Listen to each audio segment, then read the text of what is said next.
No, Because so, it has to pass hold the ball or It is in No, the kitchen no, unless it's hold all the way on. across. this one. if it's touching, it goes forward. Or spot? Yeah. That's, Yeah. that's all right. That's Yeah. also. Okay, Yeah. okay. Everything's in the kitchen unless it's all the way out. Yeah.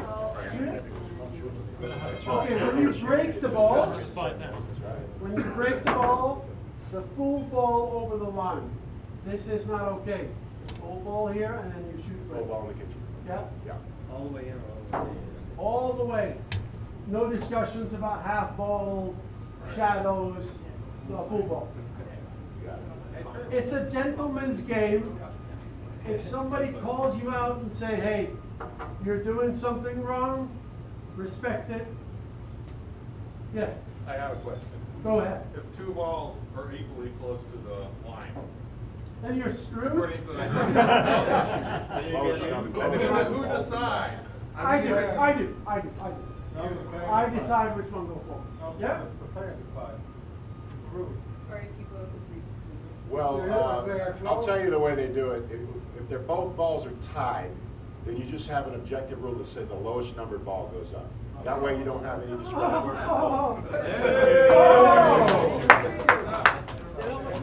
Almost like a lawyer, right? That's No, because the lawyer would never get So, there in also. this case, they're equal. He would send you the bill, I Five know goes that. forward. Okay. Whoa. Now, if you forget, and you're in the Oh, middle yeah. of playing, somebody's shooting and there's, somebody notices, oh, What there's if- five balls back there. You don't spot it up till the end of the inning. Correct. It's at the end of the inning, if there's more than four, something spots. Middle of the inning, nothing happens. Do you have to wait for the next guy's turn before you do it? No, Or just after the no, inning? no, next inning. Next At inning. End of the inning, ready. boom. Boom, done. Yeah, end of the inning, spot. No waiting, No, no no waiting waiting. over, no, okay. End of inning, but not ever in the middle of the inning. Question,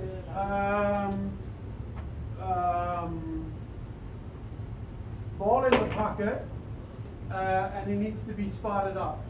When do you spot it up? And After your inning. If you forget, is what he's asking. Yeah, when you forget. If you forget, What and then both players shoot. Now, if he's in the middle of running and he's run 2 or 3 balls and he's still at the table, and then they realize they forgot to spot that ball earlier, Yeah, he's still shooting. That counts as his inning. So then, the end of his inning, the end of his opponent's inning, that ball spots. Yeah. If the Yeah. 2 players agree, it's not gonna affect the game at all, spot the ball whenever you want. All right. thank you. The other one is make a ball in the break and scratch. Buffaloes and Derby, it's a re-rack. It's always- It's a re-rack, always a You re-rack. make a ball, no matter what else. You don't get a happens. minus, we don't do that. It's just a re-rack. Just lucky. What if you scratch it? And you're lucky. Yeah. But if you make a ball anywhere else, you can play it. Yeah, if you make a ball anywhere else, you can play it. Did you understand? Sure. You looked at me like you're the question mark? Go Wes. Hold on, guys, hold on. What are we supposed to do if a guy puts the 2 balls over the line and wants to shoot? Like I just said, it's a gentleman's game. Just let him know. Just let him know, and we respect the comment of the other player, yeah? So you say, move on. Yeah, Talk to him. yeah. Before he shoots. Before he shoots. Do you take penalties when you? Yeah. You take the cue and you go boom. Yeah. The second time, you just hit him over the head. Yeah, that's a boom. Not boom, but boom. Okay. That's balls and gravy rule. If you run up a minus, you take a fault, and your opponents also make a mistake, you take away the negatives, yeah? They're matching coins, because you Yeah. owe a ball, and then your opponent owes a ball Yeah. also, then those 2 cancel. They cancel. Okay, if I have 2 minus and the opponent gets a minus, what do we do then? You take away one of your minuses, yeah? If you make a ball in the break? Re-rack. Re-rack. And no, No fault. The break is wholly in that you cannot, in principle, unless you only scratch.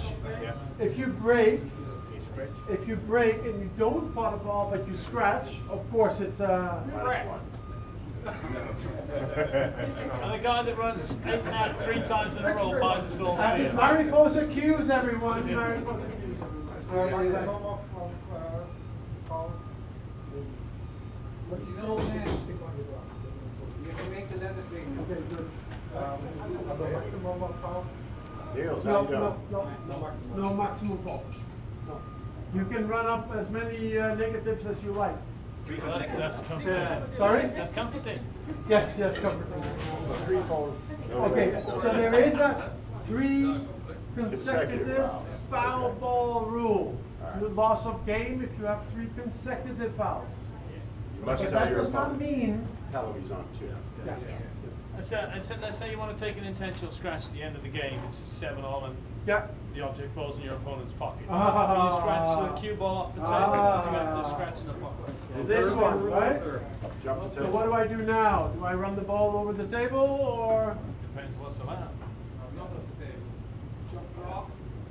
If you put him, you We say. jump off, yeah? We jump off, okay. We jump off, yeah? That's how we play. Yeah. We jump off. Just let them Yeah. all know it's coming.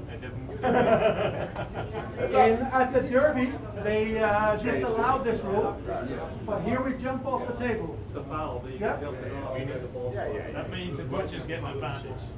Oh, no. If you, That ball doesn't count. Any other foul counts. you need 1. Yeah? Your opponents need 1. Yeah? This is your opponent's pocket. Yep. If you take an intentional, it comes back. Yeah. And then you take. And you get a minus. Yeah. Yeah? Your opponent has ball in hand. But isn't that the rule at the Derby? Correct. Okay.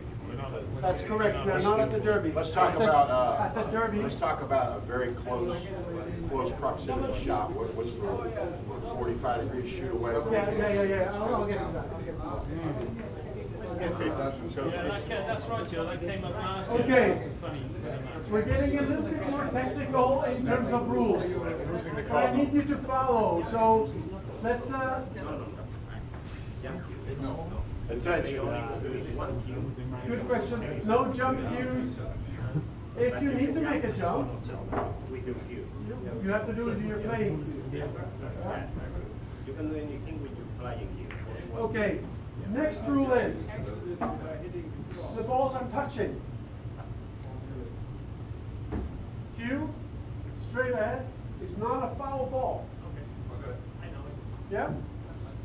If they are close proximity, cue has to be 45 degrees, and you shoot, it's not a foul ball. Even if the cue goes forward. Even if you foul.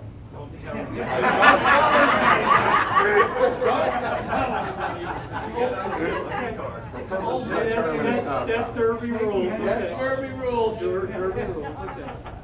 I just want to clarify it. I love all of you people. Wonderful. Okay. Another question.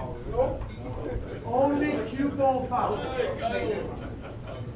Only cue ball fouls if you move one object ball, you have to give your opponent the chance to move it back. You don't just move it back. Before your shot or during your shot? Yeah, During the shot. yeah, Well, before you- the next. Yeah. If it happens, you touched it, then you let your opponent know that it happened, Yeah. and the opponent has the option of moving the ball back to where it was. I mean, if you shoot the light, you're trying to shoot the light over and Can't over. touch the ball That's once the still ball's In your removed. shot, you move your. That's not a foul. Okay. If it's 2 balls. If you move 2 balls. Yeah. It's a foul. It's a foul. Yeah. If they don't spot back to approximate, it's a foul. If it's 1 ball, if it's just a white, it's That's a foul. That's a foul. Right. But if you try to shoot, it's a legal shot, but you make a foul, it's a foul.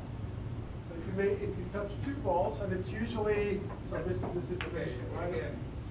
Yeah. This is the Shoot situation. it over. So this is the situation, yeah? You need to I keep need to shoot that ball, but I touch this ball. It's not a foul. It's not a foul. It is a foul. It's respotted. Approximately. The cue ball moves. It is a foul. Cue ball moves through your line during the stroke. Yeah, it's cue ball. You jacked up over a ball and you move it. Now I'm it's lost. a foul. Why not? There's no touch. That's the ball. Yeah, I mean, if they're going, if the ball moves that way, it's not. It's during the shot, not before the shot. Yeah. During the Goes shot, that way, if you yeah. move the ball during your shot, So, your You hit stick, 13 now. it's not a foul? While It is a shooting, you hit foul. the. According to my rules. Or We gotta clear it if up. I shoot this way, And I hit the And on the way 15. back, you hit the Yeah. 15. No, during. During the stroke. During the stroke. it's a foul. Yes. It is foul. It's a foul, because you're shooting. Okay. You go through with the shot. Yeah, because you moved two balls. Yes, because you move two balls. Before you shoot, And if it's like this, and you go like, I touched the ball. Before you shoot. Yeah, okay. Oh, you're saying because you moved the ball and then the object ball moved, it's two balls moved, it's a foul. Correct. Okay, that's the easiest way to explain it. Yeah. One ball moving is okay.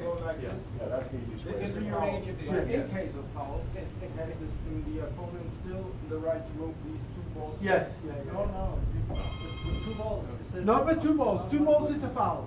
And Two balls is a foul. then he cannot move No, it I back. can't move them back, no. Any two go like this, it's a foul. No, It's a that'd foul. be That's a loss of game. You lost the game. And you're not allowed next Then year. you lose your fingers. Don't call me a lawyer. That's a foul. Call Three him a balls lawyer. moving, that's a foul. Thank you for clarifying. All right. We've had so I visited, we'll tell a story about this place in a minute, but there's a place in New Orleans called Buffalo's, some of you know it, where you are not allowed to use a rest. No, You you can- literally have to you get can- on. no, you can use it. Use it. But You they can have have a only table. one. Yeah, they just don't have any, good luck finding one. They have one or two in the whole house. Please don't take the rest of it. Okay. We don't play by those rules here today. I think it's safe to say that let's keep the tables as clean as they are, as pristine as they are, and let's not do that. So we won't play the Buffalo rule. Are there any rules that I'm missing now? Is there something about when the cue ball is in the half of the cue ball? Yeah, that's just standard pool rules. Standard pool rules. You gotta hit a rail after blah blah blah. I was saying, I'm not gonna if go the into- cue ball would have passed. If something comes up and you're in a game, Yeah, what ask are we me. doing? That's a good It's one. okay to That's- approach Like it. normal. Must say, PK, is it allowed or not? Yes, as long as you don't make a foul. But also 90 degrees. Yeah, of course, yeah, of course, yeah. And can you jump? Just when you were saying that. With your playing cue, not with a jump cue. Okay. If you wanna jump over and do like a show hand You're special. you're full playing. Yeah. You yeah, can't you're- unscrew. No, you Like can't the set. unscrew it, it's a full playing cue. Yeah. Hold on again, hold on again. You will, but Sure. If you can. Let's not move that. Oh, multiple balls. Gary. Flipper lag. Als niemand kijkt. You can throw a shoe in the air if you want, I don't care. Whatever you decide with your opponent. Take your shoe off and if it lands up right there. We're not even have time to finish this game. I don't care. You decide how you wanna, whoever starts. Arm wrestle. Can do. Big slapping. No, we don't do that here. We don't do that. Only Amsterdam we do that. Okay. Next. So we have some special people here today, which I think is amazing. I cannot believe you keep doing it. Joe Wong, USA player, coming to The Hague for a second time, third time, second time? Second time, yeah. Joining the tournament. Steve Booth, wife, sister, family. Amazing. I love the fact that you guys make it over here every year. Jim, the pilot. Oh my God. Amazing. Great. Thank you. Really grateful for you guys coming over. Tom Worth. So we have two book writers in the house, Steve and Tom. Both masters of the game, filibusters of one pocket, can talk to you for hours about the game. Great books. And fantastic books. So both books are on sale. We are also going to raffle off 2 books from Tom in this coming weekend. So we'll sort something out. I don't know how we're going to do it, but we're going to do it. Really grateful for you coming over from Florida to play the game of One Pocket and teaching us the game more than anything. So grateful. Thank you for that. We have a bunch so we have a live stream from Orange Forks.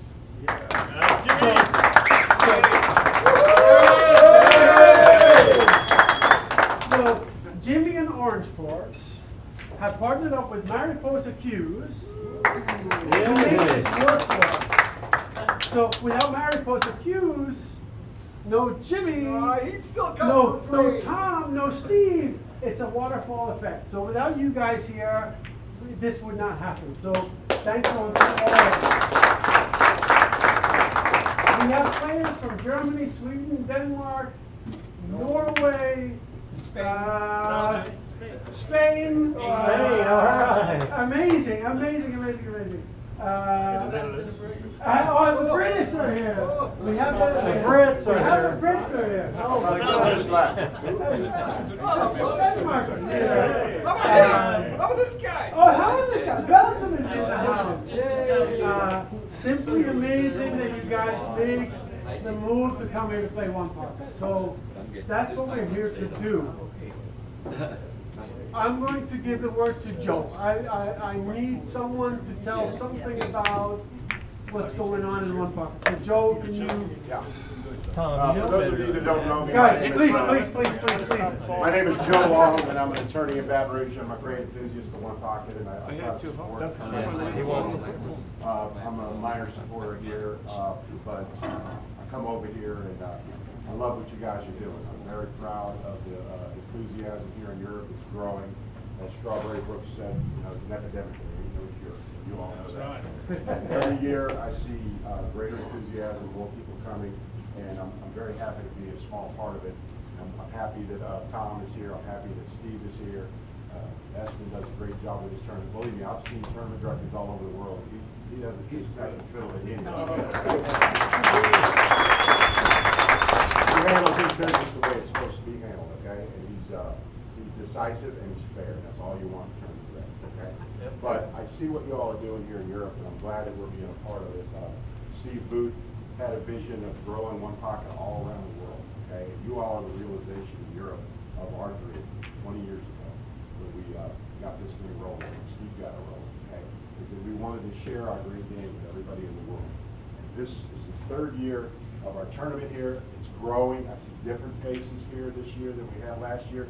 And I commend all of you for making the time. I know it's not cheap to take off from work and come down here during the middle of the week. A lot of you have traveled many hours, and I know Europe is a big place. Right? There's 700 million people in here.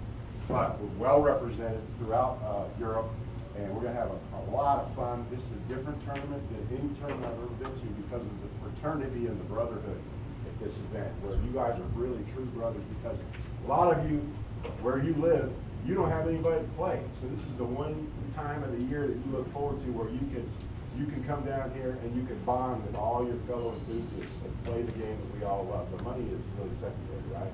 What we really want to do is have a brotherhood and a fraternity, and Alex is going to cook for us, and Steve's wife's going to cook for us. We're going to have a great time this weekend, and I'm just happy to be with it. And I'm just going to tell you that, 9 years ago in 2015, we had a dream about a little place called Buffalo's Pro Classic, all right? Me and Greg Sullivan went to a casino to try to get sponsorship for it. It didn't work out. We said, we'll put it in the pool room at Buffalo's. And you know what happened after that? So you guys think you're a small little acorn, but out of an acorn, mighty oaks grow. This tournament is gonna become a mighty oak with your help. And we all appreciate everybody being here and supporting the tournament. Thank you.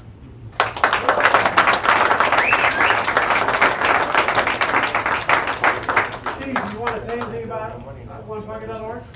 Well, OnePocket.org, free to join, and it's all kinds of One Pocket information there. So it's, and it, you know, there's always a there's a forum in there, so you can chat.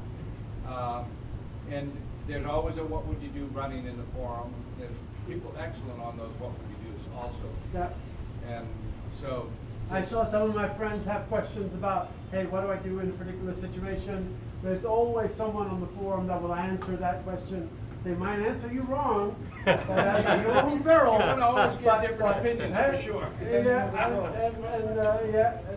Yeah, whatever. I've seen a couple of discussions in there that kind of just run along. Yeah. But yeah, you're sure to get an answer at some things. Okay, Today we're going to run the winner side, and we're going to do the first loser side today. It's a double knockout tournament, so you lose twice and you're out. Tomorrow we're going to start with all of the loser rounds in the morning and then build up towards the end. I don't know if we're going to be able to do the quarterfinals also tomorrow, or they will be on Sunday morning and then semi and final on Sunday. It depends a little bit on how quick we run through the tournament. Now, in principle, we don't have a time limit on the matches, but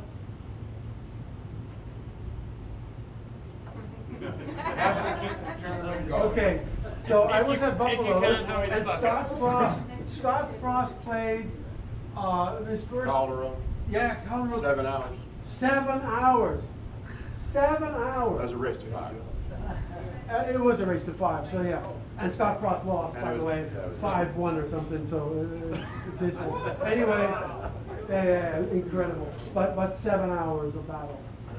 Anyway, so if we get into this 2-hour kind of situation, you're running 2.5 hours on a race to 3. It can happen. I'm not going to say that I'm going to throw you on the shot clock, but I'm going to tap the table just to give you a kind of a speedy warning. You can keep playing, but you know that you're on a watch. If you run over 3 hours, I'm going to have to take some decision depending on how many balls are, what the score is. If it's hill-hill 2-2, somebody has 4 balls and the other has 3, the guy with 4 wins. Yeah, fair and easy. But that's when we get into that 2.5, 3 hour phase. I'm going to tap your table, or Anna is going to tap your table if a game runs on 2 hours. So Anna is my fantastic tournament assistant, computer nerd, and she and I will answer all your questions about timings and matches and when they are. If you need help on a rule at a particular time, not only do you look to me, but look at the people in here. We all know as much as we do. I don't know every rule, but we'll figure it out together, yeah? Yeah. And you can ask me. And Steve Even knows if I'm everything. playing, He's a Bible. happens all the time. He's the I know Bible. all of them. He's the Bible. And I'm pretty good at Okay, making some. so. That's true. We can always run the questions on the forum of OnePocket.org. Yeah. See whoever picks it up there. Right? It doesn't say yet, what about Hill Hill? Oh, no. There's No. a rule in the announcement Yeah. that if it's Hill Hill, you have a game of 5 balls. No. We run full normal. It's a race to 3. It's a race to 3. Only thing is, you're gonna get a tap on the table when it's 2 hour mark. Yeah. But we're playing the games. Sure. So I'm not a fan. So I'm not even a fan of the Grady rule. But we're doing it because some say that it speeds up the game. Yeah. Okay, there you go. 2. Some say it's slow. So we have the grading rule, we have, You look up the game the yourself. negatives are washed out, Hey, hello. and we play the game out, yeah? I don't have a shot clock, so I'm not gonna do it. Je moet nog slapen. We start today at 12:30. The final, the first loser round, so when we get into loser, we'll start at 8 tonight. We know that there is food beforehand. We know that there is the bank pool is coming up as well. We'll try to accommodate everyone so that you can all play one pocket, bank pool, one ball, one pocket throughout the weekend. So that's it from me. Okay. Oh, Yay!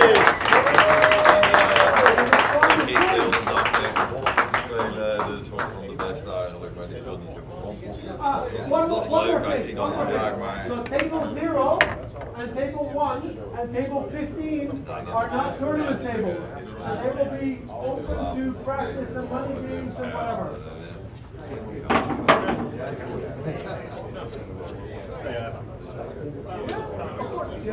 So we haven't posted it yet, but once it's posted, so I will let everybody know.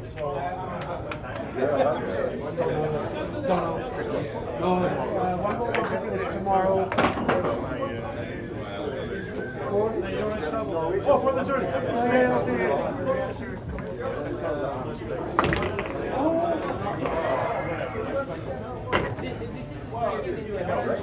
Yes, on YouTube, yeah. So this table and this table will be run there.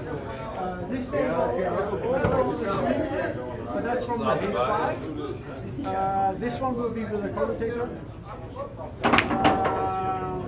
Yeah, you're welcome. Thanks, guys. Where are you from? Turn right back down. Oh my God! I put the turn on. Barcelona. They have terrible weather. They have terrible weather. I need two. Oh, that's terrible. Yeah. Oh, really? You learned a lot. Not really.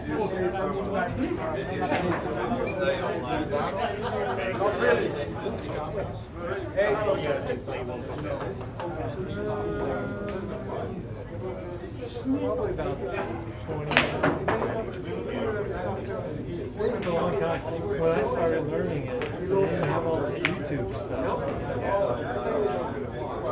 And still, it's still Right now there are more information. but you still gotta play it.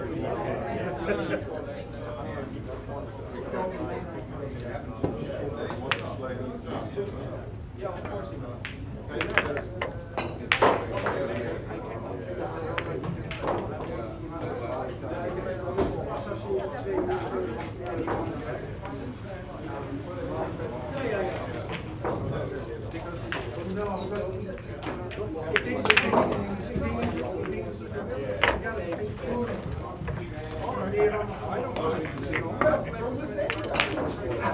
Yeah, because you see, I like to get down low. Like an angle. Yeah. He was training 3 games, and I said, but he didn't do it. You mean like this? Yeah, I just said that. No, very loud, I said, hold on.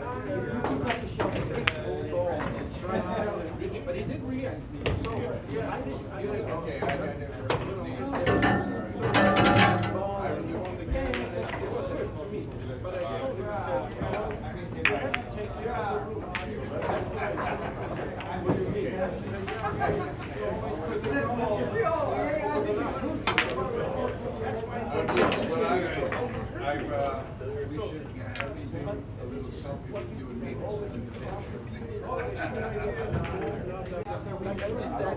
Oh, yeah. Missed the ball, you know?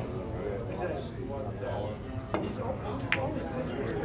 He says things like, I try a bank and there was more moving. Shit like that, you know? And you know, this happened so many times, but now this was one time too much. And he wanted to pay me. I said, you need to really fuck anybody about something.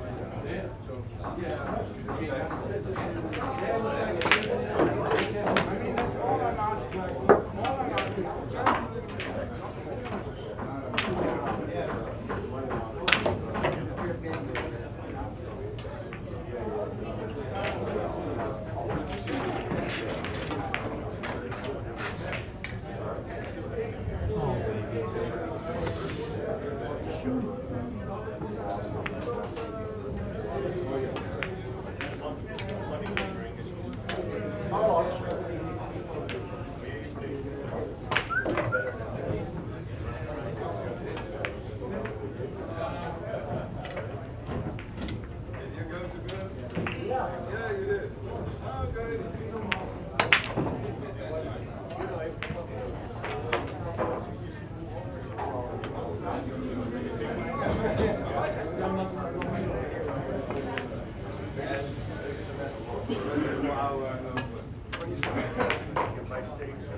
Niels, jongen, is het?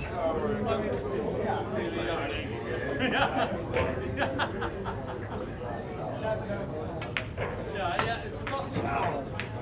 Hij zei, ik kom thuis in Denemarken, ik heb die livescores te kijken bij de wedstrijd. En jullie twee zouden aan de schijn komen over dat jullie gisteren zo hard zo hebben.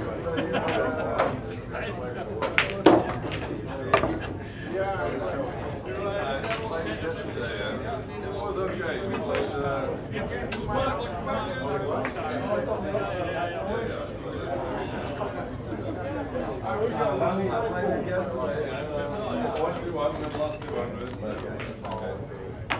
Great play. We had a nice game. 9-7, he gave me 9-7. He also wanted to give me 10-7. Oh boy, what was that? What we played yesterday was good. 9-7 he won, and 10-7, 9-7. Oh, what through there, touch or anything? Oh.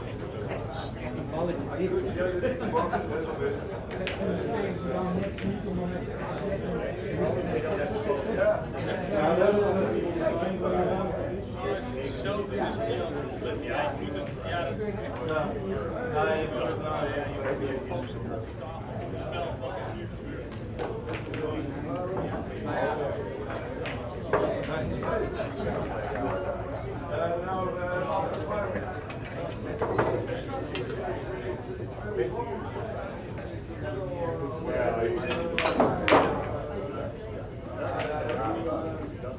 Show me how to play that ball.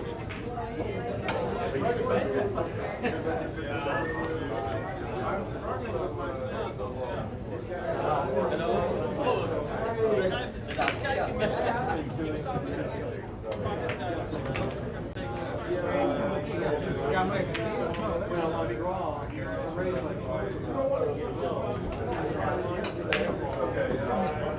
Is this a match? Is this already a match? No. Okay. Can you shake your hand?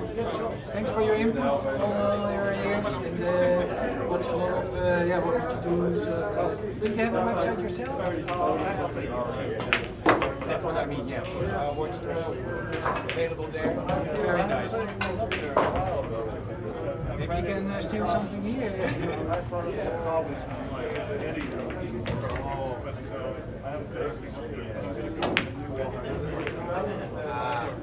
It's always a little bit hassle, right? You have to be a little bit dependent on stuff like that. But maybe you can find something.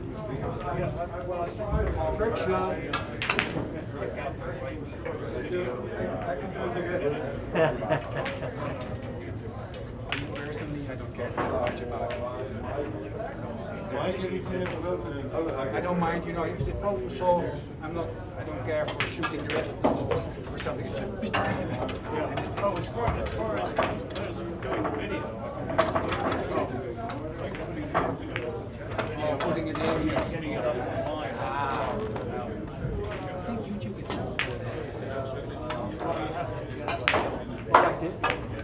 tell that table's real springy.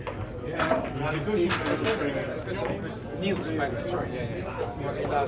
why it's on the tournament table. Oh, this was at the time. Yeah. It's a challenge table, and it's a challenge.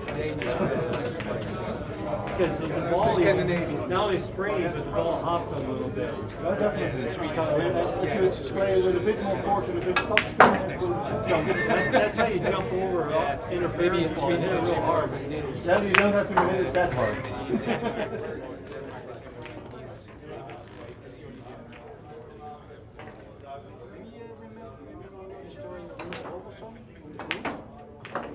Fairy tale, it's a big book. Writer in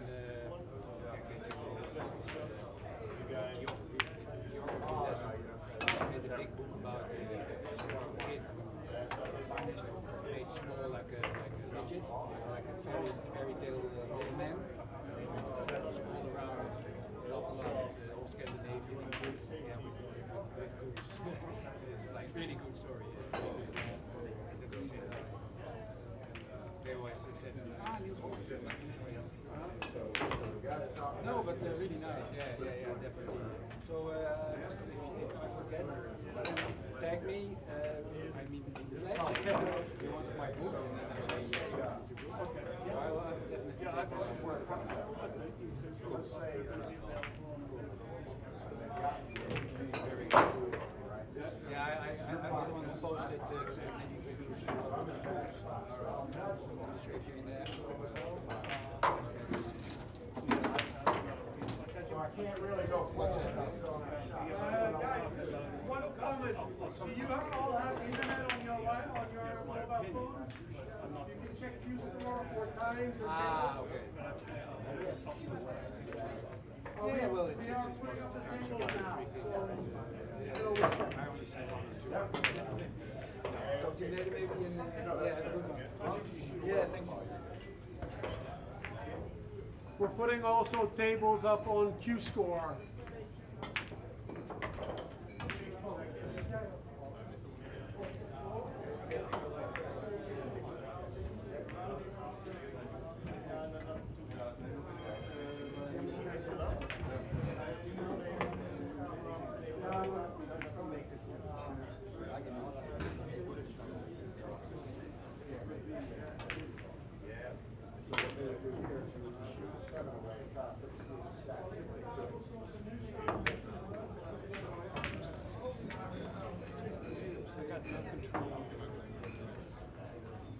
Actually, it would probably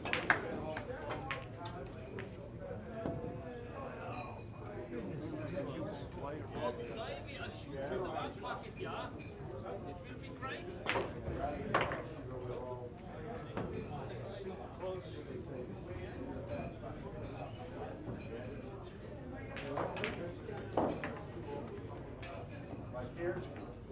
So let's say that's my pocket and I don't want to shoot it. Let's say Oh, that's not even close.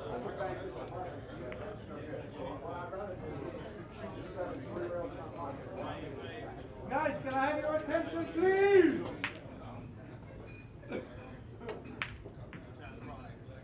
Manuel Fernandez and Henrik Campioni on table 14. Pepijn en Sylvester de Jager, tafel 12.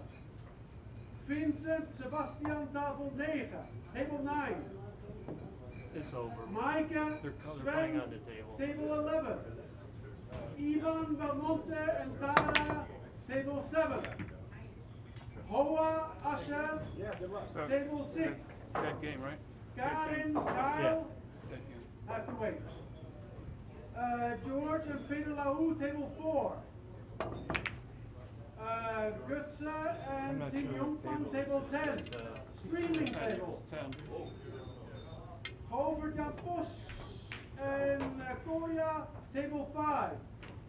Andreas Thomas, table 8. Hugo and Michel de Graaf, table 3. We will start the games at 12:30. Thank you. What's table 8?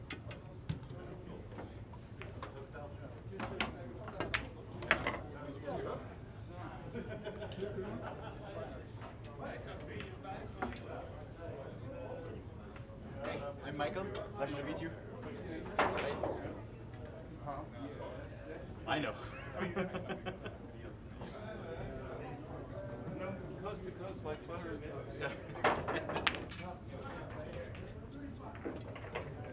So I have to get used to these slightly tighter pockets now. Yeah, Are you playing right away, Charlie? No, I'm not. This is a gaff table over here, but it's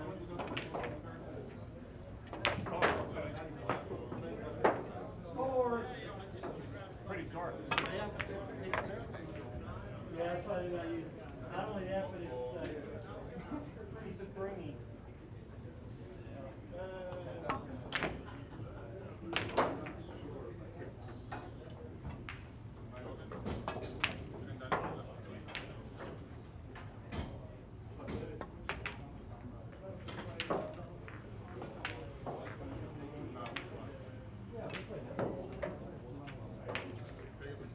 work on running balls. Or we could play pinball with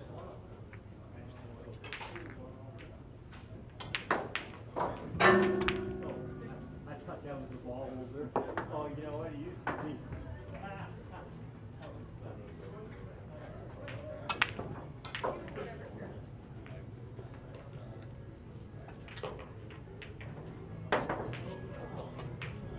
Tim Junghorn hat gesagt, er 15 Minuten spielt. Ja, ist das?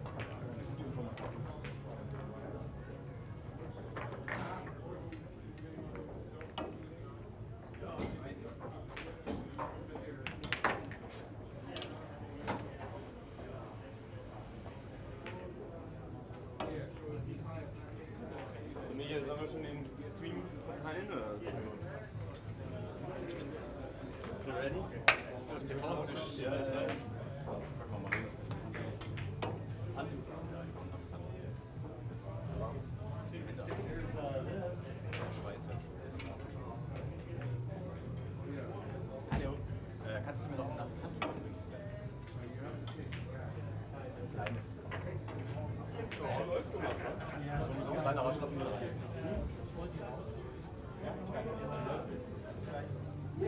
Wasser? Nee, hab ich nicht. Ich bin auf dem TV-Tisch dann. Ne?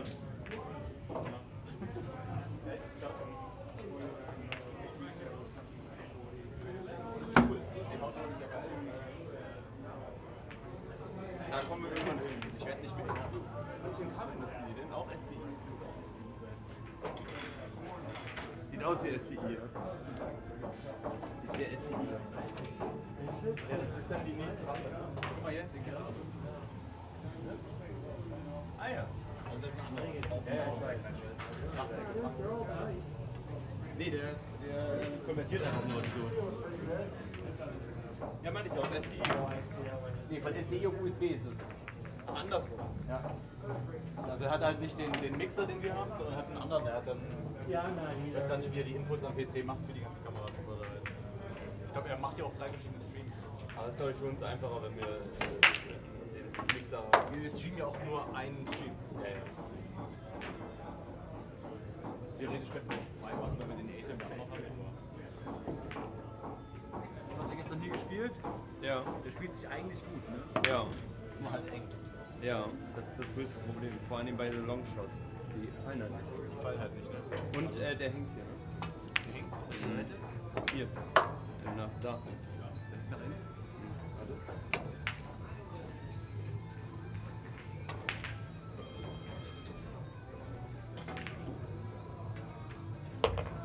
Gib mal her. Der läuft ab. Ja, wo bist du nicht? Ja, pass auf. Das ist nicht von jedem Winkel, weil der ist nicht so Von schief, hier sondern und dann der ist, so. der ist irgendwie in die Richtung schief. Ja. Aber von hier aufs Loch. Genau, und dann kommt er Ich länger. mach direkt aufs Loch. Vergiss es. Aufgehört zu hängen, oder? Nee, aber schieß mal hier hin. Schieß mal genau auf das Stück Breite langsam.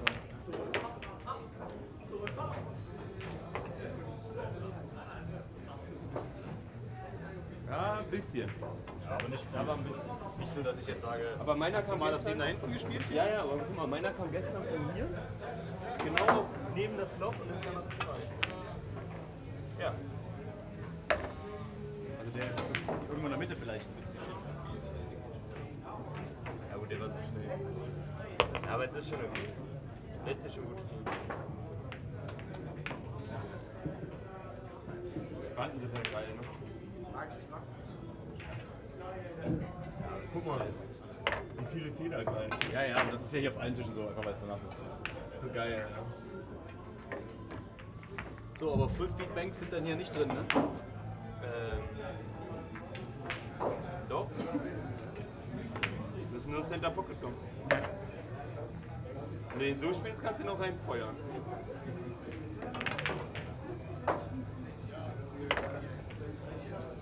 Läuft ja. Hier, ich leg dir noch einen. Legst du mir noch einen hin? Legst du mir noch einen hin? Und danach die 2 Bänke. Der geht ja nicht mehr. 14 passt ja nicht mehr. Ja, passt. Nee?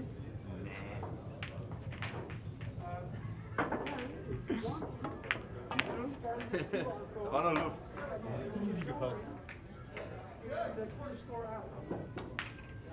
So, jetzt 2 Vorbahnen, dann 2 Bänken, ne? Das war der.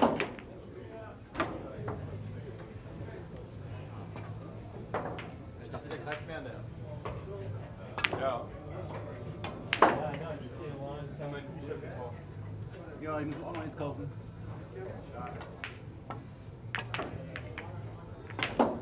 Diese Banks, die fallen mir unglaublich schwer. Warum steht sie mit links? Hä? Warum nicht mit rechts? Ja, es macht keinen Unterschied, der fällt nur mit rechts ist so schwer. Oder gar keine Fehler. Das ist auch besser. Aber ganz bisschen rechts. Ja. Super schwer fallen die dir.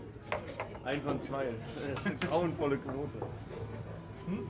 Grauenvolle Quote, 1 von 2.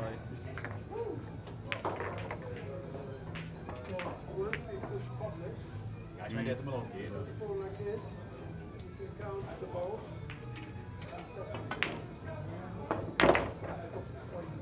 Ist halt auch schon gefährlich. Also, weil ich habe halt nicht die Präzision auf die Geschwindigkeit, ist ganz klar. Weiß ich auch selbst. Ja. Ich darf dann einfach nicht so einen schnellen Ball in die Tasche. Nimmt dann halt die Möglichkeit. Ne? Ist ein bisschen langsam. Ja, habe ich gestern gegen Thomas hier so krass. Der Tisch läuft langsamer.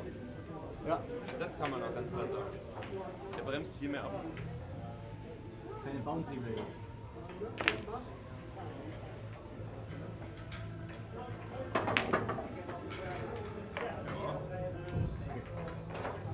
Take it any day. Unten von der 1. Ja. Ablage Semi. Wir haben gerade eine echte Stroke-Waffe geholt. You're on the TV table? Yeah, I know. Yeah. Yeah, there's a tablet here, and you play in sets. So you do the balls, yeah, you do the same as last year. I guess Tim also. Yeah, yeah. Coaching allowed? No, you playing on this table? No, I'm not. Your name is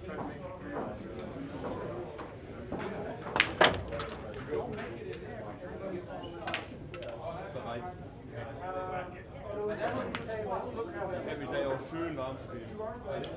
Was ich ein bisschen versuchen muss abzubrechen, sind so zu versuchen, einen langsamen Zugball über eine lange Strecke zu spielen. Weißt du, dieser Stopp so eine Sache, weil mit dem feuchten Tuch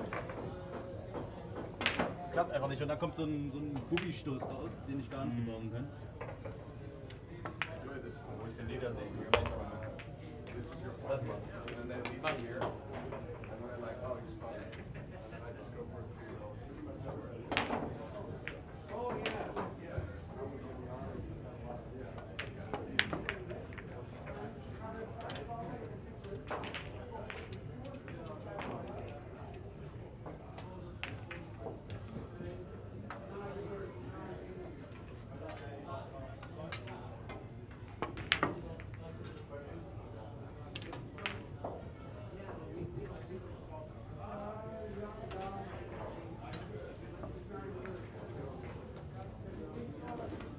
Ich bin wirklich ein bisschen langsamer. Ja, du auch. Hast du mir nicht geglaubt? Doch, ich hab dir das schon geglaubt, aber ich muss das ja erleben.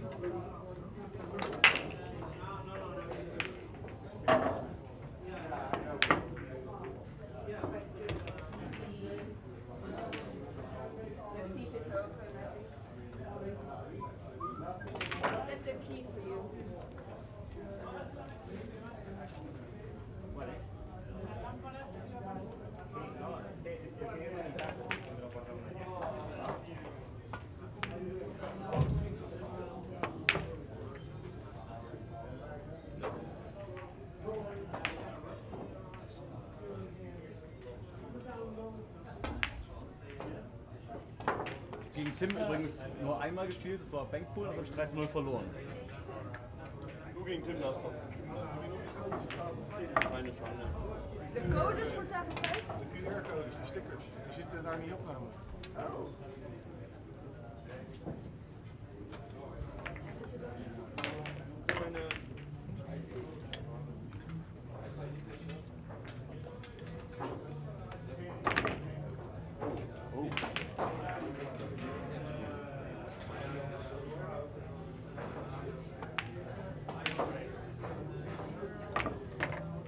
Ich habe aber 2 Lungen.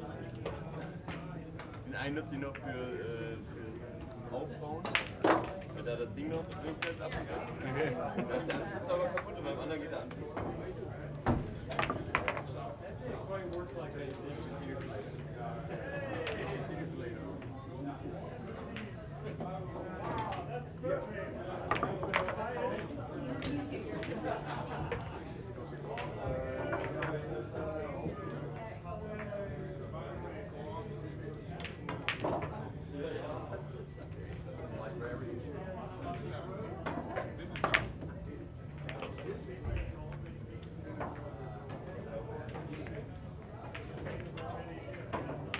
Für später, ne? Hast du mitbekommen? Tim? Ja, Tim wird zuspielen.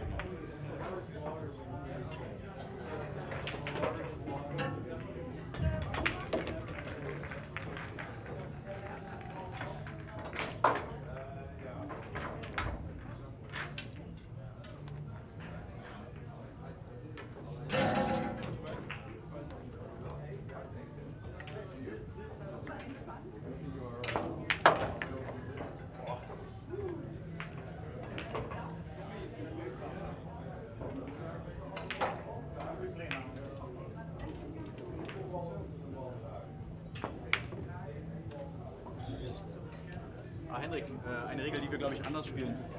Das stimmt, ich habe gar nicht zugehört. Cue-Ball Foul. Das heißt zugehört, ich war gar nicht da. Das heißt, das hier ist ein Foul. Weil? Weil sich mehr als eine Kugel bewegt hat. Auch die Weiße hat sich bewegt und die Kugel hat sich bewegt. Also die Regel scheint zu sein, wenn du eine Kugel berührst und es bewegen sich mehr als 2 Kugeln, egal wie, ist es ein Foul.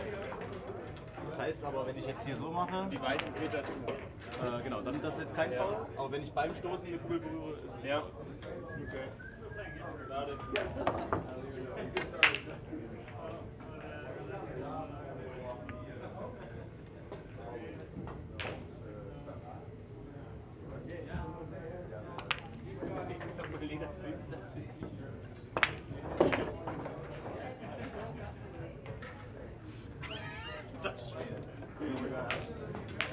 Damit kannst du spielen, ja? Ja, Fabi hat mir das gemacht.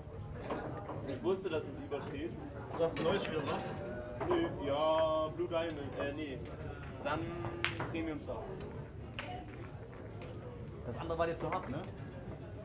Nee, 2, das war vorher doof. Das allererste, war das nicht noch weicher? Ich hab nur 2. Das Okay, ist das guys, ganz weiche gewesen. we're good to go. All matches have been started. You can fill in the score, you score if you want, or you give us the final score once the match is finished. Good luck, break away.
Break, den nehme ich. Ich break jetzt immer so. Ist notiert, ja?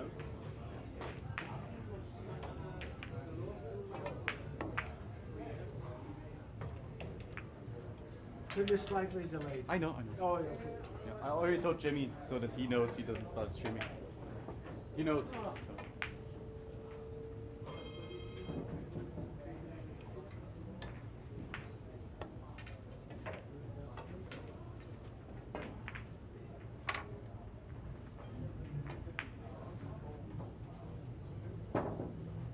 Tom. Yes. You want to get in a booth? We got these two. We got Andreas and Kurt, two Germans.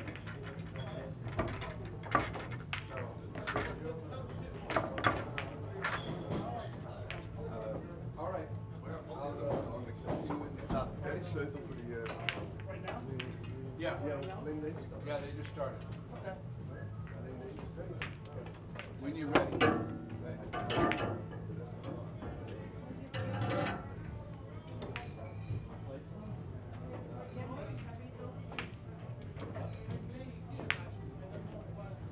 Oh, this is a tournament table? Oh. I knew there was some tables that were open.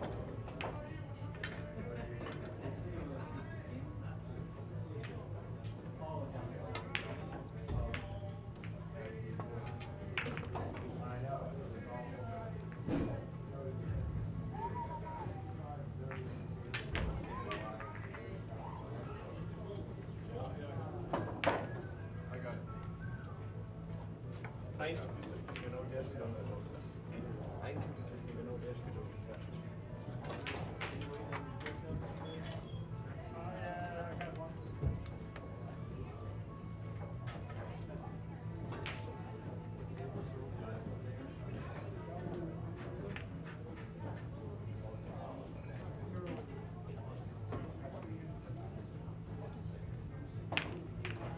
I don't know where the home button is.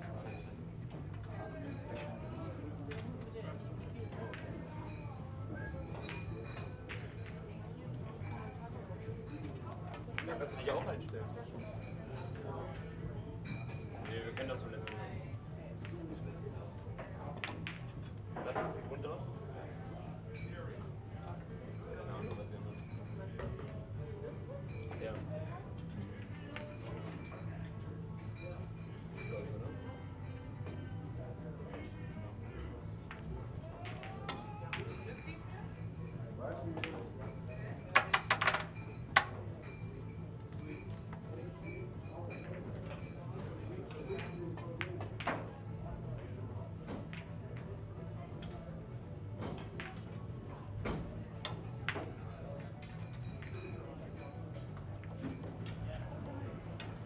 Ja, jetzt tut es nicht. Ah,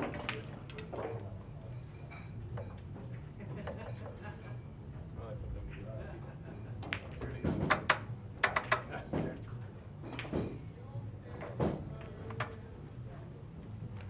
Und wann spielst du?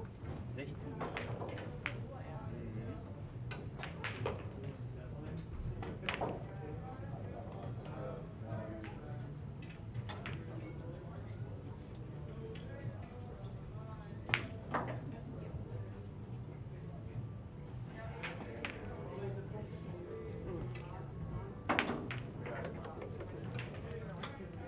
Ja, machen wir.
Wahrscheinlich rutsche ich jetzt nur noch ab.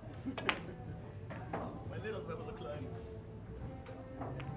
Wer hat auf den 6er gespielt, ne? Nee. Ich glaube, die Banden sind zu Gummi.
Aber es ist ein schöner Shape. Ja, also wie gesagt, Fabian hat gesagt, er mag das, wenn das ein bisschen übersteht, dann kann man ihn besser bearbeiten und so. Ja. Ich war so, ja okay, ich probier's. Das triggert mich zu sehr, wenn das übersteht. Das sieht selber aus, als wäre es ganz scheiße. Was ist denn da noch? German Alkohol.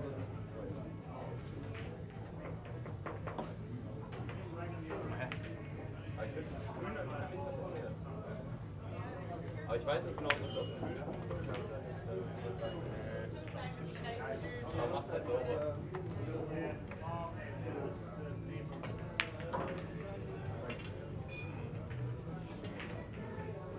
Das ist schwarzer.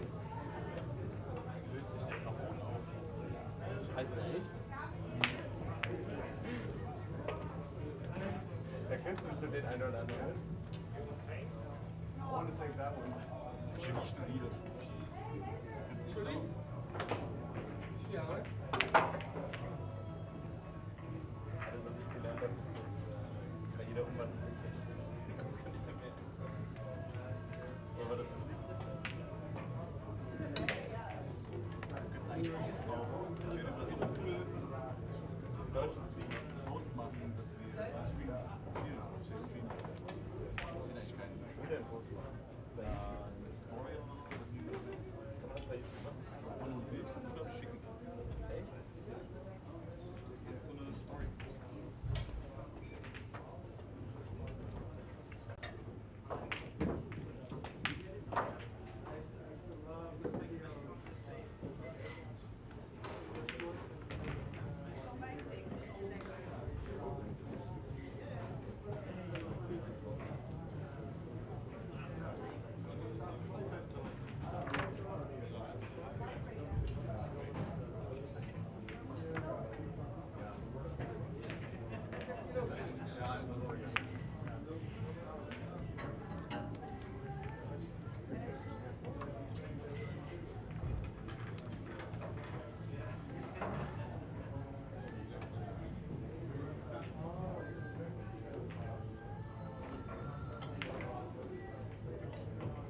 Heute hole ich auch mal meine Extension raus. Gestern wird mal gestreckt.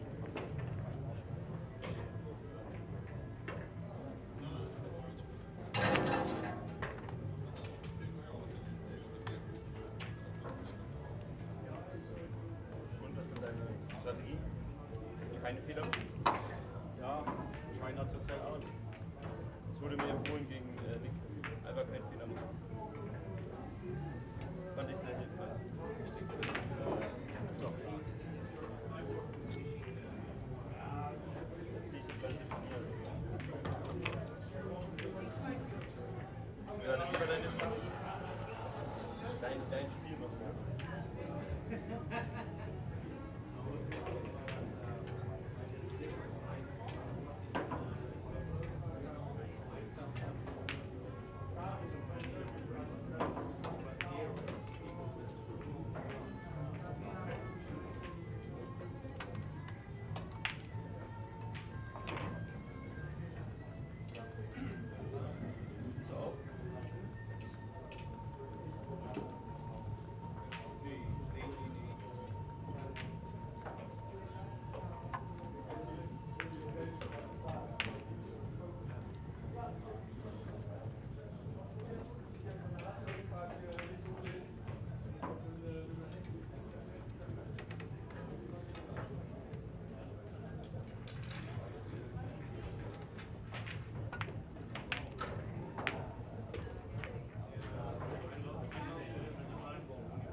Heute Abend, morgen Abend oder?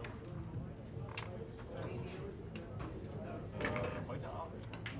Heute Abend ist das Max. Ja. Schauen wir mal.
He said he's going to be 15 minutes late. Oh, show up soon. Good player. Yeah. Hope so. You gotta be in the booth? Yes. Nice. I have something to watch.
waiting for Tim.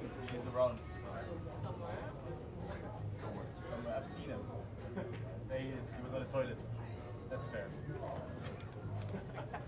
It's okay. It's acceptable. Just once though. That's it. Yeah, that's.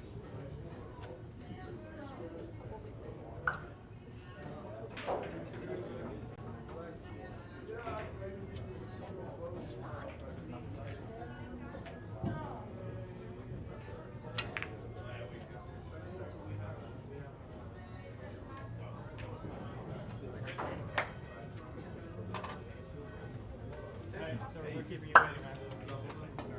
And the baby and stuff.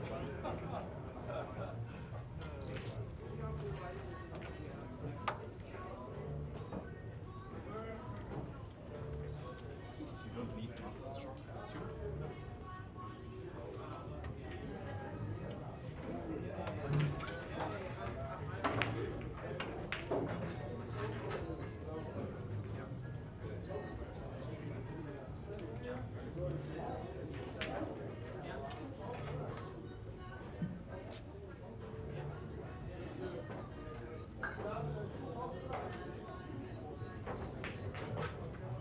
Can I shoot a couple of balls? Yeah. And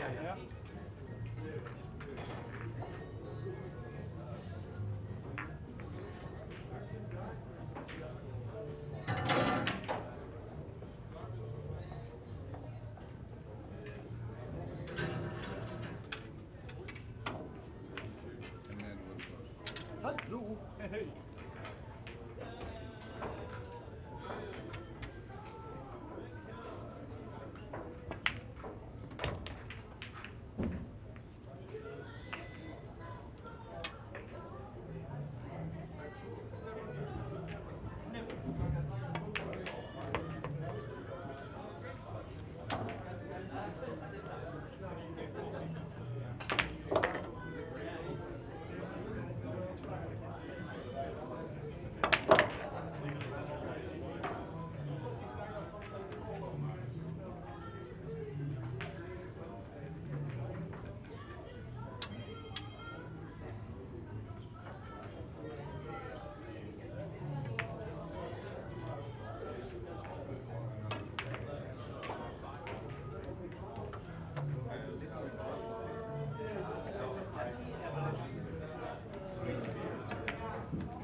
Play here last year as well?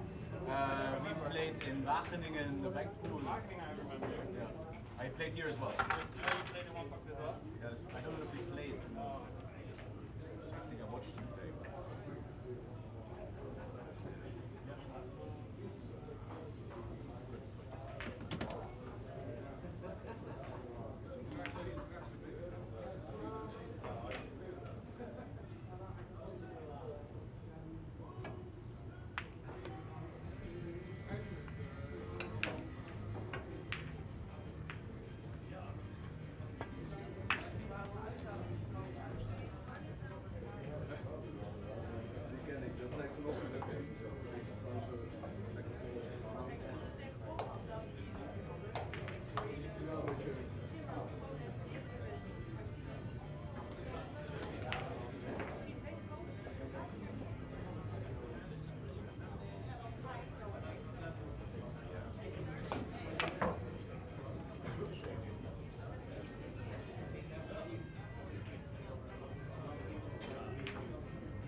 the rule on falls? Yeah. Minus. Minus, right? Yeah. Equals out, yeah.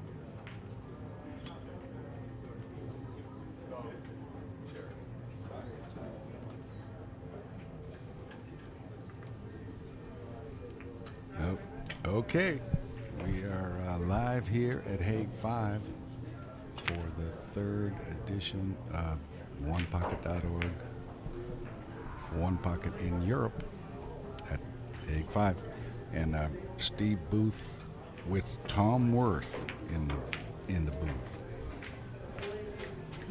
Yes, okay, and welcome everybody to Hague 5. And what we have here is Michael Johnson and what's his Tim. first name? And Tim. Tim Yolkman. And we're just getting started, so there's no score yet. And we are streaming with Orange Fork with Jimmy, and he's the one that is the technician here and knows. Tom and I are just providing a little commentary. I missed who broke. All right, we're going to find that out really quickly. Yeah, we'll figure that out. I believe that Michael's pocket is to where the 13 ball is. I would think he'd be trying to cut the 14 if that's the case, but let's see what he's going to do. Well, he would have an offensive shot if that's his pocket, right? Correct. Yeah. Correct. He was looking at the 6 ball, so I don't know why he would be shooting at the 6 ball if his pocket was too. This shot is going to let us know.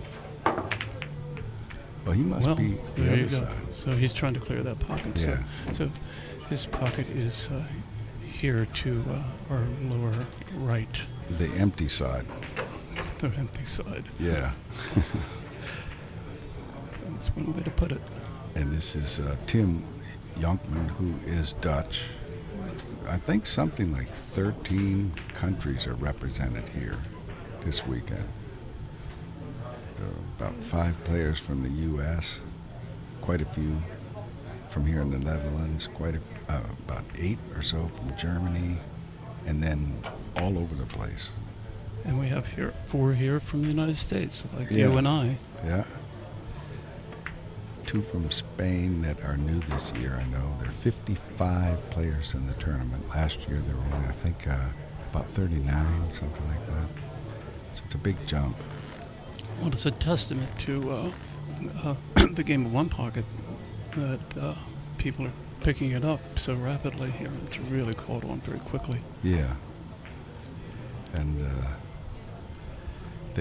part of that is a couple of books. yours being one of them. Yeah.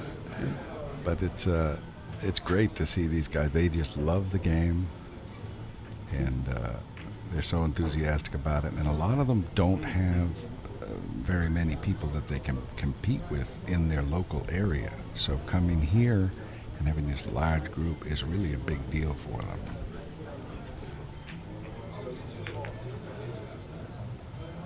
Well, Michael, if he can reach it, he ought to be trying to come off the 1 ball, on the right side of the 1 ball, and leave the cue ball on the side rail, about 1 diamond up the side rail. Yeah, under if that. he can do it, but That's a tough call for him.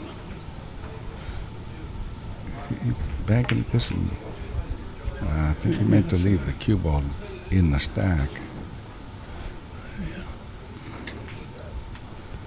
Well, there might be a little bit of live stream jitters here because Michael's an excellent player. Both these guys are excellent players.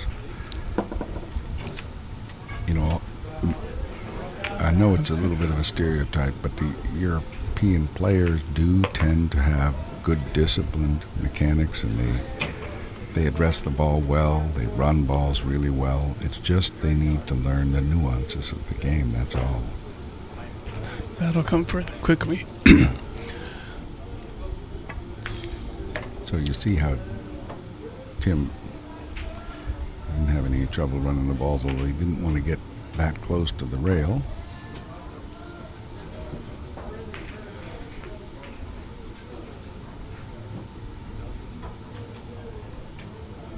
He's going to have to dig down on this a little, right? Does he play the 12 or does he play the 11? Yeah, if he does, he may be able to go like high right, come back across on that upper ball. Yeah, but there's a risk there if you miss that ball. You're going to leave the 4. Yeah, either one of those, you miss that, you can leave the 4. But he'll shoot, don't you think? I would think he should. Yeah. This table, the tables over here are kind of a mixed group, and it's not like the diamonds or gold crowns. There's some that are Sam. A bunch of them are Sam. I don't know what that is. Okay, he's playing the 12. But this particular table has fairly tight pockets. Nice stroke. 4 1/4 or so. It's a little bit more than that. A little bit more? Yeah, 4 1/2? It's less than 4 1/2. Oh, okay. Now you're going to play for the bank on 4.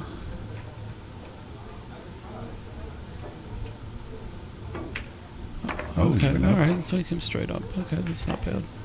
I think he's got to empty that pocket a little bit. That last ball seemed to show a little bit at the top, didn't it? So he's got 5. He's playing for 3. So he played a 1, or played the 10, banked the 4, stopped for the 5. Or for the 1, excuse me.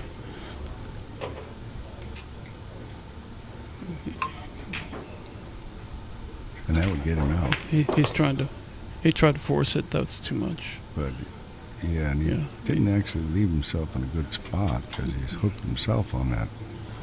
Yeah. I guess it's the 4 ball.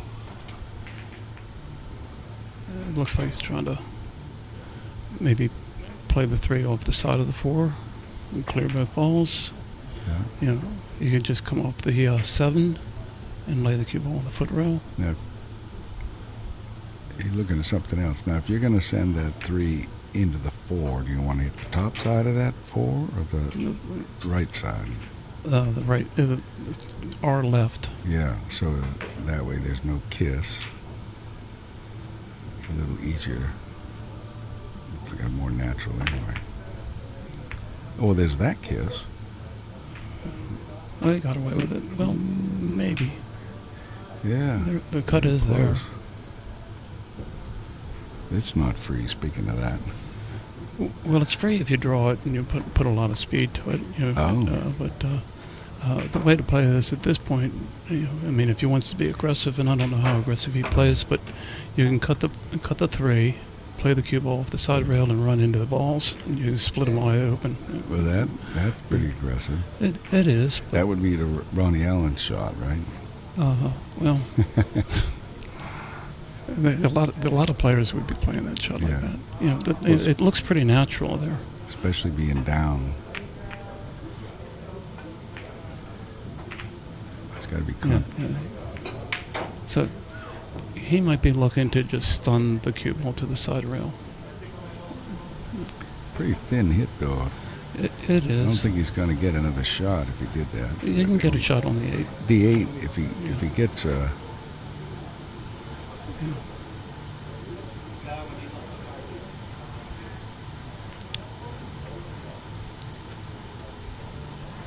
Well, whatever it is, he's definitely shooting the 3. You can see by where his cue, that's a thin... He's stroking low, so he's going to try to stun the cue ball, looks like. It's thin.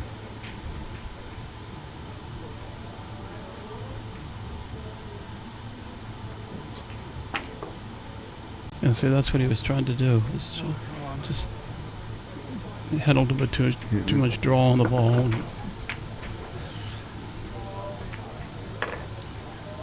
Okay. Now Tim needs 3. You just draw over the 2 side down. rail, play for the 1. Whoops. That was a little careless. Now this ball looks like it can bank. Oh yeah, definitely it can bank. Yeah, the cloth is fairly worn and it's very humid in here, so these tables are banking real short, so definitely bank that.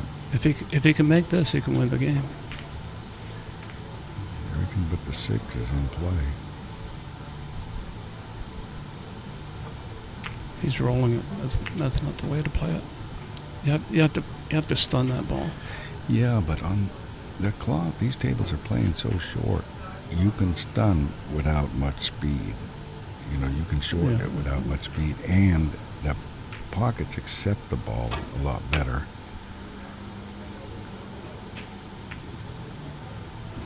I don't like that shot very much. I like it now. No, you can bank the 6 ball. Leave the cue ball on the side Oh, the rail. 6 on the other end that we're not seeing, and it's up at the other end of the table there. Yeah. But where's it? Put a little inside English on the cue ball so it stuns and leaves it on the side rail. He's playing too conservatively. The score requires a more offensive shot. He got a little kiss there, double kiss off that frozen ball. Yeah, he needed to bank the 6. He doesn't have one to spot, so. All right, so the score now is. There it is. 7 to -1.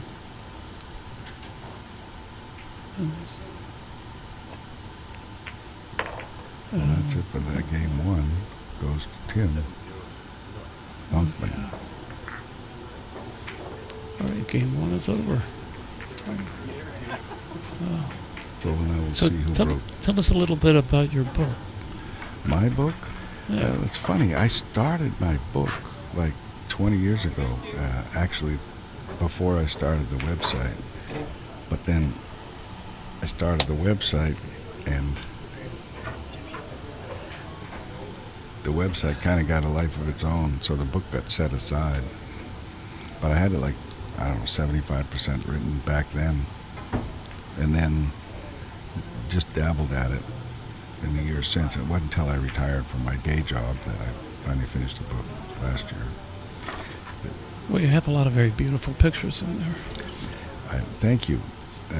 My other love, photography, so definitely tried to feature a few of those photos of some of the great players that we have today. Since I only put my photos in that book, it doesn't include like some of the old timers that I didn't really get a chance to photograph, like Ronnie Allen, say. I mean, I got a few photos of Ronnie, but I didn't put them in the book because it's so late in his life. That really isn't the Ronnie that we want to remember. Mm-hmm. So. Well, you did it all in black and white too, didn't you? Pardon me? It's all of your photos are in black and white. Yes.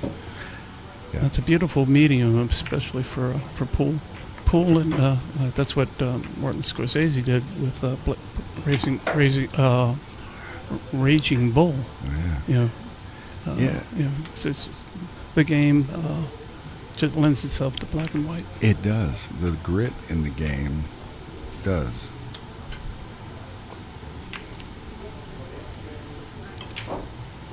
Okay, he's going to play the 8 off the bottom side of the 12 ball and clear the. Oh, this. He went for the bank, combo bank. Yeah, this ball looks like it'll bank. Yeah. We only got one angle here to be able to show you all, so we're a little bit at a loss here as far as seeing some of the specific angles for these shots. There are some. Jimmy's got a couple of other angles. We'll have to work out a. Right. Yeah, this ball can bank. All right. There you go. All right. It might have a combination on that 15-9. Yeah, but it'd be jacked up. Yeah. So this looks like a better shot here. Maybe 2 rail on the 5.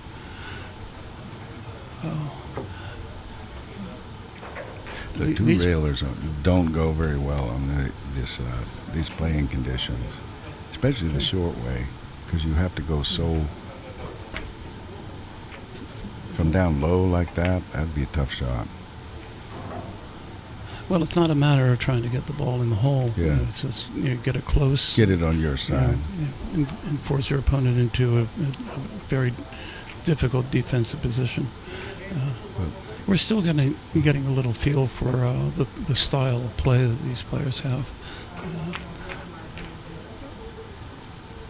In general, it's sometimes we're playing with the Grady rule here, and the reason they play with the Grady rule over here is that because the European players, by and large, are fairly new to one pocket, they have learned, one of the things they learned early on is it's safer if you push the balls up table. So there's a little bit of a tendency to see up table games, and that's why they have the Grady rule in place here. Maybe in a couple more years, the players get more seasoned, they won't feel like they have to use the Grady rule in these tournaments. Well, the more offense you have, the more ability that you have for shooting balls, pocketing balls, and playing position and playing safety from difficult positions, the more aggressive you can be, and the less likely there is going to be up-table games. They got a lot of that aggressive stuff in there too. So it's kind of a funny little mix. But when the stakes get higher, they do tend to push the balls up table. Well, that's definitely going to happen if one person ends up having a substantial lead in a game. And the idea is to get balls out of play, and so if you do make a mistake, it's not going to cost you dearly. Yeah, but even when they're not behind, you might see it here at this tournament. That's why they have the Grady rule. Okay. Well, there's a little cluster over there. There's 7, 14, 8.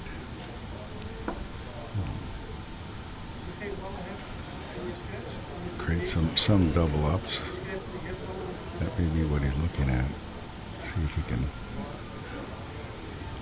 play a bank. Yeah, he's looking to bank the 5 and leave the cue ball on the side rail. If he does that, he does give up the 8, but that's all he gives up. There's nothing else there unless you can draw back for something, but that's a difficult shot. So you don't want to give up the 14. That's the one ball, but you don't want to give up.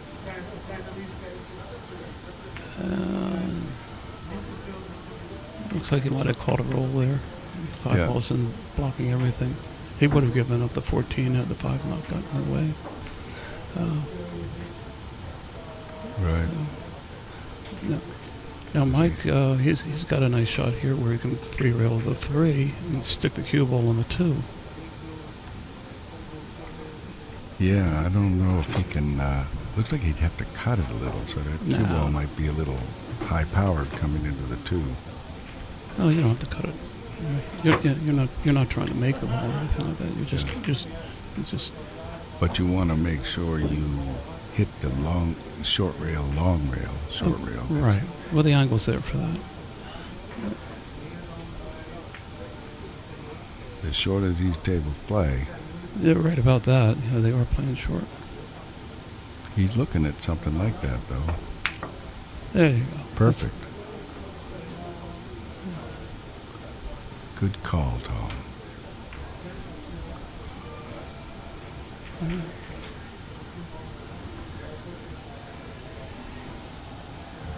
Now the only thing I see for Tim is to possibly come off the 15, go to the side rail, and come down to the short rail.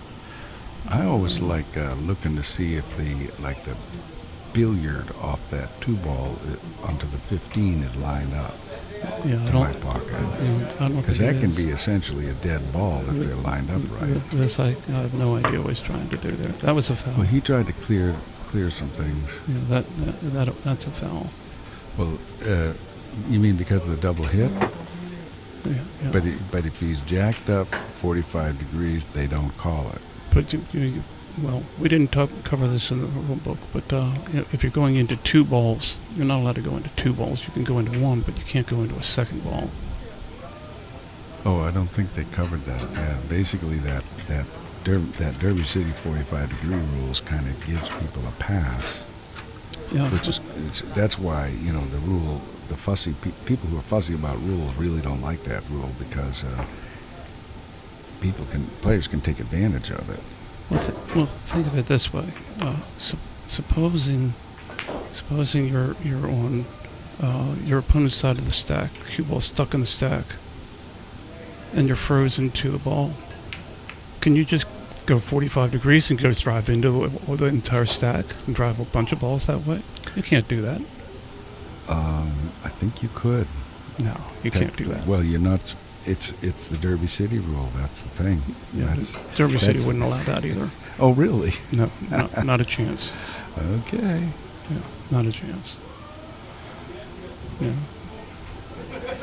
Meanwhile, we're going to see Michael's ball running here. Maybe skim that 14 a little, or he came clear. He's going after that little group of 5 balls over there, starting with the 14, which you mentioned was the one ball Tim didn't want to let Michael see. Right. See, I would have focused on the 15 and 9. I looked at that too. That looked pretty good, but yeah, you don't need any of these balls. This doesn't lead you anywhere. What are you going to make? The six doesn't go. Now maybe you can drive the 3 into the 8 or something like that to force a shot, but. Yeah, it looks like he has a little angle, but I see. 6 isn't going to go. Yeah, I don't think the 6 goes. Yeah, well, that's the end of that. Yeah, see that kills your run. So if you play for the 15 and 9, you can open the balls up and you can run those balls, and that gets you the game. You don't need these balls. Now, if he can get to this ball, he can draw the cue ball, force the 8 out, and possibly get a shot on the 3 or the 7 with a little bit of draw. But I don't think he's got the angle for it.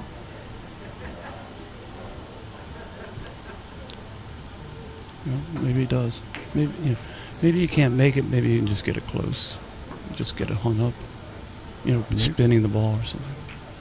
Sometimes it's deceptive with those balls there. There's enough of the ball to make it.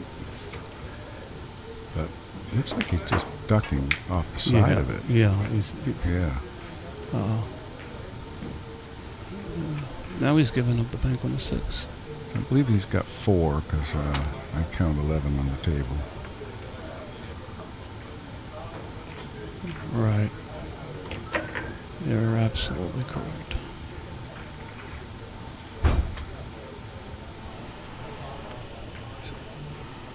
You got Davis and Hendry in the booth with it.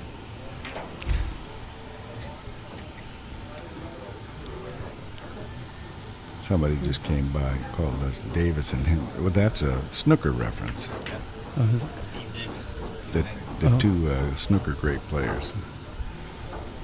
Hendry. Stephen Hendry and Steve Davis? Yeah. Okay.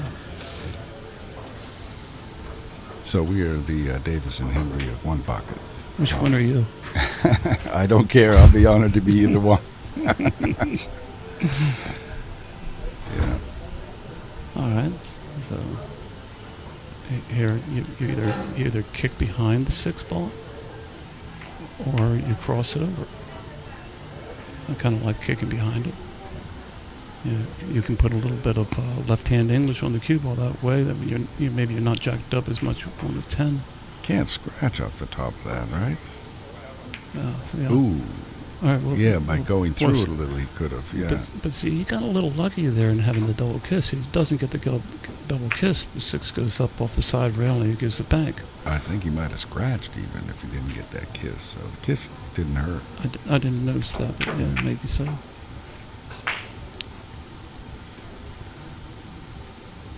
Yeah. Well, you just roll into the 5 here. So.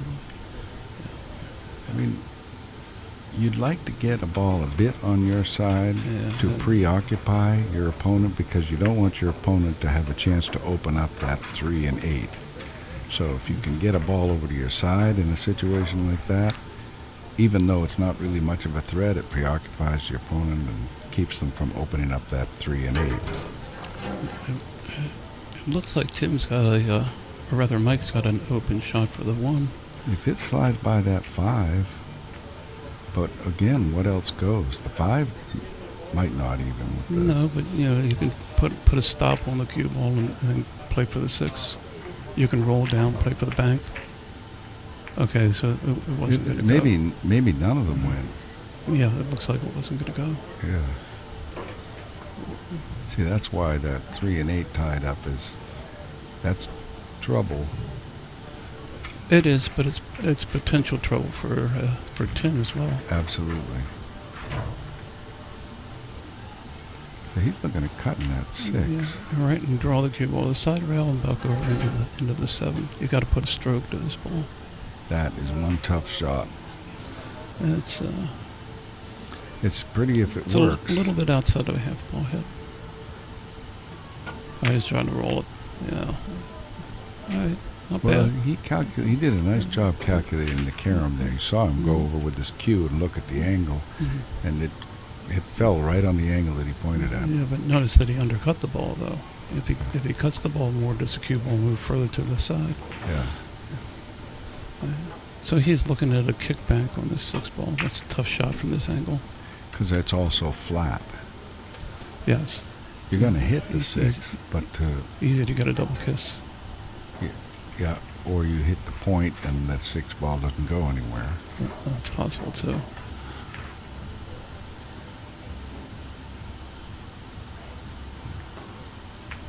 All right, he did all right. Got just a little of the point. But now has he given up the bank on the 8? I don't think that 15 goes. No. I don't think I'd be wanting to move that 8 unless I had a good offensive shot and a chance to run balls. Now, if he doesn't have any offensive shots here, then there is the 2 railer on the 10. Yeah. And then you can roll the cue ball up and use the 5 to hide the cue ball. Yeah, even if you don't make the 10 getting the ball on your side, it's going to preoccupy your opponent. Yeah, so Tim looks like he's playing. This is going to open up those balls a bit. Well, it didn't open up the 3-8. Yeah, well, he didn't want to do that. No, I don't think you and I would either have chosen that shot.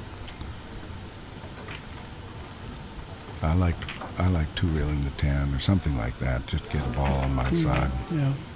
He did have the opportunity to use the 5 to hide the cue ball too, so he's got to find something that he can do that alleviates the pressure that Mike is putting him under. Where's he going with the cue ball here? He's just opening these balls up. He's on the wrong side of the balls though, so yeah, he'd have to cut on the 6 here. I don't see him doing anything with that. Yeah, he didn't really have a good plan for the cue ball there. It didn't seem like. Maybe he meant to hit that a little thinner and come across the table with the cue ball. Well, didn't he go rail first? I thought I saw him. I thought he went rail first, but he caught the ball too fat. Correct. Right. Apparently he hit a rail trying somewhere. To spin this ball? It doesn't seem to have been a foul. Yeah, trying to spin the ball. All right. He did all right. Easy ball to take out, though. You know. Side rail first. No. You go right into it. Can he see it? All the way? Yeah, you can see that ball. Yeah. If you can, that's a lot easier. Yeah, you can see it.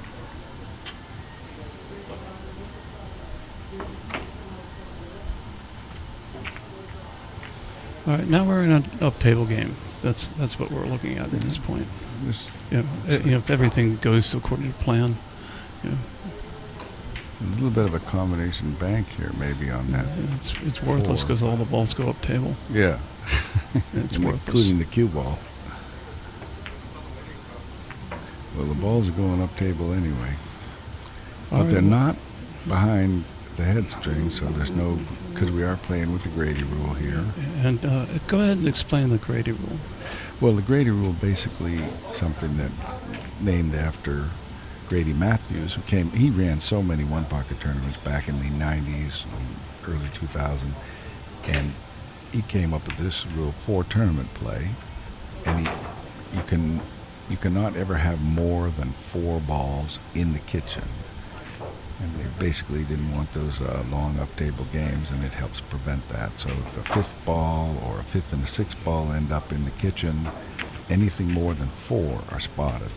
The 4 remain. Whatever's closest to the head string line gets spotted to get it down to 4. So if multiple balls, if 6 balls get behind the head string, then 2 of them will be spotted, and the 2 balls that spot are the ones that are closest to the head string. Yes. And they're playing here like American one pocket, where they go with the full ball. The line, it's not the base of the ball, it's a full ball. So we see that 6 ball sitting kind of on the line. That's not in the kitchen. Okay, well, now, it looks like Mike has given up a bank on the 9. Yeah, he's definitely given up a bank on the 9, if he chooses to play it. But there's no follow-up shot. Yeah. Unless he's able to control the cue ball and bump the 4 ball out, but.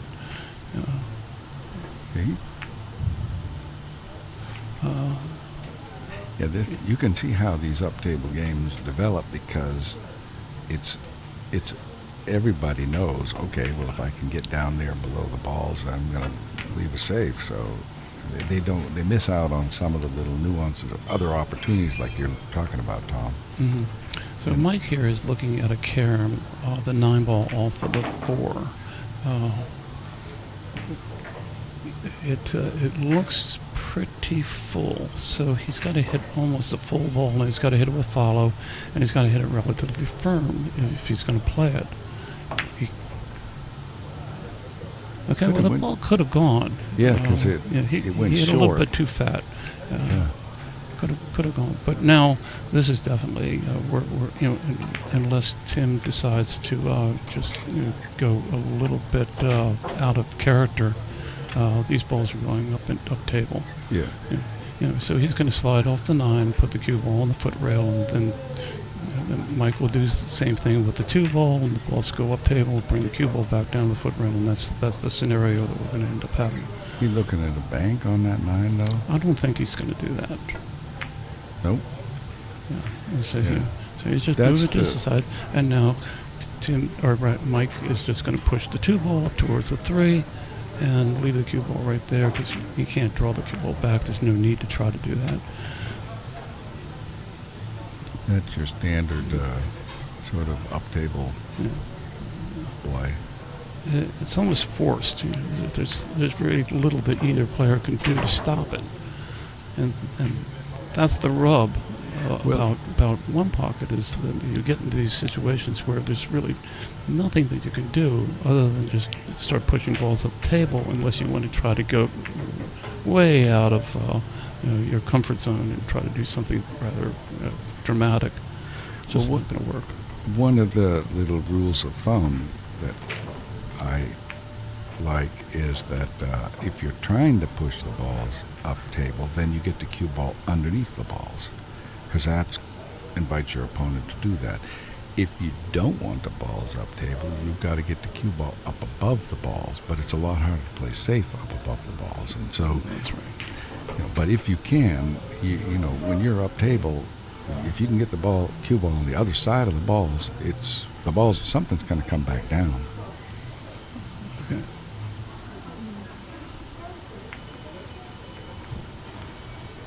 Mm-hmm. Okay, now. See, they've got the balls about as up table as they can be without being in the kitchen. You see that? There's actually only 1 ball in the kitchen, because the 9, 8, and 6 are all straddling the line, which in full ball. Well, the 6 is behind the line. No, it's sitting on it, I think. Yeah, it's its back. They go in whole ball. Yeah, any part of the ball is behind on the line. It's behind, right? No, it's got to be the whole ball behind the line. It's not the way I understood it. Okay. But okay. Well, if it's not considered in the kitchen unless the whole ball is behind the line. That's the way I. Okay. Well, that I'm going to need some clarification for that. Okay. Yeah. Well, it may come up this game, but see how they've done it. They've got the balls out of play, but not in the kitchen. Just like what, Yeah, 8 but- balls in that zone. Right, just give it time. Yeah. Yeah.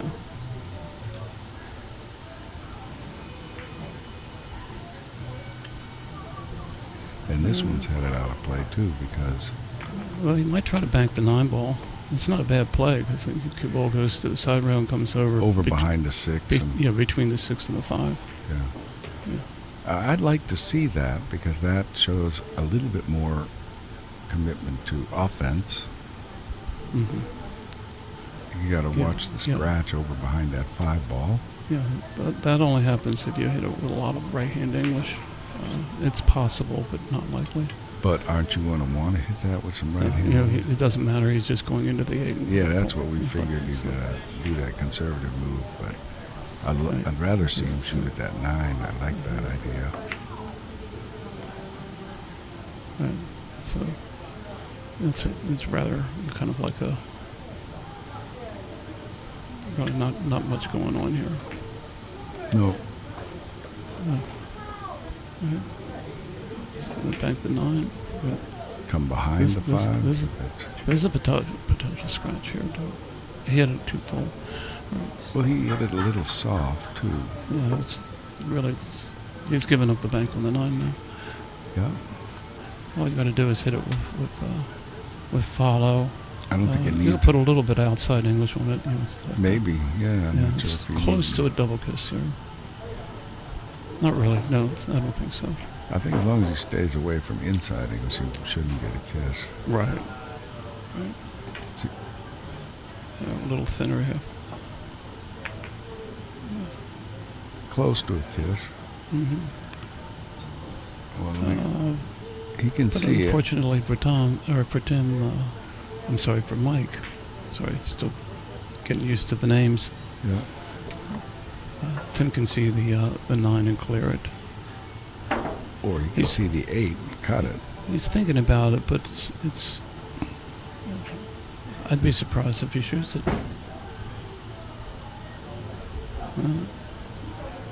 I'm surprised. I don't think so. Okay.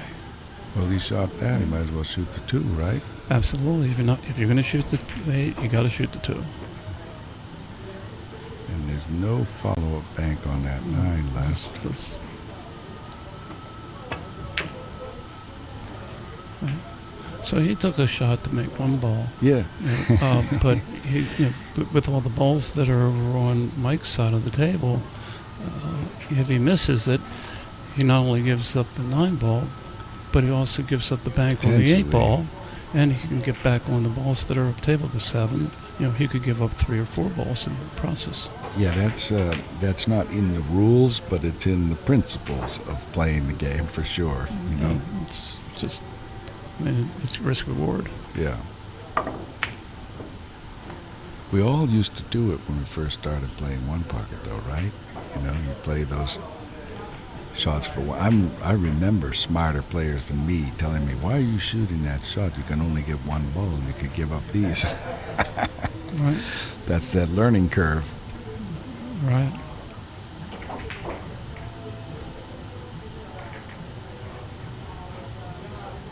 Okay. That's a bank here.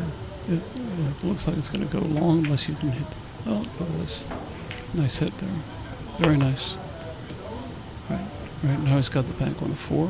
Yeah. I would bank the 4. I wouldn't try to cut the 1 here. The 1 is pretty thin, and the 4 looks pretty natural.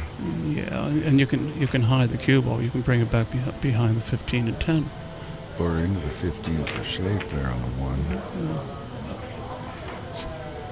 So, he didn't quite get behind.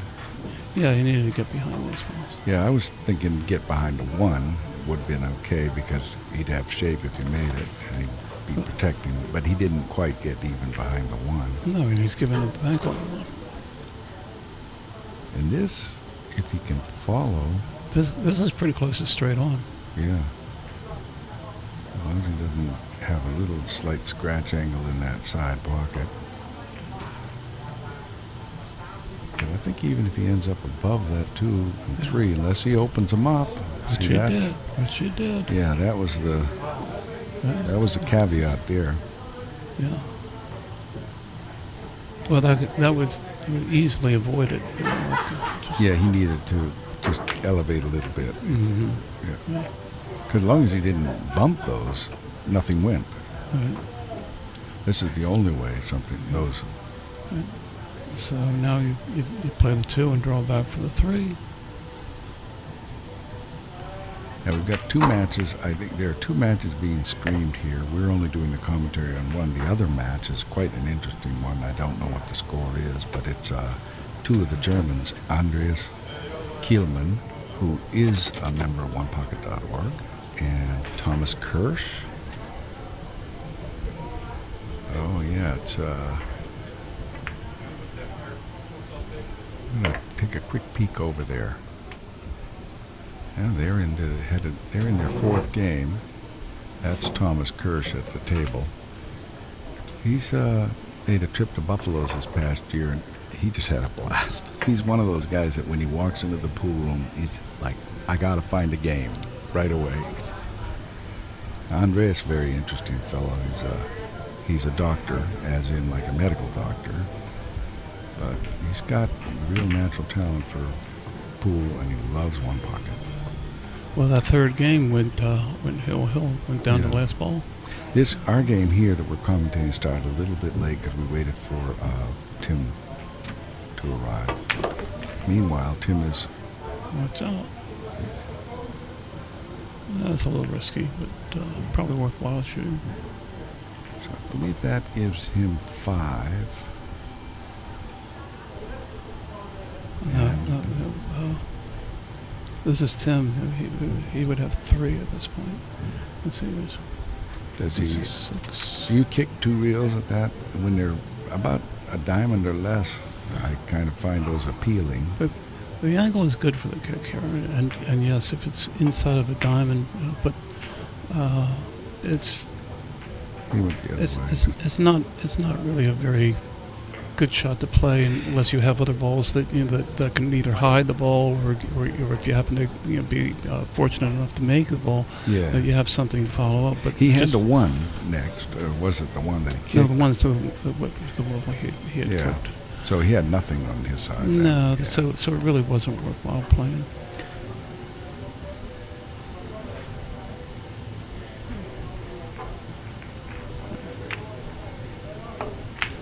Okay, yeah. So you were right about the score. So Tim Yorkman has 5, and Gottes has 4. Right. Oh, Tim is. Yorkman is looking at playing both these balls. This is one of those beautiful shots when it goes nicely. I'm glad he noticed it. The only trouble with it is that, the exposure. But he did pretty good. In that situation, yeah. He did pretty good, though. He's got him jacked up. Yeah. Our buddy Pascal, who is of Korean descendants, whatever you call that, but he describes that as a Chinese snooker. Which apparently that's what they call it in snooker too sometimes. But well, I don't Pascal did it first, so I figured that's okay. Maybe for him. Okay. I'd want to try to stay away from that kind of language. Well, I would have too, but it was his term. Well, I wouldn't encourage others to use it. Okay. That was a dangerous ball. I was going to say that one was fraught with peril. There you go. Yeah, the shot was to come off the 15, push the 15 to what we're looking at is the left side of the 1, let the cue ball drift to the side rail and down underneath. Down the bottom rail. That would have been a safer play. Did anything go clean here? Oh yeah, it looks well. I'm sure he can make the 10 go 1 rail and come across for 15. Oh, he's looking at the combination because he doesn't have it. Well, he's facing his pocket. Right. He's going to play the combination. Yeah, that's it. That's all right. He played it very safely. Yeah, especially considering that 10 ball's hanging. There's nothing else to do but get rid of that, right? Yeah, he's just got to give him the ball. He's got two ways of doing that. He can come off the right side of the one ball and carry him the 10 in and push the one ball up table, or he can just roll it in. If he does roll it in, he wants to go to the side rail and roll it in so the cue ball goes off the 10 and goes to the foot rail a little bit more, maybe a half a diamond from the side rail. To avoid leaving a cross corner on the one. Correct. And you have to trust the table because you're going to roll it soft to do that. Yeah. But try to come pretty fully into that 10. Yeah, so that's what he's doing. He's going to the side rail. That's okay. Now you just roll into the 6 ball. Let the cue ball drift towards the 5. Yeah, you don't hit that. You stay away from the right side of that 6 ball because that's how Michael got that kiss. No, he doesn't want that. He's giving up the 2 railer there. He wanted to roll the cue ball forward and get up on the 5. Leave them flat. Yeah. Well, you don't give up the 2 railer. Right. It's like what I call the ladder. Which means that the cue ball is on one side rail and the object ball is on the other side rail, and they're probably equal distance away from one of the short rails. Yeah. So I don't know why he didn't look at that. Yeah, he could have played it and used a lot of right-hand English and spin the cue ball if he was afraid of giving up a cut on the one ball. Good. So he's going to try to draw back. That was an uncharacteristic miss. Well, you've got to keep in mind that many of these players, they've come from various countries here in Europe, and they really don't get a chance to play much one pocket with anybody. There's nobody for them to play. So they come long distances to play with these things, and it's tough. So it's not like these people can they have ample opportunities to play one pocket with one another. I see like 3 different shots here. He could kick bank the 15. He can one rail a 1. He can one rail a 6. Yeah. He's taking the 1 close to him, which makes sense. The score is close enough where one ball makes a big difference. So you take the shot that's going to give you the best chance of scoring. Now here there has to be a 2 railer. Yeah. Either the 15 he's actually got 2 of them.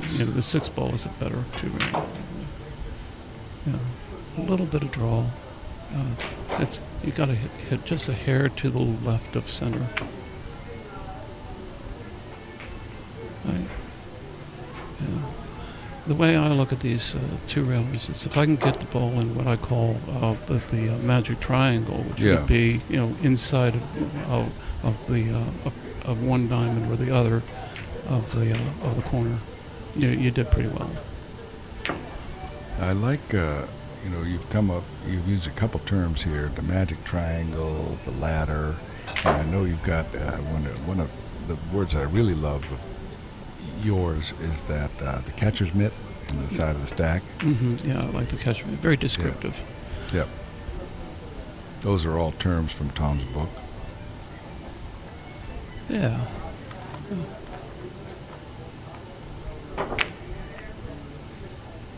And if he banks that 6, cue ball's going right under the 15. And I don't like that. Trouble. You either cross over the 1, or you play the 1-2 rails. But I don't like that. I don't like this shot. Whatever he's doing here, I don't like that shot. Bounces. That's pushing the envelope there.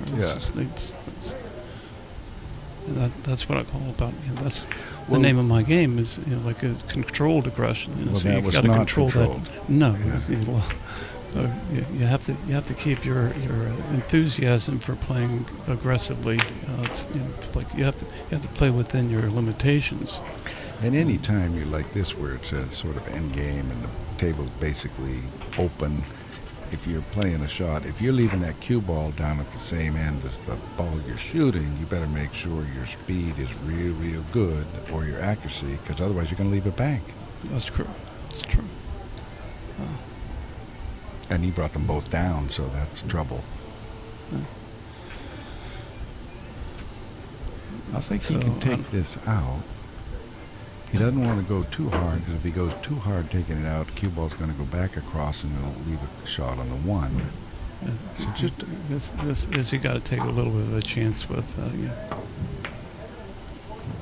Oh, he went in. I would have come on the side rail first. Right. Yeah.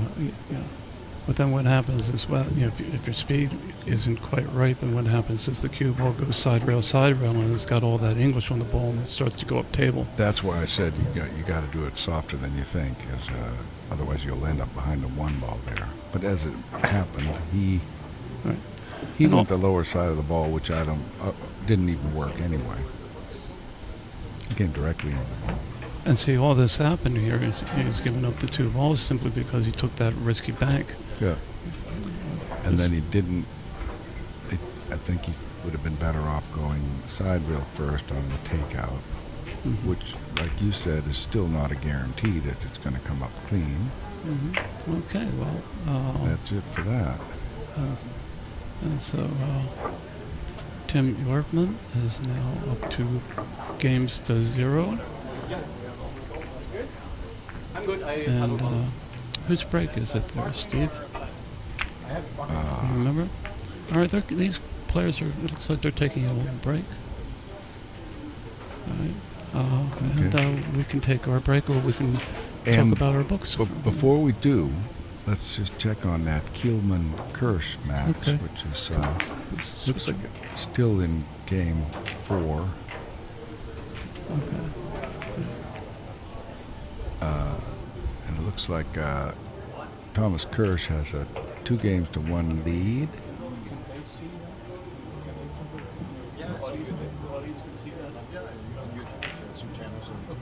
Okay, so we can talk about that. But they have 2 different channels. This is So we can't switch over to commentary. That's fine. maybe next year.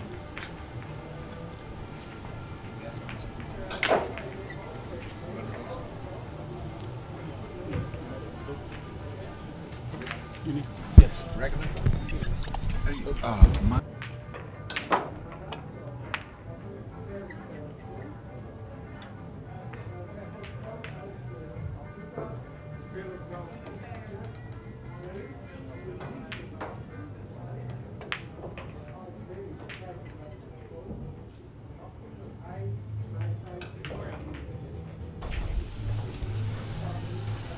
All right, ladies and gentlemen. We're back. Okay. We're the back. table that we're doing commentary on. Okay, they're back, and so looks like Tim is breaking, and he's up 2 games to 0 over Mike Woodsa. In a race to 3. In a race to 3, and this is a first round match. We're just getting started. This will be a 3-day event, culminating on Sunday, the finals, and in between there's going to be a variety of other games, like One Ball, One Pocket there will be a separate tournament for that. And, Saturday night. On Saturday night, and did I hear that there's going to be a bank pool tournament as well? Then? Yeah, tonight there's a bank pool. It's kind of a novel way of doing it. They've set up a series of like 15 different shots. I'm not sure exactly the number of shots. We'll try to get you a link on onepocket.org for that. They're set up shots, so it's played kind of like artistic pool, and you have 3 chances to make the shot. You get more points if you make it on your first chance, etc. And they did that because they figure a regular bank pool tournament, it might just take too long. Last year at the we had just a one ball, one pocket mini, and it had like 36 players. So a lot of these guys who are here, they want to play in the minis as well. Well, that was a nice aggressive shot to move balls to his side, but couldn't quite hang on to the cue ball. You know, there was a complex shot, and when you're doing a complex shot, Tom, what's the most important thing? Well, like you gotta control the cue ball. Yeah. Well, that's the most important shot regardless. That's true, even if it's not a complex shot. Yeah, the cue ball is king. But yeah, I think the part of the way when you're doing complex, also you've got to pick that most important thing and really focus on it.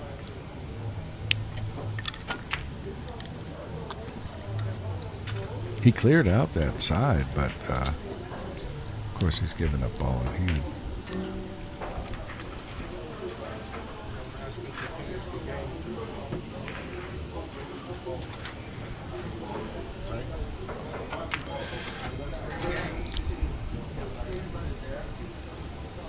Well, looks like Thomas has won over there. I see a score of 3-1 posted. Right.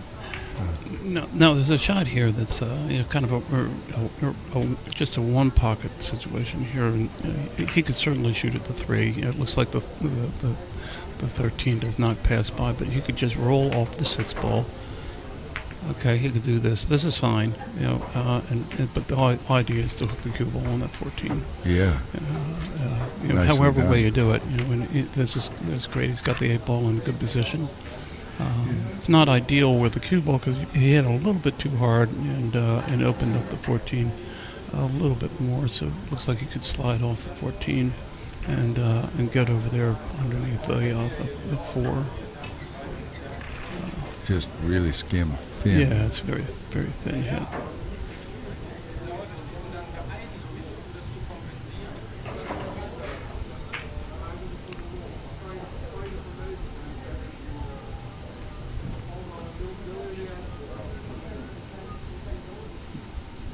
If that 13 doesn't play by the 3, he could go up table too, but it might go by.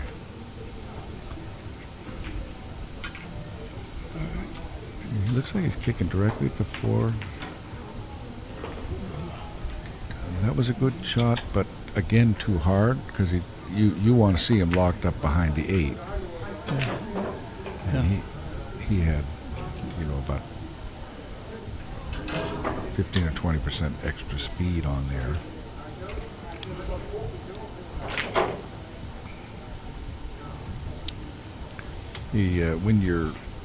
When you're playing safe and you're moving balls, it's always more important to lock up the cue ball than it is to move the ball a few inches further away from your opponent's pocket, in my opinion. Sometimes you have a little bit of a choice in a shot where you can lock up the cue ball solid, or maybe you can get the ball a little bit further away from your opponent or a little bit closer to yours, but it's not going to go. You got to lock up the cue ball unless you're going to make the ball. That's the offensive threat doesn't have to be right on the doorstep to be a powerful threat if you lock up the cue ball. Well, I'm not sure what he's looking at over here. It looked to me like he's got a bank on the. He's got to have a bank on the 14, and then you just come straight up into the 2, and then you have the combination or a cut on the 9. Either way, if you get the ball close, you're going to have your opponent in a tough spot. He's passing on it, so that tells me that he really doesn't have that shot. But it really looks like he does from here. It does. See, this is no good. He's giving up the cut on the 8. Might be taking advantage of a little skim off the 13 first, or if there's a 12 or 13, I don't know what that is. You just cut the ball. Stripe. You cut the ball when the cue ball comes off the bottom of the other. It looks like it's a 12 ball. I see. He's looking like the carom. I don't like the carom very much because it doesn't let the cue ball come across the table. I do like the carom. It still lets the cue ball come across the table because The cue ball is going to hit the stripe first, then the 8, and then it's going to carry right into the 14. Same idea. I don't see the cue ball come across. I see the cue ball hitting too full into the 8, and the cue ball doesn't come across. If the 8 is going to go to the pocket, the tangent is the same, no matter what. Well, he pounded it, but it obviously went that direction. But he got fortunate. He's got a shot on the 6. Yeah, if he wants to shoot it. Yeah, that's right. If he wants to shoot it. Yeah, I like that kind of split between the ball shot. That is. It doesn't look like that's what he played. Was the split hit there? And you do control the cue ball, in my opinion, because you know where you're hitting the 8 ball, and the tangent line. That's where the cue ball is going to go. Right, so it looks like is he kicking at this ball? Yeah. That's a good bid. Okay. Well, we would have liked to stick the cue ball right there behind the 10. All right. You bank the 10, you go up table. Or cross and run out. Yeah. What are you going to shoot if you come across? What are you going to shoot next? 14 or 11. Well, maybe. Hit that with low left. Nice natural bank.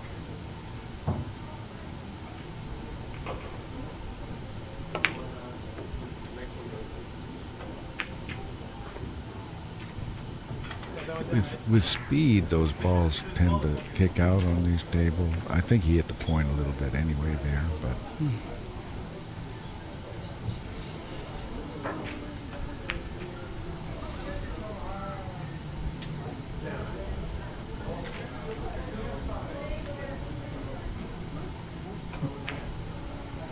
I don't see a whole lot here coming off the that one stripe in the middle of the table. Yeah, it's to a 12 ball.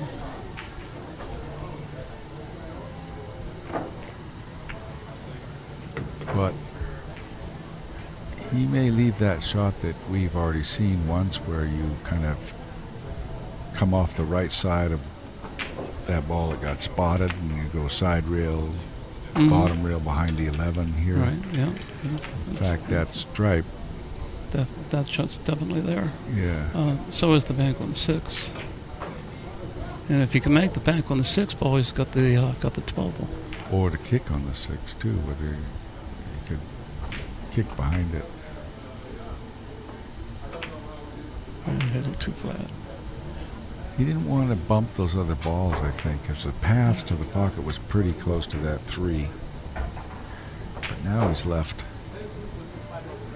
some kind of bank here. A little touchy to avoid the kiss. A little inside English. Yeah. A little kind of just float the cue ball out of the way would be the idea. Well, if you hit it with a little speed, you're going to hit the right side of the 10 with the cue ball. You know, if you cut it on a good angle, yeah, and that'll help to slow the cue ball down. And if he hits the ball 6-2 full, you can get a kiss even if you use the inside English. If anything, you want to overcut this, in my opinion, to avoid the kiss. He got the kiss, but it wasn't a harmful one at all. Yeah, he didn't put any English on it. Well, if he didn't put any English, he was definitely shooting into a kiss. Because that was a kiss without English, wasn't it? Without English, yeah. With inside English, you cue ball passes by. Yeah, as long as you don't hit it too full. Just straight ahead here. I don't mind tying those balls out. Now he's got that corner. See, I think Mike has to worry about the 7-5 carom. It's close. You see that? It's a little high, but it can be made. You can be manipulated. So. But I don't know. I like that better for Michael because the 7-5 combination is better for Michael than the carom is for. Well, it depends John. on who's shooting. Yeah, absolutely, of course. I'm just talking about the balls, not who's at the table. Right. Well, like if you're shooting and you don't have a shot of it, you got to make sure that your opponent doesn't get a shot. Yeah, of it. because it's better for him. Right. At that point, yeah. That's what I'm saying. So here's a shot for you. You see how the 2 and the 1 are lined up? So, Yeah. so the 1 goes to the side rail, right? And So you can hit that ball. You can hit that ball high and draw the cue ball up table. Yeah. The 1 ball goes to the side rail, comes over, Banks across. runs into the 10. Knocks balls that way. The 2 runs into the 5. And a lot of balls are going your way. So you get the cue ball up table. That's what we all call a power shot. You call it a power shot. Yeah. I call it Scott Frost. Yeah, because the way I define a power shot is you're sending more than 1 ball towards your pocket, and then once you get 2 balls headed that way, then they can sweep other balls along.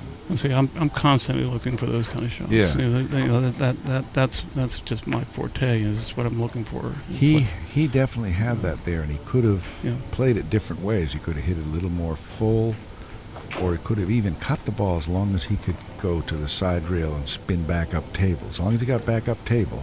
Right. You can go 2 rails, or just or, side rail, and go up table, or go straight up. Well, there's no clean bank, but he can bank the 10 under the 11. No place to hide the cue ball. Well, how about this? You bank the 14, back across into the 11, and draw the cue ball 2 rails and go up table. There's nothing up that way. That's a good, if he could do that, because those balls, I don't know why he wants to go up there, because those balls are tied up. And if he opens those up. See, really, you see these kind of shots right here, they just don't accomplish anything. No, not a thing, because he could have done that without going anywhere. But at least he didn't. The 6 ball might go now, though. Yeah, definitely. Yeah. But see, he's looking at this this combination carom. Looks like it's got to be a carom. I don't think you can just. I don't think the combination, just a clean combination, works here. Real thin to miss those balls. Yeah, that was a nice shot, especially if he gets the cue ball over. Which I think he did. I think he managed to get the 6 ball on the way of the 7.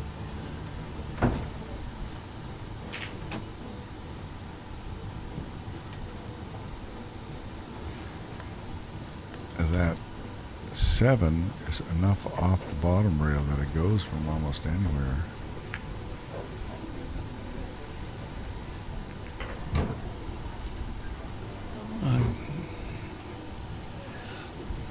He can, if he wants to buy a little time and see what happens, he could play a little simple safety up there off the 3, stay behind those balls, and look for an opportunity to chip something to his side on the next shot. Right, but he can't hide anything, so he's either going to give some kind of a bank on the 3, or he's going to give a bank on the 6 ball. Well, let's see what he does. I like that, going soft. Right. I would have not done that yet, see, because it didn't quite lend itself, but if he had just ducked up there, I think he could have bought time and then done something that was a little safer. This actually would have worked out okay, just hit the ball way too hard. I mean, you saw both balls are going moving over there. Well, he got a ball pretty close to his hole, didn't he? Yeah. So in that regard. Drawing back.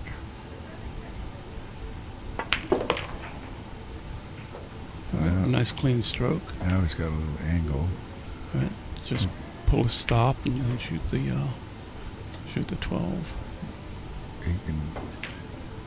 He doesn't want to lose that angle that he's got on the 12. Yeah, he'll have a good angle here. I hit it too hard again. Well, he might have an angle. He can come down for the 7. Yeah, he's got to go to the side rail to do it, though. Side rail, a little left English if necessary.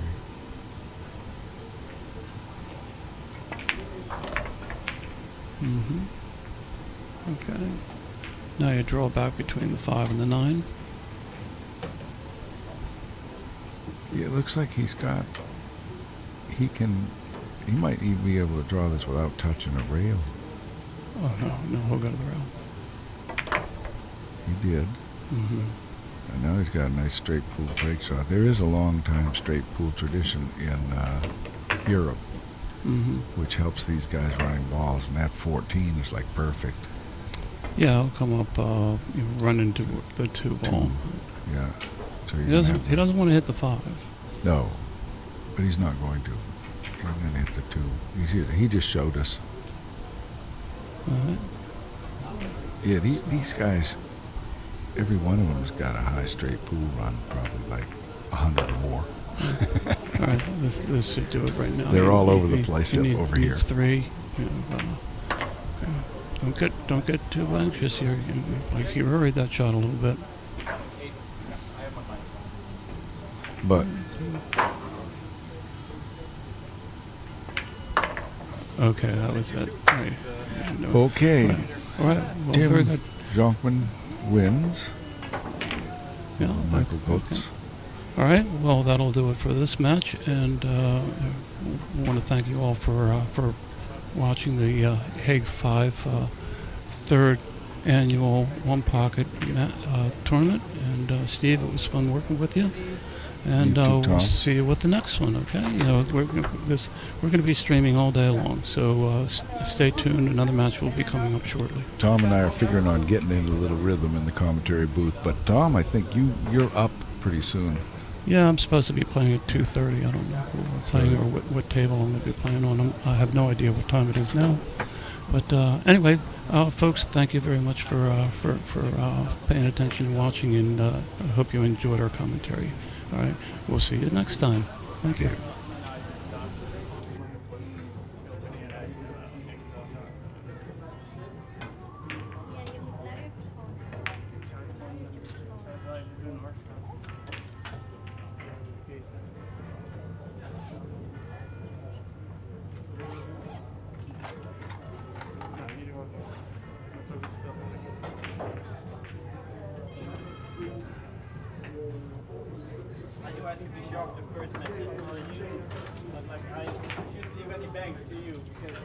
Yeah, but the long ones, the rails are a bit tough now. This table. And I mean, this one, this 10. When I was okay. That's in. So. Yeah, but when it's here, it's up. Normally it always goes in. Yeah. It's crazy stuff. Sorry. Hello.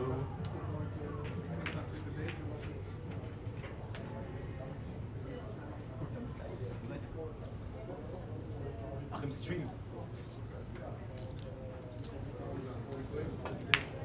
Nee, sorry. Ja, also ich meine, er spielt einfach echt gut. Also da war nicht viel zu holen. Ich weiß nicht, ich bin halt nicht bei einem offensiven Stoß. Es waren halt immer irgendwelche Saves, wo ich dann irgendwie ein bisschen was aufgemacht habe und auf einmal fängt er an zu schießen.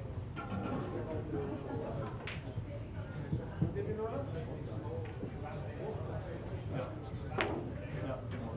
Ich mach halt irgendwann den Fehler, das ist halt so. Und ich meine, er hat halt keinen verschossen. Ein Bank hat verschossen. Nee. Also dann.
same to me if I eat. Oh, Don't worry. I'll make sure. Take it easy on me. Keep in mind that my stomach is upset. That I I know. have to sleep. Hey, look, still suffering jet lag. you and I, we got I it. can't see. I'm 72 years old. 72, I bet you by a year. But, yeah, we're old, we did the travel, the jet lag, yeah. Oh, I know that feeling, you know.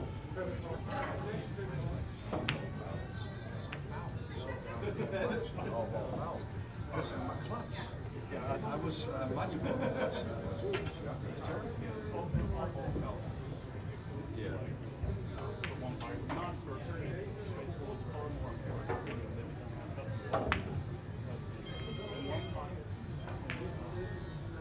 What's your height? Yeah, I was gonna say, you're old enough that you would play straight. No. Yeah. Even in the 60s and 70s. Marco, those people are not too far.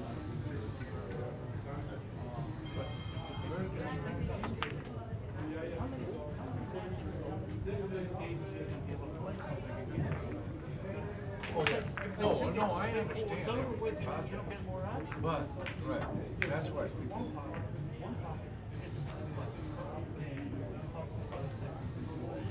Yeah.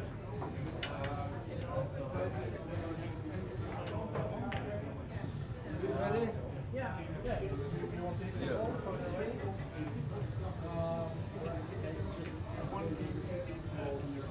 Okay.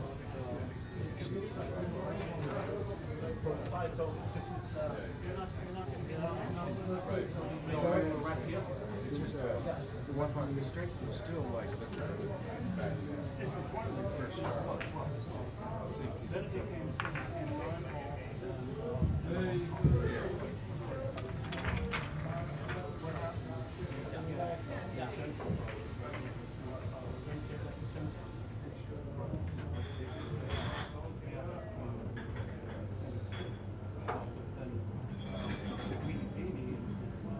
First time I play a tournament, so I hope if there's anything with the rules I can consult you, but we can consult in the front. No problem.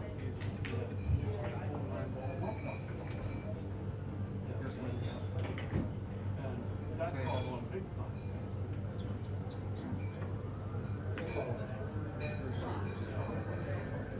Good luck.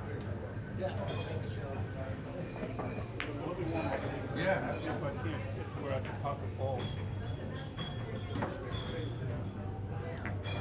Oh yeah, that's nasty. Yeah, this is like, it's about, it's a little. You know, the funny thing, that new pool room near me, the tables are set up funny, and the side pockets are the same width as the corner pockets. Yeah, that's odd, because usually the side pockets are Yeah, larger. they're supposed to be bigger by 3/8 to 1/2 inches.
Did you play yet, Tom?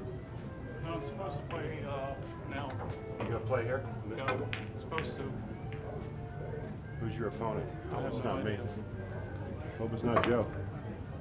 You? I said, I hope it's not me. I hope we didn't come over here together so we could play each other in the first round, like Right. usual. You made me right now. I feel like I like you.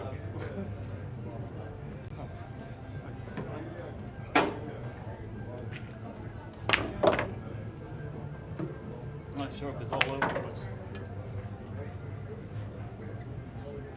How are you doing? How are you hitting them? I don't know. I haven't hit too many balls today.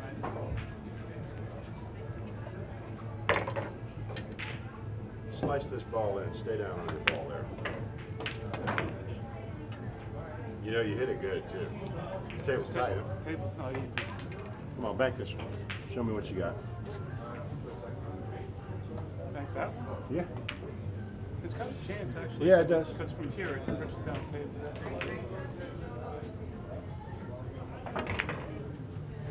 That's kind of where you got to hit it, though. You just got to hit it a little firmer.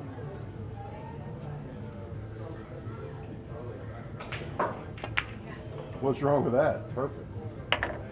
Excellent shot. That was your best shot of the day. You should retire after that shot. These are ones. You gotta have a real loose wrist. No. I think you can turn it from there, can you? Yeah, you can, but you have to have a real loose wrist and spin it.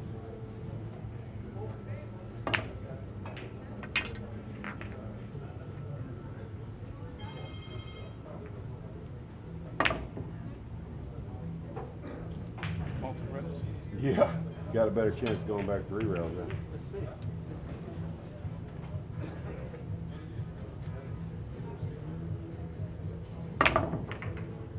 It's a good lag anyway.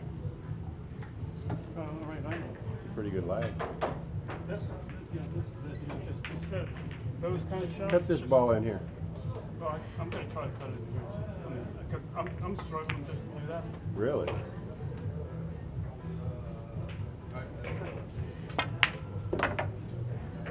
But see, my stroke just feels awkward. It doesn't feel solid at all. As long as they keep going in, it's okay. Back on and feel the wrap. It's wet. Yeah, it is wet. My hands are wet. It's pretty heavy too. Everything is sucked.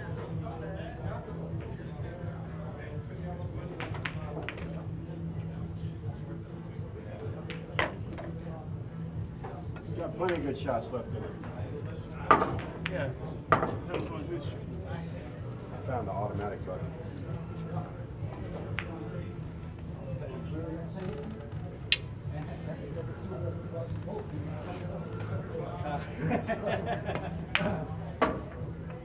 Nothing wrong with that shot. Look how tight that table is. I played on this table last year. It was really tough. I struggled. Yeah.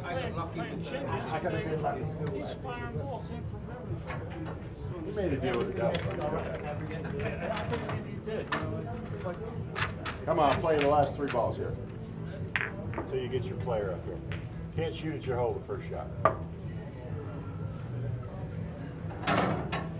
Race 2. Which hole's yours? Over there? That'll get you broke. Maybe not.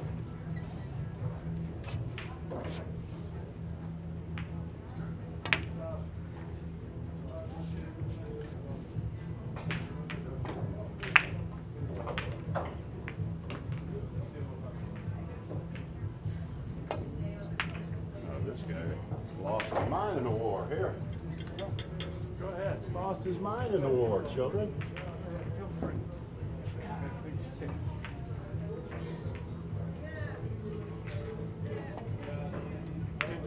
Did Jim play his match? I don't know. I came back from dinner. Oh, did Yeah. Time? It's From almost 6. A point got you. Yeah, I didn't hit it hard.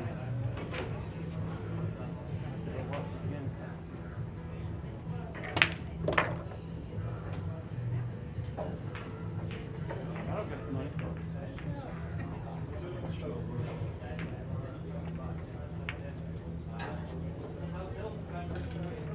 Game 1 goes to Joseph Long from Baton Rouge, Louisiana. That's right. Have a different break.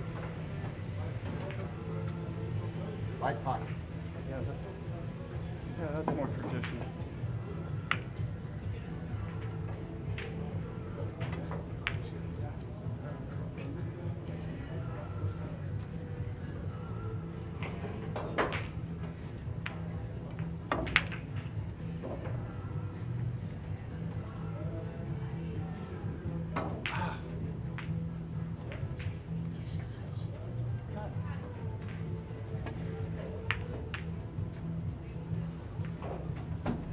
Play too tight. I do play a little tight.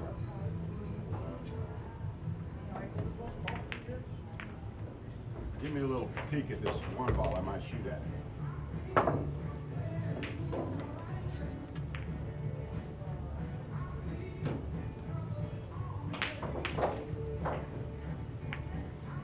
What's this? Looks like a foul to me. Oh, no, we got away.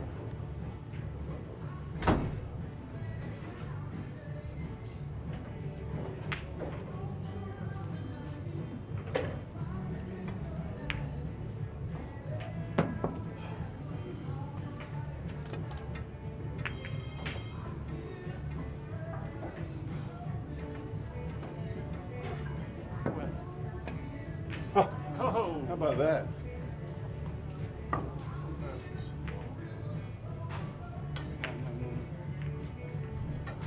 Why is that thing there? That's for 9 ball, 10 ball.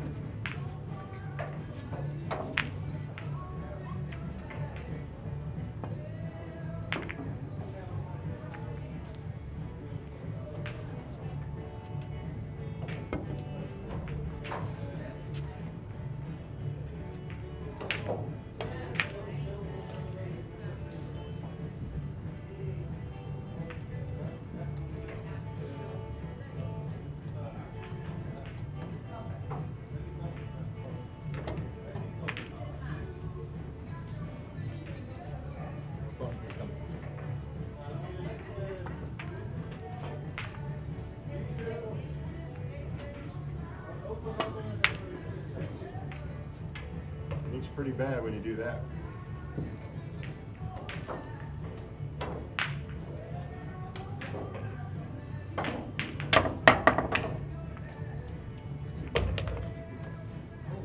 Excuse.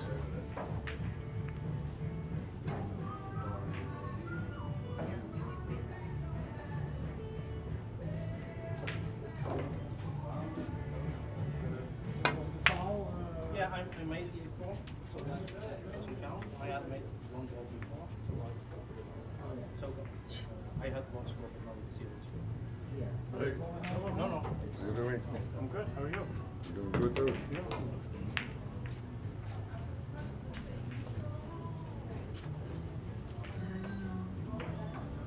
Two innings.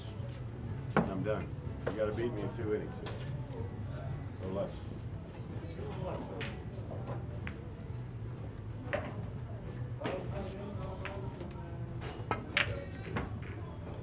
Good thing. You're ready now. I get them in all in stroke. Don't worry about it.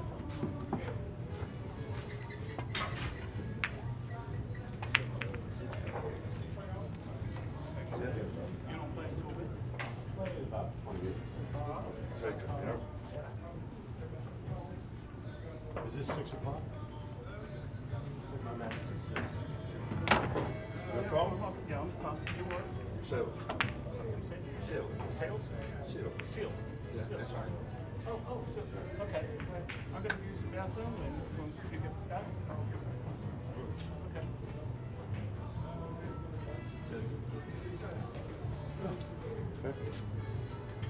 Those are what they do.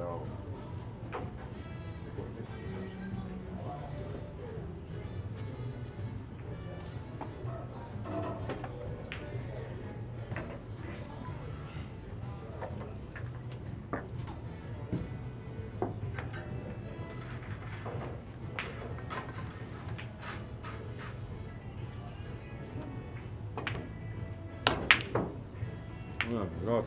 Tight pockets.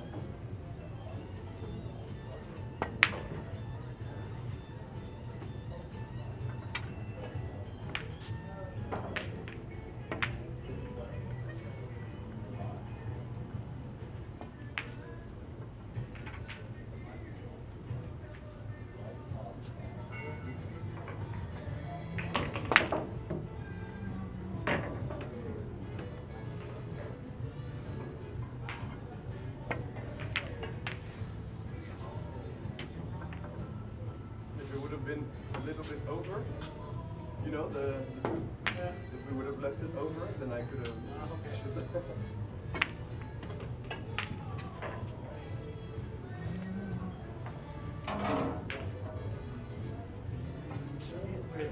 Yeah. I mean, for both, you know.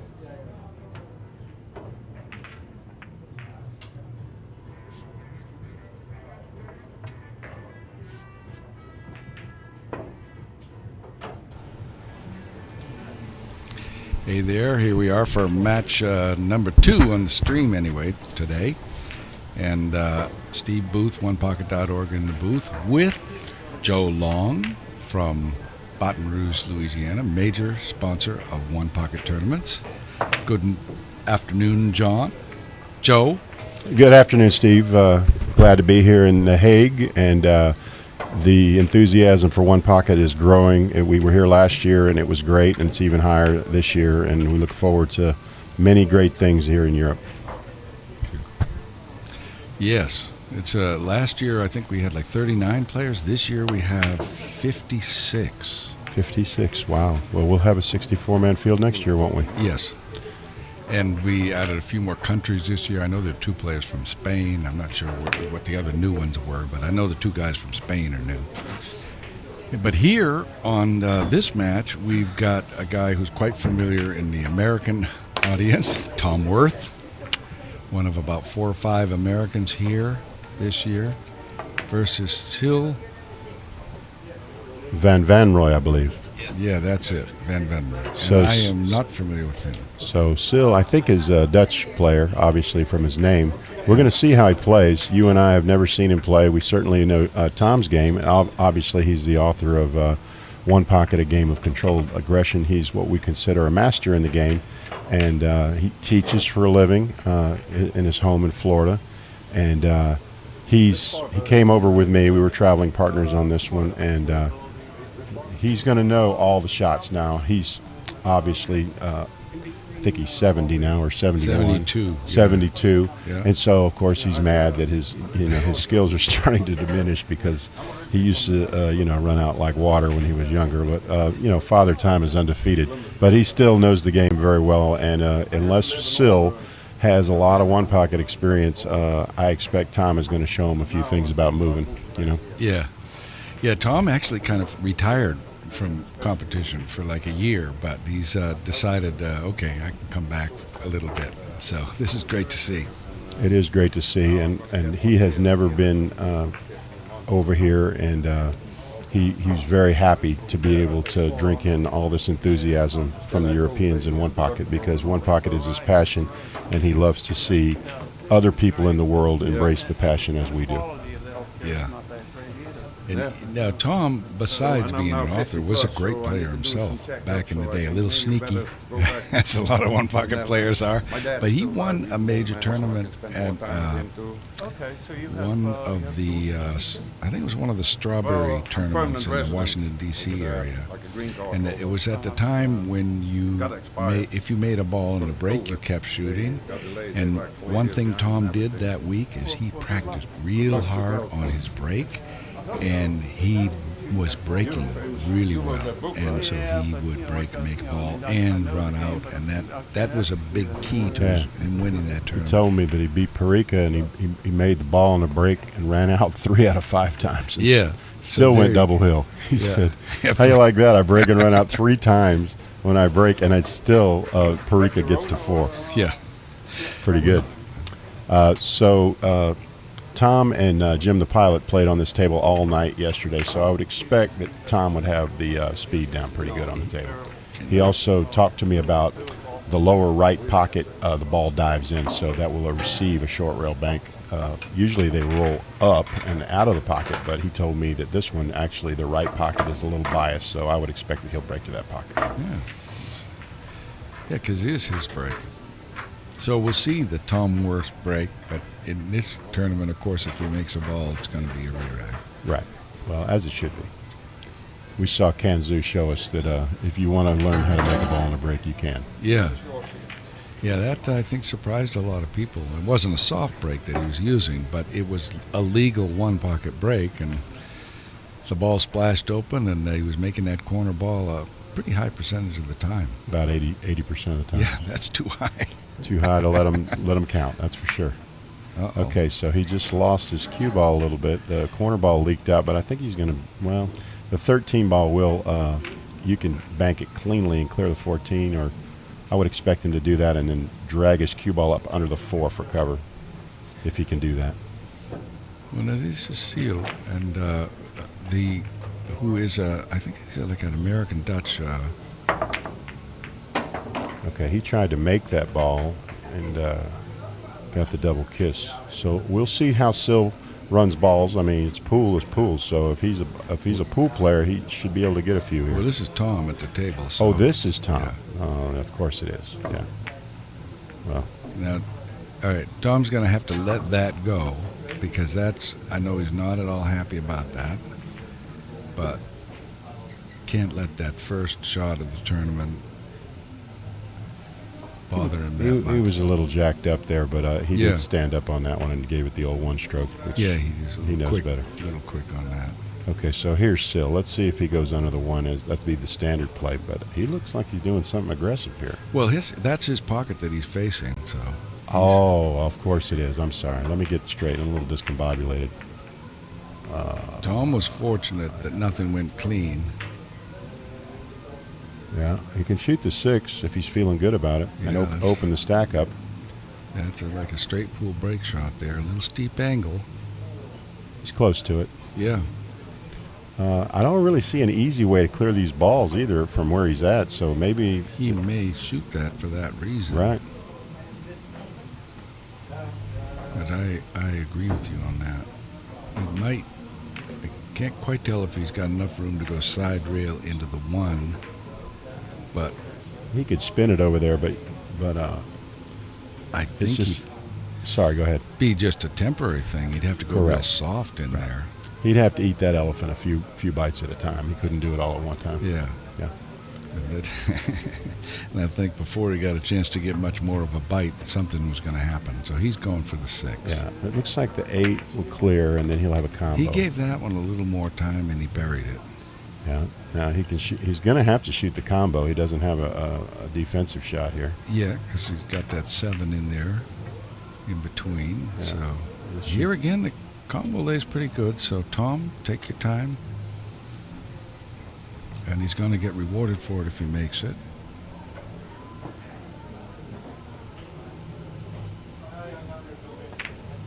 Yeah, he hit that one well.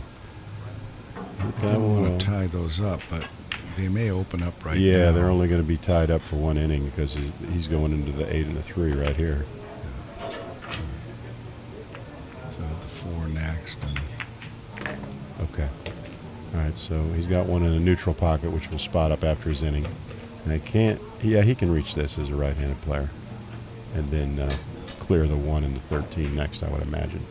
And when you get into your 70s, it gets a little harder to reach these, you know. Look, he went for the 5 and didn't quite get there. Yeah. That's the stretch that did that to him, I'd say. So he's ahead. Now, what do you do here, There's Steve? that 1 ball that's going to spot. So let's see, 3, 6, 9, 10, 11. So he's got 4. So I'm definitely looking to clear those balls. Would you clear it, or would you make the 1 and put him under the stripe? That's probably a smarter play because you got a 4-0 lead, and there'll be a 4-1 lead in that case. Right. I mean, I don't see an easy way to clear these balls and control your cue ball. So I might give him the 1 and put him under the 13 here. Yeah, because if he kind of bumps side rail just soft to try to buy time, he could get in serious trouble doing that. Oh, he's going to try to crash into the 1 ball with the cue here. Same idea. And he scratched. You got a bad roll there. Because that's a tight pocket to scratch in. Yes, and especially coming off that other ball. It's really hard to come off that other ball and scratch. Correct. All right, so Sil has the 11 ball, which will pass. I don't think anything else will pass, so he's going to have to take on the 11 and probably roll up for the stripe on the bottom rail here. Yeah, that's what I see too.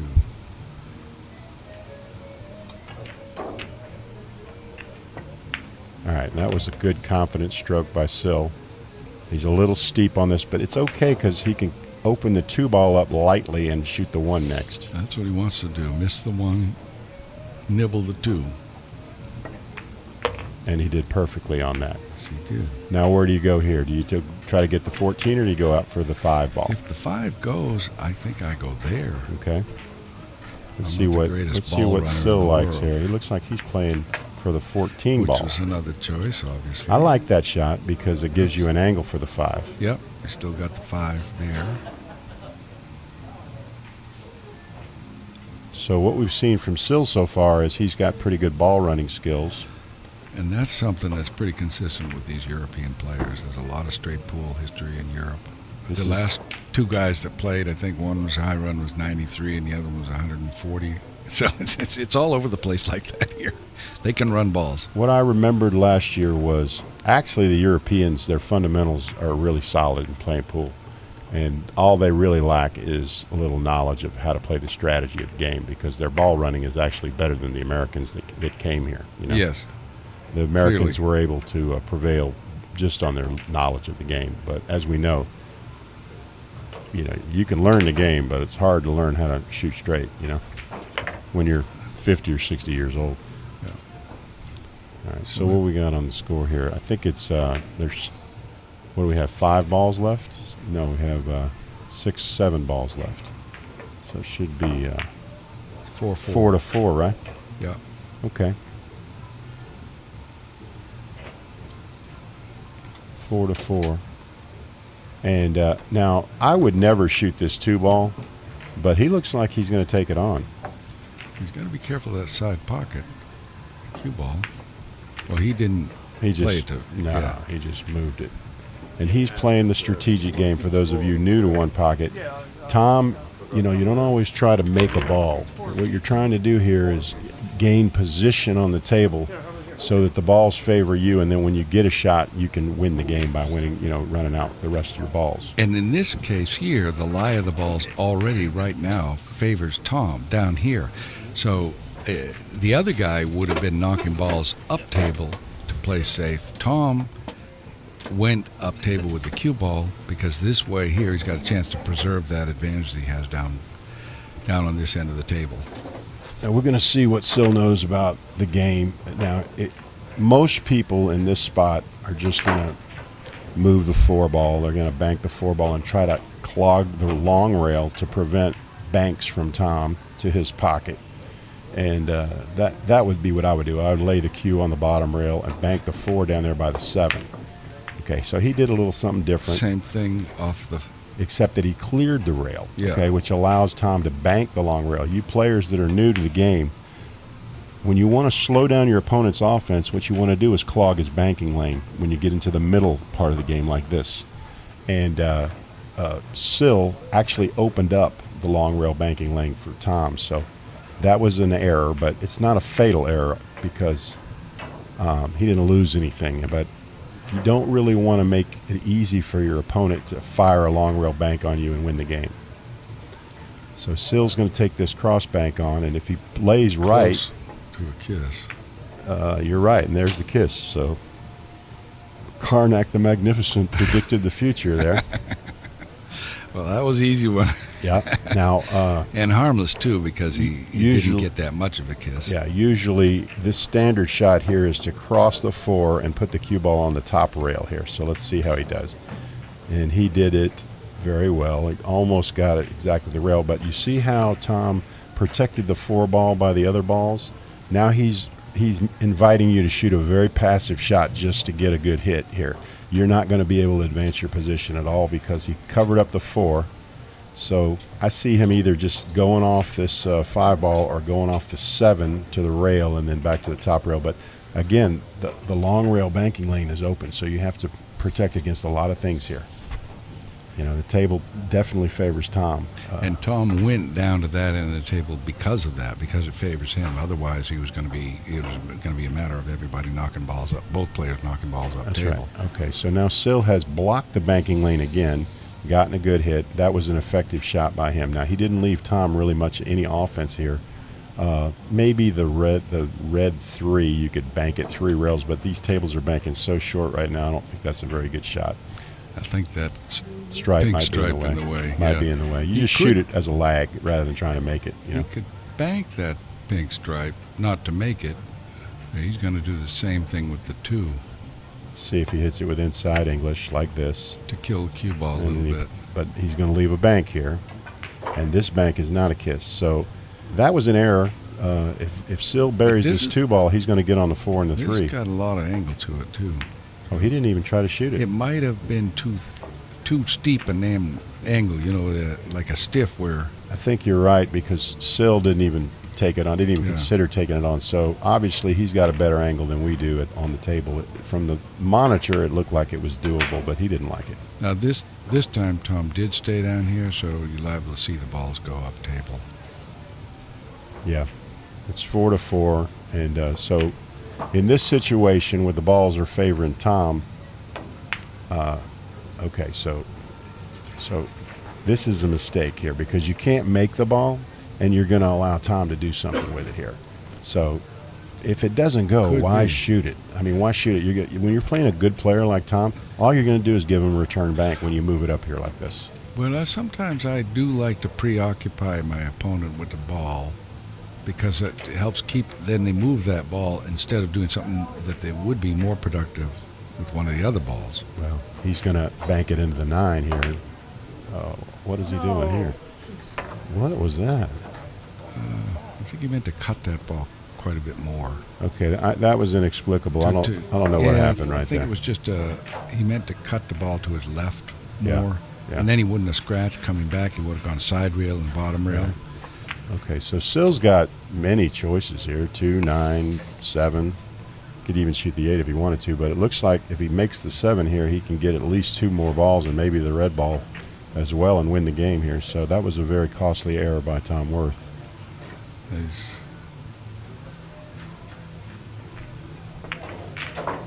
But this is a tight table, very tight table. So he fell for his trap. Tom Tom trapped him with ball in hand, didn't he? I know, I've been there and done that quite a few times and missed that damn ball in the end. So with the table playing as tough as it is right now, this is a very scary part of the game here, because if he doesn't bury this ball, he'd be right back into the fire. And he missed it and left the 7. And so the players are struggling on the tight, wet equipment, and it is very humid here in the Hague, and the tables are playing wet and short. Yeah, this is like Baton Rouge or New Orleans kind of conditions. The only thing is that here in Europe, they don't tend to have as much air conditioning as they do in the U.S. So, you know, here you just kind of suffer through the heat a little. Yeah, last night I think it was 93 here, and the players were suffering, especially the Scandinavian players. They said, "Listen, man, we're not used to this kind of heat here. We need some help." I said, "I feel you, man. I feel you." In fact, Christian, one of them from Norway, said that in the Philippines they play with a wet towel around their neck when it gets so hot, and he thought that he might do that. Now this is a good shot by Tom Worth right here. Nice. And you see, okay, so the ball is diving down to both pockets. That's why Tom banked to the one that he likes as a right-handed player. It dives down to both pockets. So the short rail bank is very makeable on this table, the way it's playing right now. Okay. He didn't get too aggressive on that shot, but took care of Whitey. And so he has 6 balls now, it looks like. Let's see, there's 6 left. He's got five balls. Yeah, 5 balls. All right, so he went for the bank and made it, luckily, because he gave up the 7 if he'd have missed. This is laying real funny. What would you do here, Steve? But he can probably shorten this and go aggressive. That's what I saw. Yeah. I didn't like it. You know, it looked very I think kissy he to would me. have had to pound it if he was going to actually Right. play it. And then it's not free. Right, you lose it because it's just as likely to go back to the other guy's pocket. He got away with that kiss, though, it looks like. Yeah, he did. But it's 5-5, so race to 3 on the first game here. And I expect Tom will just play safe. Yeah, just leave the guy. Now, he can take the 2 ball on, but it's a very dicey shot. He loses the cue ball somewhat. So let's see what Sil has in mind here. What would you do, Steve, in this shot? Would you just go off the 7 and leave him on the rail here? I might go off the, the 7. I like that. But it's not going to get anything near your pocket. You could also go conservative and just go off the 2 and the cue ball into the 3. Yeah, just to get a good hit. Yeah. Yeah. I like laying the 7 because all these balls are laying real funny to bank, and I find that when you lay these funny banks, usually you'll get a return bank if they go for it. All right, I did not expect that. Combination bank. He's going to be okay on this. He left the stripe as a bank here.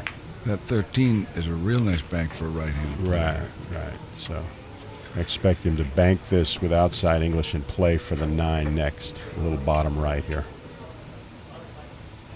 Okay. Looks like he's just going middle ball. Yeah. Just focus on trying to make the ball.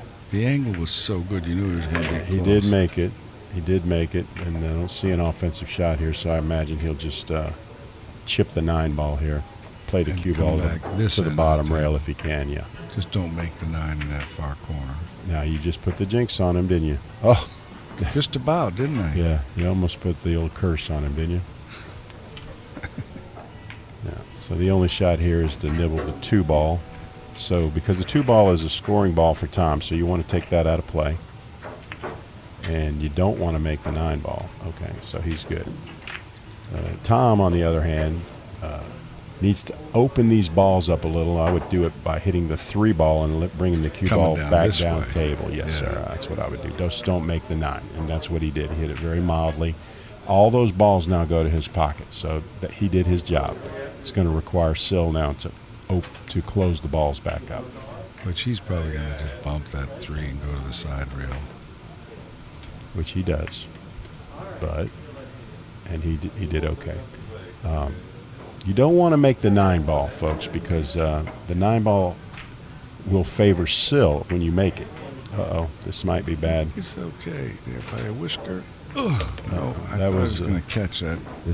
He's catching a break. Tom has made more errors in this game than he'll make in a week usually. Yeah. So he's definitely caught a break. You're going to have to spot the ball, Tom. He's so disgusted with himself, he's not even thinking about it. Do that. Yeah. All right. So what's the odds on a intermediate player making this spot shot? I think it's pretty decent. Yeah.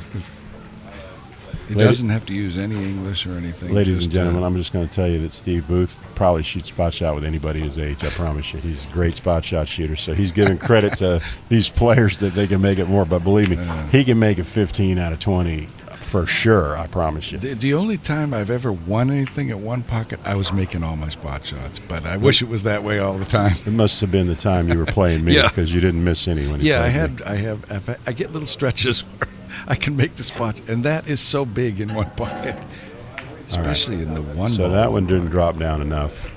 He did give it a little, thinking it would dive down, but it didn't dive down as much as he thought. Little two-rail kick. You don't want a one-rail kick. You don't want to kick this ball. That's a bad shot. Two-rail, I wouldn't have minded. He hit it good. He hit it good enough to. But ladies and gentlemen, just forget about that shot, okay? You're going to lose so much money trying to kick behind a ball to your pocket. You're going to sell out a bank way more often than you're going to get it close. Just forget that shot even exists, okay? You believe me, you'll thank me later. I think I agree with Joe, except if you can English your way into the kick where you contact the ball thin, then the cue ball is going to leave. Yeah, that's right. You can get the cue ball to escape, and then you get safe. But if you leave a return bank, if you miss it, it's death. You don't want to do that. You don't want to directly kick at it unless you're going to make it or hang it. Right. The good players, the great players, okay, what they say is like if it's a quarter inch off the rail, then they'll two-rail it all the time because they can get the cue ball to escape. Yeah, yeah. And if they come into it thin, the cue ball's going to go up table. All right. So he's left him an interesting shot here. Most of us would not bank this 8 because we got to go into traffic, right? And the 2 ball's there. The thing is, banking the 8, you're going to avoid the kiss because the cue ball goes into the 3 and kills the speed on the cue ball so that the 8 passes. What about the deuce, though? Problem is the deuce is there, so if you don't make it, you leave the deuce straight in.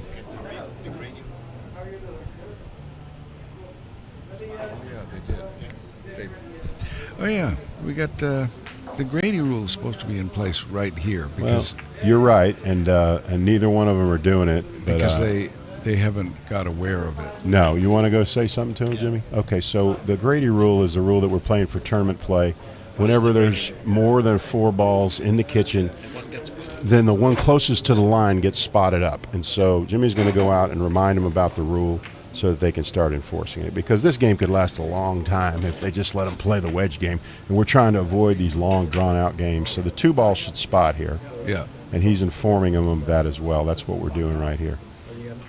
And there's really, the way we talked about at the players' meeting, there's no delay. Once you notice there's 5 balls, if it's between innings and the ball spots, you don't wait until players have shot and so on. Tom's probably saying, well, don't we wait because we slept it? And that doesn't work like that with this rule. So they've agreed to, they probably agreed to do it after this inning. Yeah, just because they don't want to give anybody an unfair advantage. Right. All right, so. Ooh, that was a pretty nice shot. I like that shot a lot. Yeah. He's going to go off the 3 here. Something went in the hole. So something went off the hole. Goes in the spot. There you go. Okay. It's even better. So I don't think Tom should. Okay, he's just going to go mildly off the 8 ball here and not leave a shot. Okay, that's a good shot.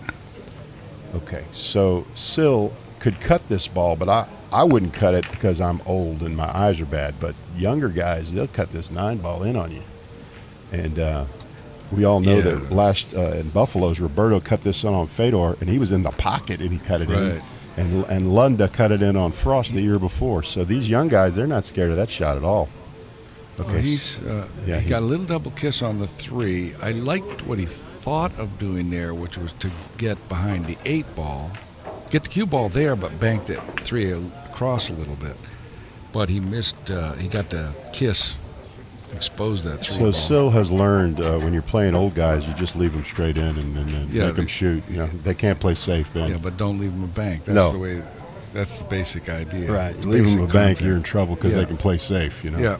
They're going to lay the ball up. Let's see how Sill does when he's jacked up here. This is a difficult shot, but he hit it well.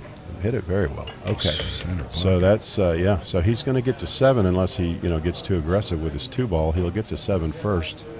Let's see You if can't he scratch, so go right at the 7 with the cue ball. Problem is they hit it hard. And he's going right yeah, and around. they jam it like that. That's what I I'm think saying. I would have gone the other way, just straight back up. Well, just make it. Yeah. You're playing on 4 1/4, 4 1/8 inch pockets. That's the true. toughest table in the house. Just make it and get to 7. You're not playing. You're not playing taking Fedor on- Gorst here. You're going to get some shots. Yeah.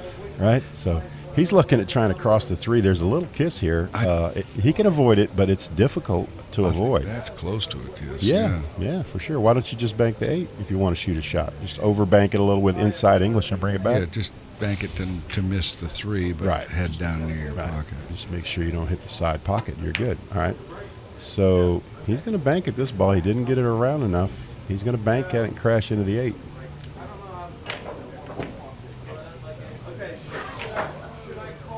See the ball, make the ball.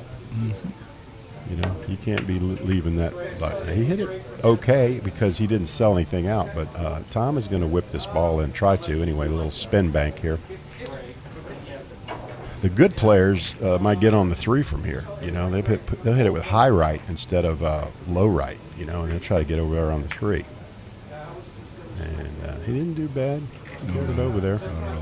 But yeah, I think Sill made a pretty big error by not cinching the 2 ball and getting on the hill on this game. Yeah, he may rue the day on that. Yeah. For you new 1 pocket players, when you're playing on tight equipment and you're not playing, you're not playing Dennis Orcullo or something, and you're going to get some shots. That's man. another little mistake there. So this is that's the ball that he was going to shoot, right? That's right. So now he gets to cut this one in, and if he feels good about it, he can get on the 3 here. Let's see if he goes 2 rails and get on the 3. Yeah. Okay, so he jumped on that shot like you tell everybody not to do, and he left him straight in. Well, not straight in, but definitely a makeable shot here. Tom needs to settle down. He's jumping on the balls instead of going into rhythm like he teaches his students. Tom just stuck his head in the booth. He knows we're in here. Yeah. Okay, so this ball does not bank, so he'll take it 2 rails and send it to the near the side pocket and put the cue on the bottom rail. Didn't quite get the cue on the side rail, but it's okay. He didn't really leave a shot here. I want to see what Sill does. He's ahead, and I want to see what he does. I think he's up, 6-5. So we want to see what Sill does here when he's up a ball, which is not a lot in this part of the game. And I just want to see what he does to protect his lead or if he gets really aggressive. Well, he's left a little cut here. For sure, Tom's got to cut this ball. And the key here is you want to cut it thin. If you miss it, you want to miss it on the thin side. The thick side is the sewer, and the thin side, okay, well, that was nice. He hit a good shot there, but that might help him feel a little better about his stroke. He'll probably just mildly go off the 8 here with right-hand spin, try to open a 3, as so. Okay, now he's left a trap shot here. This is most guys will try to bank this ball, and I don't know anybody that gets it close. Or you kick and cut it, but you can scratch in that he's going to kick corner. He's going to kick it, and he almost scratched. As Steve said, it's like a natural. Look how the cue ball tracked right to the pocket. That's what you got to worry about when you're trying to kick that shot. It's a natural scratch if you get too aggressive with it. And so Steve called that one before he even hit it. I must have done it a few times. Maybe, yeah. Experience is the best teacher, right? Yeah. You learn what not to do because you've done it so many times. You pay a price, and it sticks. It tends to stick with you a little bit. This is a 4-rail bank shot. It's called the Knoxville Bear shot, and you got to hit it with high right, and you got to hit it past the side pocket if you want to shoot it. But in the conditions the way they are today, that actually will go 4 rails back to your pocket. Yes, and I call that the NOLA 4-rail bank because it comes up so much in Louisiana because you've got the humid conditions, and when you get the diamond tables, humid conditions, and worn cloth, it's perfect for that. How about this shot? Now, there's no chance that's going to go. As short as the table is banking, that shot, I mean, I'm going to give good players pretty good odds on their money on a 3-railer. Yeah, the 3-railer is it's so tough on the tables that play short. Yeah. It's very tough to figure out what the one railer here. Yeah, and he's going to shoot this ball. He needs them all. So well, he needs 2. So he'll definitely bank the 8 ball here. You got to bank the 8 with high right here. You can only get 1, but it's pretty free. Okay, he put a pretty good stroke on it because he got the cue around the corner where the 3 ball is, right? So he's got that close enough. Now, can you get this out, Steve, or you got to give it to him? You go off the table? You go off the table to make sure he has to get 2? The pocket's so tight, it might come out just coming straight down that rail. Let's see if he just concedes it to him or if he tries to go off the table. Well, he tried to take it out, but look at this. He's going to get lucky. I don't know if he thinks he's getting lucky, but he got lucky there. Because now 2 balls are going to zone. It's like following it in. Right. But it was a creative way. He didn't mean to scratch, but it worked out for him here because Tom still needs 2. Or he still needs, he needs 2. He would have only needed 1 had you made that shot. Yeah, that way it didn't count for Tom because the pocket scratch is one of the few ways that it doesn't count for your opponent. Plus it put 2 balls on the spot. So Tom shot the standard 2-ball safety shot there, and he did such a nice job here because you can't get aggressive with either one of these balls, and the 3 is in place. So it's going to be tough to keep Tom off of a shot from here. Yeah, there's that aggressive shot with 2 balls on the spot, but that doesn't go so well on these short banking tables. I think he did pretty well here. The 8 ball is covered up for the 1 rail bank. You certainly could bank the 3, but do you feel good enough to get your cue ball up around and get shot on the 8 ball without selling out a back cut? So I don't think he's going to shoot at this. Tom's been a warrior for a long time, and he knows you're not supposed to do that when you're, in a good spot. I think it's 6-5 worth right now. Is that right? Yeah. Yeah. Let's get the score right. Okay, so he went for the bank and he hit it like a god. That's way better than I thought anybody was going to execute that shot. Kept the cue ball there, and okay, so it's 6-5, and Sill has an interesting bank here. The table banking as short as it is right now, this is definitely makeable, but absolutely. You got to use spin rather than speed. You just got to use spin to try to lengthen the angle here. The table bank's so short. So he lengthened the angle and almost made it, but he sold out this bank. That was the concern, is that you really couldn't get the cue out of the way. You can't leave the. It's not an you're going to have the cue ball and the object ball on the same end of the table, so you're going to give up a bank. Correct. And I expect Tom to get this pretty close, even though he can't reach it. The ball does dive. You see how it dives down there? So it's going to be real close. You just have to get it going on this table, it looks like, because it will dive down to the pocket. So you underbank it. Across. Yeah, you underbank it a little bit and just let the table take it in. So the first guy that knows how to do it that way is going to have a big advantage. Uh-oh. That was an unfortunate, unforced error. Now this is going to be a single ball in the spot, so it gives Tom a chance to grab his last 2. All right, so let's see Tom stay down on this ball and put a nice smooth stroke on this shot here. And all he has to do is roll this. Yeah, he don't want to roll anything. He'd rather try to fire it in, because when you're feeling uncomfortable, the last thing you want to do is just roll the ball. Well, I bank at that 13. I would too. I would too. Sill likes this short rail bank, but he may change his mind. He just woke up. You woke him up. Good job. Yeah, That's good. He heard me. No. Yeah, he can't hear us in the booth, but yeah, he's going to shoot the right shot here. That's a pretty good shot. I think it's in the hole. Yep, good shot. So now we're at 6-5, and he's got a shot at tying the score here. And if he really likes it, he can hit with a high inside ball and get on the 8 and the 3. Would you do that, or would you just cinch it? No, I'm just cinching it. But last one he made. That's my jinx. He almost made that one. You put a semi jinx on him there. Just it wasn't full strength, but it was it was still pretty powerful. Side rail first, kick the ball out of there. There's 2 ways to go. You can do the kick and stick from the bottom rail, or you can go side rail. The problem with the side rail is, well, he didn't get that went clean. directly into the ball. He got away with it, but that's not what he was trying to do there. Let's see what Sill does. Does Sill whip this ball in one rail? I think you got to bank it one rail. Yeah. Yeah. High left. That's right. That's what I would be looking at. He borrowed a little too much on this and scratched. Yeah, see, there was no reason to come back down this way with the cue ball there. Yeah, I'm not familiar with Sill's game, but I can see he's new to one pocket, which is fine, you know. Yep.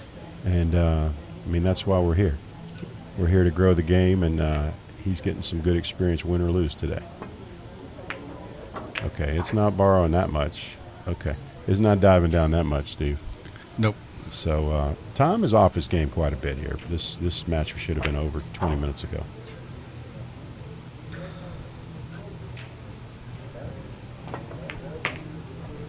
Not another double kiss there. Yeah, that doesn't bode well for him if he doesn't know how to take that ball out. It's a very standard takeout shot in one pocket. Tom's got a natural little bank here on the 9. So he's going to hit this with a little right, a little helper. He might get a rub here. Okay, he took care of Whitey though, Steve. That's the key. Did. He didn't really put a good stroke on it to make it, but the white ball was what he was focusing on there, and he did well with that. Here I come across the top of the 9 and leave the cue on the bottom rail. He's trying to shoot the 3-railer, which was okay. Yeah. It's okay. He didn't leave anything. He left a kamikaze shot. You could 2-rail this 9 ball if you were a kamikaze, but I think I would just clear the 13. Yeah, back home we call that a Tony Chowan because he hits them so damn well. Yeah. Most of us shouldn't play I him. think he and Danny Smith hit him well, and the rest of us just pay off. Yeah. We just pay off trying to shoot that shot. All right, looks like my number has been called to play, so I'm going to leave you with Joe Long, and I'll be back at the booth sometime later. All right, Steve, good luck. And Espen is going to come in. He's the tournament director here, does a fine job, and he's going to come in here and commentate with me while Steve plays. So I'm going to move over and give him the right corner, so if he needs to get out, then he can. So just give us one moment here.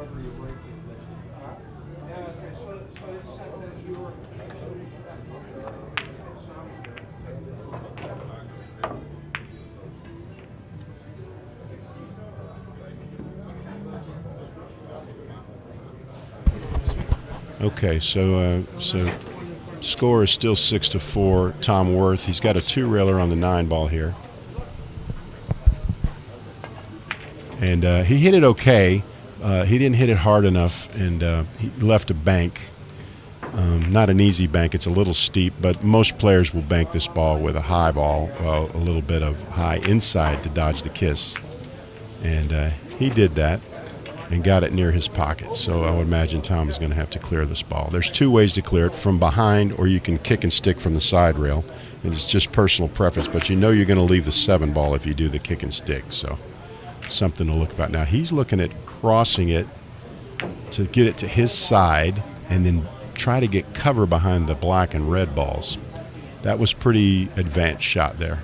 He didn't get the cover, but he got the 9 ball over there. He's going to force Sill to move it.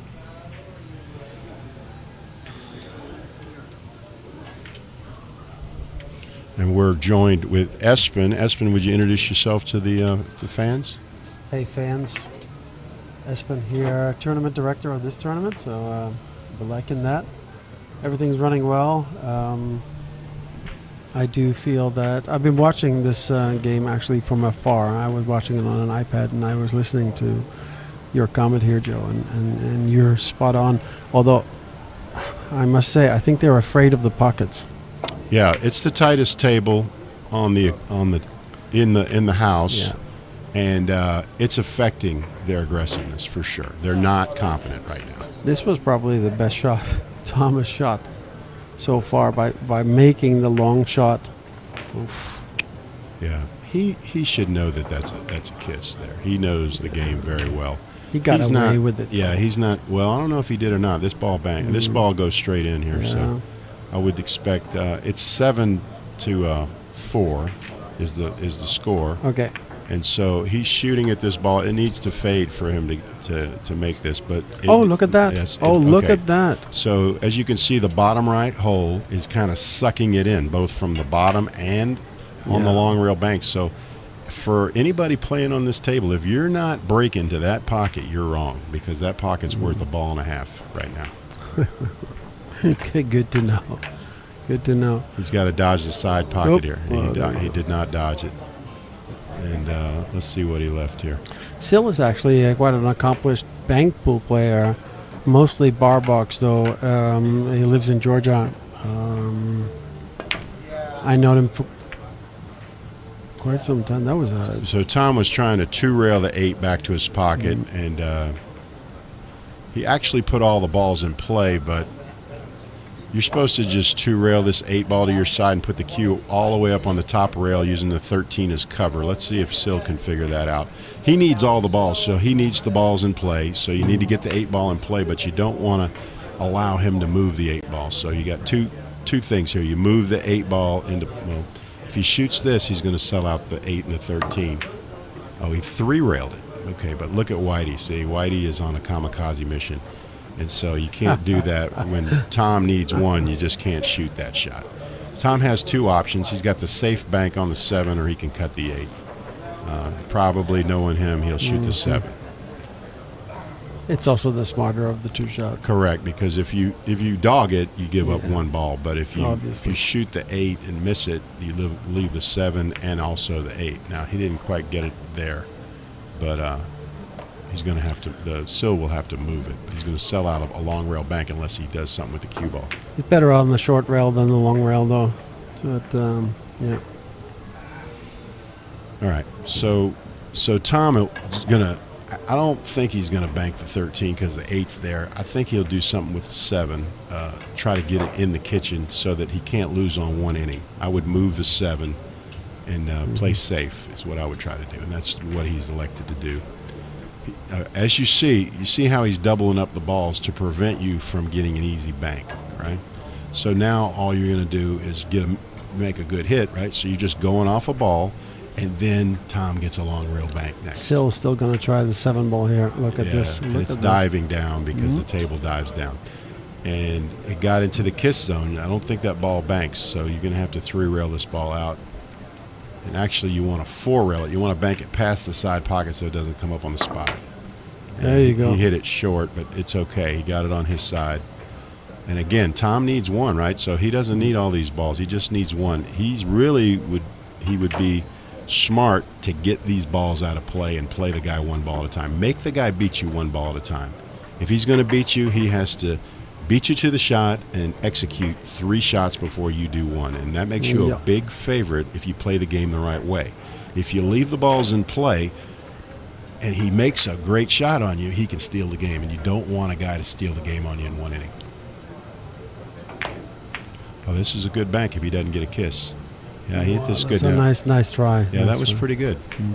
Pretty good. Okay. So Tom has a shot here where he can use the 7 and the 8 as cover. And is he going to 3-rail this ball or just no? Okay, so he's going to play very conservative, move the ball out of play. I think he's playing conservative now. He's been playing this game for quite some time and felt the pressure. He was lucky to get out of the 4-4, 5-5 position and is now back, kind of maybe being able to do his thing. Well, what we say, us old 1-pocket players, is when we get it to the end, we're supposed to always win. If it's even or close or we're ahead, we should never lose because of our knowledge in the end game, right?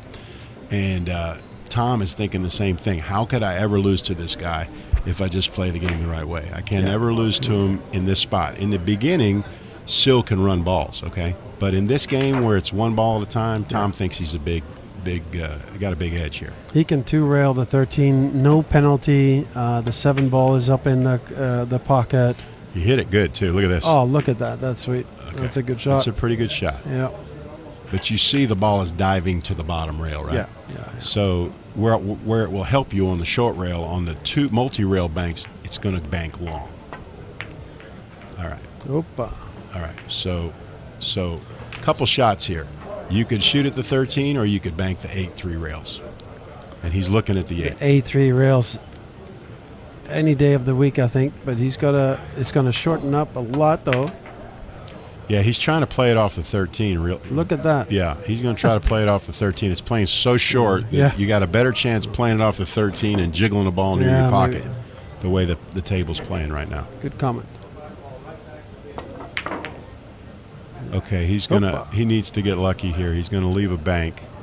But this is not an easy bank. You can bank it a couple ways. You can cross it or you can stiff it. And if you stiff it, it may go back to the other guy's pocket if it banks short. So it's not an easy bank.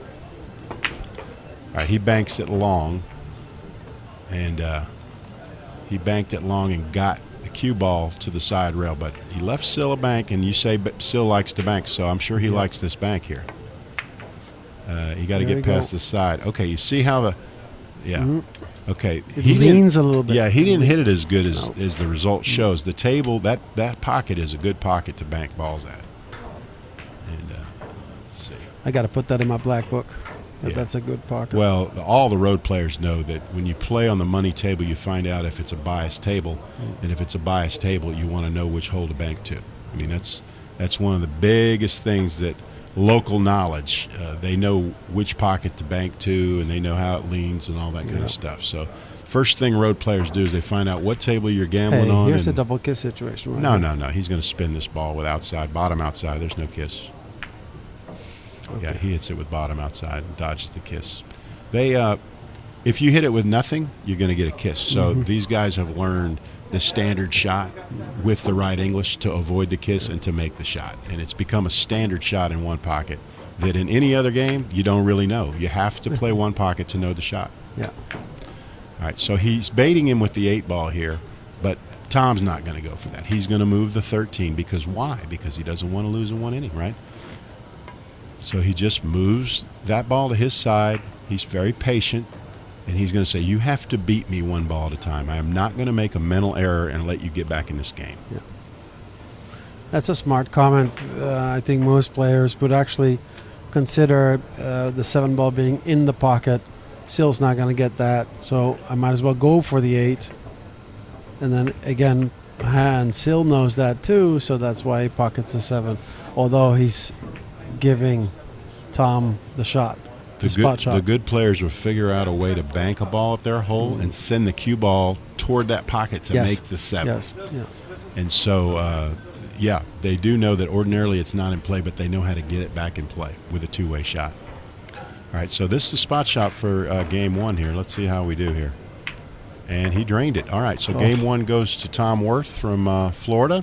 And he broke the first game, so we'll see Sil break this game. And it's 1-0 Tom Worth. And what time did this match start? I'm looking over at Jimmy here, who's running the cameras. If you can actually tell me. We're going to...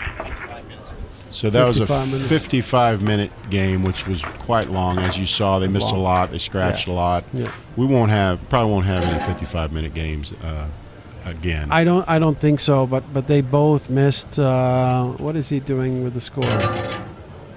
He's okay. He just reset it to 0-0. Yeah. And Jimmy's running out to correct the score because it should be. Next set, but anyway, they'll figure that out. All right, they'll figure it out. But I saw in this first. Sorry to interrupt. I saw in this first game, they both had ball in hands. They both had long shots. There was a lot of nervousness. Yeah. That build up, and I think that contributes, of course, to the 55. Yeah, minutes. A lot of first game jitters, a lot of mental errors that you won't usually see, and it was only 55 minutes. I mean, and they scratched multiple times, and they went backwards, and they played a long defensive part of the game, and it was only 55. Yeah. So I think it'll be all right. All right, so Sil has sold out the corner ball, and Tom Worth's going to take that as a gift. He is. Now, Tom is 72, and he can't reach this. He may shoot it with a bridge, or you could shoot it left-handed, you could shoot it behind your back. So he's opted to use the bridge here. And I would think that he's going to try to get on this combo. The two stripes are looking pretty good if he can get on that. He almost got on the 10. He almost did real well there and got on the 10. But he's kind of in no man's land now. He could bank this 10 ball and draw his cue ball to the bottom rail. Think the 3 goes. So you could play safe that way, but it's naked. If you don't make the 10, he just banks it back at you, right? Or the 2? Could he bank the 2 and then draw back behind 6 and 3, maybe? No, he couldn't. No, it's too steep to do that. Yeah, he could bank it. He could bank at it. I don't think he could make the 2 with that shot, but he could bank it towards his pocket and hide behind this. And he may do that. He may decide to bank it maybe at the 11, but they play in the cue ball mostly, get the cue under the 3 and the 6. But the 6 is, and the 3 is safe. Basically, it doesn't go to the hole. The 3 can be made from the top. You can cut it in. You can't make it from the side or even with it, but you can make it from like right where he is right here. It goes in. So he's going to bank at this 2. Let's see how close he can get and protect the cue ball. That's the key. The cue ball is all of it, right? So as I said, he couldn't shoot it at his pocket and get behind the 6 and 3, but he could bank at it. But he was using the 2 really to get the cue ball where he wanted, and he executed it okay. He would like to get it without disturbing him, but now the 3 doesn't go at all except for on the bottom rail.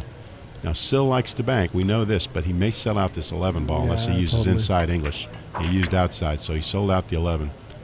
He sold out the 10. He sold out the 3. He's sold out a lot. Jeez. Everything's on sale today. Actually, everything's on sale today. Everything's on sale. Lollapalooza right here. So he's going to have to shoot the combo, and he's not. That's no gimme on this table. It's not a gimme on this table. No.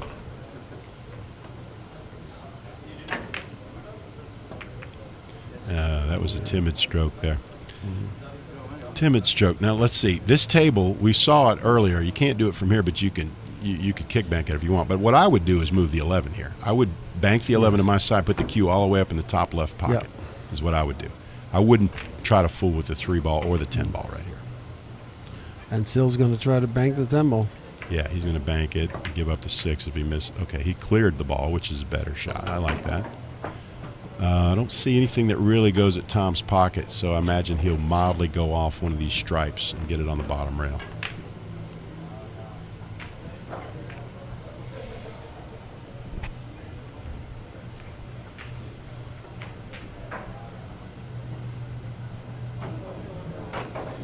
I can't see the angle between the 1 and the 4 that he was looking at. The 9 to and bank the 9 and the 8. To bank the 1 cross to run the white into the 4. Yeah, he doesn't need to do all that. He's going to go off the 1 and put him under the 6 is what he's looking at, but he's jacked up. That's not an easy shot to execute. Okay. But he is looking at trying to put him under the 6 here. Yeah, I didn't like that shot. No, I didn't like that shot. All right, he's given up the 15 and the 6, and Sill's off to the races. If he can shoot over the elevated 3, now he may only be able to get 1 because he can't put any English on the bottom of the ball here. But if he can just slow roll this, and then he'll be on the 6. All right, yeah, that's no good. He's sold out to Tom here. The yellow ball, the 1 ball, is going in, and he might hit the stripe, slightly open it up, and shoot the 3 next. Okay, he missed the stripe, but he's on the 3, and the 15 is makeable, so I would expect him to try to get on the 15, not the 15, whatever that ball is, that stripe ball. I think it's 13 that you're looking at there. Okay, so got a little rub. He's okay. He can shoot the 11, or he can shoot, what is that ball there, the 12 or what is this stripe? Yeah, that one. I think this is 13. 13. Okay. The coloring we got on 12. We got 12 here, the pink. Yeah. We still play with the purple 4 and 12 in America for most of us, and so we're not familiar with the coloring of this. And so I apologize to the fans. They're like, Long, what the hell? You don't even know what the balls are? I was like, no, I do know, but I'm old, see. So we play with the purple balls, not the pink, whatever they are, the pink balls.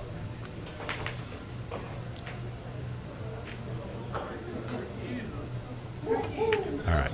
Tom has settled down a little bit, and his pocketing is more like I'm used to seeing. But he did get jacked up here. So you can clear the 6 and come off the bottom of the 15 and get them both, moving up table. As long as, okay, He fouled that. He fouled there. So that's a foul because he was elevated. He moved the 3 during the stroke, and then he hit the object ball. So 2 balls moving is a foul in this tournament. And so he's going to, Wow. he didn't. And Sil didn't say anything about it. So Nope. even though we went over that in the tournament rules, the players were not aware of that rule. And They are very well aware of that rule. I don't think They should be aware of So it. I wonder if Tom felt the ball, felt what he did, because he kind of a rushy ball anyway that he shot. Right. And I think Sil just didn't see what happened there. Okay. It just tells you have to not only pay attention to your own play, but just keep an eye on your opponent. I mean, anything can happen in these. That's a good point. He was overstretched over a ball. Anything can happen. Right. And they don't have to be doing it maliciously. No, absolutely. They could just be careless or negligent. Absolutely not. So it pays to pay attention in all things, not just pool, all things, okay? And, Good lesson. That's right. And paying attention keeps men alive, I promise you, okay? Yeah, sure. And so paying attention to detail is a key competency for a man, in my opinion. And so, especially when you're gambling or you're playing for money in pool, paying attention. You watch some of the best players in the world, and they're not paying attention. Their opponent scratches or fouls or whatever, and they don't pay attention. Don't realize that there is something there to their advantage at that particular point. Yeah, that's right. Yeah, I'll tell you, Efren always paid attention. I was gambling with Efren one time. He was my teammate, and we were playing Corey Duel and Corey Steakhorse. And, of course, we're following each other, right? Well, Efren's paying attention to who's supposed to shoot for who, right? Well, Corey wanted to shoot twice in the same, match. And Efren had to catch him and say, no, you shot last time. You don't get to shoot this time. And of course, Corey didn't mean it. He just forgot, right? But Efren was right on the target. He was like, no, you don't get to shoot twice. But I think it shows also a kind of a bit of astuteness towards the game, to kind of, look at what's going on the table. Efren is a good chess player, and so he pays attention to all the small little Every things. move. And he may not be able to run out like he used to, but his mind is still good. Look at this shot here. Look at that. Look at that shot. That's a TV shot right there. Good thing we're on TV. Okay, so he makes the hero shot. Does he make the routine shot, or does he shoot it like we do? So that's the thing here. Huh? You can make a beautiful bank. Yeah, he does that. He did all right. He did all right. He did all right. He did all right. He made the ball. Tom is disgusted with himself. He should not touch this 14 ball. I don't see any good thing happening here. Nope. He's going to try to bank it, but then I think he sells out the 6. Yeah, no. You can't do anything with it. Just leave it right where it is. Just act like he's not even there, and go find something else to do. Because if he shoots the ball up table, the whitey up table, this 14 actually blocks the 6 going as a bank. I don't mind that. He just got a good hit. Right. He's going to make Tom move it, but I promise you Tom's not going to touch it. Okay, Tom's going to go off the 6 here and try to hide you behind the stripe. He's not going to move the ball for you. You're going to have to move it. So this is a thin hit on the 6, and try to move the 6 to your side, and then, come on, Tom, what are you doing? Making me a liar? What is he doing? He's moving the ball. Tom, you're in the penalty box, buddy. Come on. He's 5-3 up, and now he's moving everything up. That was on page 37 of your book, man. What happened? So here's the thing. Let's see if they remember the Grady rule. So we have the Grady rule in effect during the tournament. Oh, he's shooting the 4. He's going to bank this ball. Oh, okay. And so, never mind. But no, it'll come up later. You're right. Yeah. It will come up later. Yeah. Let's see Tom bank Left this, him a 4. Bank this 4 ball. And then let's just get the 4 ball down first, and then we'll figure it out. So it's 5-3 Tom in the game here. And remember, the tables are banking down, right? So look how, at that. You see how he almost made it. He literally banked it a half a diamond short, and it drifted that much. So it's important to know how your table is playing so that you can start making these banks adjust and make these banks. All right, that's a good takeout right there. Already he's taking balls out better this game than he did last game. I'm talking about Sil. Quick word about our sponsors. Oh yeah, here we have the Grady rule. 5 balls in the kitchen. Okay, They're not paying attention. They're not used to the Grady rule, Nope. and so they're not being. Espen's going to go out and tell him. Or, Espen's going to pop his head out and remind him again about the Grady rule because it's on. It's our feature match, so we certainly want to see how they use the Grady rule here, and he's going to tell him. And all right, so. Okay. All right, so we have another player that is going to come in from Germany, and I'm going to get him set up in here. He's going to get the headset on. Michael, introduce you. Are you on, Michael? Let's see. We have with us Michael. Introduce yourself to the fans, Michael. Hey, Joe. How you doing? I'm Michael from Berlin.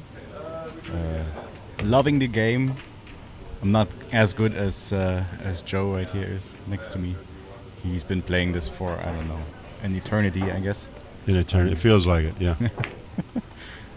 I've discovered it a few years back. One Pocket is just a lovely game. So Sil is making a comeback here. It looks like he's got some cover on the 14. It's now 5-4. Tom has this 2-ball that he can take on, but it is not free because several of these balls will go to Sil if the 2-ball does not go. So let's see if he can settle down and bury this 2-ball. He's missed it the last couple times he shot it, but it looks like he hit that one really well. This looks good. Yeah, it looks good. So that makes it 6-4. Now he's going to clear the 14. There's a few ways to clear it. You can 3-rail it out of there, you can come in behind it, or you can go off side rail first. Let's see how Tom prefers to take this ball out. Try to push it over to your pocket, or you just get it out there? Well, when you're ahead like he is, you don't take the risk, right? You don't want to leave a return bank, so just move it away. He's up 6-4, and so you want to let the guy, you want to try to get these balls out of play, okay? Now, what a bank this is. That didn't go, but unbelievable bank there. That was a great bank effort, even though it didn't go. Also good speed, right? It was good speed because he didn't leave a bank, right? Yeah. It either goes or it banks out of dodge. And Tom is going to move this ball because that's how we are taught to play, but he left him the same bank. And I promise you now, if Sil banked the last one, he's definitely banking this one. Yeah, he can leave the white up at the top rail. Yeah, this is much easier. Okay, so I don't know why he shot that way. He could have had a...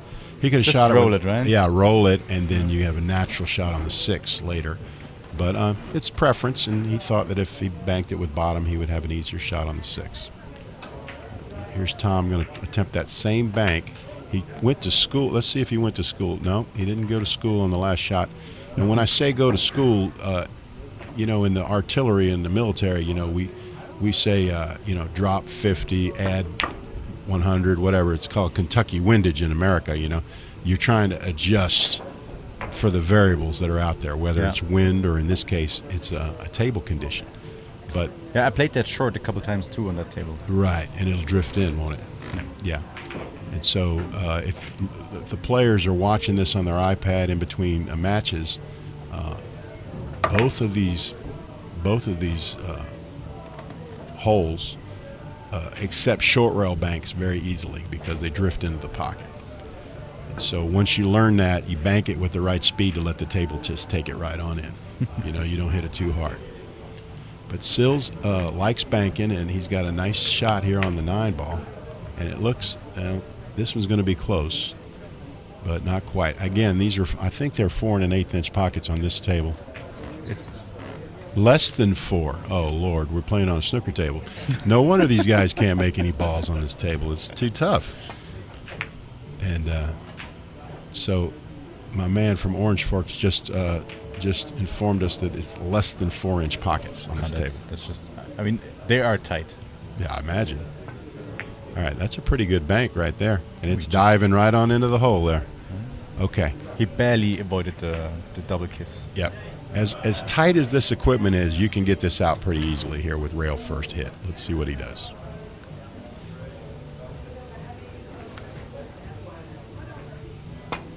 Yeah, he got it out real easy. Yeah, with a pocket, the smaller the pockets, the easier it is to get these balls out when they're in the pocket. This is a 2-railer that is on. It's also a 1-railer. Let's see what he likes. He likes the 1-railer, and it's on, and he made it. No. He didn't make it. But you have a built-in excuse on this table because all the pockets are tight. You can just say, hey, man, the pockets are too tight. I mean, I hit it good. It just didn't go. I think this one should be almost straight, right? There's a bit of an angle in there. He's got a little angle here. Now, if he tries to get real cute, he'll try to make the 15 with the cue ball and then be in on the 6. That ball's diving right in the pocket. Okay, so he won't get that one out. He'll have to go off the table or just concede this one. And if he concedes it, he'll put Tom on 7.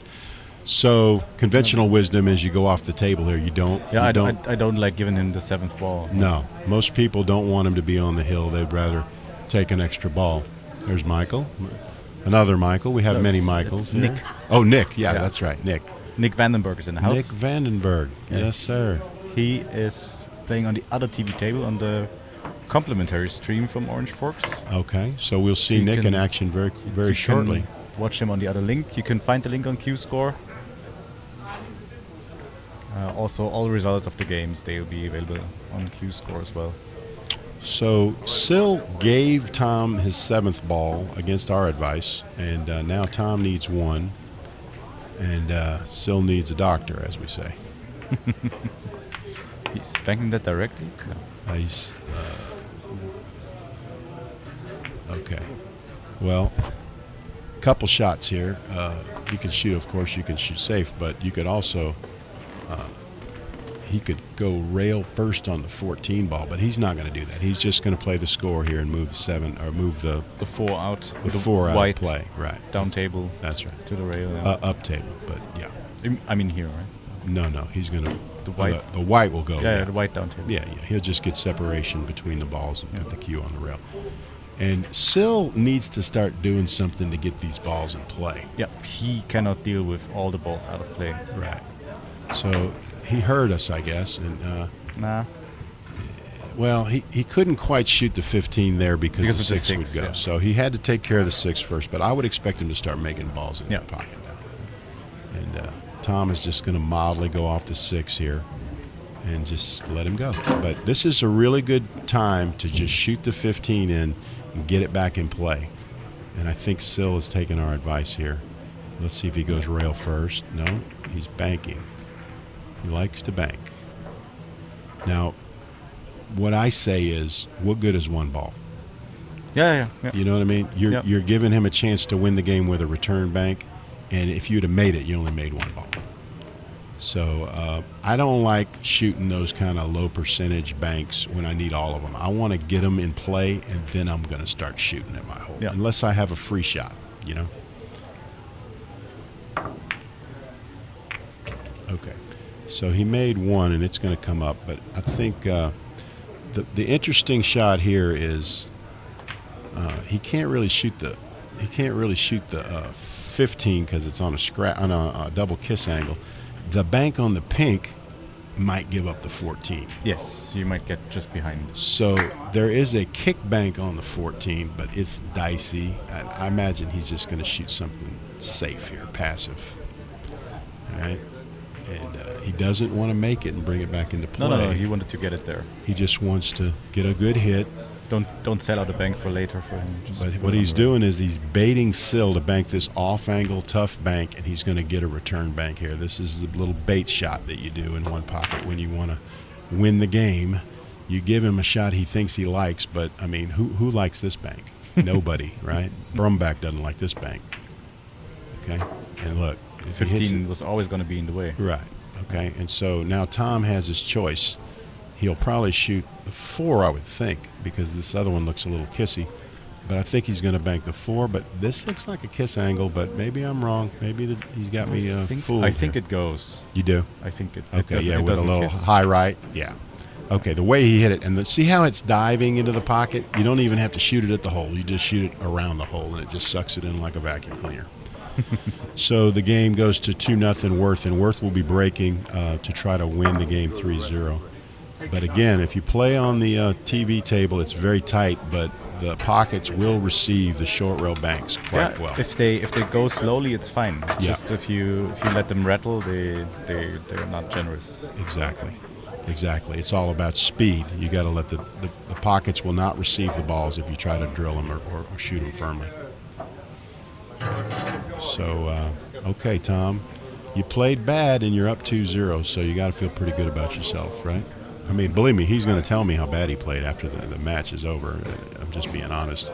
I know Tom's game. I actually took lessons from him about 5 years ago. He's a beautiful player and knows the game so well. He has so many great little elegant shots that I didn't know. And, you know, for me not to know shots after 30 years of playing the game, you know, you're something. Just play like an old man, Tom. Just play like an old man. If you can't run out, just play like an old man. So he's just saying he's playing terrible. So exactly what you predicted. Tom's saying he can't make a ball. He's playing bad, and he says, "I just got to keep moving." And it's tight pockets, right? If you want to hear something good, Tom, that the pockets are under 4 inches, so you have a reason for missing.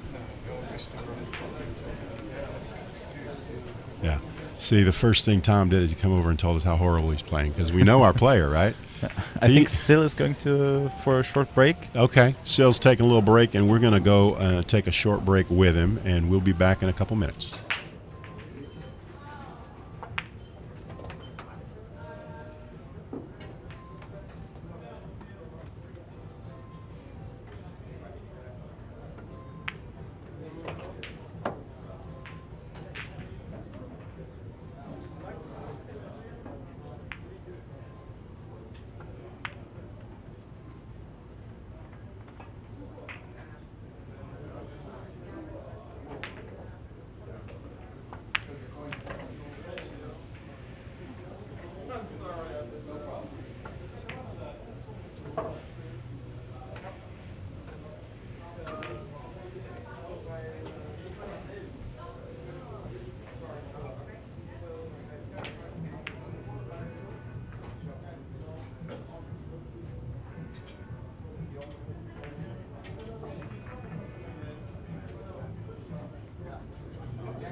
Okay, we're back, and looks like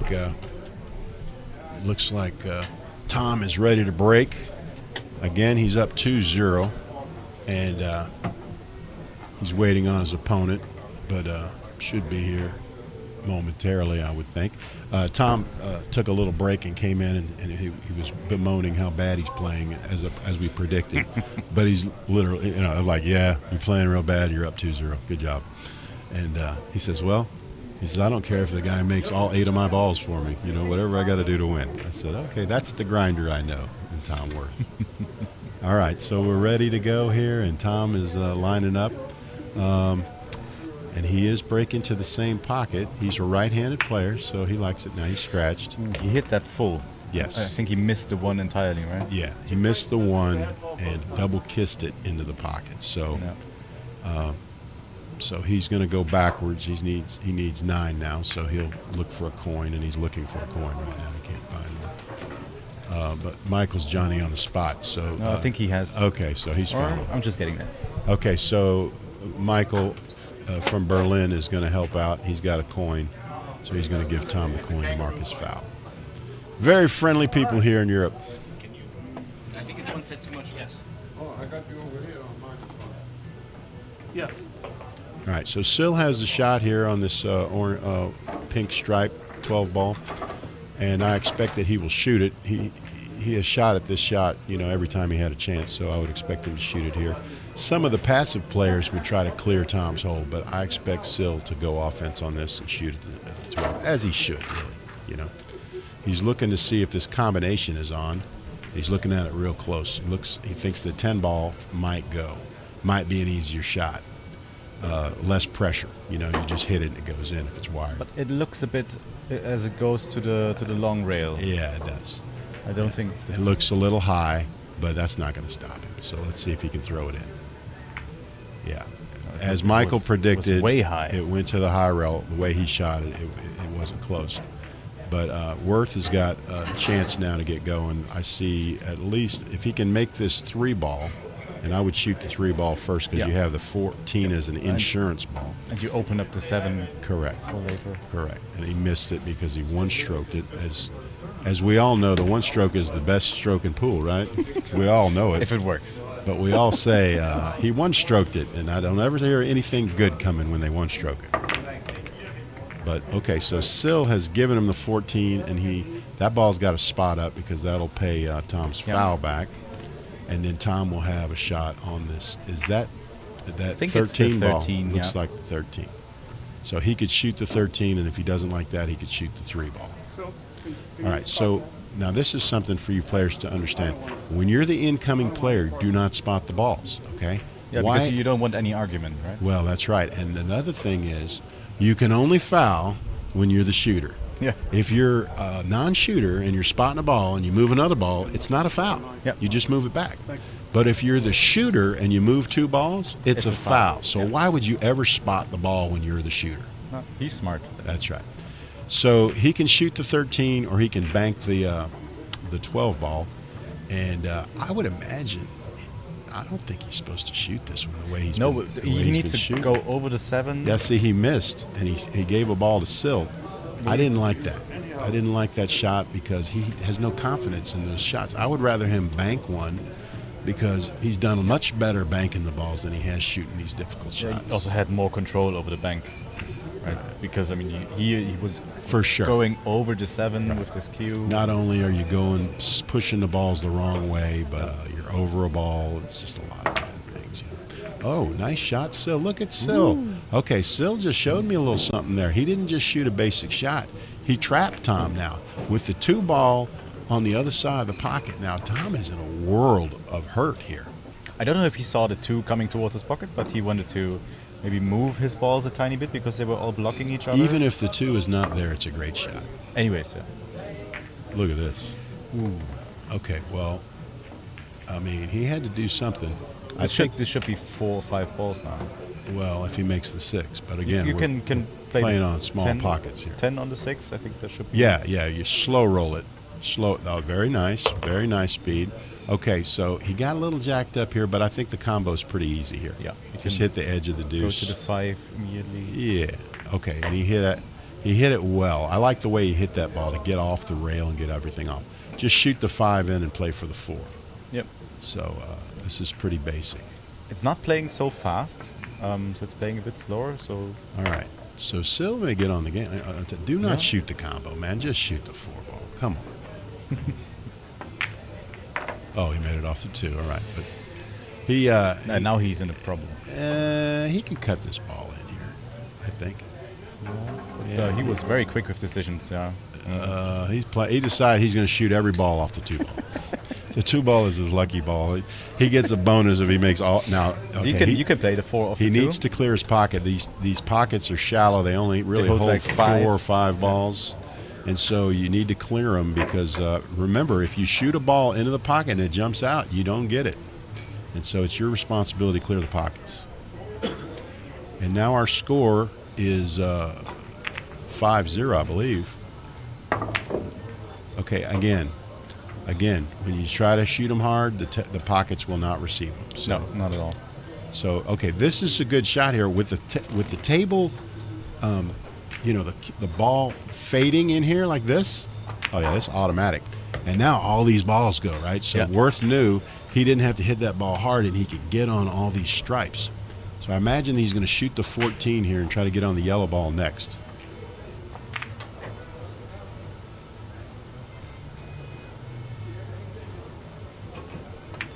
Okay. He slowed down a little bit, but he got a little out of line here. He's not happy about it, of course, but it's okay. Did he want to go for the 11 or? He wanted to have an option of either being able to get on the 1 or the 11. And then you go to the middle. Correct. And so what you need to do here is just 100% focus on making this ball. And don't even worry about the deuce, right? Because you won't make either one if you're trying to make them both. All right, he got a good roll here. Ooh, got a real good roll. He even split the 13-7. They all go right now. Now, as long as he doesn't jam the pocket here, okay, he made it. He's going to have to concede this ball Yep. Because you can't follow it in because all these balls go to Sill's pocket, right? So it looks like he's trying to clear it. No, it's just okay, play to stop. All right, I got you. All right, so now the shoe's on the other foot. Sill has 7, and Tom needs them all. Or as we say, I need a pearl, you need a necklace. And now Sill, let's see how Sill does with the lead. Let's see if he protects his lead and has learned a few of the principles of one pocket. So my idea would be to start just taking these balls out of play, not start shooting 2 railers. Yeah, Sill is learning the game, and losing is part of the learning. Remember that. You start shooting at balls like that, and then I learned a lot today. Yeah. As we say, you either win or you learn. Yeah. That's what we say. I was about to learn. Yeah. All right. So Sill's just gonna now see he's Don't kicking kick this ball. at this ball. Again. No. Do not kick this ball. Okay, and he kicked it well. He got it in the jaws. In fact, he made it. But believe me, you don't want to kick that. It's like eating broken glass, Michael. You might get away with it a couple times, but a steady diet will definitely kill you. All right. But there is life in the Netherlands. Sill is down 2-1, but he is breaking here to even the match. So Sill is showing some fight and some spirit. And, you know, what they used to tell Dennis when he didn't know one pocket was they'd always tell him he shot the wrong shot. And he'd say, yeah, I shot the wrong shot. Your game. I ran out. Your game. So if you shoot the wrong shot well, you still win, right? Yeah. But a steady diet of broken glass will kill you. You can't eat it every day. I mean, I've tried this shot also a couple of times and learned from failing too many times. So Yeah, I don't play it. If it's not laying just right, you will almost. I wouldn't advise shooting it. On the other table, I think Nick Vandenberg won the first one. I would just quickly instruct them how to use the board so that you can follow the score on their table as well. Okay, so Vandenberg and Frank are playing on the alternate table, and that's available for your Orange Fork viewers. So if you want to watch that match, you can watch it as well. And Michael is telling Vandenberg's opponent, Heinrich Frank, how to keep score to make sure that you all have an accurate score. So we should be squared away on table 2.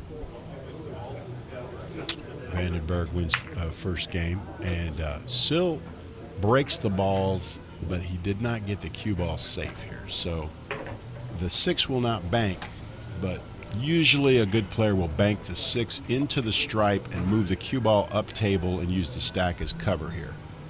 You don't want to hit it too hard. You just want to hit it hard enough to get it to your pocket.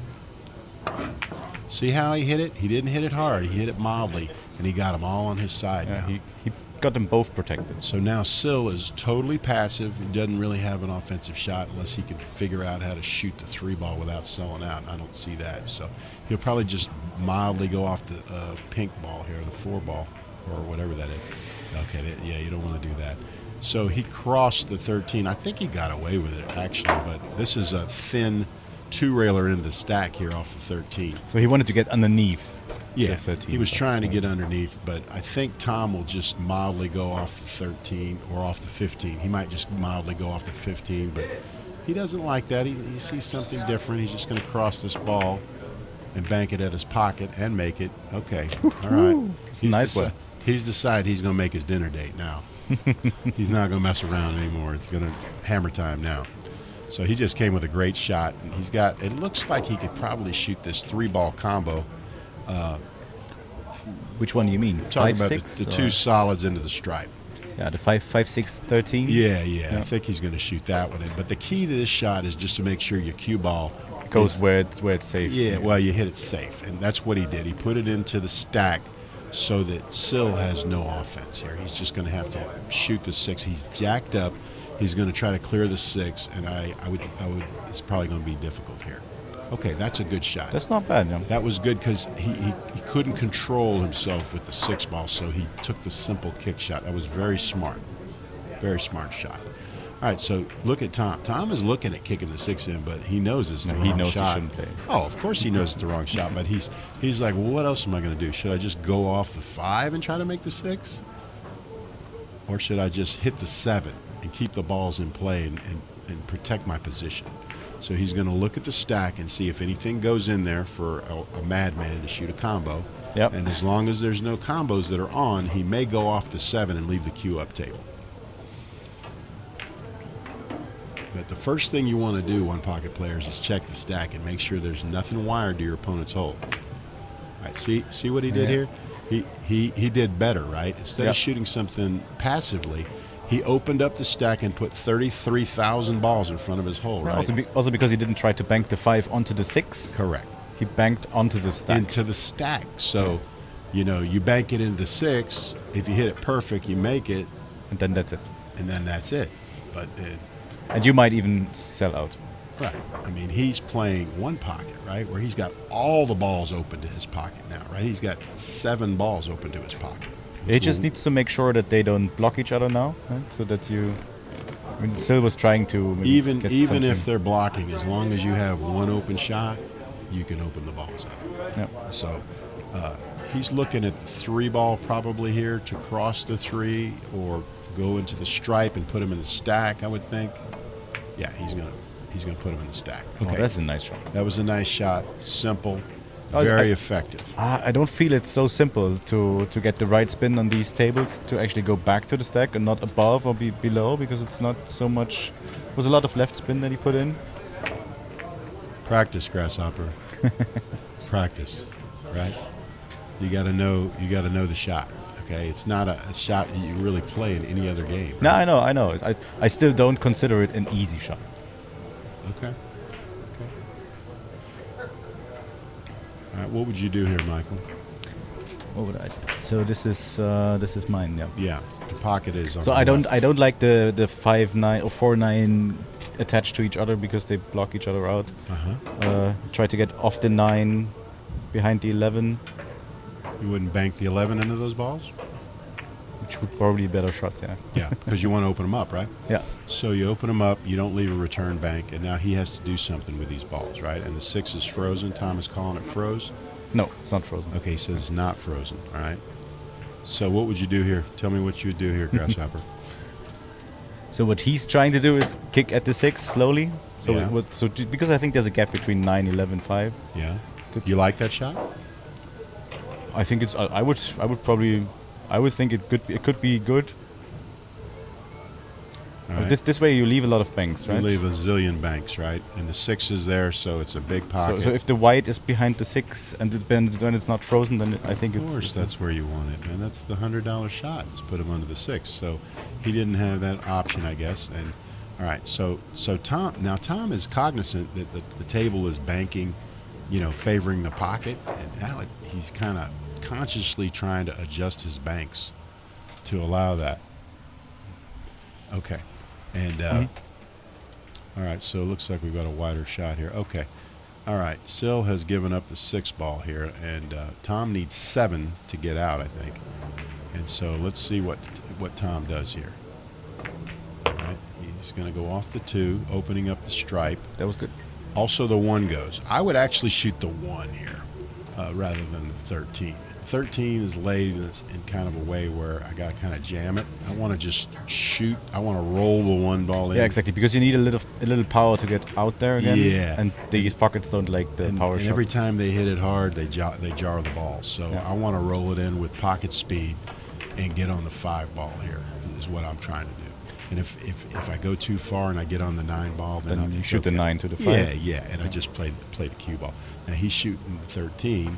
He's rolling for and he misses it, and he sells out. So again, on the rail, we never make a mistake, obviously. So when you're playing, you make a lot of mistakes, but when you're on the rail, you're batting 100%.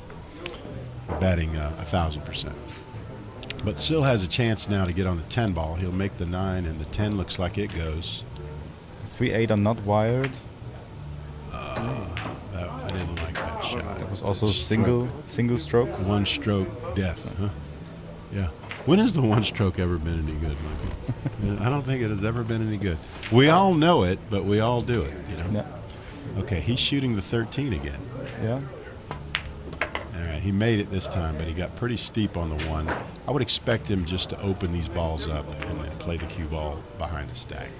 So just the 11, 15. They don't go, but I would no, open, just play them and get the white. Yeah. To the left, to the right rail. In the try to picture. use the 10 and the 3 as cover to protect the 9 ball. Is what I would try to do. He's looking at the bank. Of Yeah, the 12. I don't like this because it's not going right. It might hit the 2. You can't make it right. So you're banking a ball that doesn't go, and you still have the problem of the other balls, right? So you didn't really solve your problem. No, you have one more ball that doesn't go. Right. Right. And so, again, from the rail, we never make a mistake, right? We see everything. No. And then when we play, it's like, oh, yeah, I should have done that, whatever. Tom will bank this ball. Now, he's a good player, right? And so he knows how to hit it with high inside, and his cue ball will take out that red stripe so he won't sell it out if he misses. He's going to bank this ball with high left.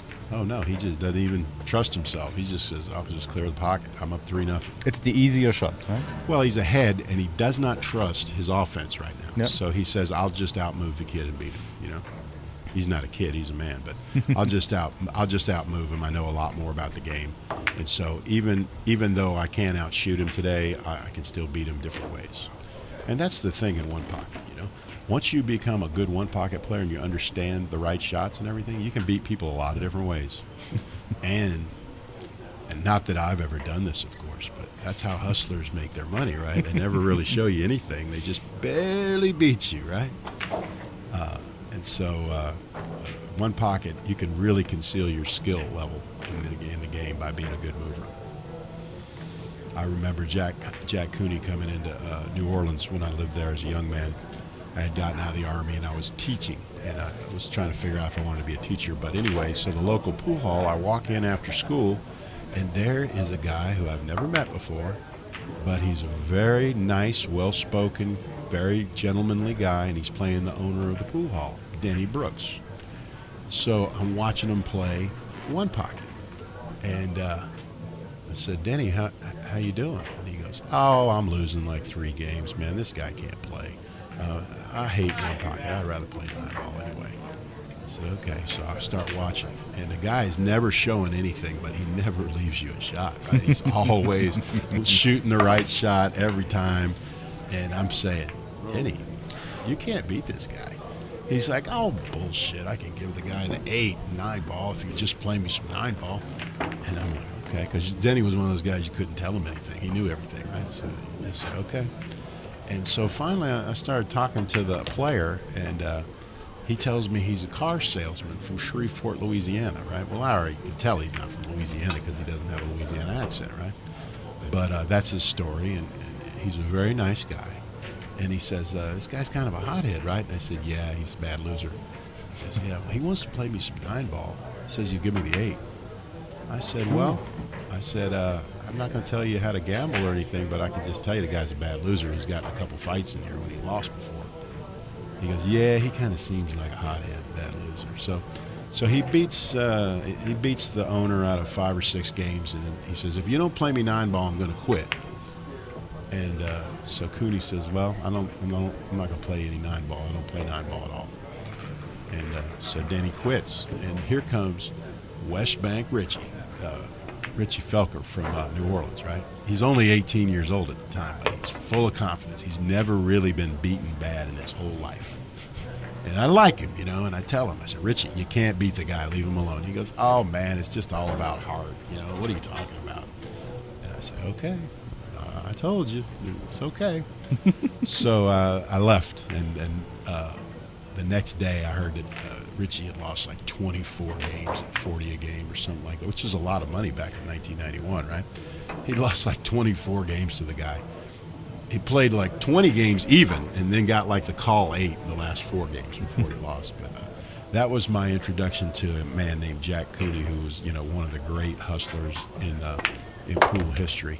He's in the One Pocket Hall of Fame, and this is the first time I'd ever met him. And later he came to Baton Rouge and played Jimmy Flyboy Spears. They stayed there for a year. He got an apartment, came to the room every day, practiced. He had a real religious routine of practicing every day for like 2 or 3 hours. He would hit balls before anybody came to the pool room, and he was very strict about it. And nobody could bother him when he was hitting balls. He didn't want to talk to anybody. He didn't want to do anything. But okay, so Sill. So we've seen a few missed shots, and Tom gave up 1 or 2 shots to Sill. Yeah, I don't think he Tom hit is still on this quite fire. hard enough. No, it rolls. Oh, it does. just Look at that. Keeps going. Just keeps going. It's like the Energizer Bunny. It just keeps going and going. So it's 6-2 now, I believe. Yeah, and he's taking out the 10, banking it up the rail. Yeah, keeping the white on the bottom rail. That's right. And he some got inside. Yeah, he hit it better than I thought he did. But he's in a good spot here. Now the 14 and the 2 are tied up, which actually is good for Sill. He shouldn't touch them. He should try to figure out a way to get a little. I would shoot the stripe in the side and put the cue on the top rail here because he needs the balls in play. Mm-hmm. So he's looking at 2 rail in this ball, but the 7 is in the way. It doesn't bank. All of them are in the way. Right. It would bank to the second diamond on the long rail. Don't shoot balls that don't go. And you're behind. You need to get the balls in play, right? This way you can control exactly where it ends. Yeah. I mean, you don't have to make it inside if you don't want to. You can go off the 11, put him in the corner, right? But do something that allows you to make balls. Right now they're tied up. The 11 and I think the 12 also doesn't pass the 14 to the pocket. Yeah, so you don't have to move it if you he don't could want open up the 11 and 7 because they also don't go into Sill's pocket. Correct. Well, they're on a combo line, but the 4's in the way. Yeah. But yeah, I would open them up where they go directly into my pocket if I was going to do that. But he's opted to just play a passive shot and leave Tom a bank, right? Yep. Now this bank is a little funny. It's a little funny if you cross it because okay, what are we doing here? We're just going to open these balls up. Yeah, that's smart, I guess. Okay, yeah, we should have. I think it's better than the bank. Correct, because you can't win with that bank, right? No, it's 1 point. That's 1 ball, right? Okay, this ball is going to be really bad luck for him here. Yeah. Okay. Tom's got a straight-in shot, but he's going to need the crutch. And then I imagine he'll try to play for this bank on the 4 ball. But he'll have to draw his ball back. He didn't chalk his stick. He's going to have to hit this hard. Yeah, he did all right. You can't bank the 2. Why? Because you sell out the 10, of course. So the only shot, he really isn't going to bank the 4 either because he'll lose his cue ball. So I would imagine the cue ball will be on the bottom rail when it's over. I'll just say that. Just put the 4 where the 7, 11 are. Yeah, he's going to put the cue ball on the bottom rail. Wherever the 4 goes, the cue ball is going to be on the bottom rail. All right, so again, like you said before, the 11 and 7 are tied up. Yeah, but now it's dangerous to just play on them because the 4 opens up to the pocket, so he's going for... Oof. I mean, this was never going to be safe. Well, Sill's a little impatient. He's behind in the game, and he can't move with Tom, and he knows it. So he's just trying to make something happen. His strength is banking, so he just took a shot there, All right, so that's the game. Then the handshake, and it's 3-1. Tom Worth moves on to the second round. So now we have on our alternate table, we have Vanderberg is up 4-1 in game number 2. And let's see what Heinrich can do against the champion, right? Yeah. This is David versus Goliath, right? As much as it could be today, yeah. Yeah, that's right. So Hendrik came to Den Haag with me 1 year ago. So I asked him on a competition. I just asked him, "Hey, you want to play some 1 pocket?" He said, "Yeah, I never played it. So let's just try." I said, "Yeah, I'm going to The Hague to this tournament in September next year." He said, "Yeah, I'll join." So without even having played a single table of 1 pocket, and then he kind of got hooked, and he's been playing for 2-3 years now. I've been kind of mispronouncing his name. It's Henrik, not Heinrich, right? Hendrik, yeah. Hendrik. Is there a D in there? Yeah.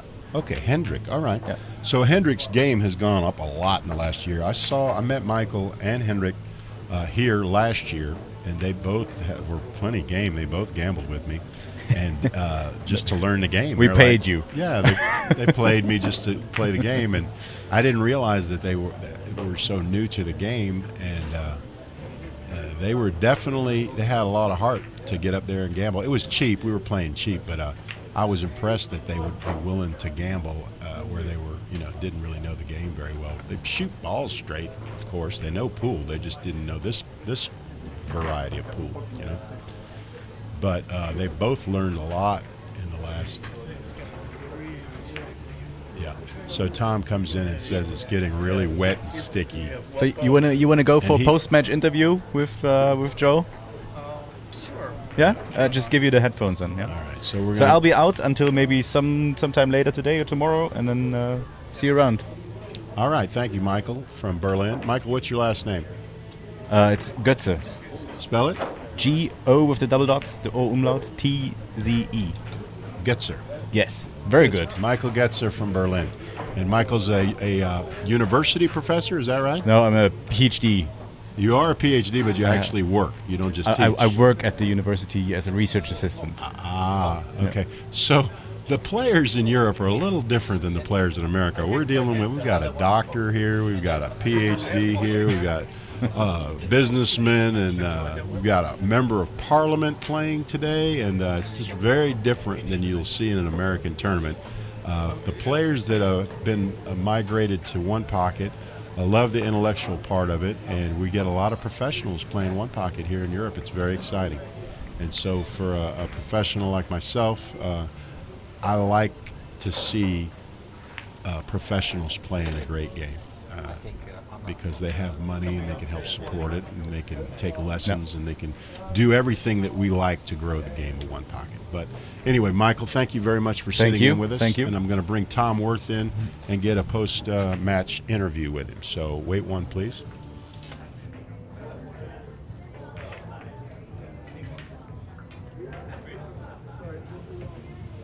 All right, we're joined with Tom Worth. He is the author of One Pocket, a game of controlled aggression, and he definitely had controlled aggression today because the tables were playing tough, and the pockets are small. It's very humid out there. You didn't have your best playing day, but you figured out a way to do it, didn't you, boy? Well, yeah, I suppose I did, but you know what? I had a lot of help. Well, my opponent made as many mistakes, if not a few more, than I did, and that was definitely helpful. But the tables are playing a lot tougher now. The humidity has risen, and it's hot and sticky, and so I don't wear a glove, so it's like speed bumps. But can't make too many excuses. It's the same for him too. But what I had to do is just simply choose not to shoot at my hole, so many times until I had something that it's almost impossible to miss. That's what I saw. You would take the bank, but you would pass on a lot of the shots that ordinarily you would shoot at because you just didn't have confidence today. My confidence level is really very low, and what happens is, I miss a ball that I'm not supposed to miss. I shake my head and go, what am I supposed to do here? So it's, my confidence goes down the drain. It's very quickly. I don't play anymore, so it makes it a little tough. These conditions make it a little bit more difficult, but I think we're all in the same boat with that. Tell the fans a little bit, when you're not on your best offensive day, how do you figure out other ways to win in One Pocket? You start moving a lot more, taking fewer chances, just controlling the cue ball and making sure that you're not selling out something simple. That's a good start. And just if you're making one or two balls at a time, you got to hope that your opponent isn't doing running several balls when they get an open shot. It makes a big difference if your opponent just isn't executing any better than you are. And that's what happened today. I was very fortunate that I had a player that was missing as much as he was. You think that the conditions had him a little jarred as well? Oh, no doubt. We're all in the same boat with that. We're all suffering from that. It's hot. It's very sticky. The table's playing tighter as a result. Some of these tables play pretty tight anyway. So it's. It's just, it is what it is. So you have to deal with it. The real trick is, to learn to embrace it.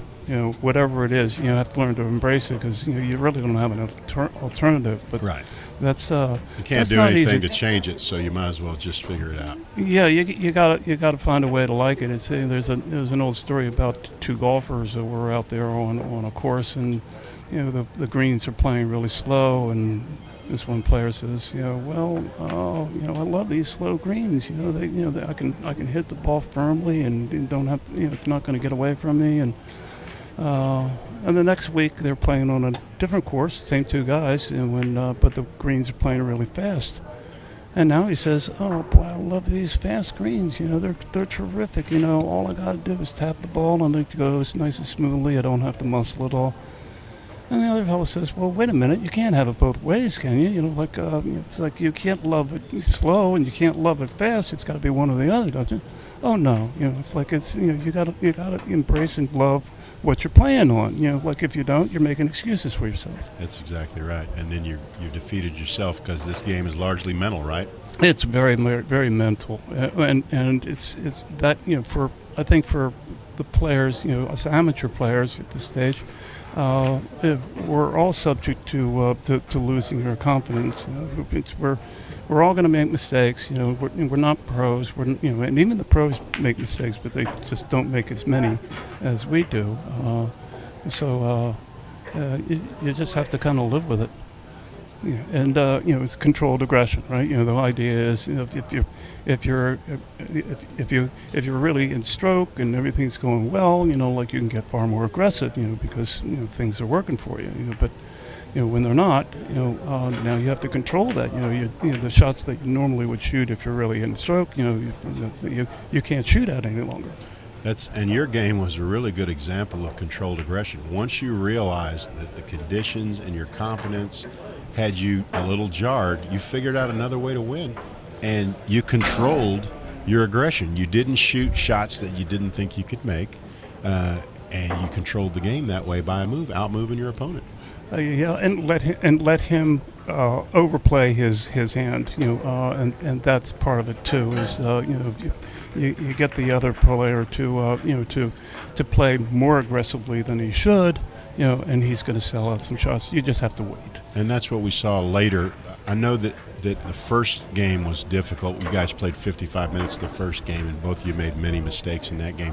But then I noticed that you started changing your game once you realized that you didn't have the offense today, and you started moving more, you started protecting your position, and you started forcing him to press the issue in very tough conditions. Yeah, and then in the third game, I made a really critical error there when I tried to kick at the ball that was hanging. And in hindsight, I didn't have to do that, because he could have made the one ball, but then the cue ball's going into those other three balls, and he couldn't get position from that. So I didn't have to kick at that ball, but mentally, I kind of like just I didn't really put enough effort into thinking out the situation. Do you think that you recognized immediately that your player didn't have a lot of experience? Do you think that factored into you playing a little looser than you normally would?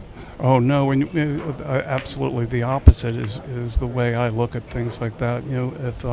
If my opponent really doesn't have the skills, then I'm my worst enemy.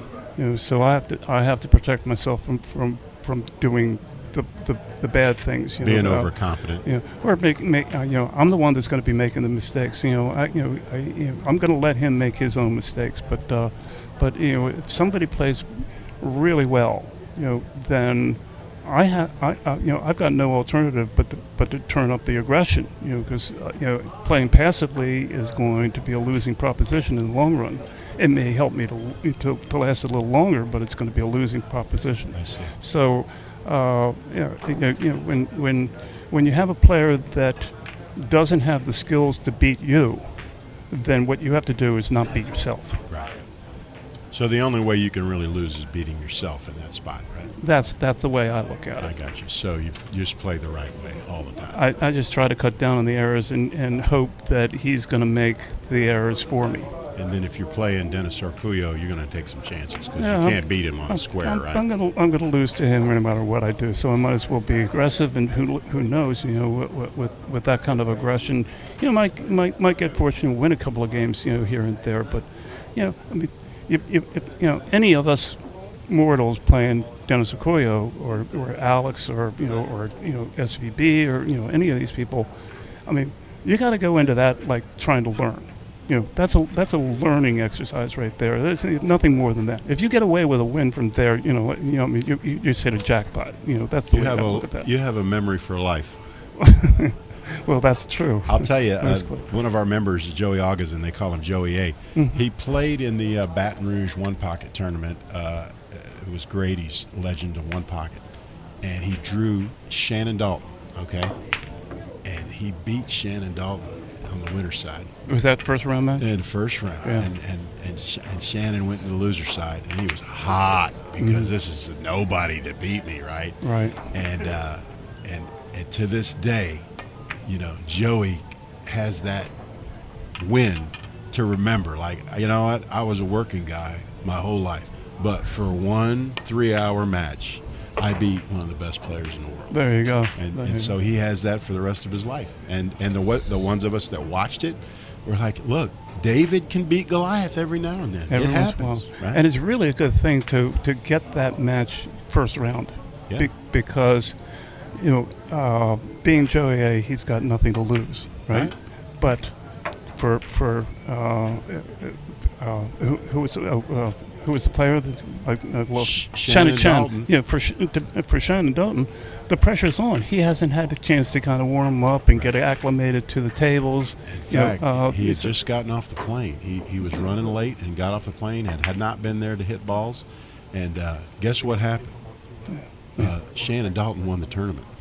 There you go. Right. The only loss was inflicted by a working guy. That was a Baton Rouge. Yeah. And he played Steve Mizarek, right? Did he play Steve Mizarek? I don't remember who he played for the finals. I think it was Miz. I don't know if Mizarek was at that tournament, but I remember Buddy Hall won the first one and then Shannon won the second one. Mm-hmm. But or maybe it was the other way around. It was '98. It was a long time ago. But all I remember was. Joey, he really, really was playing good, and he was confident, and he was loose, and like you said, he had nothing to lose, and Shannon came in a little tight and hadn't practiced, and Joey beat him. So, there you go. Like you say, you take it as a learning experience, but every now and then you can catch lightning in a bottle, right? That's right. Well, if you do take it, as a learning experience, that relaxes you. You can just go ahead and play, right? You don't have to worry about it. You're destined to lose. At least that's the way you figure it, right? It doesn't have to be that way, but if you look at it that way, you can play nice and loose and let your game flow. Obviously, that's what he did, and it paid off. Yeah. I had a similar experience where I think it was in 2000 in Kalamazoo with the U.S. Open, and early round I got to play Scott Frost, and I beat Scott. That was either first or second round. I think it was second round for me. It might have been. I think Scott probably had a bye or something like that. Okay. I don't think he had to play. But my first round match, was with Lou Figueroa, and Lou just played so safe, constantly, just never really took a shot at his hole, and the match took over 3 hours, and Scott was just, he was beside himself, just anxious to play, and I took advantage of that and beat him. Did you slow it down? No, I just played my normal game, but he forced his game. He played overly aggressive, trying to just speed the thing up. And, so this is in 2000. I think it was 2000. And Scott was not quite the player he became in 2010, but he was still a great player. He's still a great player. Yeah. I think he won the Derby City in 2010, and came in second the year before. Or maybe the year before he came in second. I think Schmidt beat him, and then he won the next year. So I say that Frost's peak was like 2009 to 2015, and the mantle of greatest player was handed over in the desert when Alex Pagaline played a large headset with Frost in the desert, and that was when Alex became the best player in the world. That was in summer of 2015. They had met for the first Buffaloes tournament, and they came in 1-2, and Alex beat him in that tournament. And then they played in the desert. I think it was an 8-ahead set, and it took 3 or 4 days, and Alex prevailed. And after that time, I don't think anybody has ever even really wanted to match up with Alex, even other than Tony Chohan tried it. But we never got the match between Dennis and Alex, which we all wanted. And now, Alex is, he would tell you that he's not the player he was 5 years ago. But until someone beats him in a long ahead set, I still think Alex is the best player. Well, you got to hand it to Evan Reyes. The last couple of years, he's 69 years old and come in third at the Derby. That's really saying something. Absolutely. He's and he beat Federer Gorst, didn't he? I think he beat Federer in that tournament. Yeah, well, that tournament sets up for him at his age because it's a race to 3. It's just a race to 3, and it's big pockets. It's not small pockets like Buffalo's. It's 4 1/4, and it's a long marathon match and everything. But taking nothing away from him, what he did was unbelievable. He was 68 years old. 68 years old, competing with 20-year-olds and beating them. It's unbelievable. And it's one of the most grueling tournaments you'll ever play in because everything is a first-round match. You don't know who you're going to play. You don't know when you're going to play. You just have to be prepared. And at that age, it's just not very easy to do. Even if you're young, it's not easy to do. So we have 2 new players here. And I'm not familiar with either one of them, so we're going to learn as we go here. One's from Spain and one's from Germany. Mr. Stahl is from Germany, and Mr. Belmonte is from Spain, and I don't know which is which. We'll figure it out together. I don't know, but there's an awfully good break right here. Del Monte has the dark hair. Okay. That's a premium break right there. This is Del Monte, the shooter, right here, looking at his shot. And as you say, he's in a bind right off the bat. I don't think he can see the red stripe cleanly. The 14. It looks like that's a double kiss, even if he could see it. But that's the 12 ball, I believe it is. But no, he can't get to that ball. Can he see the edge of the 6? No, I don't think he can. Okay, so let's see what he does here. All right, so he figured out something here. Well, he's left given a up bank. the bank. Yeah. He's given a bank, but he was in a really bad bind. Now let me ask you this, there, Killer. Do you bank the stripe or do you bank the 6 here? Oh, I bank the 6. I bank the 6 because the cue ball is going right into the 10, and it'll slow the cue ball down. I don't think you can see the 13. So he agrees, and you see how the table takes that shot? Yeah, everything rolls down towards the It foot all rail. funnels into the pocket, and so as long as you shoot it at that speed, you're going to make it. As long as you don't hit it for the pocket. If you hit it for the pocket, it's going to drop into the rail. That's why you hit it at that speed and you let it dive in. You don't want to shoot it at the pocket because you'll hit the foot rail, and then if it hits the foot rail on this table, they'll hang up. No, he wants to keep high on this ball, so he'd like to be able to come back into the 11, which would be perfect if he could do that, like that. That way, no matter what, he's going to have a bank on the 13 there. Or the only the 12, problem is whichever. he's a little tree-topped. Well, that's okay, because all he has to do is just roll this ball in and have the bank. It would be nice if he wasn't quite tree-topped and he could draw the cue ball back. See, these skinny guys, they have no problem shooting across the stack like this, but a heavier guy, he's going to have doesn't more want to come up too high. He's all right. But now the question is that does he have a combination on the 15-4 or on the 11? Because if he has either of those, he doesn't have to try to come up with one. I'm thinking that he can't really roll this in. He's got to kind of fire it in, and he missed it. See, that's what I'm saying. Anytime people are firing balls in on this table, it's no bueno. Yeah, he didn't have to do that. He could have just rolled that ball, I think. Yeah, he was trying could have held the cue ball. He was trying to get his cue ball high enough where he could get a combo. But that 11 looks close. I think it looks a little high, though, doesn't it? It does look high. Yeah, Okay. but it's the 15-4 is the one that I'm looking at. Right. So you come in here and you want to go into the 9, I think. And that's what he does. He executes it very well. But he did leave the bank on the 1, and it's not a double kiss. Well, it's close to a double kiss. You got to look back and make sure that there's no dead balls. I think if I got to leave a shot, I don't mind leaving you the one ball. Right, right. There's no way that you can control the cue ball and to where you can hide the one regardless of what you do. So, yeah, and then there's you have nothing in the stack that looks good either. So, so this is Mr. Stahl here from Germany, and he may try to shoot a 2-railer or just the 1-railer. He's opting for the 1-railer here. It looks like high left. And dodged the kiss, and he hit it very well. He didn't go, but he did it very well. That was a good shot. Now. This guy has, if you watch his fundamentals, he stays down the ball pretty nicely. I haven't seen him jump up. Mr. Stahl, you talking about? Yes, sir. Okay.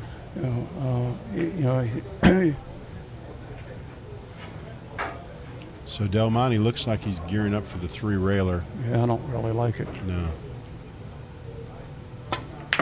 You hit See, it good. The problem is you're going to give up a bank on the ball unless you have perfect speed. He definitely did. Yeah. Exactly. You see, and what Tom is saying is when you shoot that shot, you got to get cover with the cue ball. If you don't, you sell out this return bank. It's no good. The only time it's good is when you can get cover with the cue ball, where you don't leave this bank. Or if you make it. Well, of course. Right. Yeah. Exactly. But I'm having a hard time making. So if he can keep the cue ball down low, he'll have a good shot on the 4. It looks like he might have that shot on the 4. Yeah, I want to see how he shoots, because this is a straight pull shot, right? Right. Straight pull shot. These straight pull guys shoot this like it's a hanger, right? But everybody else underbanks it. So let's see how he does. He's not playing it. Undercuts it. I'm sorry. So he's opting to play controlled aggression. And he just gets the ball on the foot rail. You're not allowed to play smart now. What's wrong with you, Stahl? Come on now. You're going to play smart, we got to change everything here. Yes. All right. Well, I wonder if he could just load up the right-hand English and bank the 14. He could. I think the 4-ball's got him a little obscured, but he could definitely move his cue ball that way. Bank the 4, it goes up table, and then the cue ball goes over in the right corner. He could do that. I don't think he can make it because I think it's a little obscured by the 4-ball. He could play it the other way around. He could put left-hand English and draw the cue ball around 2 rails. But now he's over top of the 4 a little bit more. Yeah. He's looking at his options. Oh no, it's not there. The 5-ball's got him a little bit. I think it's a 5-ball. The 4 and the 5 have me a little sharp. The 4 is a little more pink. Right, but it's not as vibrant on this screen. Right. So that's what he's trying to do. He's trying. All right, so he shot your shot, and he hit it awfully well too. And he did hit it well, but I don't know if it's going. But it's close. But did you see how it slid off of the 4-ball? It actually caromed off the 4. Yeah. All right. So this shot here, the way I would play this is I'm going to play it 2 rails into the 11. Right. And where's Whitey going? Well, I'm just going to back towards the stack. Okay. So 2-way shot here. Bank it. Long rail, short rail into the 11, or Correct. Straight into the 11? No. You want to go 2 rails into So it. by overbanking this ball, it also helps you get into the stack a little easier, right? Well, also it allows for you have better control of the speed, and also if you happen to hit it poorly, if you're trying to go directly at the 11, the 11 can come back across. But going 2 rails into it, it's far less likely for that to happen. All right. Let's see. Is he banking the pink ball or no? No, I think he's. Oh, he was. Okay. I don't like that shot. No, I'm not real fond of that either. And what Tom and I saw was if he so desired, okay, he's not going to shoot it. He's just going to start moving him up table here. I think he's going right into the 4. So Del Monte is going to play an up-table game even though he's behind. And I didn't like that because he's opened everything up. And you're 1 flyer away from losing the game here. Well, also, once the balls are spread like that, then the balls are in. If there's no shot, the balls are going up table. Right. It's For almost sure. a guarantee. Yeah. Now he can play the 4-2 rails, and you can stun it with a lot of right-hand English. That ball can go, but he's not playing that. He's just rolling into the 11 or into the 14 rather. I don't like this. He's ahead. What is he doing? He's going to keep all the balls in play? Yeah, there's nothing wrong with that. You know, I mean, he's obviously confident with his game. That's what that shows. Is he's confident with his game. So he's kind of pushing the offensive side of the game right here. Well, you'll notice that the Filipinos like to play this little cat and mouse game, right, where they won't move the balls up table because they're so good on offense, and they'll just play this real subtle little, chicken game where I'm gonna not move them up table. I'm gonna dare you to do something, right? Mm-hmm. I'm gonna keep them in place. So if you make a mistake, I'm gonna bank one and run out on you. And I don't usually see intermediate players play like that. Not too frequently, no. But it takes a lot of confidence in your ability to control the game, to play that style of play. I think most people they learned that from watching Efren. Efren was notorious for playing that way. Yeah, well, and all the Filipinos emulate him Mm-hmm. now. They play the same way.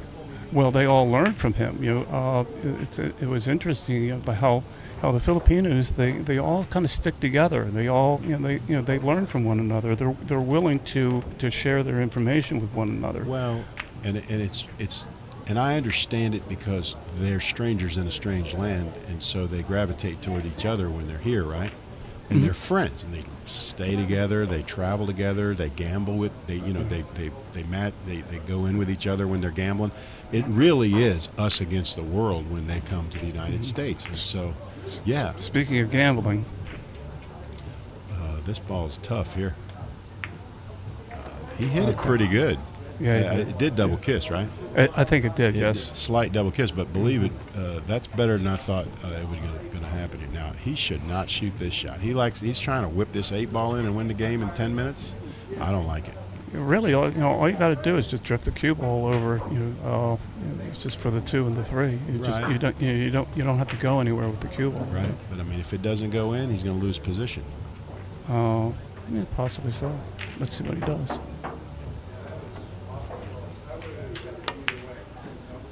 Yeah. He lost position. See. Yeah.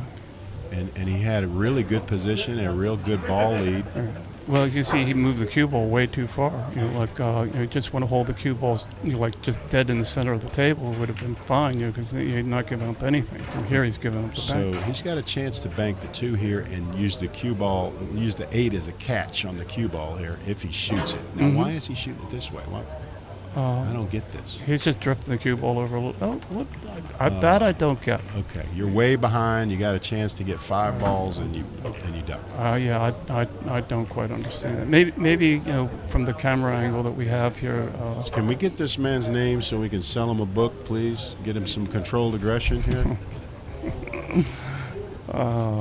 Yeah, he needed some, he needed to get away from the control aspect of that and just go for a shot there. Yeah, he's down 4-1, and the balls are in a spot where if he makes that bank, and that pocket's playing easy for those banks, if he makes the bank, he gets back in the game. I'm not sure what he's doing here. I don't know either. He likes trying to drift that, but you see that. Does he get extra credit if he hides behind the 5 every shot? He likes that idea, get behind the 5. Yeah, well, here I get another chance to bank the 2 and then make the 9 and get back in the game. Well, can he cut the 5? I mean, it looks like he's got enough room between them. Is he frozen? He's going to shoot it. Yeah, I mean, he's going to shoot. What are you doing, young man? I don't know if he needs to jack up. You don't have to do all that. What's wrong with you? Oh well, I'm sorry. I didn't know. Oh, I didn't know you were going to play that good. All right. So, he wanted to kill the cue ball. Yeah, and he got on the 9, and it's okay. And I think Mr. Stahl's got to give him this ball, right? Oh yeah, absolutely. But what he could have done with that shot was instead of jacking up and trying to kill the cue ball, he could let the cue ball go, and it goes 2 rails, side rail, and come back across, and he can be more aggressive with the shot. That's right. And that comes from 45 years of experience, right? Yeah, at least 45. All right, now you just take the 9 out. He takes the 9 out and plays the score, right? Yeah. Well, the balls favor him too. He's got the score it favors him, and then the position of the balls favor him. I like the way he. I didn't like the way it went in, but that's just bad luck. but I like the way he controlled his cue ball there, you know. Yeah. A lot of guys let their cue ball squirt on a shot like that, but he was really good about controlling his cue ball. Well, see, that's one of the things you kind of figure out, early on about your opponent. You can see that he pockets balls pretty well. He controls the cue ball pretty well. So, what does that tell you about how you got to play? For me, it tells me that that I have to watch out for this guy. Not only do I have to play good defense, but I also have to play some offense because otherwise I'm playing defense all the time. If my opponent's not knocking balls away from my pocket, I'm surely going to be knocking balls away from his. And I don't want to be in that position too long. He's probably not going to give you a lot of unforced errors. You're going to have to actually earn it. You're going to have to come with a shot to beat him because he plays pretty solid. There you go. You see here, right? This is tricky from right here. More than tricky. See, I think he can see the 9, but the cue ball's going into the 11. I don't think he can see the 9. No, you don't? No, he can't see. It looks like what he's doing is banking. See the 11. He's banking. No, he's not. He's going off the 14. He's going off the 14. Yeah. But that's no good because he's going to go bank on the 3. Well, not really. If the 15's got him obscured, that's not bad.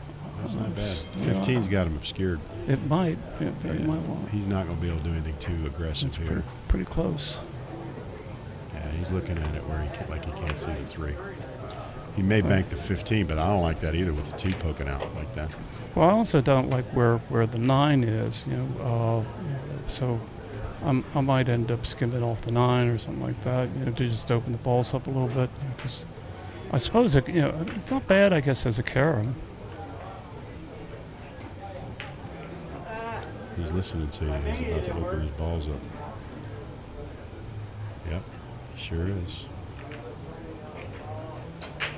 Yeah, they did do it.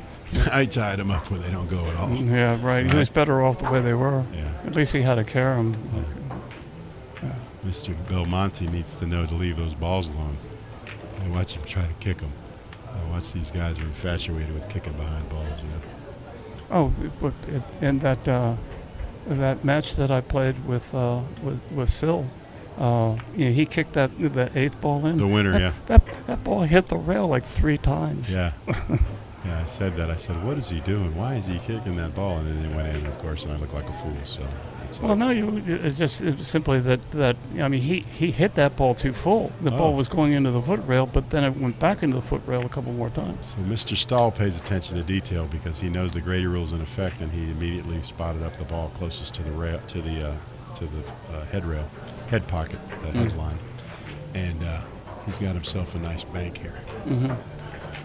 Yeah, I don't mind the 2 railer on the 4 and pull the cue ball. He hit this ball real well. He hit it real well. I don't know if it goes in, but he hit it real well. I love the pace on it, And he's also got him jacked up. Yeah, which is good. So he can't really shoot at the 2. He's just got to clear the 15. Now, there's 2 ways to clear the 15. Which one do you prefer? The side rail with a kick and stick, or you like to come behind it? I don't even think you need to do a kick and stick. I think you go to the side rail soft, and just roll it, So you don't want to move it too much. Well, it does give up the bank on the 3. Lord. Okay. Now, I'm going to let that guy shoot that shot for all the money. Well, did you see how he jumped up? Oh, he jumped up higher than you did. I mean, it was crazy. I don't jump that high. Well, the first shot of the game, you sure did. Well, I can jump high, but I can't jump that high. Well, you are 72. Maybe you can't get that high. Yeah, no. I need springs in my shoes to be. It looks like. What's he doing here? What's going on here? Did Henrik win the game, or did he lose 3-0?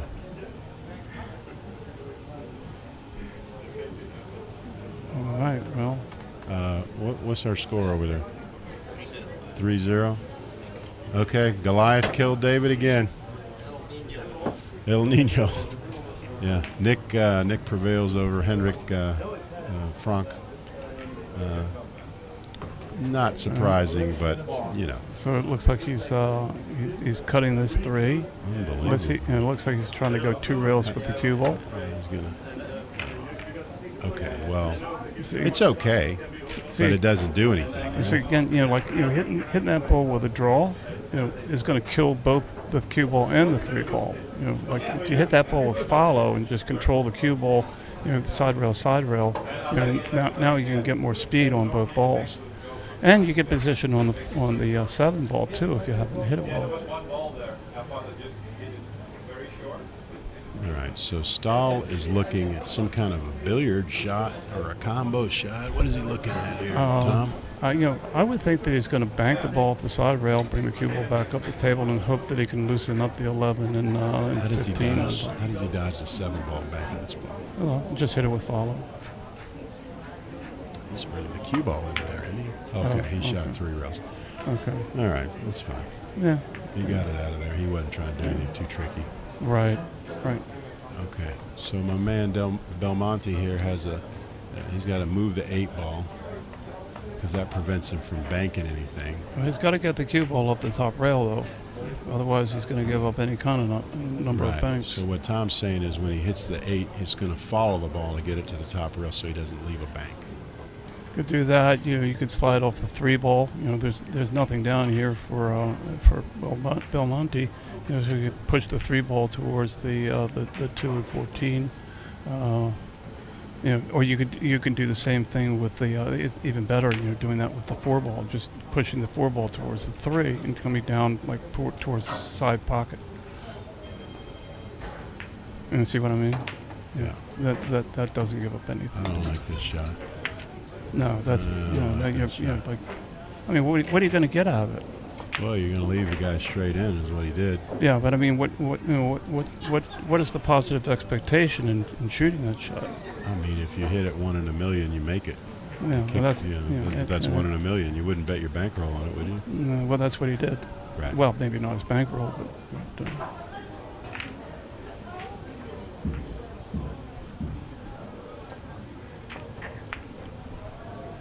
yeah.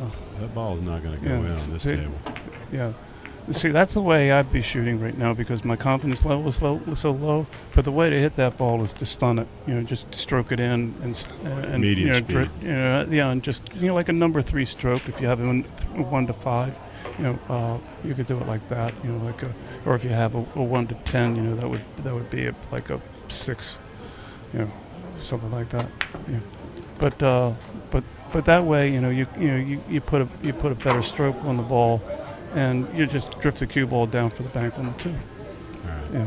So it's 4-2 here, and I don't really see anything cute that you can do other than just clear the 8, put them on the bottom rail. But I mean, you're still going to sell out of bank here. Well, I think you can put a lot of left spin and come down onto the 7. It's a little risky, I suppose, if you hit the 8 ball too thin. You know. Yeah, I mean, if you don't hit it good, you sell out the 7. You got to dig down and get underneath, right? You got to bottom left. I wouldn't try to do that from this position here. You would just put a left on it? You think that's going to get there? Yeah. I mean, it's just. I mean, you don't have to get all the way across or anything like that. You just got. You know, I mean, you're not giving up. The only bank you could possibly give up is the 2. 4 ball. 4 ball. 4 ball can't get by the 2. I mean, he's going to bank it near his pocket, even if it doesn't. No, it looks like he's going off the 15. He loves to put it underneath the 2. We've already figured that out. He likes to trap the ball on the side, but he sold out an easy bank here. Yeah. Well, it's not easy, but it's a bank. I'm not sure why he played that way. He's done it a couple times. Remember when the 5 was over there by the side pocket, and he just kept trying to get underneath the 5? Mm-hmm. Yeah. Yep. Now, if he knows his stroke real well here, he's got a gap where he can bank this ball and dodge the kiss. Let's see how he does. Yeah, he's got to put a little spin on this ball, I believe. He's got left-hand spin? Correct. All right, let's see. I don't like it. Now, the more I look at it, it's too steep for that, I think. Could be. I think he's got a car crash in the middle of the table there if he does that. Well, you know, the rule of thumb that I go by is, if the cue ball and the object ball are lined up dead to the center of the hole, if you put inside English on the ball with follow, you're going to get a kiss. You know, if the ball is lined up at the facing, then you're likely to get a kiss either way, no matter what you do. How do you dodge it? How do you avoid the kiss? You got to. On that kind of shot, you got to probably change not. the speed of one of the balls. You might have to masse the shot if you want to do that. You know, Yeah. jack Now this up. isn't a bad play here to cut the 8, because you have two ways of making the ball. You can cut it in, and you can slide off the 15. So you have two ways. You just roll the ball, and there's really you just don't want to sell out the 2.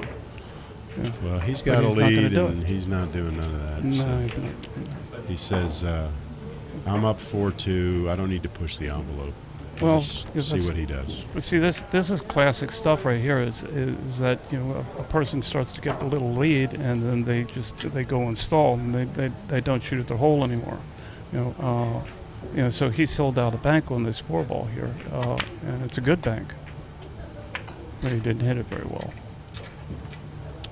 Well, But that was potentially a really good shot right there. If he hits that well, he's got position on the 8, and if he can make the 8 and split out these balls, that's the aggressive side of the shot, right?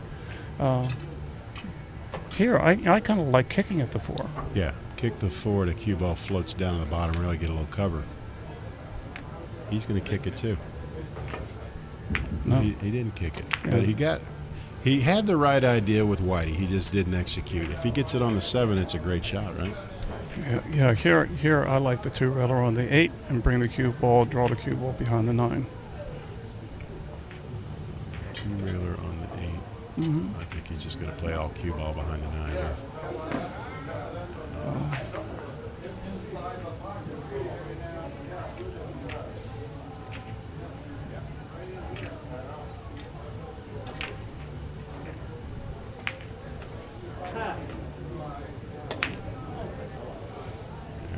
Oh, No, he got lucky. He got lucky because he glued him to the 9 ball. That's actually a bad shot, but it turned out pretty good for him. Right. Well, now Belmonte's got a good play on the 3, and he's got bumpers on the 9. It's a stall shot. Oh, stall. Yeah. Oh, yeah. Right. Excuse me. Yeah. It's stall shot. He's going to bank this stripe, I think. Bank the stripe, try to open these balls up, right? You got to bank the 3. It's an open shot. Plus you got the 9 ball is like a traffic cop. I mean, it's a natural shot. You're not jacked up over anything. So you bank the 3 because it's free. It's perfectly free, and you got 2 ways of making it. Okay. All right. So that's Tom Worth. He says bank the 3 because you can make it and win the game. Absolutely. And the shot I was saying is just opens the balls up, but it doesn't win the game. But the balls are already pretty much opened, aren't they? No. No? Absolutely not. The 11 and the pink ball don't go. Yeah, and but they block the 7. But the 5, if you can make the 9 ball, then the 15 opens up the other 2 balls. What you're saying is you can open the balls up, but they're not open. Right, but I mean, it's like how many balls have to be opened before you can run out? All you got I need to do them is all. I need them all. You need everything. Way I play. You need a lot of options. Yeah, I need 8 innings. Yeah, sometimes having too many options can be a difficult thing. Yeah. All right, he's going to your shot here. Let's see if he can stay down on the ball here and get it to the hole.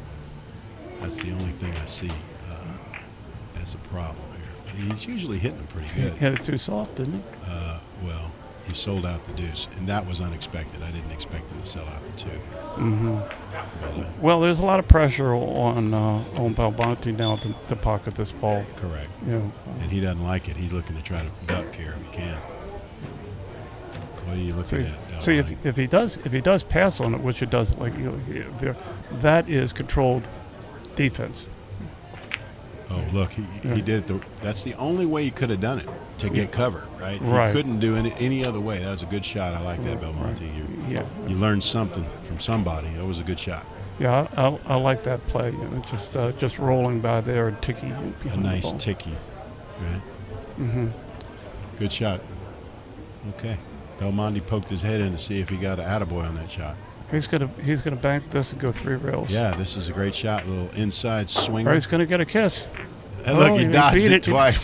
He dodged the kiss twice. That's just You're living good, isn't he? Oh my goodness. Stahl, you don't play that good, brother. You're living a little good now. Let's put your hand up like the Europeans do when you get lucky, Well, I'll tell you what, this is a little tricky right here. You go through the 8 and spin it under the 9 here? Yeah, that's a pretty good shot right there. That's not easy to do here though, because when the table is so wet and the balls are so wet, the spin really doesn't take on there. It's just kind of like it doesn't spin down. Oh man, he's not in this kind of shape. He's trying to kick at the 2. Yeah, it's not bad if he can hit it well. And he hit it well. Well, maybe he didn't. He hit it like day old bread. Yeah, he needed to go rail first. Yeah, he didn't need to do all that. He could have gone off that ball and got underneath. I mean, that's way more difficult than what I suggested. Yeah. All right, so my German man needs 4. Let's see how he does here. The 8 passes if he can just stay on that line, but I don't think he can do all that. It's tough. The cue ball's going to hop. What are we doing here? Does he really have to do all this? It's pretty close. That's pretty high. He's going to draw his ball back like a champion. Nice shot, Stahl. All right, so here's the 8, and the 15 probably passes too, right? I don't think the 15 passes, but it looks like the combination works. You're talking about the 15 deuce? Yes. That's tough, but makeable. Mm-hmm. Let's see what he does here. He's probably, he's drawing so he gets on the 7 ball. Okay. All right, so you say he's going to shoot the combo. Let's see. Well, I don't know if he's going to shoot it or not. How about the 4-railer on the 7 ball? Too steep. Well, how about steep. just shooting directly into the 4-ball 11 and the 3 goes off the 2? Or it doesn't have to go. You just get safe and just leave one in your jaws, right? He needs 2, right? Or how about this for a shot? Just hit the right side of the 7 ball and draw the cue ball softly into the 11. I like that. Get one out of play and then bury him under the stack, right? Mm-hmm. I like it. But he's playing your shot, and I don't like that because he's going to lose position if he misses it. That's probably true. Yeah, I don't like it. Well, he's got total control of the game here. If he misses this, it's going to turn the whole game around. There you go. It's a curse to be right all the time, Worth. It really is. It's a curse. People think it's great to be right all the time. It's not, man. It's hard to be humble when you're perfect in every way. I don't know about all that. There was if you've ever read the Iliad, the king of Troy's sister was named Cassandra, and her curse was that she could foretell the future. She could see the future, but when she told everybody, nobody listened. That was her curse, is that she knew what was going to happen, and she would tell everybody she loved, and nobody listened to her. Well, I wouldn't want to know the future just simply for myself. Right. It takes the fun out of it. All right. Well, I think that Stahl got away pretty cheap there with that ill-fated combo shot. Yeah. What is he doing? I have no idea why he wants to make this ball. Stahl, you need 2. Why are you bringing another ball up into play? Come on now, you got to read a book. Worth, can we sell some books here or what? I'm gonna go push it. Can we get like a video podcast where they can just plug in? Because these kids don't like to read anymore. Maybe we can just get a video podcast, like 15 minutes every day.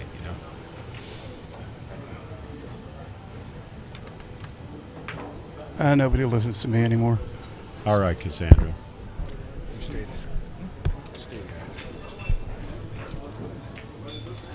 Mr. Booth, how'd we do? Came in first. All right. Steve Booth is letting us know that he escaped with a victory, and so he moves on to the winner's side. That's good. You travel all the way from New Hampshire. You'd like to get a little play for your money, wouldn't you? Yes, sir. Yes, sir. All right. Mr. Belmonte, now, you've shown us a couple good shots here. What are you going to do?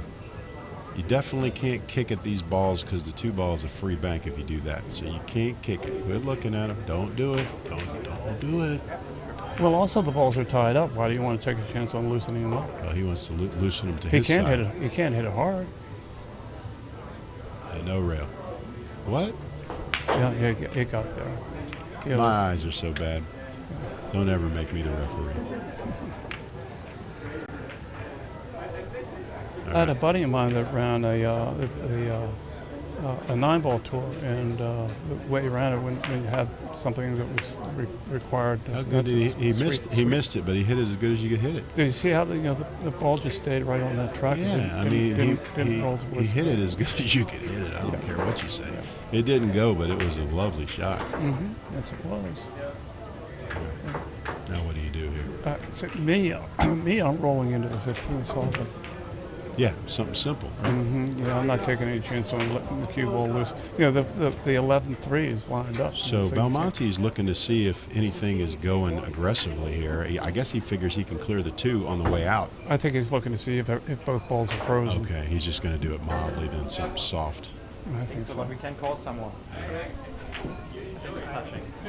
And I apologize if you're friends of these players. I don't know their first names, and that's why we're just calling them their last names just for ease of reference. He's banking this ball around and going back up table with the Is he going to bank at 5 rails like a maniac? No, he's changed his mind. Okay. Because it's a little flat for that shot. Okay. I like this, okay? Yeah, I like that just fine. Yeah, I like that just fine. That's the safest play. Because I think that you don't have to be a can't do anything. Yeah, you don't have to be a hero every shot, and he needs the balls in play. Now, what are we arguing about?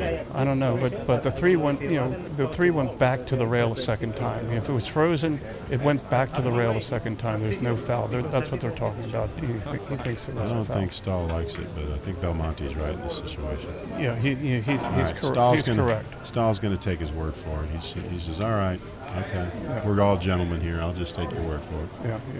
The first time. You get 1. Everybody gets 1, right? Everybody gets 1. Yeah. Okay. Yeah. So, I mean, if you're not looking at the 2 ball, you're wrong here. You got to get these balls out of play, man. You only need 2. You know, why would you want to fool around with them, you know? I don't know. You can't go into the 15 at all. You just got to slide off the deuce and go up table. He's just going to edge off. Stahl likes to operate without a net. He is playing a risky game of one pocket here by leaving all these balls in play. He just needs 1 bad shot, and he could lose this game when he's about an 85% chance of winning it. Well, that was a good shot. See, Belmonte can't. It doesn't. I don't like going to the 2 here. Well, it's easily a scratch shot, right? So I like him kicking the 3. You're kicking it. Soft kick the 3, and if you take a foul, so what, right? Right. But no, this is easy to scratch. It's easy to put it in the sewer here. He's shooting at the wrong pocket. Oh, that's Stahl shooting. No, wait a second. No. He just forgot what pocket he had. Something like that. All right, Belmonte. Okay. I'll tell you what. Nice to have help from your friends. That's right. If you're both shooting at the same pocket, the game is going over quick. All right. It's like, look, we'll get him. Between the 2 of us, we'll get him. There you go. Oh, Lord, that other ball was straight in the pocket. That's the game. All right. So. Wait a minute. Hold all tickets. Oh man, ye of little faith. Okay, so first game goes to Stahl, and Belmonte. Belmonte forgot what pocket he had. That's never happened to any of us, has it? We shoot at the wrong pocket. I have never shot at the wrong Never pocket. happened. So we can't be too mad at our Spanish brother because we've all done it ourselves, right? That's right. But it's only 1 game. He didn't lose his firstborn son, you know. Well, sometimes just throwing in the towel is the right thing to do. I wouldn't know anything about that. Although the Norwegian guy told me he was going to play with a wet towel around his neck because it got so hot in here last night. Oh, like one of those, like the tennis players, they put that ice towel around it. I told him he looked like Frosty the Snowman with that thing. It was melting, you know. Oh. He said, "You don't understand. We're from Norway. We're not used to this kind of heat, you know." Listen, I'm from South Florida. Like it's still too much for me. Right. Well, forgive me, but I have been to your house, and it ain't too hot in your house, okay? And I don't see you. Well, I have to use air conditioning. Well, of course, but I'm just saying, you're not withering in heat in South Florida. You're in nice air conditioning, aren't you? Well, that's the thing. It's like if I can be in the air conditioning, I'm certainly going to use it. But you telling me Mama didn't raise no fool? Well, she didn't try to. You may not have been a fool, but we've all done some foolish things from time to time. That's right. That's right. I say, you can argue with and debate a topic, but that doesn't make somebody a fool or you still have to maintain some respect for people. Oh, absolutely. It's the cornerstone of civilization is civil behavior. Yeah. We've lost a lot of that in the United States. Yeah. Civil behavior. It's kind of gone out of style. Yeah, that's an unfortunate thing. So I'm not sure what he's doing here. He's just going to lock him in the stack. Oh, well, I didn't know he played that good. Oh, my God. Yeah. Not only did he lock him in the stack, but he moved the 1 over. there, which you can't get it out. Okay. Well, he doesn't have to at this point because you're just, if he can just tap the 4 ball or the, he's going to go into the 10 and do the same thing. Oh no, he made a legal hit. Okay. Right. And so you see, this right here, as Jeremy Jones pointed out, this right here creates this cat and mouse thing. So it's like you stick a ball, I stick a ball, the cue ball stays in the stack like that, and who comes out on top at the end?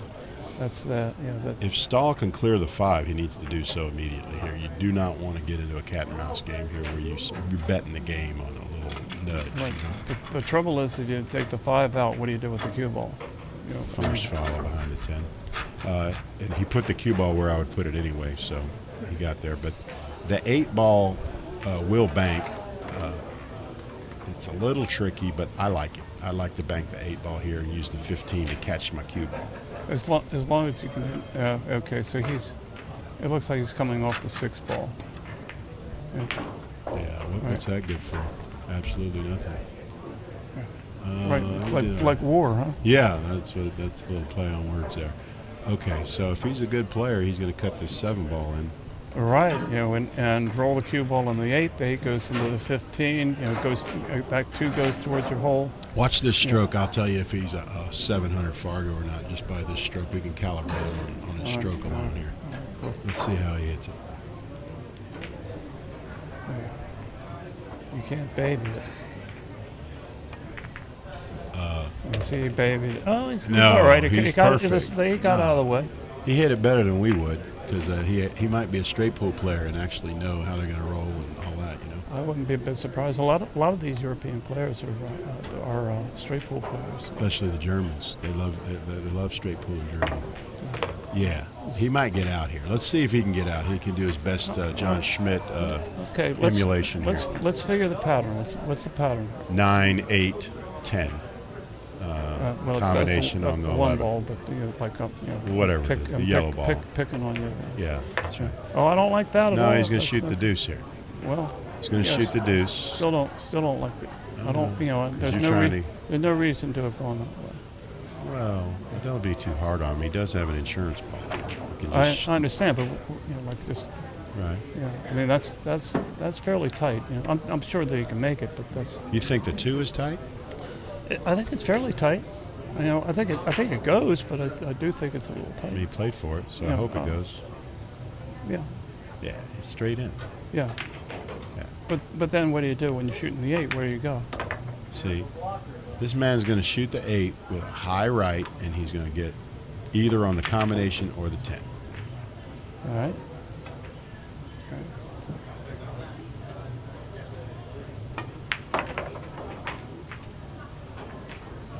So he came up halfway, right? Right. No. And see that that stalls him. Yeah. He might bank the stripe and draw the cue ball down under the 5. Bank the whatever that ball is, either the 13 or the 12, whatever it is. Looks like, well, I don't know. The other ball looks like it might be in the way. He's going to try to bank this ball without hitting the 5, or he doesn't care if he hits the 5. Well, if you hit the 5, there is a chance of double kissing off the 5 and scratching. He hit it good. If he can get to the hole, he hit it real good. He drew past it. Yes, it was. What a shot! Yeah, nicely played. I think Belmonte's in a bad game here. I had to guess. He needs a handicap. He might need a little spot. Yeah. What's the score here? He's got them all. So whatever that is, 4, 7, 8, 9, 6, 0. Okay. 6-0. 6-0. Yeah. Okay. Yeah, I think Belmonte might be in a bad game. Stahl might have a little straight pull in his background. Based on that pattern, I think he might. Yeah, I think you just do what you have to do to play a safety, any kind of safety. Just get the cue ball on the side rail. Let's see what he does here. Is he going to be aggressive or is he going to be passive? Passivo. See that? Yeah, okay. I like it. Although he's not hiding anything, you know what I mean? If there was something over here, it's got more power. It doesn't have as much power because everything you're shooting at is, in front of you. So see, from here, I'm kicking at the 3. Right. Yeah, you want to maintain your position. See, that's no good. It gives you the bank. No, you mean the bank on the pink 13. strike? Yeah, he does, but he can't roll it. He's got to fire it. I don't know. As short as these tables are playing, that he might be able to roll it. He rolled it, and he shot it way low because the table's playing that way. Mm-hmm. Yeah, now, he got it in a really good spot. So tell me what you do here, there, Mr. Worth. How do you protect the what is that? The 7 ball there? All right, 3 ball. What is that? A 5 ball? I guess. The 5 ball. How do you protect the 5 ball? You use that little bit left of the stack over there? No, I'm going to play for the 5 ball. I'm going to hit just above the 13 with a little right hand English and try to pocket the 5 ball. You don't think that's a kiss from there? Just a kick. It's a kick shot. Oh, you're kicking the 5 ball. Yeah. Oh, okay, yeah. And the table is diving down, so it makes it an easier shot. Just a touch of right hand English, and okay. So he's kicking the 5 in, and then he'll take care of the stripe on the next shot. That's the play that I like. I got you. That's the old Cliff Joyner shot. When you have that, you kick the ball in, and then you handle it. It's a relatively easy kick from there. It's only like a half a diamond from the hole, and it's in an ideal location. It's so flat. It's like it really you can't really hurt yourself too much. Well, and it's off the rail a little bit, which is going to make the pocket bigger, right? Yeah, it makes the shot easier. If it's frozen, it's tougher. Right.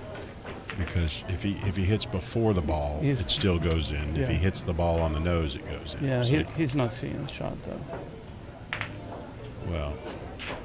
Now, what you can do here, a shot that a lot of people don't realize that you can play here is you hit the right side of the 13 with left-hand English with follow, and you'll double kiss the ball. See, this is kind of the one I thought about right here, using the stack as cover. Mm-hmm. That's what I liked. I didn't see your shot, but that's the shot that I prefer. Yeah, it's a good shot. Yeah. It's a good shot to play. Yeah, I like it. It puts a lot of heat on the guy. Even if you make your ball, you really don't have anything to do other than knock his ball away from his pocket, even if you make it. But in this game, he can win the game from there. Belmonte can win the game. If he can pocket a ball here, he can win the game. And that's a powerful thing when you're down 6-0. He's got the balls are in play. Yeah, 7, absolutely. 8 balls in play here. Just figure out something here, kid. Yeah, I don't know how to help him though. You got to move the 3. You got to eat the elephant one bite at a time here. You can't do it all at once. Well, where are you going to put the cue ball? Well, you could just lay it on the rail. Well, you just do that. You don't have to do anything special. but now you let him see the 5 ball or the 13. You let him clear balls. He can't see the 5 at a time. Yeah, I think he can. No, he can't see the 5. Well, even if he can't see the 5. If he can see the 5, he's going to sell out of bank. If he clears the 5 with high karate, he's going to sell out of bank. Yeah. Why not just hit the ball with his thumb and stop the cue ball? Let him try to bank that ball. Can he see it? I think he can. Okay. I mean, time will tell. He doesn't He doesn't think he can. Well, Mr. Stahl here plays a different kind of game than we do. He does. But that's not bad. There's nothing wrong with it, right? No, there's nothing wrong with that. Clear the ball from Belmonte's side, and stuck the cue ball. But I like the way Belmonte is playing this game to his abilities. I like it. You know what I mean? Mm-hmm. Because it's simple, but he's keeping all the balls in play, and he only needs 1 inning to get back in the game. All right. And that's how you're supposed to play. We all learned that very early on, that when you're behind, you got to keep the balls in play. So Stahl was just looking at the kick on the 5. Yeah. That's somewhat dangerous. It's too steep. You could soft kick it just for a good hit, but you Right. can't shoot at your pocket from there because you might sell out the stripe. Right. Yeah. And the 14 and 9 are opened up too. If Correct. you happen to give up that ball, it's like they're all open. Right. That's right. So let's see if he just soft kicks it or if he tries to kick it in his pocket.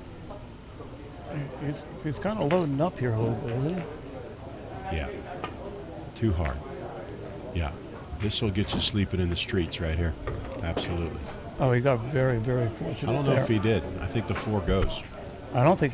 The 4. Okay. Yeah, I think the 4 goes, and then he floats over and gets the 3, and then he can steal the game from nowhere. That's a lot of cut. Well, I mean, you're way behind. How's that song go? He was in a bind. He was way behind. He was ready to make a deal. Look, he hit it good, too. Look at Whitey. Yeah, Don't think he's not back in the game on one shot. Now Stahl's got to shoot this 6, and I don't want to ever shoot it if I have to on this table. Well, he can just play through the 3 and drift the cue ball to the side rail. I don't know what that. Or use the 3 to clear the 4. I think that's what he's looking at. Just use the 3, keep the cue down there, and just use it to like clear he's it. trying to bank it for his hole. Oh, he's really a madman if he's doing that. And it's like trying to force the cue ball through and down the table. But that's a lot of shot. I'm gonna learn a little shot here. We're all gonna learn a shot here if this goes in. I don't know that Alex would want to play that shot.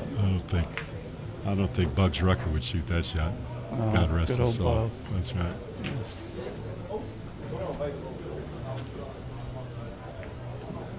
Okay, so what are we doing here? You can't play safe, kid. Okay, so he's got a spot shot he's going to shoot at. This optical illusion for us here. He's just spinning it, maximum spin. Oh, well, I mean, he's drilled it. I mean, who didn't know that, right? He drilled it. He says, you outmoved me this game. I just got to fire one in and run out. That's all. Well, got to watch out for this player. He pockets balls pretty well. Stays down on his shot. For my money, he's got 7, doesn't he? Shooting a combo. All right. Well, I think. All right. Oh, well, if you shot that good, you wouldn't worry about anything. No. All right, so it's 2-0, Mr. Stahl. The German invasion continues here at The Hague.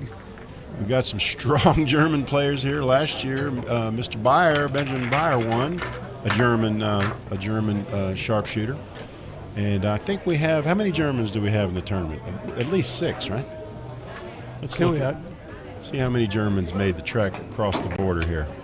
I'm counting them. Okay, here's. We got at least 9. We've got 9 Germans. Wow. I think we had 5 or 6 last year. We got 9 this year. So the epidemic is continuing. Germans love this game. I think it goes to their analytical nature. I agree with you. And they love one pocket. And we have, Michael. He is a PhD research professor at the university. We have Henrik, who's head of a IT department in Germany. Then we've got Andreas Kielmann. He is a medical doctor in Germany. And then we have Jürgen, who owns a contracting company in Germany. So we have a lot of professionals from Germany who have taken to One Pocket and traveled here. I believe that the train is 5 or 6 hours that they took to come here. And so they love One Pocket in Germany, and we're getting more and more of those guys to come to this event, and we love all our players, but the Germans are well represented, and their players know how to play for the most part. Well, I'm going to have to leave you. It looks like I have another match to play. I'm going to be on table 12, wherever that is, right. And I don't know who I'm going to be playing, but I hope I play better than I talk. You didn't miss a shot when you were talking. There you go. Right.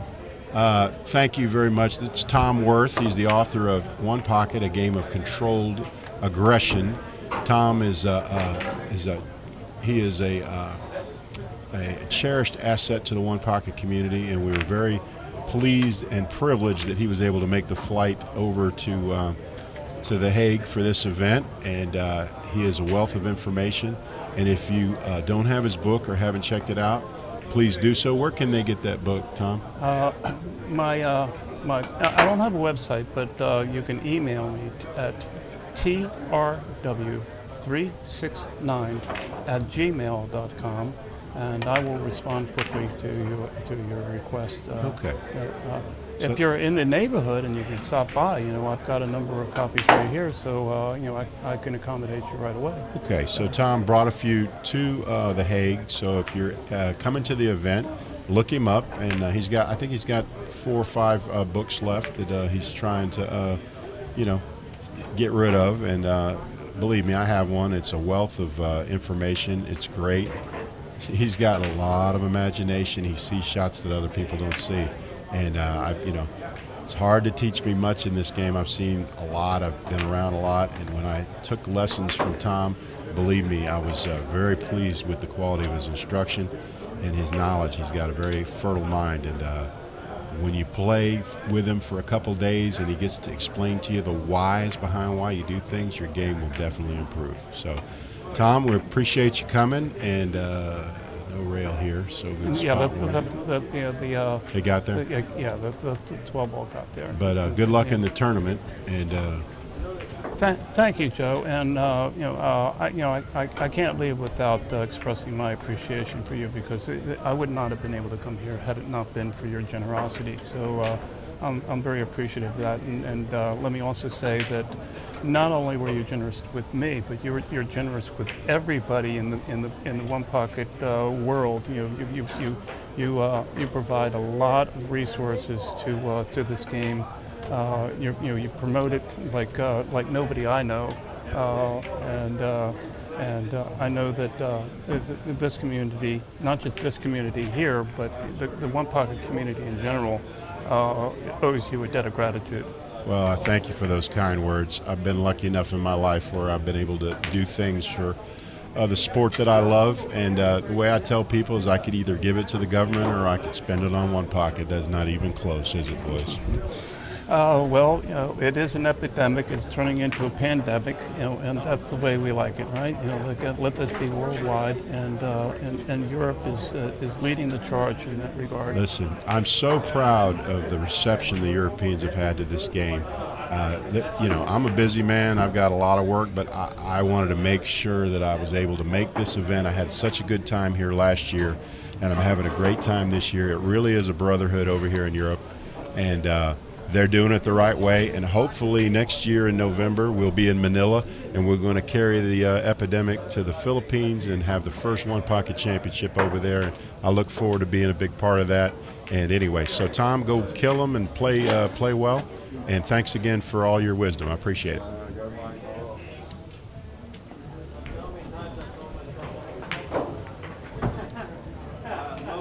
All right, I'm solo for a second. I imagine I'm going to play sooner or later. Can't give me more than one bye. They get mad at me. Who's my killer here? Okay, so that my opponents are still they're still drawing lots to see who gets to play me. So no, nobody's afraid of me. Okay. All right, so we're going to get another commentator in here, and you'll have to suffer through with me. No, I'm good. He asked me if I wanted something to drink. I said, no, it's good. I've had enough. You can drink a lot of Coke Zero around here if you want to. Or beers. But anyway, so we've got Stahl and Belmonte playing here. The ball count is 0 for each player. And so they're okay, that came real wide. That one came real wide. And he got lucky here by got some cover on this one. I think the way Stahl is playing, he's going to go off the deuce here, but I could be wrong. Let's see. He usually mildly goes off the deuce and leaves the cue on the rail, but he may shoot something differently.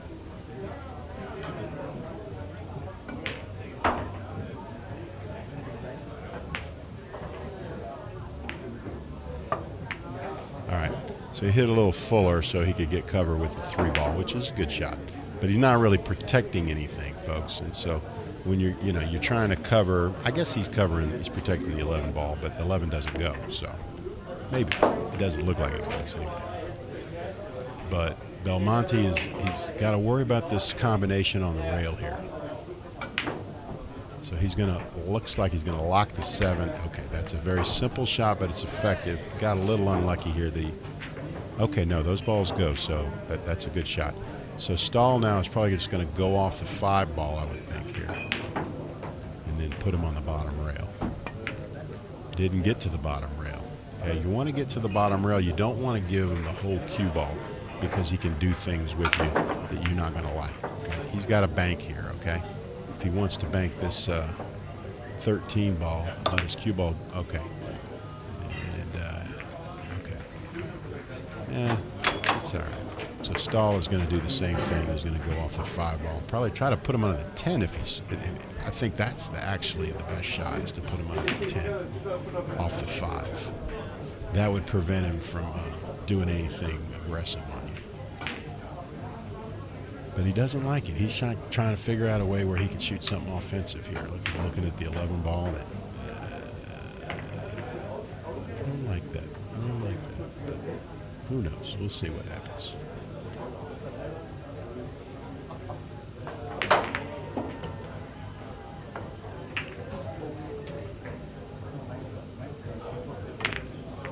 All right, so he shot the billiard shot, the combo bank shot, billiard combo bank, very aggressive shot.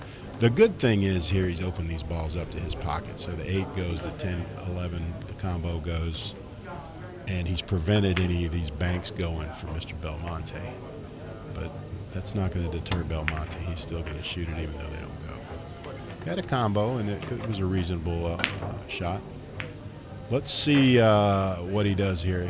I would think you would just want to clear the 3 ball. Just keep it clean. Don't try to bank it because the 10's in the way and it's real tough bank. So just clear it out of there. Yeah, he thinks the same thing. Clear it out. Now, 15 ball obviously is the ball you want to come off of if you want to get him under the 10. But he looks at something else. He looks like he wants to clear these 2 balls, which is okay. It's okay. They are kind of a threat, but I would probably do it the next inning. I wouldn't do it this inning, but he likes clearing them. All right, that's fine. Okay, so we have Michael from Berlin coming back. How'd you do in your match? So hi back. How'd we do? I just had 1 match until now. Oh, so you were just watching? I'm just watching, just getting a few balls into the pockets. Okay. All right, so your man Stahl. Now, do you know Stahl? I know Mario, yeah. He's from Hamburg. Okay. He is regularly going to the Derby as well. All right. So some of our fans may know him from the Derby City. Yes. Okay. Yeah.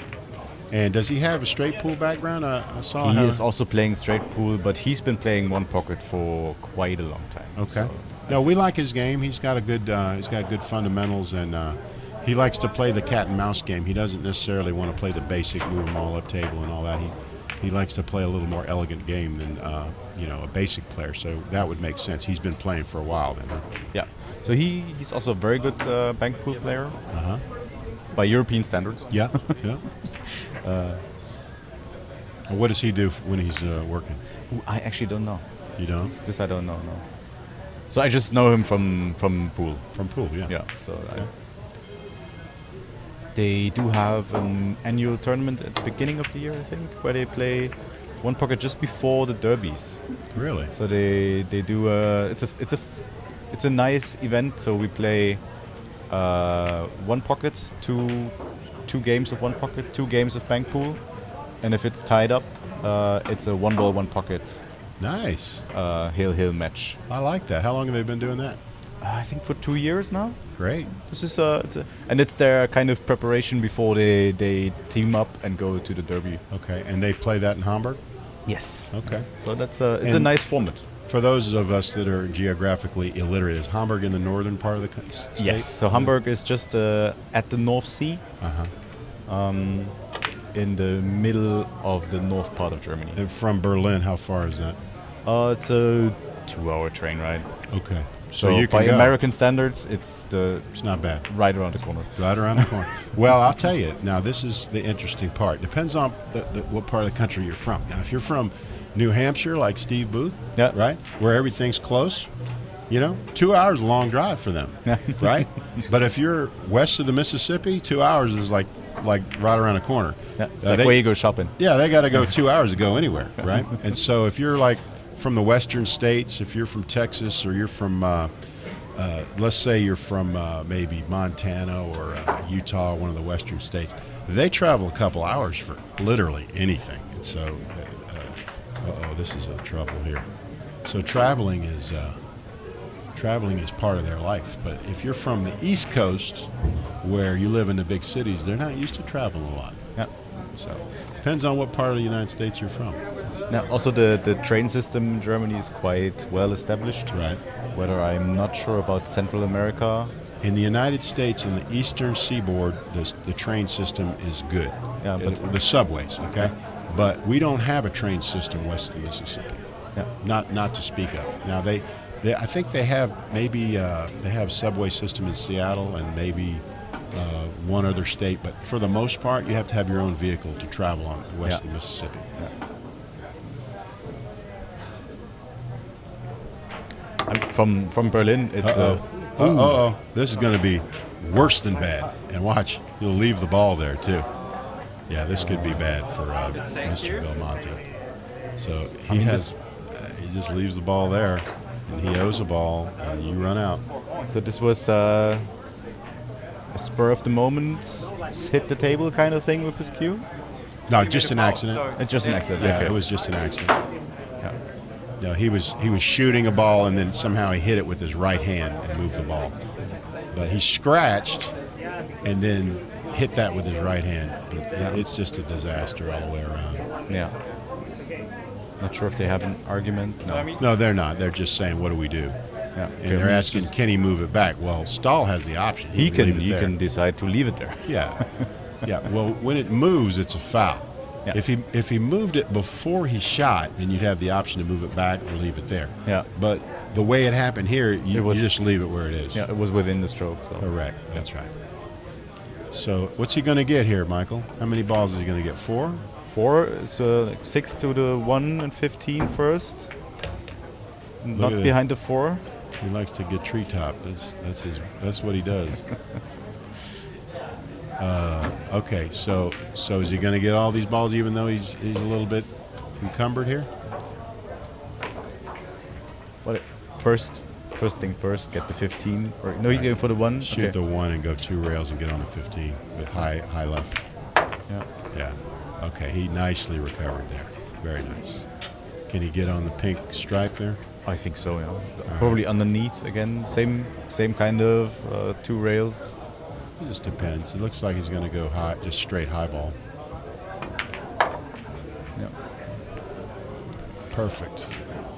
And then stop for the bank. I'll tell you that's tough because it's not free. It's not free because of the 8 and the 13. Correct. That's right. So he's going to look around and see what else is available. And then he says, okay, if I get there, I can bank it with right hand spin and not move the cue ball. So that's what I want to do. But he's got 3 balls already. He was just looking for the 3 bank, but I don't think he can get there. He's got the wrong angle. He's almost straight in. Yeah. He was seeing if he could draw his ball and get anything good that would happen, but he realized, no, I don't. So this shot here is you can't let your cue ball squirt. You got to hit it. Yeah. You got to hit it and let it die there, okay? And it doesn't really look like it sets up for that shot. But maybe he just banks it at the first diamond, not into the corner. Hit it with a lot of left and just move it over there. I didn't like that shot. See, if you can't make it, why would you shoot it? Because you're leaving this bank, right? I think what he wanted to do is maybe get behind the 8. Yeah. Get him stuck there. Get a little put some pressure. Yeah. Just get it over to his side and get some cover, but he didn't execute. Now this shot, everybody thinks is a scratch, but it's not. It's not a scratch. No, it wouldn't scratch. No, it's too far away from the pocket. Right.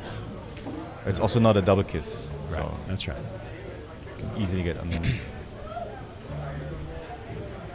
How do you determine whether it's a double kiss? I mean, there's several ways, I guess. There's if the cue ball path is blocked by the ball that you're hitting to the side of the pocket, then it's likely to be a kiss. Otherwise, if they're really close at the rail, then the kiss chance just go exponentially up. Correct. Now, what's your PhD in?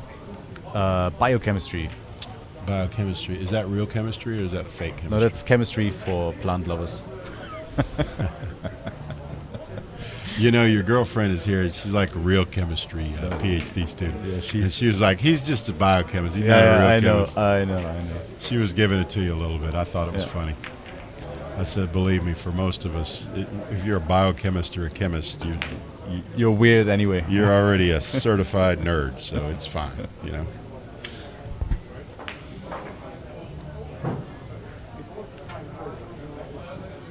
But it looks like Mario has the strong hand in this match, right? So I don't know. I've seen not a lot of Belmonte. What I said after I watched a couple games, I said it just kind of looks like that Belmonte's in a bad game, you know. But he left him a shot here. He says, "I'm gonna let you get back in the game here if you can make this 13 ball, and then bank the 14. And who knows what happens after that, right?" So he's leaving him long. I mean, I think he just realized that Belmonte can't really beat him, so he's just shooting at his hole, you know. It's a dangerous way to play because you're underestimating your opponent, and you don't want to do that. But that's what he's done, so he's protected the 14. He's forcing him to shoot. He's like, I dare you to shoot. Go ahead. I'm daring you to shoot. He's looking at the 5. I would shoot the 13. It's the only one you can really shoot and get safe with and bank the 14, but then he's worried about the pink ball, so. Well, in fact, if you make the 13 with a high ball, it's safe and you get a 14 added on that. Right? And you can even go on from the 14 if you could. I mean, so it's not a lost cause to start the 13. Right. No, I think it's the shot you're supposed to shoot. But don't play low ball. He's shooting the 8 ball, isn't he? Oh no, he shot the 13, and he made it. Yeah. But this is what happens when you get below it. Then you're going to sell out the pink. So he's got to hit this with left-hand spin and get way up the table so that any shot on the pink he shoots is tough. And then maybe he gets a shot on the 5 and the 8. Yeah, so don't end up in the middle of the table. No. You want to be on the top rail when you're done, or close to it. You just don't want to scratch in the top left.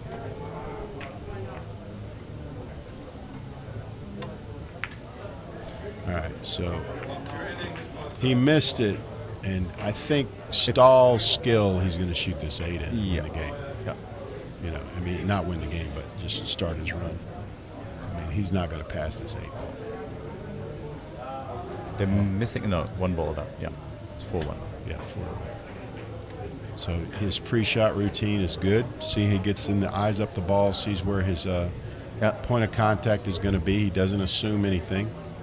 No, it's there's a lot of German schools teaching these pre-shot routines. Yeah. Well, I mean, anybody that watches Filler play can see that, right? Yeah. He went through that system. Right. And he's the best player in his family, I hear. I hear Pia is not so bad as well. Yeah. She's the second best player in their family, right? Well, I watched Filler play during the pandemic. He was at Roy's basement, and he was playing the Ghost, and it was frightening to watch. I know the pockets were big, but Lord, the way the guy runs balls is really frightening. He's just a natural killer. He really is. When they call him the Killer Filler, that's about as good a nickname as you can give a guy. I think he was trying to set up for the bank because in these tight pockets you have a lot more rail to play with, right? On a larger pocket table you couldn't bank this, but here you could if you were down on the. I don't think that ball banks on any table the way that was laid. With this really tight pockets, you might from down here you could maybe just get it over to your pocket on the bottom rail. But anyway, you think so? Anyway, so we'd like to get Filler more involved in one pocket. We know he likes the game. I mean, he's also not bad at it. No, he's great, and like I say, he's a great banker and he's a great shot maker. And 8 and out is his best move. But believe me, I watched him play Chohan. He beat Chohan in that match, and he knows a lot more about the game now than he knew then. So we hope to see Joshua Filler in one pocket. We love the way he plays. We love his passion for the game. And if he's here, if he's listening, or if P is listening, or anybody that's in his ear, we'd love to see you at Buffalo's. We love your game, and we love to watch you play one pocket match up with the Killers. And we know that you do. We know you have no fear whatsoever. You're just a very busy man. But we'd love to see you in these tournaments at one pocket because we want the best players in the world to be playing one pocket, and you're definitely one of the best players in the world. Yeah.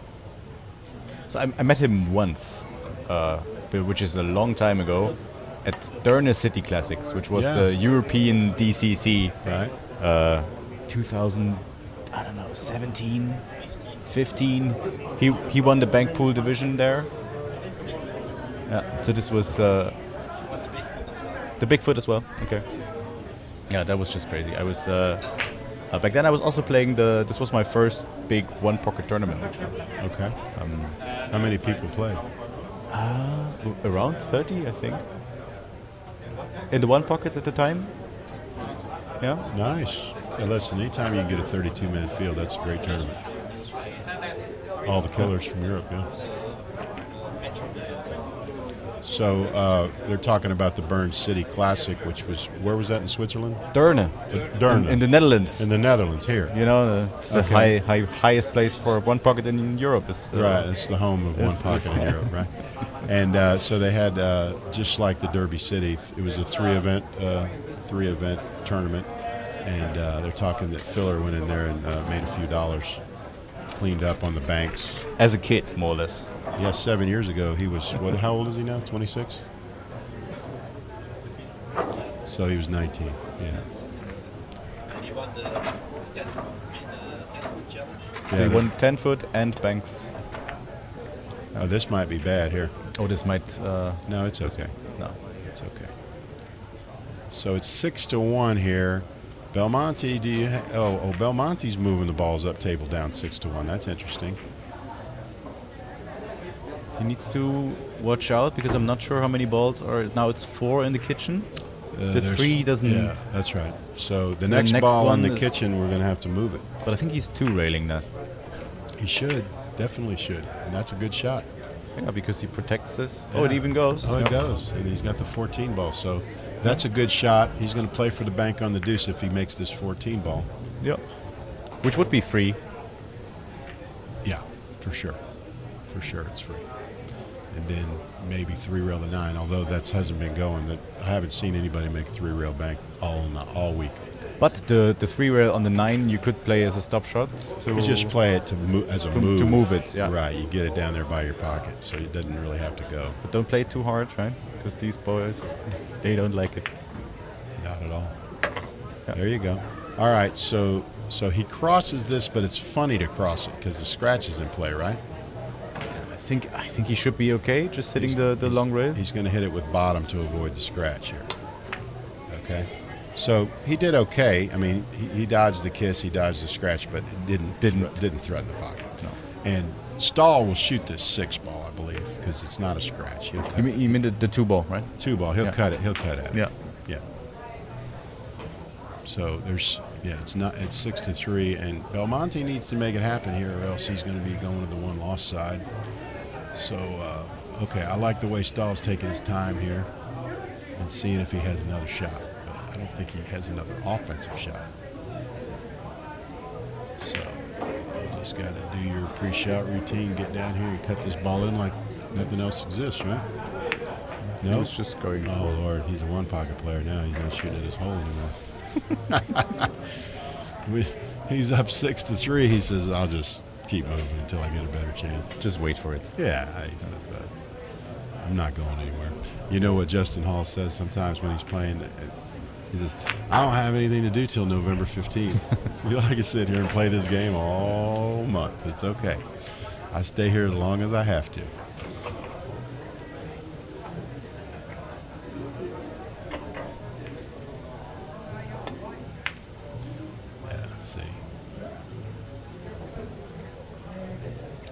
Feels like just getting out of the inning. Yeah, that's all he was doing here. And Stahl should just go off the 7 here and put the cue ball near his pocket. Yeah, down to the rail. Yeah, go off the deuce. So when you have the balls in this situation, the guy that's at 6-3, he's in no hurry to really do anything because you can't run out and you can't bank a ball. Right. Also, he needs to be careful now because the next ball is going to be the Grady ball. Right. So you tend to forget this. Well, no, when the 5th ball gets in but there, if you put the 2-10 inside, something like this, you know. No, they need 5 balls. I think the 10 was already in there. What is going on here? Okay, he survived. He gave it the old, "Oh my God, this table's so bad," and then the table got humiliated and it just didn't scratch. So whatever it takes, you know. All right, so the next ball will be the ball in spots. Yeah, this will be the Grady ball. Deuce ball or 7 ball. Okay, so now it looks like the 10 ball was spot, and Stahl doesn't miss this because he caught it the last time. No, he was onto it. I mean, yeah, this was.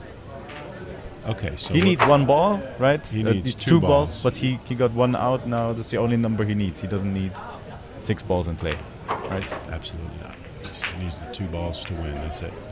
So Belmonte has really no shot here. He's gonna. Yeah, I would shoot the 9 ball in. That's what I would do. I'd shoot. No, come on, man.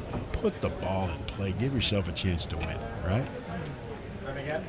Yeah, you're behind. You got to get the balls in play. Mario can do the same thing, though. He can just put the white there. He should never make the 9. No, don't make the 9. No, you don't do that. Even though it's good, he's going to give him the 5 ball to bank at, right? These balls are tied up. Now the 5 is free. Yep. Yeah. No, I would have just made the same shot. Just put the white at the 9, touching the rail. Just Stahl leave him up there. Being up, Stahl should never be bringing balls in play if he can help it. He's got enough to win as it is. Okay, so Belmonte's eyeing up this 2-railer. He hit the last one very well. Okay, that's not bad. It's short, but he got the cue ball safe, right? He can see the 5. I was hoping that he would get it in play where he couldn't move the 5 and it might put Stahl in a little bit of a bind, but he's just going to bank this ball over by his side pocket and put the cue on the bottom rail. Yeah, he's looking at it. Well, he didn't cut the last one. He's going to cut this one? Looks like he's going to cut it. Okay. But then you really need to hit it thin. He didn't hit it too well. And he left the bank. So, ladies and gentlemen, if you weren't going to cut the last one, you shouldn't be cutting that one because you can't get safe, right? No, you need to hit it really thin and get the white ball all the way up the table. Correct. All right, let's see if Belmonte can put a good stroke on this ball and get it in here. You just need to make it a bit shorter than it is. Yeah, no, didn't get it short. It's gonna bank long. Okay, it's gonna bank toward the pocket, so you can bank it a little short and it'll just dive in. But this ball's an easy bank here. Yeah. Once you just get it going straight, it'll dive right in the pocket. Yeah, it gets some English transferred, right? A little collision-induced English, yeah. That's right.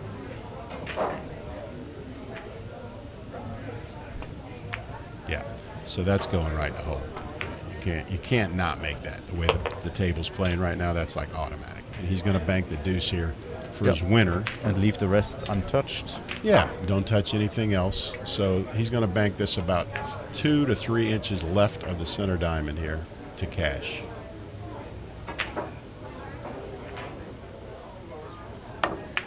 Too short. Too short. But he did a good job putting the white there. Yeah, he hit it. But you can bank, I think. I don't think the 10 passes the 9-7. You can do any of that. No. He's just got to play the game here. He's got to go off the 10 to the rail and then try to put the cue ball on the bottom rail. Just survive. I don't think you can bank the 11 and try to get cute and hide it behind the 10. Why are you looking that way? You can't be looking at it that way. You got to either go off the 11 or go off the 10. There you go. Yeah, he almost lost his mind on war, but he came back. Okay, that's fine. That's fine. Yep. Okay. So you bank the 11 here with high left. Most people say, you only need 1. Why would you bring the 11 back? But I think it's free. You know, you bank the 11. You're going to scare the pocket whether you make it or not, and he's got to knock balls away. I think it's just as good as anything else. You might get a lucky kick here. Yeah. Okay, so don't you like that, Michael? No, I like it. Yeah, you like. Even though he only needs 1, he's putting a lot of heat on Belmonte right here. You know. 10 doesn't bank. He needs to do 2 rail kick, 1 rail kick. One soft kick. That not quite didn't a go. rail. So this is now Stahl. In America, you never grab balls out of the other guy's pocket. I know. You make him spot it himself, right? Because the incoming player should. You know, I know how much integrity the German players have, but in America, believe it or not, some guys will steal your ball if you let them go in there. So we don't allow you to go into the pocket. You got to put it up yourself. Would you open up that one now? Never. No, never you would in go life. for the 11 or I just. would never do that. I would kick the 2 in. It's my winner. Right? It's your winner. You kick it in, it's your winner. Yeah, now he gives up the 11 as a bank. It's tough. It's tough because you can't cross it. You run in the deuce and might scratch. And if you try to stiff it, you lose control of it. So watch it. See how funny it is right here where he doesn't know what to do? Yeah. he wants to shoot it, but the only way he can shoot it is to stiff it, and it's really only worth one ball. So, yeah. He's shaking a bit. He got Whitey down where he wanted it. That's a good shot. Yep. Belmonte, that's a good shot there.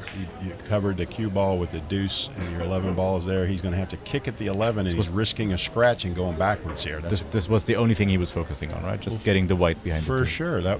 I mean, everything else is lanyap. We say lanyap. You know what lanyap means in No. French? It means a little extra. You know, Okay. everything else is just a little bonus. You know, the main thing is to protect Whitey, and that's what he did. Yeah. So in Louisiana, it was founded by the French. So that's a French word that we say as a little extra, a little bonus, lanyap. What a shot. How about that shot? I love that shot. But, I mean, he sold out the bank here. But, I mean, to get out underneath it, kind of moved everything around. All right, Belmonte, let's spin this ball in and get on the 14 and make a game of it. He might be scared. You mean the 11, right? The 11 ball. 11, yeah. Yeah, he might be scared of this because of the 2. Man, he's such a scary little girl. Come on. You gotta shoot that shot, don't you? So he's going for the bank, though. Yeah. Is he? Yeah. Of course. He's going to sell out, but he doesn't care because at this point he knows Belmonte won't shoot at his hole. So he's like, I'm just going to shoot like with reckless abandon here. I'm not worried about you anymore. You know, once your guy shows you that he won't shoot at his hole, I saw a match, I'll never forget it. I think it was 2016. And so Danny Smith is playing Jeremy Jones. And nobody, okay. So he says, I got to let you go. Go ahead. If you can shoot it in, fine. Otherwise, game over. So Danny Smith, they're playing on a real tight table. Danny Smith is like an up-and-coming player, right? Mm-hmm. And Jeremy, everybody knows Jeremy. So all the guys want to bet on Jeremy, right? But I've been watching Danny. Danny plays great, right? Real creative and all that. Ooh, great that was shot. a nice shot. Great shot. So anyway, so they're playing, and Jeremy hadn't been playing in a while, right? Jeremy won't shoot at his hole because the table's too tight, right? Mm-hmm. Once Danny saw that he wouldn't shoot at his hole, Danny shot at everything. He drowned him. It was just a joke. I mean, it was like watching a lion on a savanna running across, and you have this helpless gazelle out there, you know, and the lion is just going to have a feast because he says, he can't hurt me. All he can do is bank. He won't shoot. All these tough, long, straight shots, he won't shoot at him. Yeah. And so once your opponent knows that you're playing real passive and you won't shoot, you're just giving him all the confidence in the world. He says, I'm not worried about you. I'm just going to shoot at everything. If it goes in, I run out. If I didn't go in, you're not going to beat me because you're scared. And that's what I see here is that Belmonte is playing too passively. Too scared, yeah. Yeah, and he's giving Stahl a lot of confidence. And Stahl is a good player, okay? But he's getting a lot of confidence. Look at this. He's trying to thread this two-railer. You don't think he's between feeling the 10 good? line? Yeah. You don't think he's feeling good? Look at this. He's like, don't worry. I'm shooting at everything. I'm not worried about you anymore, man. So you got to shoot the 14 here, or does it go? I mean, it goes, right? And you get the 11 as a bonus. Yeah. But you sure got to stay down on the ball. Yeah, got to stay down, got to get it rolling so that I don't like this stroke, this little loosey-goosey stroke he's trying to put on it. You got to be real focused and controlled here. No. Because this is the game. Okay, he doesn't want to shoot it. He doesn't want to shoot it. Does he even see it? He's going up to 10. Okay. Did he even get to the rail? Yeah, he does. got there. He does. Yeah. Okay, so he lived to fight another day, but he didn't do anything to help his cause. He just survived. Yeah.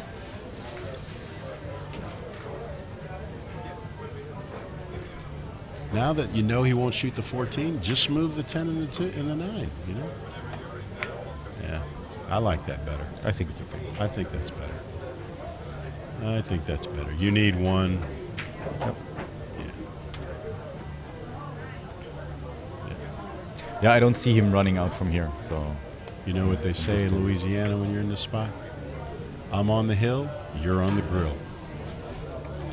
Time to get barbecued. I need one, you need them all. So, I need a pearl, you need a necklace.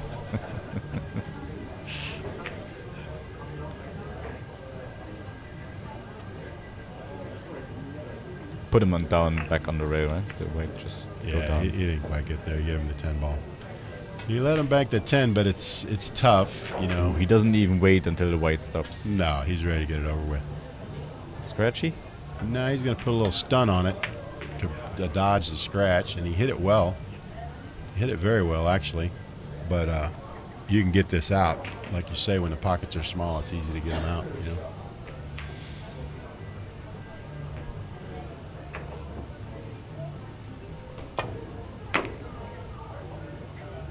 That might go on the side. No, it came along. All right.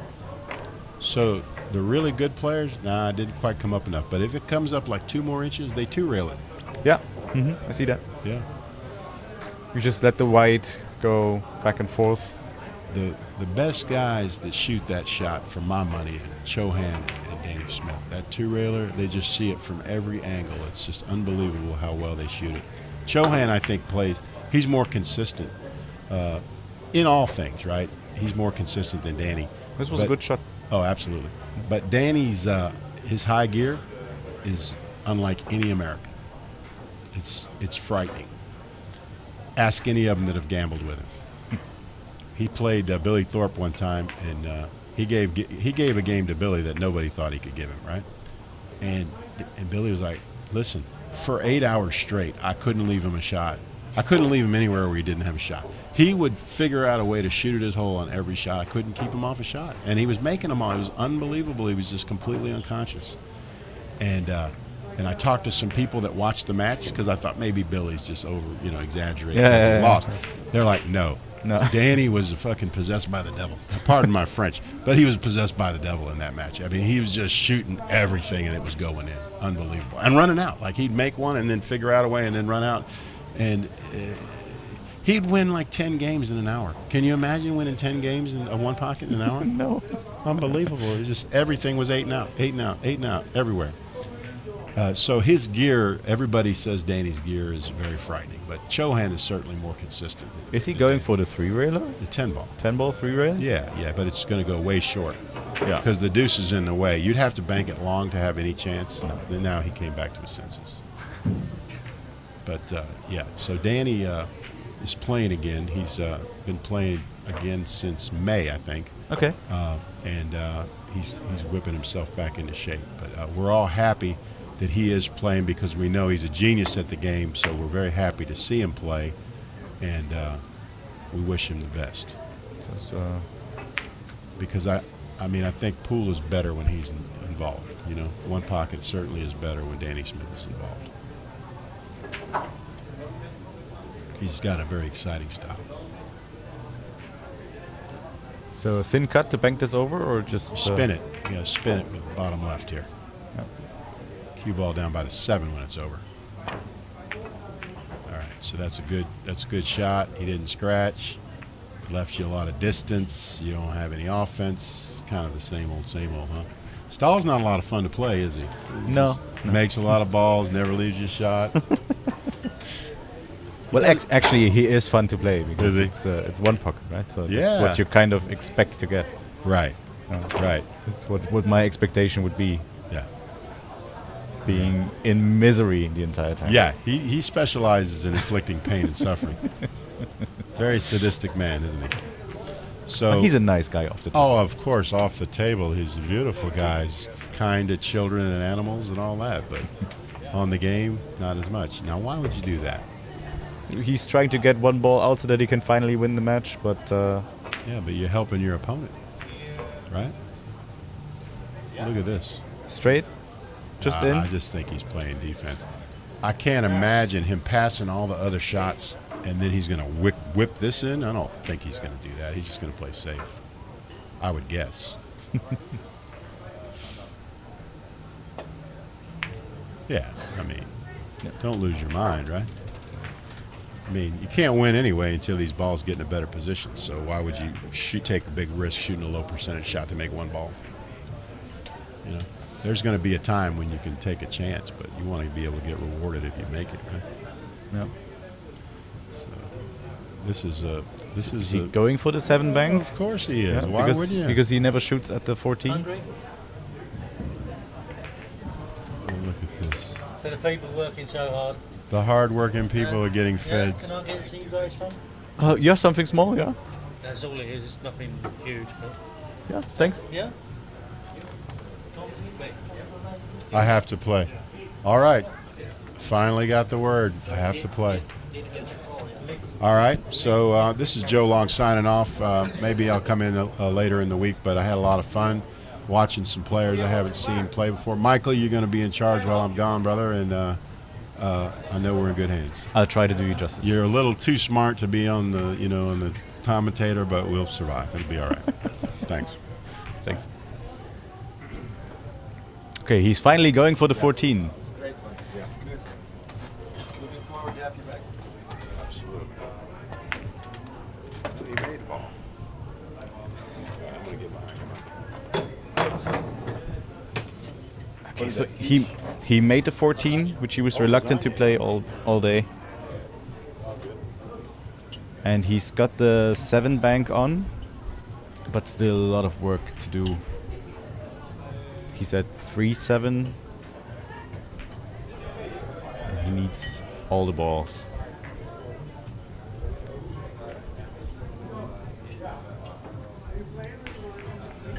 This should be okay. Yeah, nice shot. And I don't think he's gonna go for any other shot to his pocket now. He might just bury the 2 and get the white down to the bottom rail again.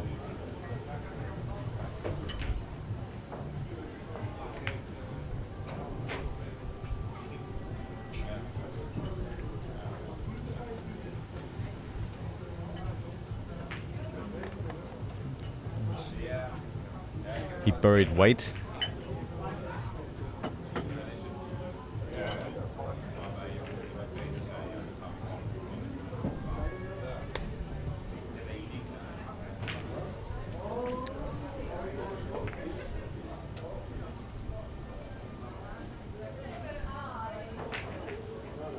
We're 4-7 now. All the balls are still tied up. I think he's going for a 3-railer with the 9.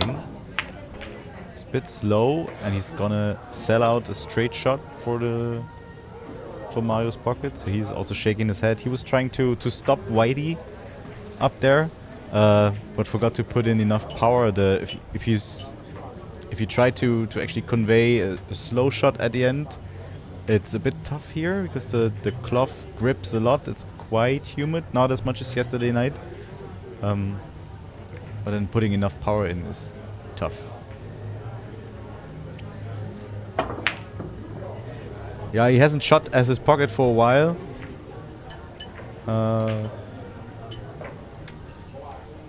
Left a bank. But I don't think Belmonte can succeed on anything after that.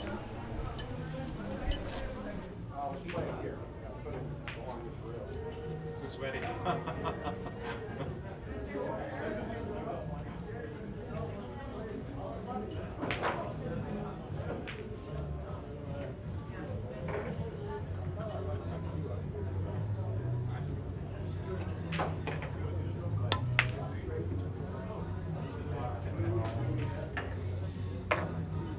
A very nice bank. And he got there where he can actually maybe just, I don't know if that's how tight that is, but I think the 9 is tied to the 11 and not touching the 2. So if he just plays on that, he's just gonna open up everything, but not towards his pocket. And I'm getting a second commentator, Hendrik, is joining the booth. There you go. Yeah, hello everyone. There you go. Yep. Sounds good. I counted your. So Henrik just played his first match against Nick Vandenberg. Yeah, it was awesome to play against him. To watch his play styles was really tough match. But he just makes everything.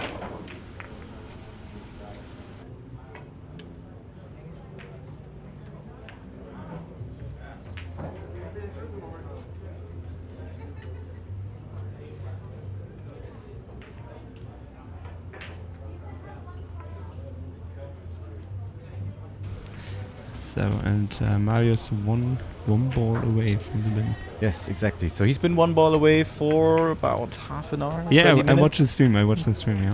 Yeah, so really fun to watch. It's been tough. So they've been playing conservative the last couple of shots. Yeah, even Mario don't try any risky shots. Yeah, but with it, he got like often he tries safety shots and then Belmont find the one or the other ball to reach up to 5-7. You think he will made it? Again? You think he will made it? Belmonte? So Yeah. I don't. It's tough. I mean, you're still up against Mario. You need to. There's 3 balls are not open, so he needs to get one out. Ball for ball, yeah. It's a lot of work.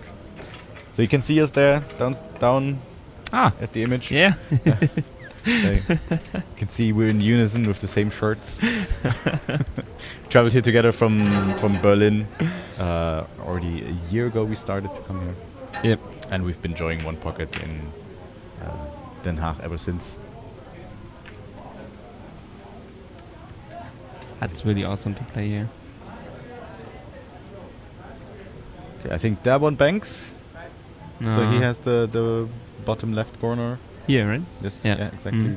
The left corner here. Yep. It's a tough bank because you have to hit it really thin. Yeah. And also white goes exactly to that direction, so it's hard to protect.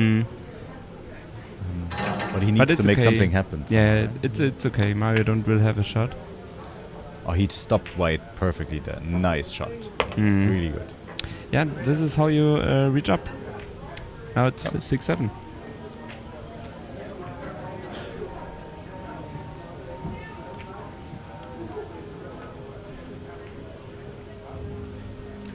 I don't think there's any aggressive shot here. Unless he wants to try the 3-rail bank, but I think that's a really bad idea. Oh, he tries it. Was a little bit too risky there. Yeah, he sells out the bank. Yeah. That Mario can play pocket speed, I guess. I don't think he's in fear of scratching to the top. Thank you so much. Oh, wow. You Thanks, came here Michael. directly at the right time. Thanks.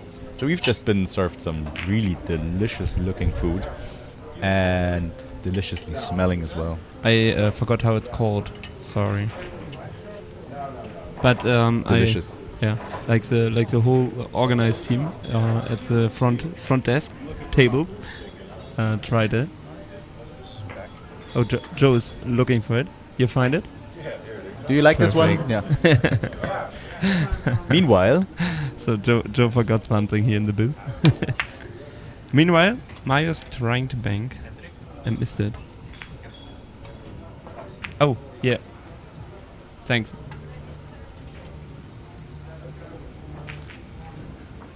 There's another 3-railer he could go for, but this comes short. The table's banked short. It's still a bit wet. They don't open up. But he will try it. I think he will try it again because his first attempt was even tougher. And there he did a double kiss too. So Yeah. I think he will try it. And hold the cue ball. And uh-oh. No. Yeah, but it happens. Yeah. It wasn't a good shot. He just tried to play safe, but why he goes so close to the 11? Yeah. He don't have to, but it's fine. No? So he just tried to play safe, and it scratched, and that's a big opportunity for Mario to make the match. Yep. But it was his second mistake in a row. And this is dangerous against Mario. Yeah. Hasn't been shooting for a while. Or making a ball in a while. Yep.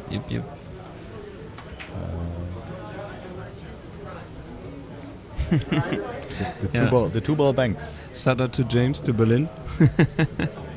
He found us on camera.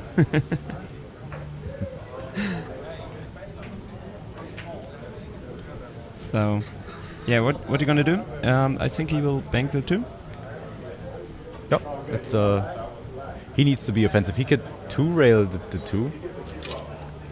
It would be a bit safer, a bit more controlled, but he goes for the single rail. Uh-oh. He makes them so well. Really nice, yeah. So the score is not up to date? No, the score is up to date. It's 5-7? Yeah. Okay, now it's 6-7. Now it's 6-7, yeah, okay. yes. Okay, yeah, sure. He needs both. Mm-hmm. But he's got a good chance of making the 11 rolling out to the middle of the table, and then making the 9 as a single rail bank. He made the foul before. Yeah, wait, forgot that. Oh, tough long shot. Next to the rail. Oh no, Oh, crazy. He's not confident. Hard decision. It's a tough one. Hard decision. But I think he should still play for it. Yeah, he should go for the 11. He should go for it. So he should go for it. Pocket speed. If worst comes to worst. Is he afraid of leaving him the bank? Yes, he's afraid of leaving him the bank. But I think he should go for this one. Yeah, just a little bit. No, you don't need to play this strong. No, just middle of the table would be perfect for the cue ball. Yeah. Rolls out. In my opinion, a little bit slow, but it's hard to tell. Yeah, but now Mario won't play the bank. Yeah, right? of course. He won't play. I don't think he will play the bank. Yep. He'll play the 11 bank. A lot of outside. Which bank? The 2-railer? The No, mid ball? a lot of outside. The mid ball maybe? A lot of outside. Put the white on the top right corner where his arm just was. I don't think so. It's gonna bank it down at the bottom rail. Michael calls on sub 90. We will see.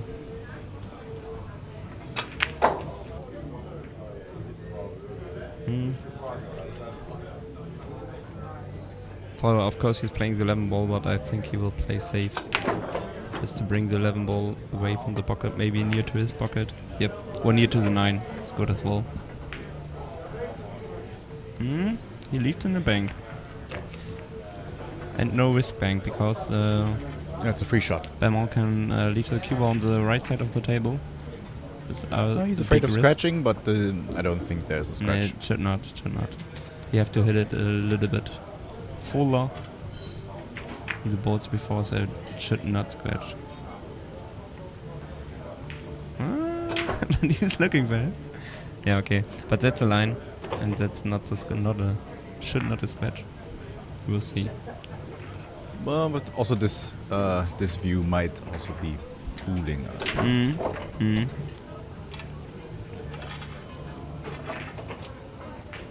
Slow rolls it. It's dangerous to slow roll here. No, I think this table is actually quite okay. Yeah, but it's still dangerous. On every table, it's on every table it's dangerous to slow roll. Yeah, really. So just need to slightly go off the line, and then something else happens as you planned. So yeah. He's not getting the jitters. He's not trying something crazy. Yeah, he's building up no pressure, and that's the reason he is just 1 ball in front. Still on the hill, but only 1 ball in front. And we know that if Belmont did the 7-7, it's 1 ball, 1 pocket, everything can happen. Oh, great ball. I really like that. So, wow. Now the question. Do you try the 11 after no, ball in hand? You didn't hit it. So if you don't make it from ball in hand, I think you should try to get this one out. Can you really get it out? He can get it. It's yeah, tight. but, It's tight pockets. But maybe he leaves the 11 ball. No, play it slowly. Yeah. Well, but he left the bank. Yeah. Yep. Well, you need to make sure not to end up in the left upper left half of the table to leave a shot for Mario. But that's the line for the cue ball. Yeah. Unless you play it slow. A little bit too slow, because Mario can now try the bank, leaves the cue ball at the top. Table? Yep. That's tough, because the cue ball won't catch up that much speed. You don't have to, you can play right spin. Just over the line of the 9 ball. I'd be careful with that one. Because you don't want the 11 to turn on you. Yeah. Go back over to the 9. So Yep. he's opting to just get rid of the 9. Yeah. I like that. And still the 11 ball's an opportunity for Mario. Yeah. So Belmont is taking care of it. Yeah, but don't play that too hard. Make sure the white goes down. Yeah. I think that's a good shot. Leaves the diagonal ball with the cue ball in the opponent's pocket. I'm not sure. I mean, there is a bank on the 9, but I'm not sure how free it actually is. If there's a scratch involved, it's getting close. If you he would play try it. Yeah, he would try it. So the white is getting close to the corner there. Yep. Got close. Good. Okay, he hit it to full, so otherwise he would scratch, I guess. Maybe, right? Maybe, yeah. Yeah. If you hit it right, it would scratch. Interesting. Yeah. Bank that over. Yeah. You should try that. You can play these nicely with pocket speed, getting the white back up. Yep. It's a bit too slow. No, too full. It's still fine. Yeah, tough for Mario. Maybe he kicked the 9, just to be safe. He can play a stop shot as well. Yeah, I think that's what he's going for. Just get it out there. Yep, yeah. Okay. Even better. Mm-hmm. You know, that's the difference, right? You play a stop, and he just puts it down at the bottom rail. Yep. I would have just missed it. I would have wanted to play the stop, and why would have gone anywhere? Don't be too hard with you. Rail first.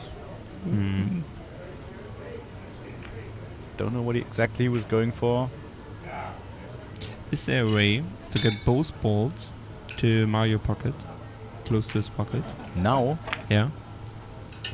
Like a crazy stop shot on the 11 to cut the 11 over one bank? No crazy shots. Against the 9? And no crazy shots. I like these balls. He's banking the 11? Yeah, I guess, yeah. But slow. No, not slow. Scratching. Yeah, but that's the risk he took, right? Yeah. I mean, not that scratch, but... He played almost my shot. Almost. And now he got the opportunity to get up. So Mario is down to 6. The score is now 6-6. And Belmont with a chance to get into the match.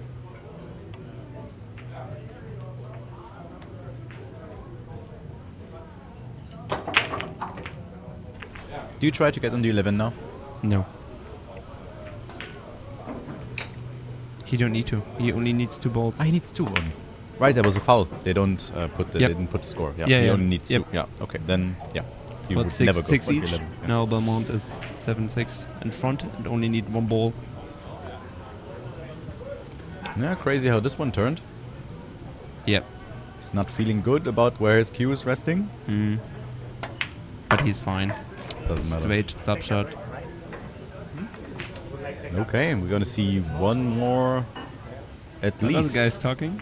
I think he was just saying that it's sticky outside. Yeah, it's tough. You see the balls hit the rails, right? What do you mean? Yeah, how the rails are going. If you try a 3-cushion shot and so on. No, Mario, it's straight. Yeah. Don't worry. we tried it before too. So the only way to find a little gap there is to play the 3-cushion into this corner.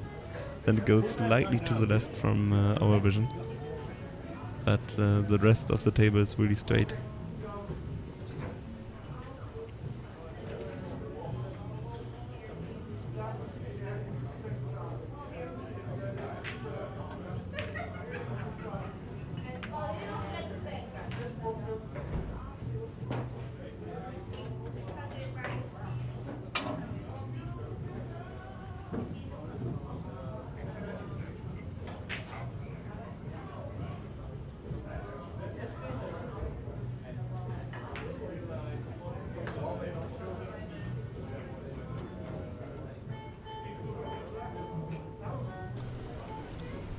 So they're taking a small break, and we'll just also take a quick break to eat something, and then we'll be right back once they are back from their break.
sorry for the comment because it's going to long and maybe I need to guess the moment.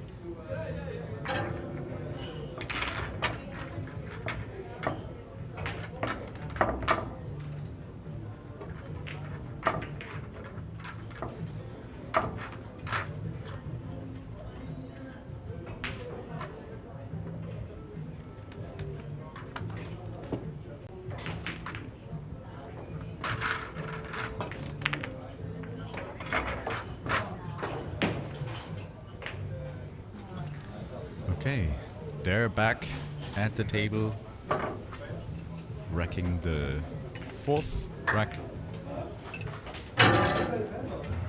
It's Ivan Belmonte to break.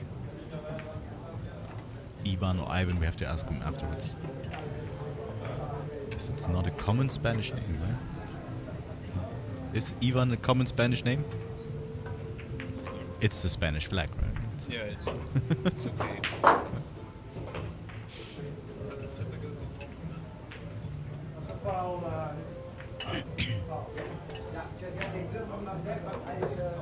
So he's breaking from the left, choosing the bottom right corner from his point of view.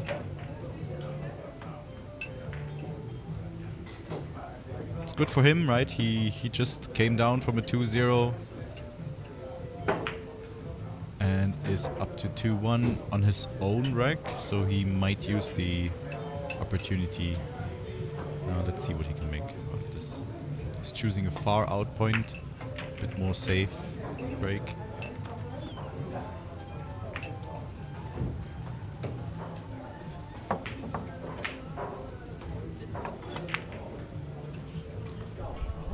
Good attempt. There's a hole between the 7 and the 4 where Mario could go take a route through, but he might not be able to hit anything.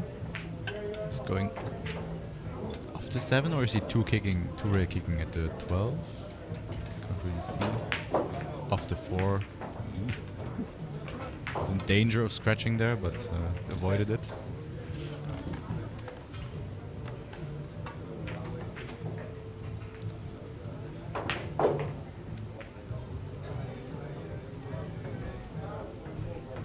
Ivan needs to get somewhere close to the right side here with the white ball. Maybe move the 4 ball in the same. So he's trying to do that with the 2. He's banking the 2 into the stack, I assume. Going forward with white ball just to touch the rail.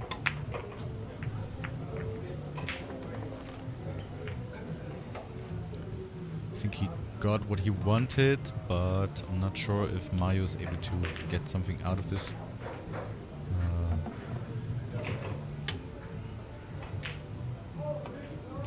Mario could actually bank the 11 into the 8 and go 1 rail on the bottom rail. Yeah, he's just checking the path. He might even try to get behind the 13. Don't know if that's easy way to get there. I would consider it a tough shot, but apparently was.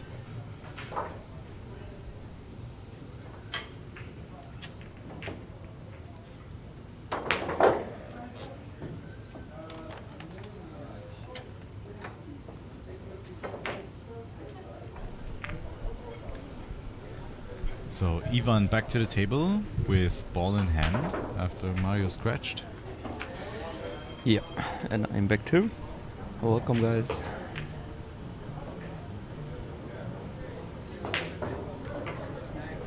Just going for the 3, stopping there, playing the 13 next.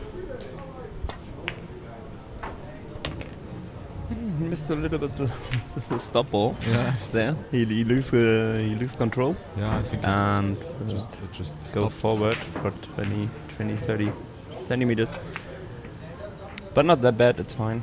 He can run into the 5 maybe, or into the 7. He can hold up actually the 8. Maybe he can actually go between 15 and 5 after 1 rail to play the 5.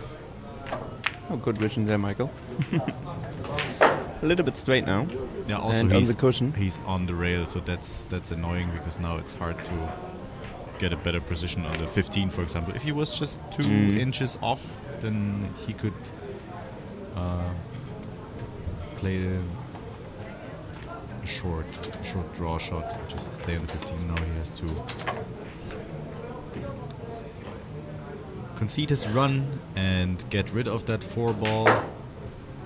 Maybe even bank it over to his own side and get white ball up table. Yeah, but he got the lead. Oh no, he's just banking 2 rail, banking the 4 away.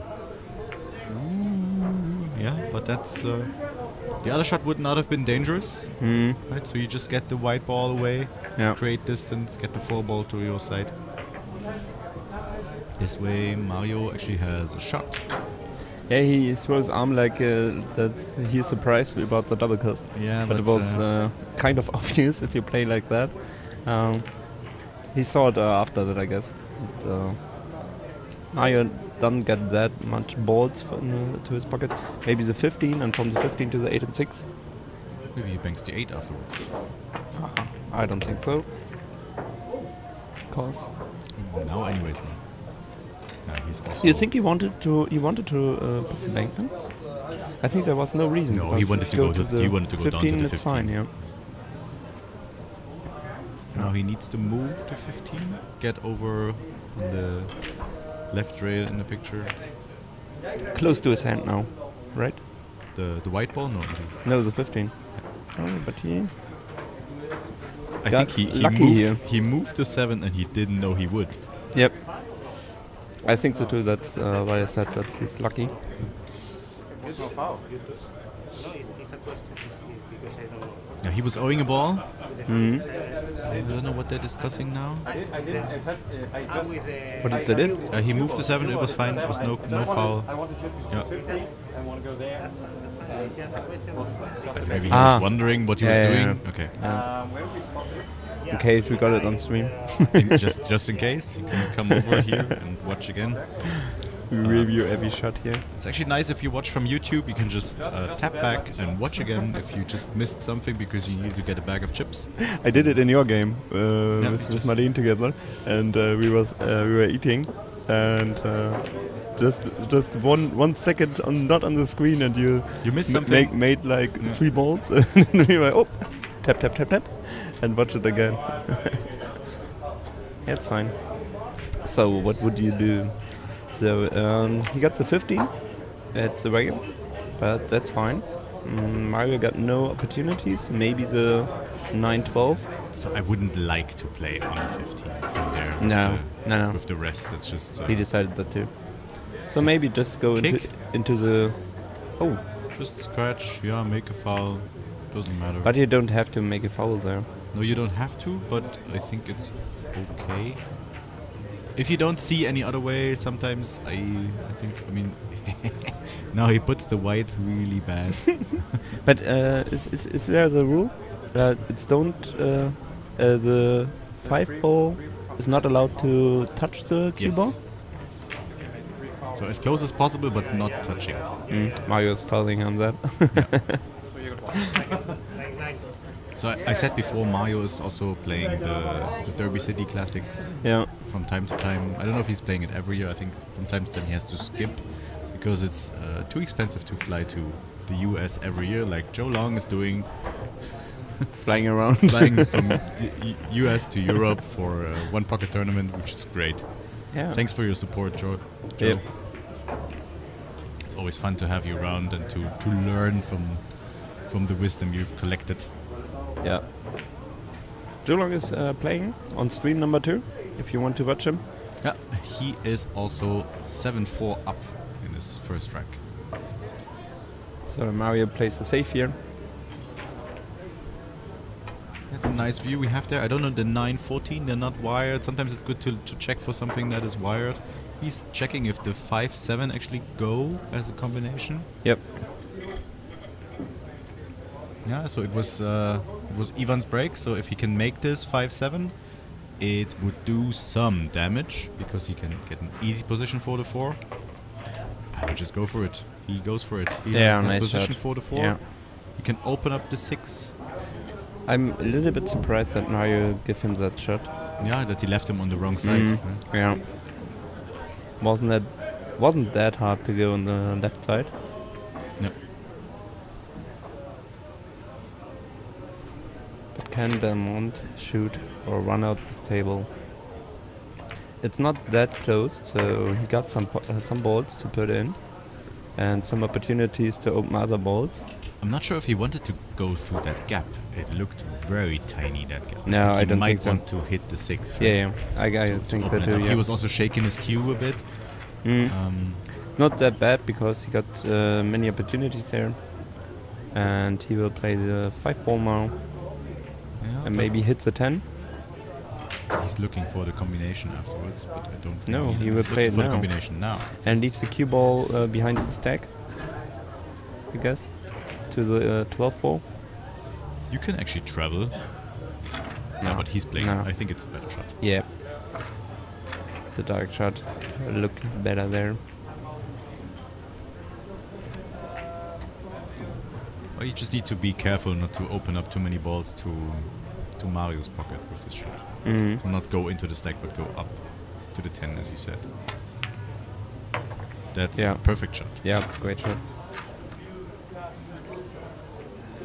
So maybe he can play a draw, a follow-through shot against the 6 on our side of the 6 that he can play afterwards with 15.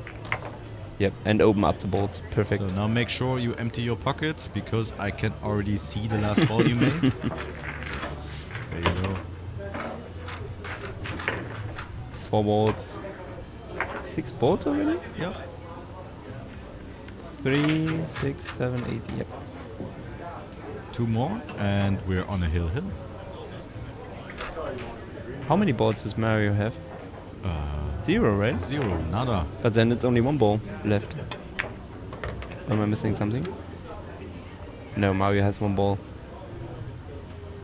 It's 8 balls out. No, yeah, it's 8 balls. Ah, sorry. I'm missing it's something. 7 balls no, out, it's 7 and balls now and it's done. Done. Yep. Okay, we got a hill. We need to teach Hendrik how to count. Yeah, I didn't count the 9 ball because it looks like the cue ball, but the cue ball is somewhere else. So Hendrik was counting 2 cue balls on the table. That's fine. We all need to start at some point. Okay, I'm sorry. Not like you're doing anything with numbers at work. So it's fine. So to my surprise, to be honest, we get a hill match. Yeah. Because Mario was leading 7-2 in the 3rd rack. Yep. Yep. Got this taken, and now the break advantage was on Ivan's side, and now Mario needs to make sure his break advantage stays on his side. This was a good hit, but the 13, I think, went out a bit too far, and he's got a direct line on this, even a direct bank line. And there's no pressure on Belmont.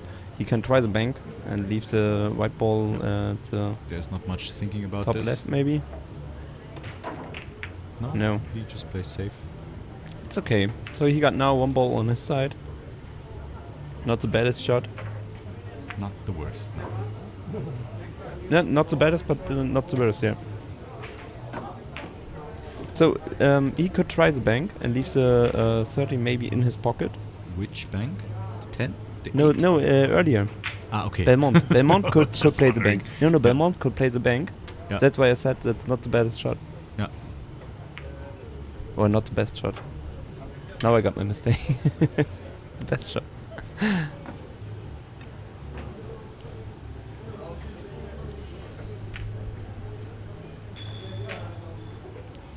He's kicking at it, putting the white back into the stack. It's a tough shot. Because I don't think he sees a direct line on this. No, I don't think so too. He's looking at the combination bank there. This gets a lot of English induced. I don't think that will Tough. go. No, he's playing onto the 6, trying to get the white into the stack.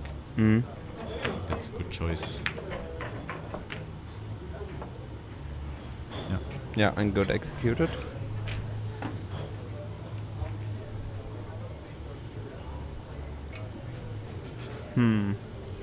But I mean, there's not a lot of pressure from Mario's side right now. It's only the 8. The 10, I mean 8 and 10 are actually in a good place, but they're far away from the pocket. So he's got a few options. Yeah, but in compared to Belmont, he only got the 13. Yeah, so he's actually kicking at the 8 for 2 rails, it seems. Tough. It's dangerous. Yeah. You can hit it on the wrong side, you can even miss it. No, he takes the foul. It's okay. I don't think it was an intentional foul, but it's fine. But it looks like, it was really far from the 8. Yeah.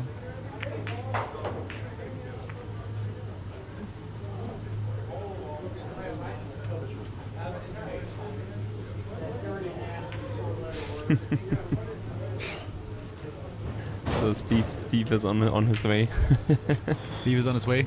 Yeah. He got the message. Yeah. I think Steve is up to play. If you want to check out scores, you can go to qscore.com and just look for one pocket tournaments that are running right now. I think the link might also be in the YouTube description. If you're anyways watching, you can just check.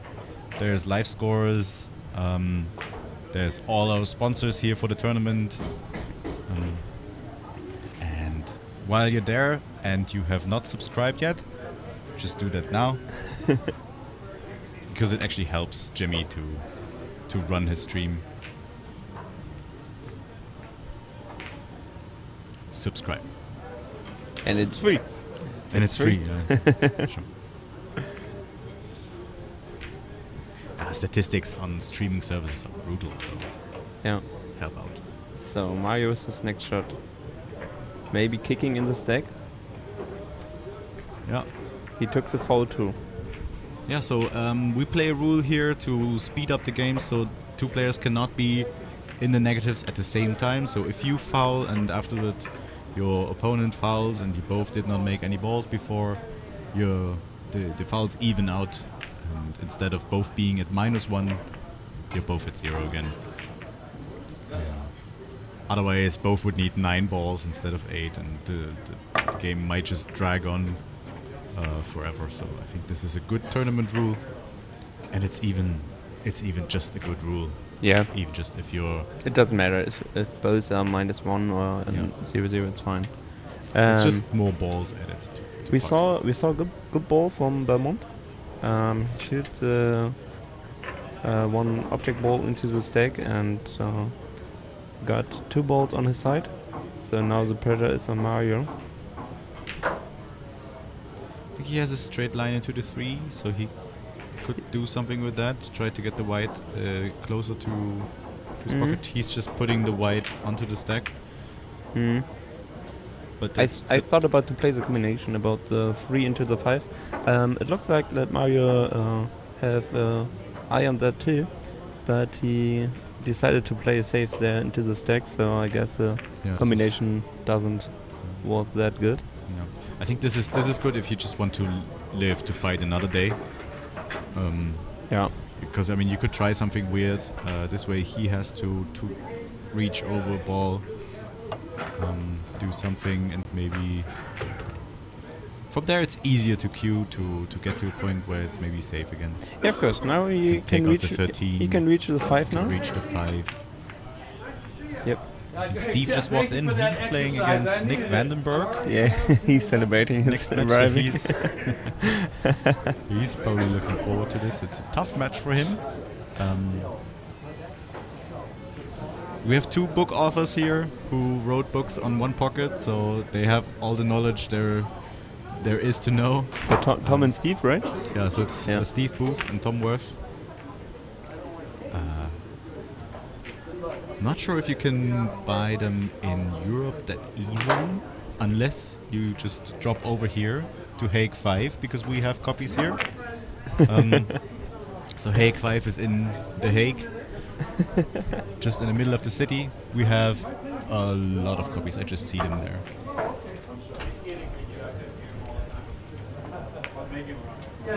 And after reading this, you will not be One Pocket Pro. You still need to put in the hours and be beat. Yeah, but you know the lines, at least. Yeah. It's really good to read them. Yeah, but still you need to learn from a mistake. Or do it like me and just have your sparring partner or your one pocket mentor who gives you all the advices out of the book. For free. Yeah, for free without reading it. Thank you, Michael.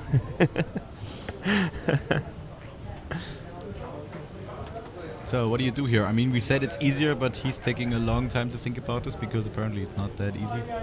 He'll take out the 13 and try to move down. It's a long way down, so don't double kiss. I would prefer to take the 5, yeah. That's okay. So the 5 is still on Ivan's side. Yeah, I would say it was a neutral shot. So he could try to bank the 8 over to the middle pocket, to side pocket, and just move the white into the stack. Just hit the 2. Yeah. So he puts pressure on Mario here. I think he can see the 3, but from there he doesn't really get anywhere where he wants to get. The 1 even moved slightly, I think, so it's tough to hit the long rail after hitting the 1. So he's in a tough spot.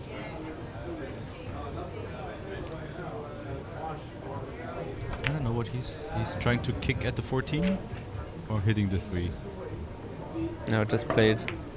He's kicking. Oh, he's kicking it. It's but still, hit no still a rail. foul, so he owes 1. Moves the coin over to the side. Yep. It's difficult to put it on the score, but we know it, and we see the. No, I think they can see the coin. They can put a -1. I don't know if they do it, but yeah, we they keep it in mind. could. We but see the coin. Yeah, but they didn't do it right now.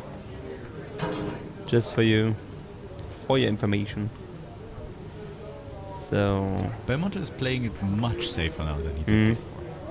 I didn't saw the first they 2. even put it now. Yeah, no. Yeah, I saw Belmont sitting next to the score, then he put it on. I didn't saw the 2 sets, the first 2 sets. Yeah, I also didn't see it. I dropped in with the high lead of Mario.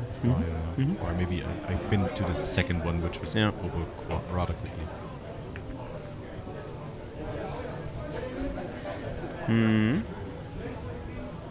A little bit far. He has nothing to protect. In May now the kick over the 4 on 1 ball.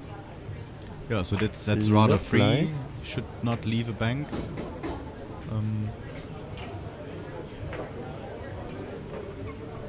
But it opens up, right? If you play that, the 4 hits the 11. No, but it's fine. It's not a bad. It opens up everything to his side, but the rest should stay like this. Yeah, great shot. And it goes. And now he has the 6, 14, 11, 13, so there's another 5 balls available to him. Yeah, and he shoots the right speed. Was not too slow, but hold up the 4 ball that it's open up everything, or even make it worse, because he got some open balls. So he hit it really slow to take care of his side. Yeah, now we see perfectly. So maybe the 6, then the 13, then back to the 14 and 11, and then we will see.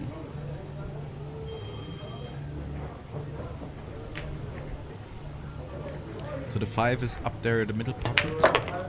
I don't know if that might be playable if you kind of get there. You could go for the 14 now.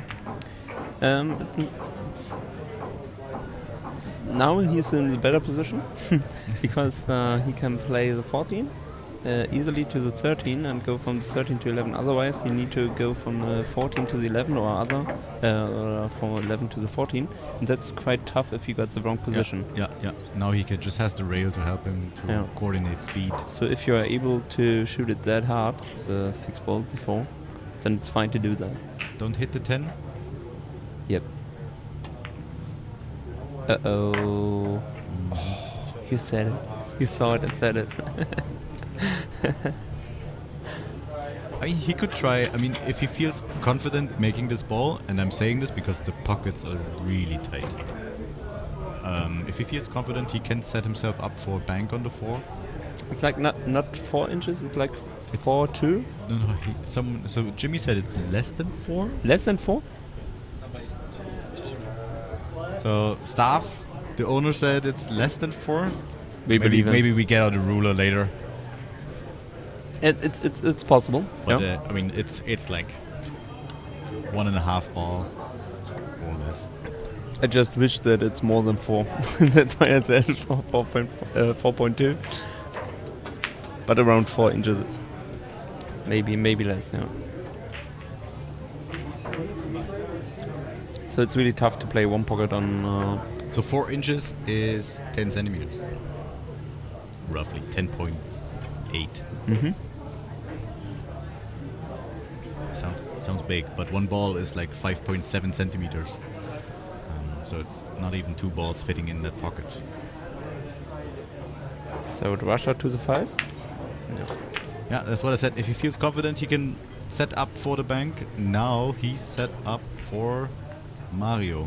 Yeah. I think he should play it slowly and go for maybe the bank on the 4 ball. But he try now to get a really good position for banking and risk it. So 4 to -1. Let's Nothing's see lost. what Mario can do about it. So I see maybe 3 or 4 boards possible for Mario now. So 4, 8, 10 and 11 for bank. Maybe. Or if he clears his side. I would also say that just go for the 8 first and give you an angle for the 4 to split a bit. I don't know. It's tough because the balls are not moving in your favor from there, right? Yeah, the white ball is going to the 10 maybe. He's going for the bank afterwards. That's also Yeah. Just get rid of that 11 that's looming there over your head. Yeah, good decision. He got a good angle. Not a hard bank, no. This is not a tough bank for him. Yeah. Even though it's tough pockets, but he can play at almost pocket speed. Yeah, And it's still get a possible. good position for the 10 and 8. Yeah. Definitely possible. And at that speed, the pockets take the bank from there. You see it. Yeah, nicely shot. No? Too early on the cushion. But even then, he didn't sell out. Yeah. He's back on the board. But the problem is, he takes the risk for the bank. It was the right decision. Yeah. But he just missed the bank. But without any risk because he take all the balls from Belmont's side. Yeah, exactly. The 11 is gone now. Yeah.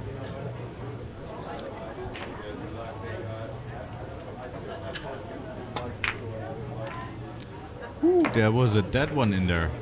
What? Looking for zombies. What? Didn't saw that coming. If you click back on your YouTube, you can see what happened. We were a bit surprised by this one. I thought he was just aiming at something and then he just shot. Okay. Yeah, 2 more balls. Crazy. But there's only 1 ball visible now. I mean, you can go from the 7 to the 2 to the 3 if you feel lucky. Yeah. He's looking at the bank. Oh, I see no bank there.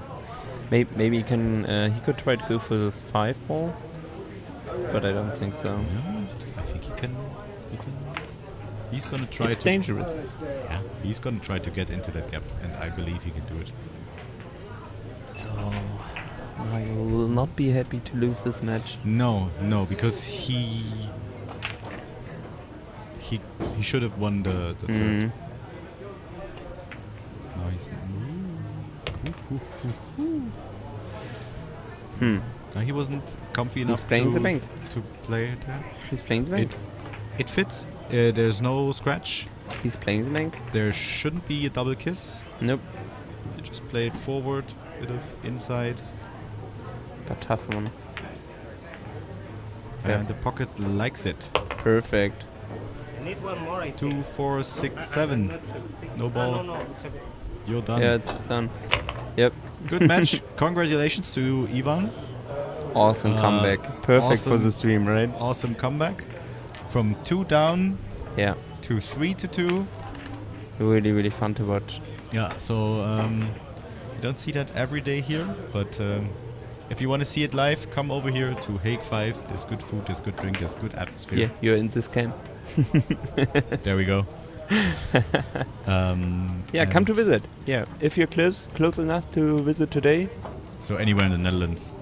Yeah, if you're far away, then except for Maastricht, I guess. That's if you too far away. drive now, you can be here tomorrow.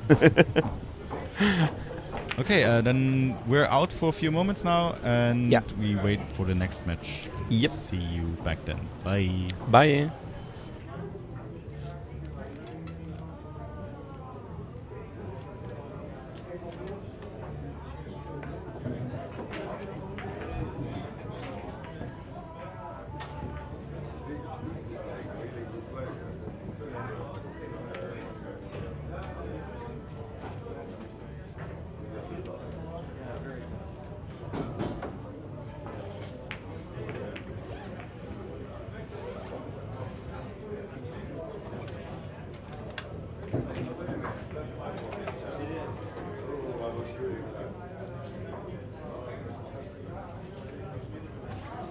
Started feeling comfy at the end.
Ja, ik wil toch gewoon alleen maar spelen. Gisteren ook gewoon spelen winnen. Heb van 2-2 spelen.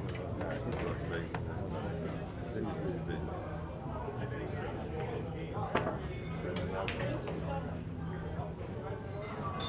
Ik vind dat hartstikke leuk in het toernooi. Dat is wel goed. Ja, nou krijg ik 10-7. Zeg jij 10-7? Ik heb 10-7. Nou ja, ik heb wel 3-0 verloren net van hem.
Greatest comeback of all time?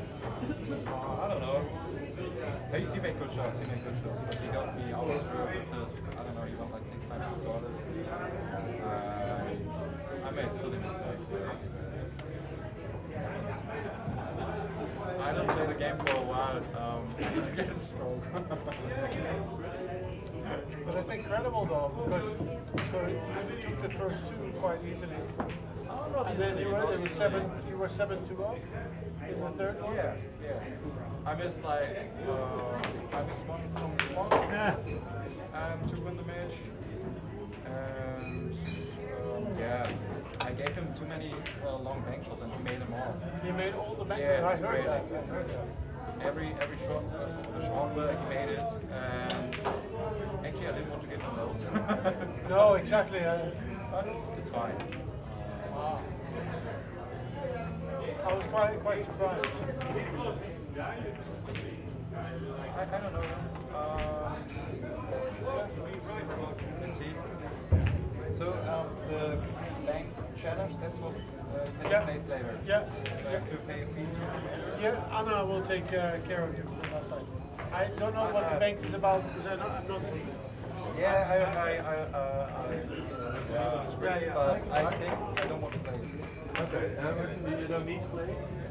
There are 35 set figures. Yeah, I saw that. Easy banks, difficult banks. 4 easy banks, 1 difficult bank. 4 people on 1 table. Yeah, okay. If you make it in the first go, it's 10 points. Second go, 6. Third is 3.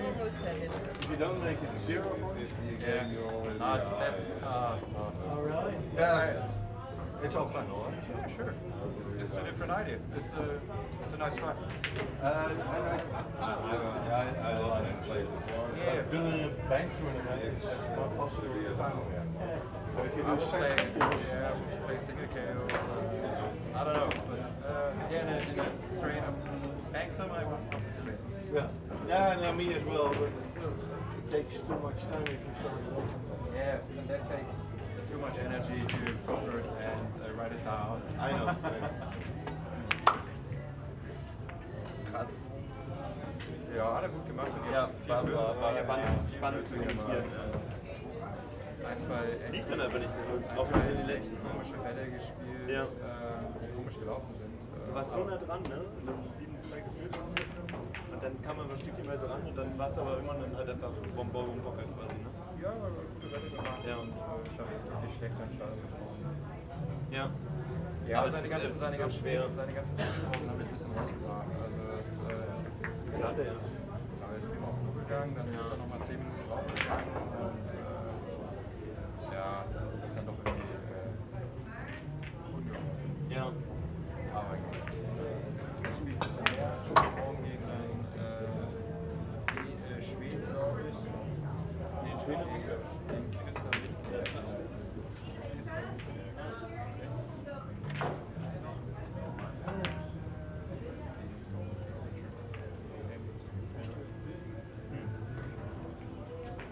Ja, eigentlich ein bisschen schade, weil jetzt kann ich morgen früh zum Strand fahren. Kannst du schon, musst nur noch früher aufstehen. Ja. So wie ich. Wir waren heute Morgen um 8:30 Uhr am Strand. Aber es ist geiler Strand. Also, ja, ist echt schöner Sand. Warst du vorhin noch da mit Benny zusammen? Ja, wir waren da. Ist geil gewesen, ne? Anfang sehr, sehr kalt, das war so. Aber es geht eigentlich. Also ich finde es eigentlich. Ja, wenn man erstmal drin ist, dann ist es okay. Es geht schon. Aber geile Wellen. Du kannst ja den Wellen spielen, das macht uns. So das viele fährt geile dann auch. Wellen. Ja, ja. Wahnsinn. Hast du die Surfer gesehen? War auch cool, das war Surfer. Ja. Ja, war schon alles lohnt sich. I need to like 2 or 3 minutes. That's fine. I don't need more than that.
shoes off. Check.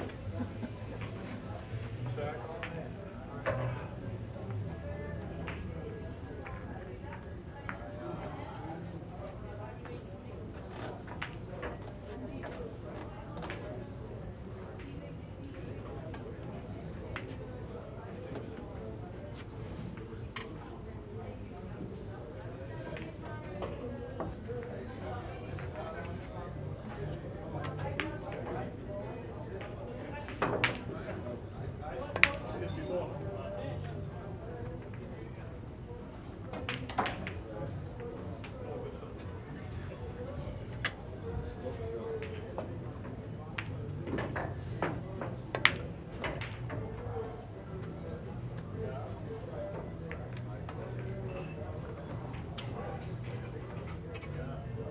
Love the lights. Yeah. Awesome. Much lighter than the other tables, right? Huh? Much lighter than the other Absolutely. tables. Yeah. Playing on another table. It wouldn't do good.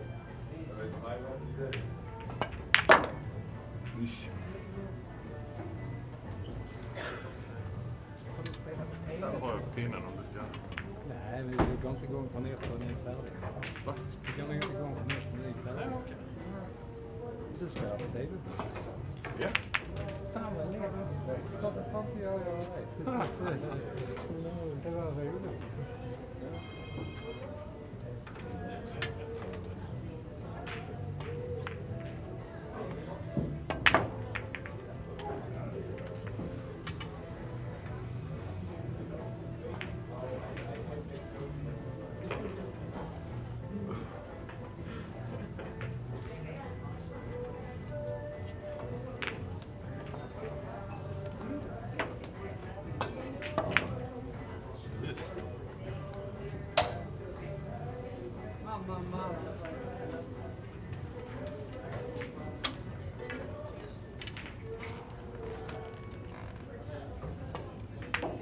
Look at this.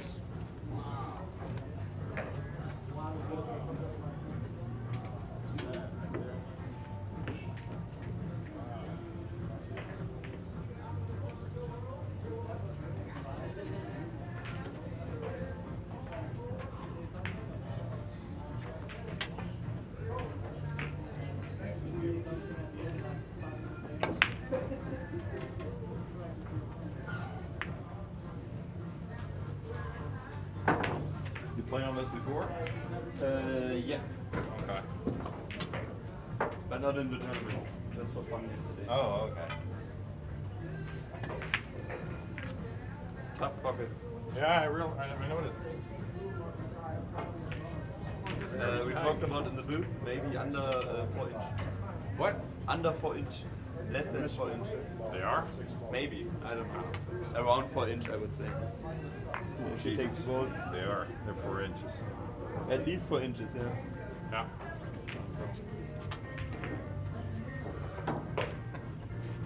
I had an angle. I think we're back in the room. Okay. I'm here with Michael Gutze, and we're commenting on Gary Lett from Sweden and Henrik Franke from Germany. Yes. Is that with 2T? Is that correct? With 2T, yeah? 2T, Lett. Yeah. It's Gary Lett. It's Yeah. I'm not a Swedish expert. No.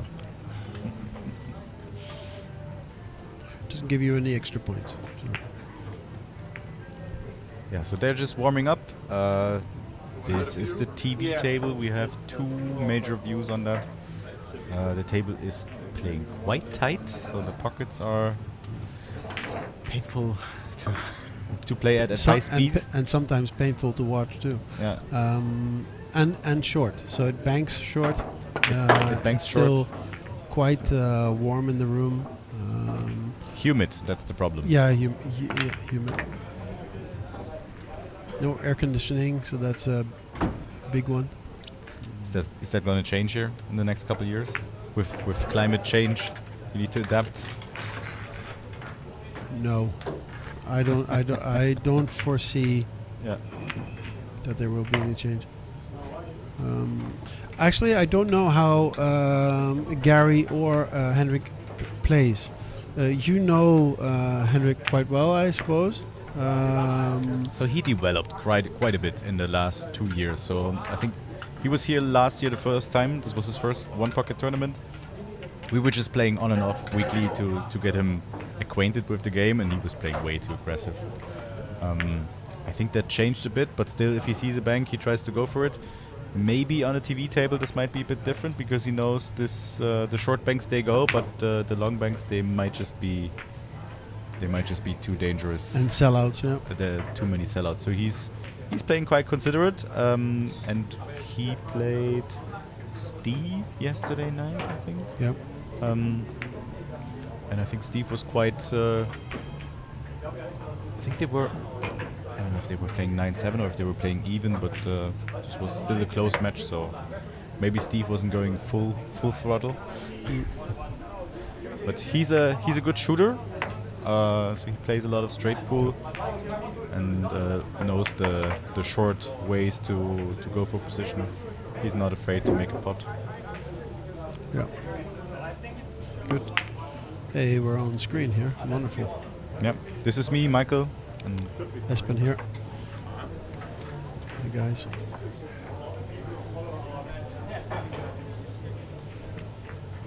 Okay, so I think they're racking, and we see the first break in a second.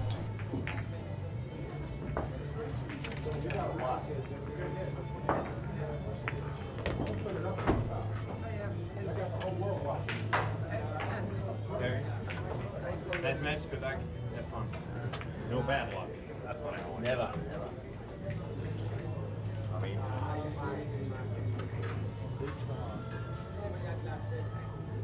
oh no, it's good. No, it's good. I said nothing.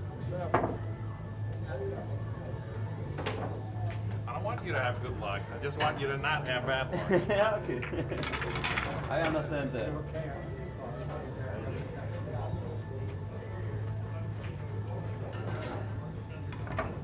No coaching.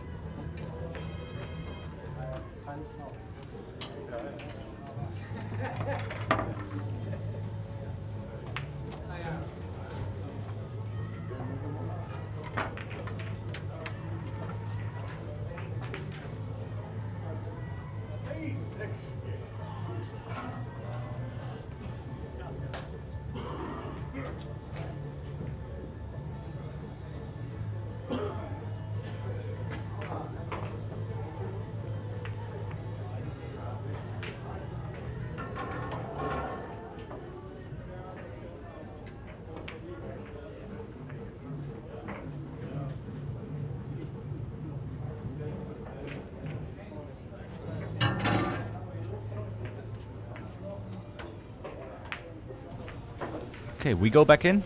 Yeah. Didn't miss anything. Wrecking. Franke won the leg. So he'll break from the left. Oh, you know him. You know him very well then. And actually, He usually doesn't scratch. And actually, I was listening to Joe saying that actually the opposite pocket would be the most favorable pocket on this table. Yeah. Because for it the reason kind of it leans. falls. Yeah, Hmm. yeah. Yeah, there's a lot of things to consider when you pick a pocket. Yeah. This is a whole chapter in the books. Yeah. No. You need to know the table. If you see someone always aiming for the same pocket, this might be a personal preference. It might also be that the table just plays a bit more favorable in that direction. Or that it's just the light or whatever. That it might just be another rail that banks easily. Correct. It got a bit out of hand. The 9 got a bit too far out for my taste. And I'm still quite well. The distance for the 9, it's maybe half a diamond, but still, I thought it was shootable. But anyway. Maybe it's not the first shot you want to make in a match. So he goes for the thin cut. That's just the way he plays. Straight pool player likes this ball. Yep. He's not even considering anything else. No, he's not looking at this. I don't like it because the white ball is going to go a bit wild, hit the 5, hit the 7, open up balls in the wrong direction. He misses on top of that. Because it's not an easy shot. That's just... tight pockets. Yeah. He should know this. And he should have showed then restraint. Yeah. But from that position, he could actually have shot safe by hitting this 14, 15. and then going here. Go on the other side. Yeah, yeah. Ooh, he's going far. I would have preferred going 6-4 first, right? Because now even if he can pocket the 11, he has nothing. No afterwards. way to go on from there. I mean, the table plays a bit slower, but not that slow. No, but that's a. I think it's a wrong shot choice. Simple wrong shot choice. Yeah, he needs to contain now. I don't think there's any offensive shot. Maybe 2-5 and then try to get down between the 1 and 15.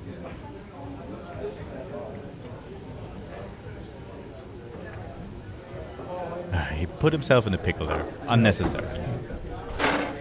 I'm just looking at the neighbor table, and Joe Long is going 2 games up against a local hero, Richard Eimbrechts.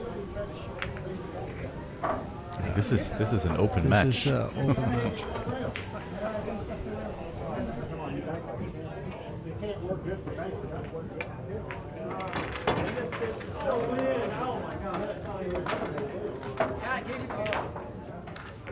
It's a little bit wobbly. I would say more than that. I was going to be out on that one, which from there. And somehow you didn't run all the way out. Why do we have 2?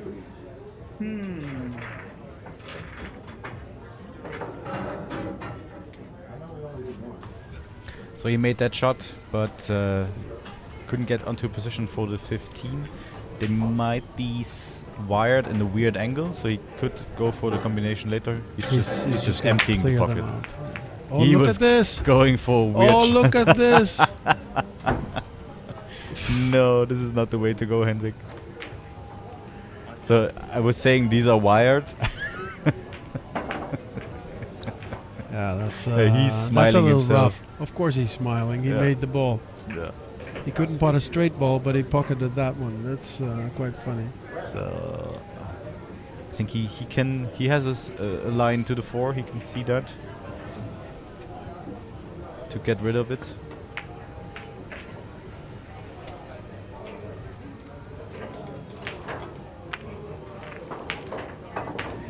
Yeah. I think Gary will be able to just cross the 4 over.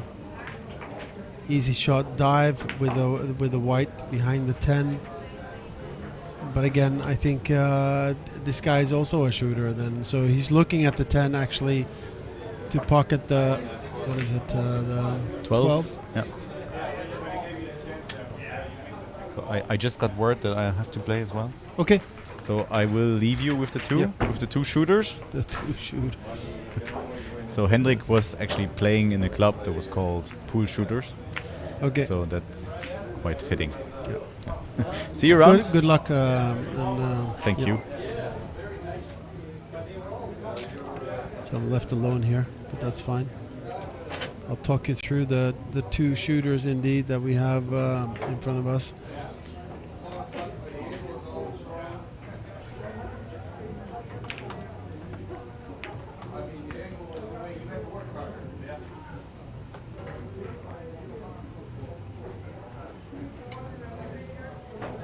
I suppose both players will need to settle into the table. It is banking short and tight pockets. It is 4-inch pockets here as opposed to the other. Oh, look at that. So it is an obvious choice for the next breaker to take this pocket. So let's pocket. Let's call it that. It is definitely leaning towards that pocket.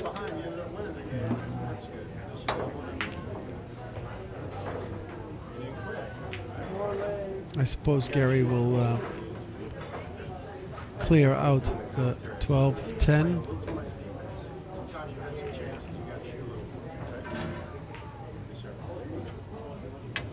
This is Yeah. Austin Hill from Las Vegas, custom made. And we go towards an up table game.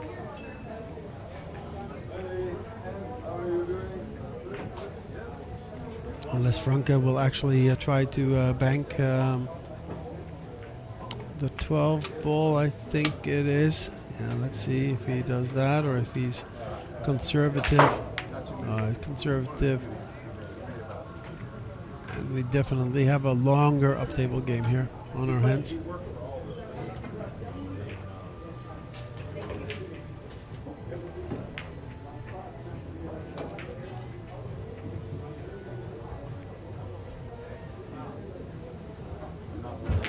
What is smart to do here? Yeah, difficult to say. If he can get to the 1, that could be, he can draw down or up to the 8. He's going to try to bank this 10 ball. And again, knocking into a couple of balls and opening up the table, making it available to Franke.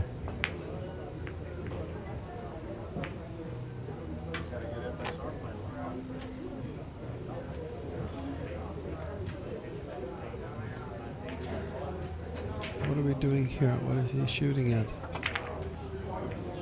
Okay.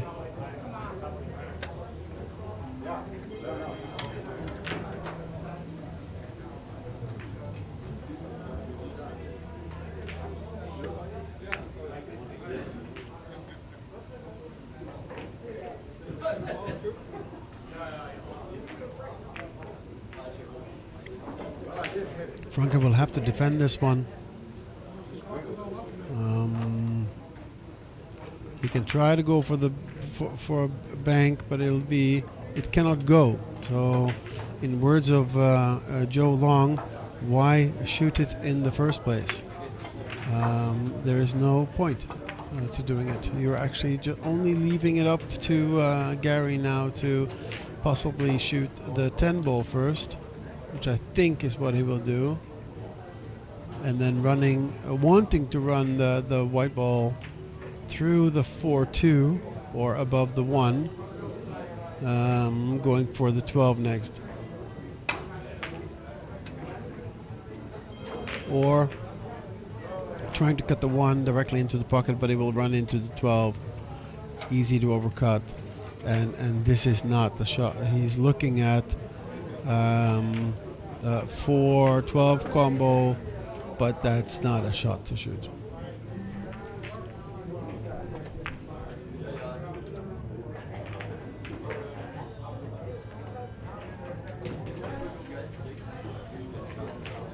So let's see here what he will do. Maybe his best choice. I think he got away with his choice simply because he controlled the white ball there a little bit. I think that's something every new player can actually look at and learn something from. We are often too eager, wanting too much to happen, instead of playing the rock and the object ball, so the white ball and object ball, creating something for ourselves rather than... So Henrik has nothing in front of his pocket, so even if Gary would shoot a less than optimal shot, then Henrik has still nothing to shoot on in his pocket.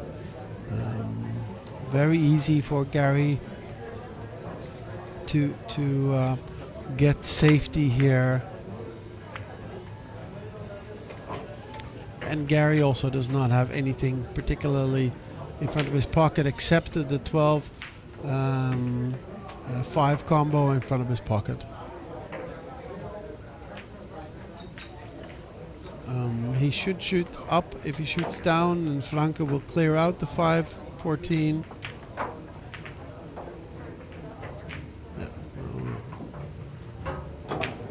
No, go that high.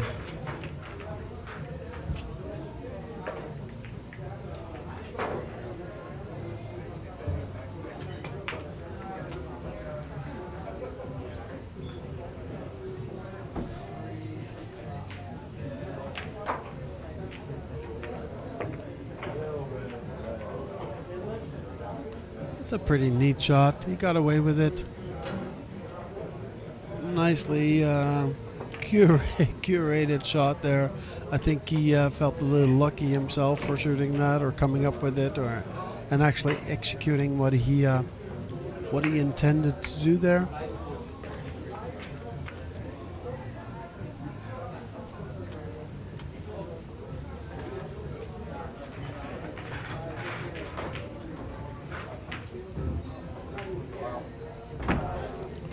He's simply trying to double up and to develop a ball for himself. Not lucky enough to dangle the ball in front of his pocket. He got it on his side. That's pretty okay. I don't know what he has left Gary here. Gary needs to look out, not leaving a ball.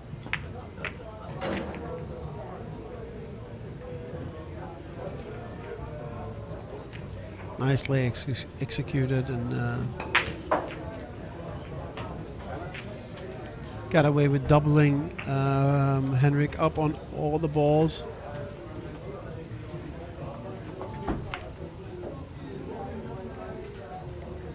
If he shoots the one up against the long rail, he will leave the one because the one will kiss off the 15. If he could actually hit the ball on the other side, however, the one ball would pocket, but he would clear the 13 out of the pocket. So it'd be I'm curious to see how and which choice he will take here. It looks like he's going up, so along the long rail. Oh, he missed the ball completely. Okay.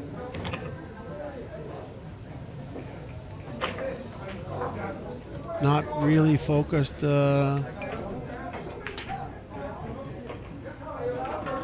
Not really focused on the shot, I feel. A bit more concentration, he could have executed it, but nonetheless, he would have left the ball in front of the pocket. This doubling him up might be the best deal. He would have wanted the white, the cue ball up against the 2.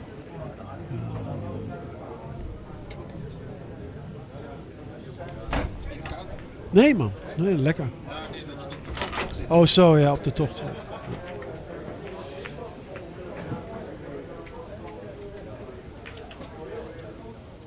Yeah, now they're just working on the double up here.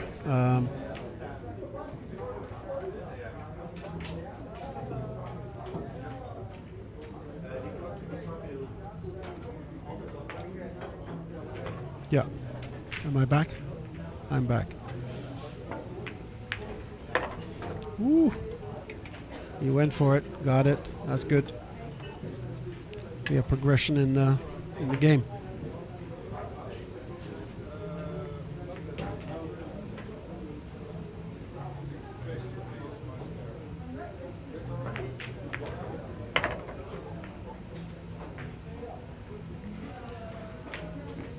So like Michael said, Henrik is a straight pool shooter.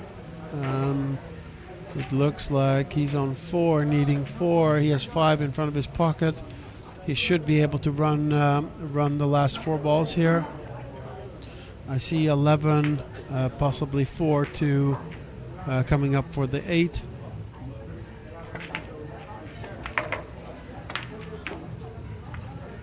He ends up with going to the 2, drawing back for the 4.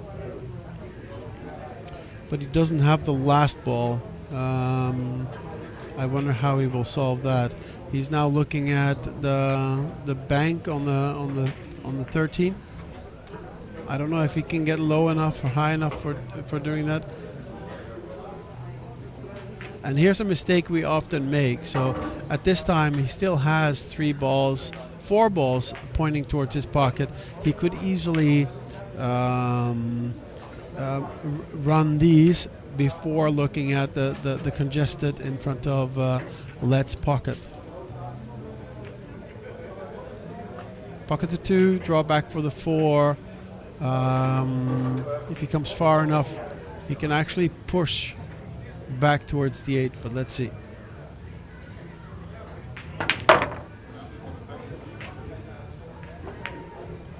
Perfect position on the 4. But again, he's focused on banking the balls, needing 2.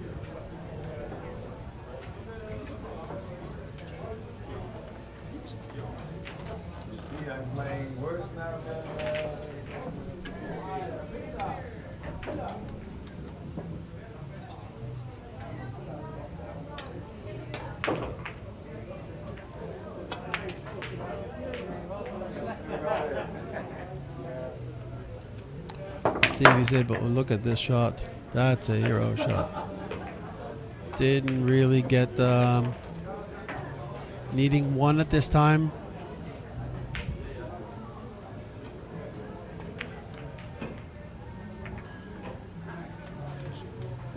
That's a great shot. An easy get out for Gary though. Simply rolling the ball above the 6. Thin cut on the 13, going up, doubling up. He's choosing to open up those balls. I don't know if that was the best choice at the moment, but.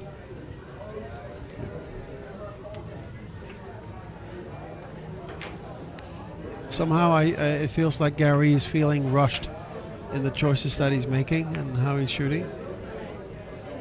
Here's an opportunity for him. Here's an opportunity. So now focus, concentrate. He'll have the 3 in front of the pocket, so he could start with 5. Straight back for the 1, coming up for the 13. He's opting to go straight up to the 13, but if he misses this, it will knock the 13 out of there. Good shot. Good shot, good shot, good shot. He should be happy with that.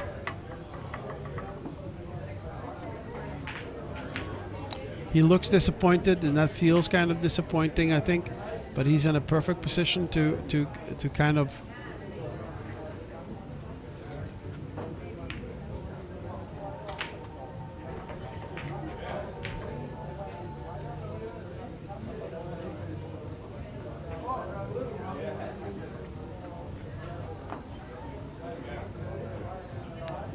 just has to make the right choice here. I see from the camera angle that I should not judge. It looks like a difficult cut.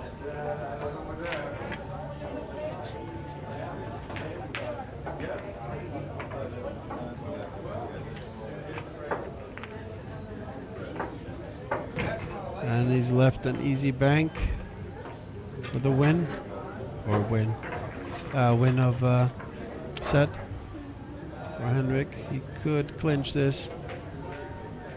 Let's see if he banks and if he can hold it.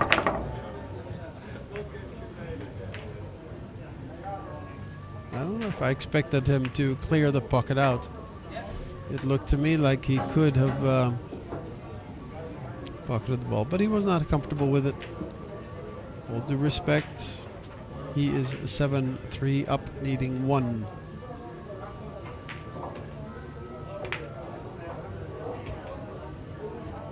Again, at this stage, there's no need for a hero shot. Henrik's strategy at this moment should be to get everything above the head string, except 1. We are playing a rule whereby more than 4 balls behind the head string. There's only 4 on the table, so they can all go up.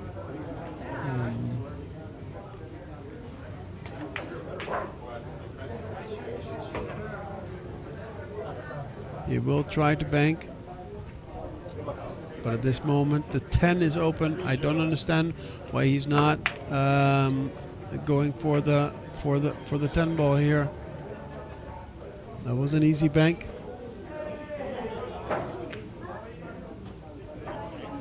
I'm watching. I got Joe Long in the door here looking at us, and I just see that he took our local guy here 3-zip 8-4 8-6 8-3. Great shooting, Joe.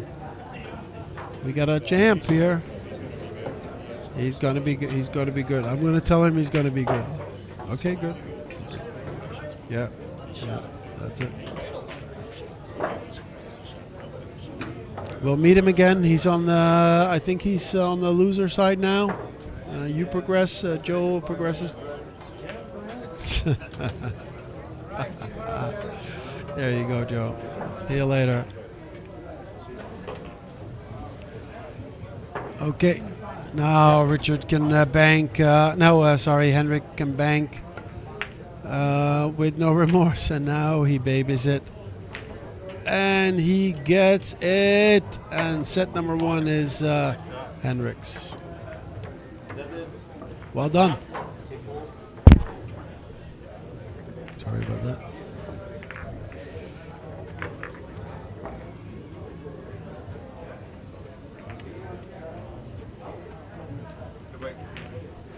Huh? Your break. Yep. We have photography in the booth. Nice setup. Hey, we got Jim the pilot warming up here. This is table 15 you're looking at. We're not shooting on that table because it's got some funny, wonky sides on that one. It's funky cushions. If you can see this ball, he's banking it, I think. It will jump up and come back. Look at this. Look at this ball. Boom. Look at that. And it'll bounce again. It's an impossible table. An impossible table to play at. An impossible table. Yeah. Come on, Gary. Wake up now. You have all to play for.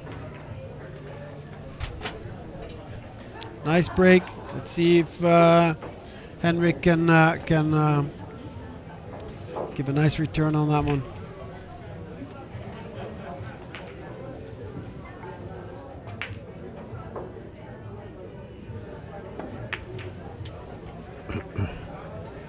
Oh, nice shot. So the nice thing about this shot was not that he made it, but he developed the ball kind of first diamond up, first diamond in, and that means that there's a serious threat for Gary. Whatever choice he makes, he cannot bank, he cannot go up. He will have to go down, and unless he can bank the 6 and leave the white ball, the cue ball on top of the 8. Let's see. Yeah, there you go. It's a conservative bank, a little bit too hard.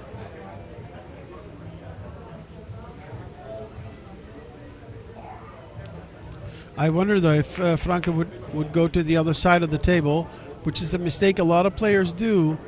It looks like he could actually have moved the 2 further closer to his pocket, but let's see how this one develops.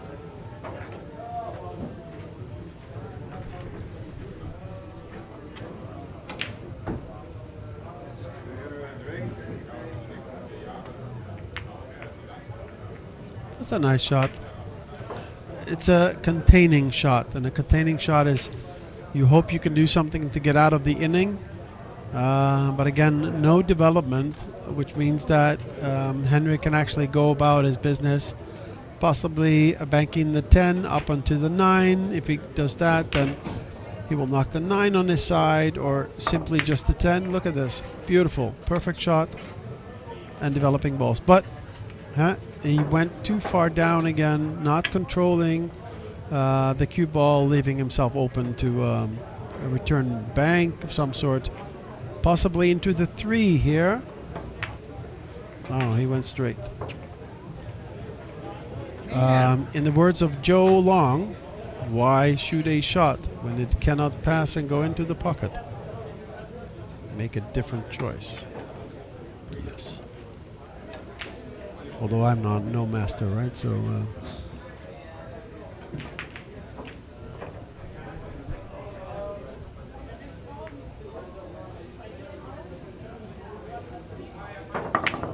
We have live commentary in the stream. Live commentary in the stream. It looks like there's one comment made by ourselves. It's okay.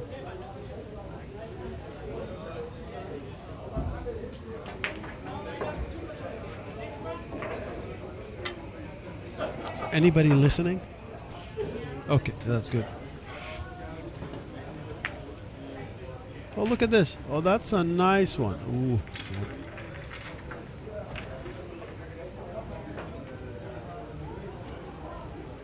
The difficulty with this table is that the sides are bouncy. You could have shot this harder to stiffen up the 10 ball to fit it to get into the pocket, but if you miss, it will bounce all the way back to the other side. So I think the tempo here was right, and that means that he runs slightly long, but he was able to cover everything up pretty nicely. Now, Henrik doesn't have a bank for the pocket, so he's trying to do something to get rid of the 10 maybe. Yeah, he's trying to aim.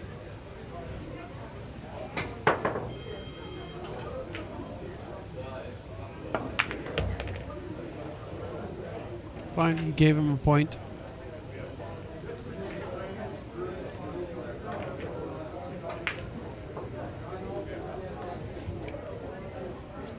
Gary might try to hit the 13 here to come, or is that the 15 to come out of the 13? Possibly. It's a difficult shot.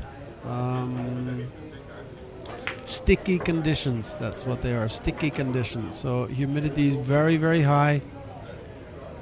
Tables are very bouncy, so if you shoot this too hard, then you'll come all the way around.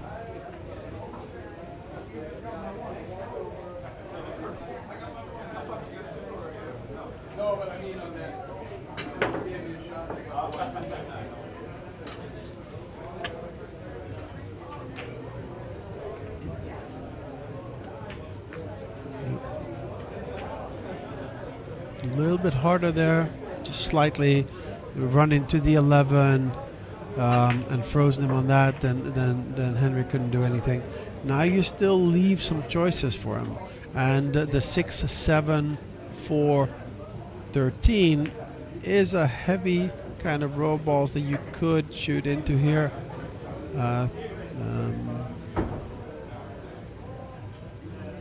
Yeah, he's looking at thinning on the 6. You would push the 7 towards your pocket. If you give this up tempo, then you might actually... Ooh, okay. He went a different route. Possibly not seeing that, like I said, if you would have shot the 6 thin, you'd knock the 7 over to the 4, 13. You might actually be able to develop a ball in front of your pocket, sending the cue ball up table.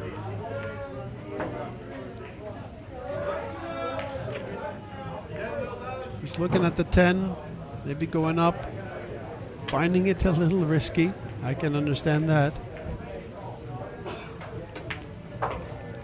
But there's risk in all shots that we make here.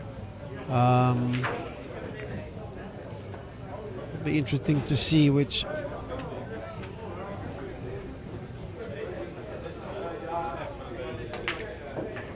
Gary's feeling frustrated. I understand that he's frustrated.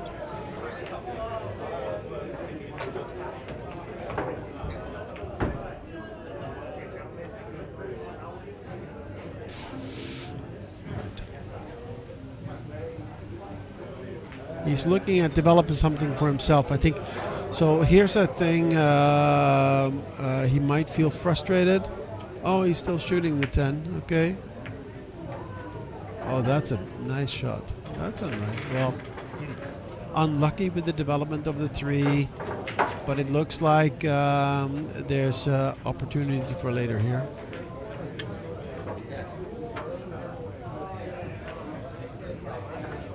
A long straight back. Oh, I see nervousness in the arm here. Oh.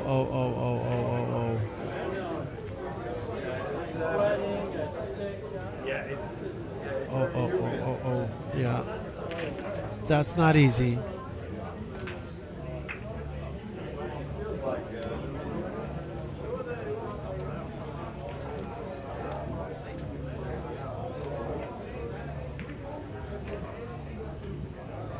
That's not easy.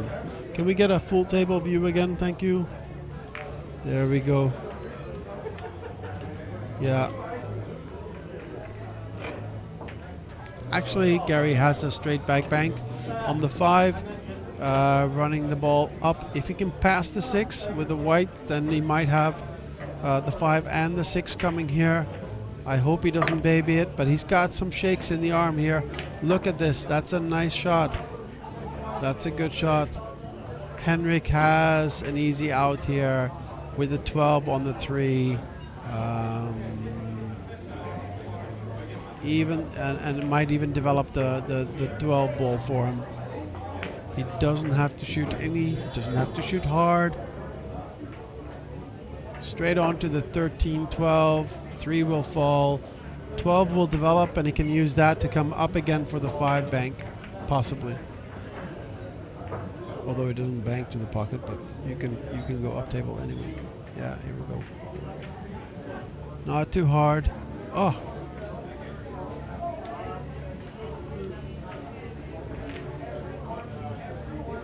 What happened there? I wonder if that was on purpose and he didn't see that he can kiss off the 3 into the pocket.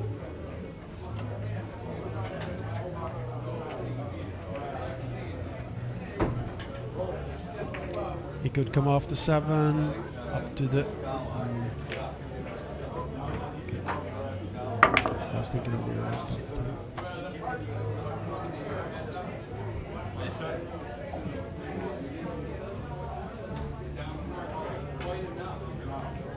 Nice shot. Franke is still not seeing the 12-3.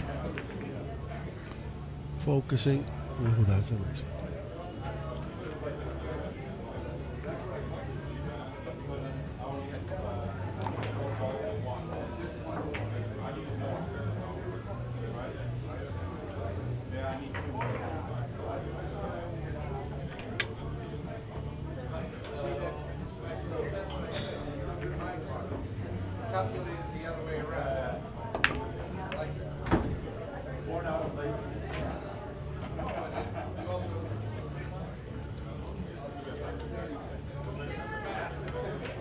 I'm going to leave you guys for a moment.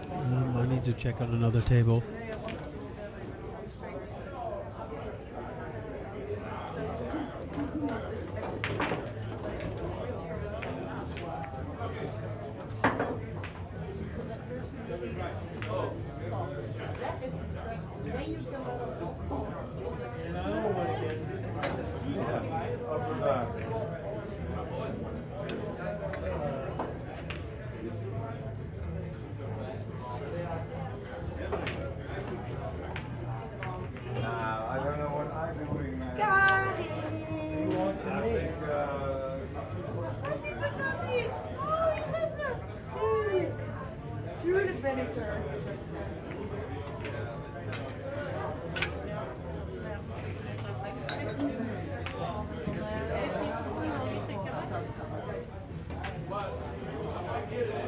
Wat ik al zei tegen Staaf toen ik zag dat het vandaag staat, dat het niet gaat.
Good evening. Hello, Macau. How are you? Ah, very good, Rolf. All right. Let's sweat this match.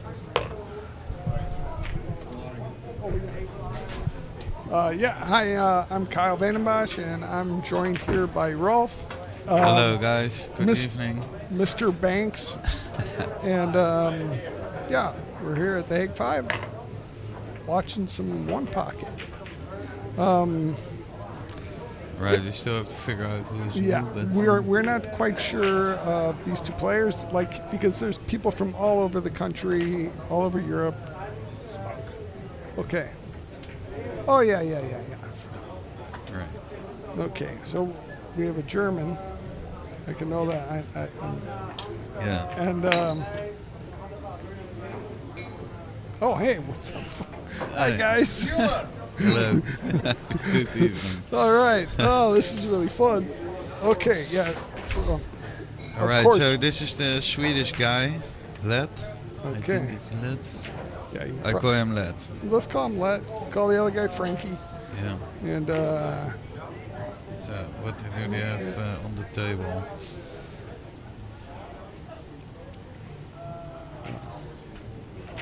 which pocket is his? Yeah, I think his pocket is On the left. the left one. Oh, the right. The right one? Okay. All right. Well, I hope poor commentary is better than no commentary. Yeah, I hope so too, because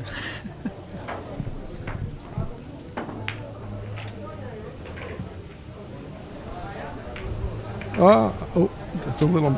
Is that too much? No?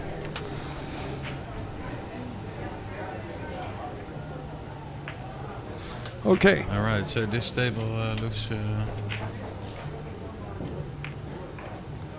think the German guy has the strategic upper hand a little bit on this table. Yeah. So if he, I think he can make that 15 or 13, right?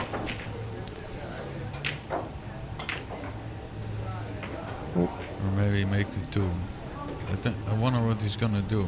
It looks like he's shooting for the left side now. Yeah, I think so. Yeah. Okay. Yeah, the German's on the left and the Swede is on the right. Yeah, okay. Makes sense. Yeah, I guess he doesn't like those 4 balls down on the rail. No, I bet he doesn't like it now. But now they don't go. They don't go into the left pocket. So. But the 9-6 Yeah. looks wired Yeah, now to yeah, the yeah. opposite side. Yeah, that's going to be a problem. Something he's going to have to worry about. For sure. So you would think he will keep the whitey on the right side of the table. Yeah. So he has no chance to hit that combo. Yeah.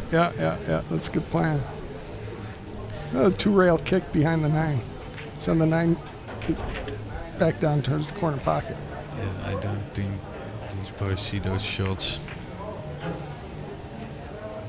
They're probably better than me. That's why.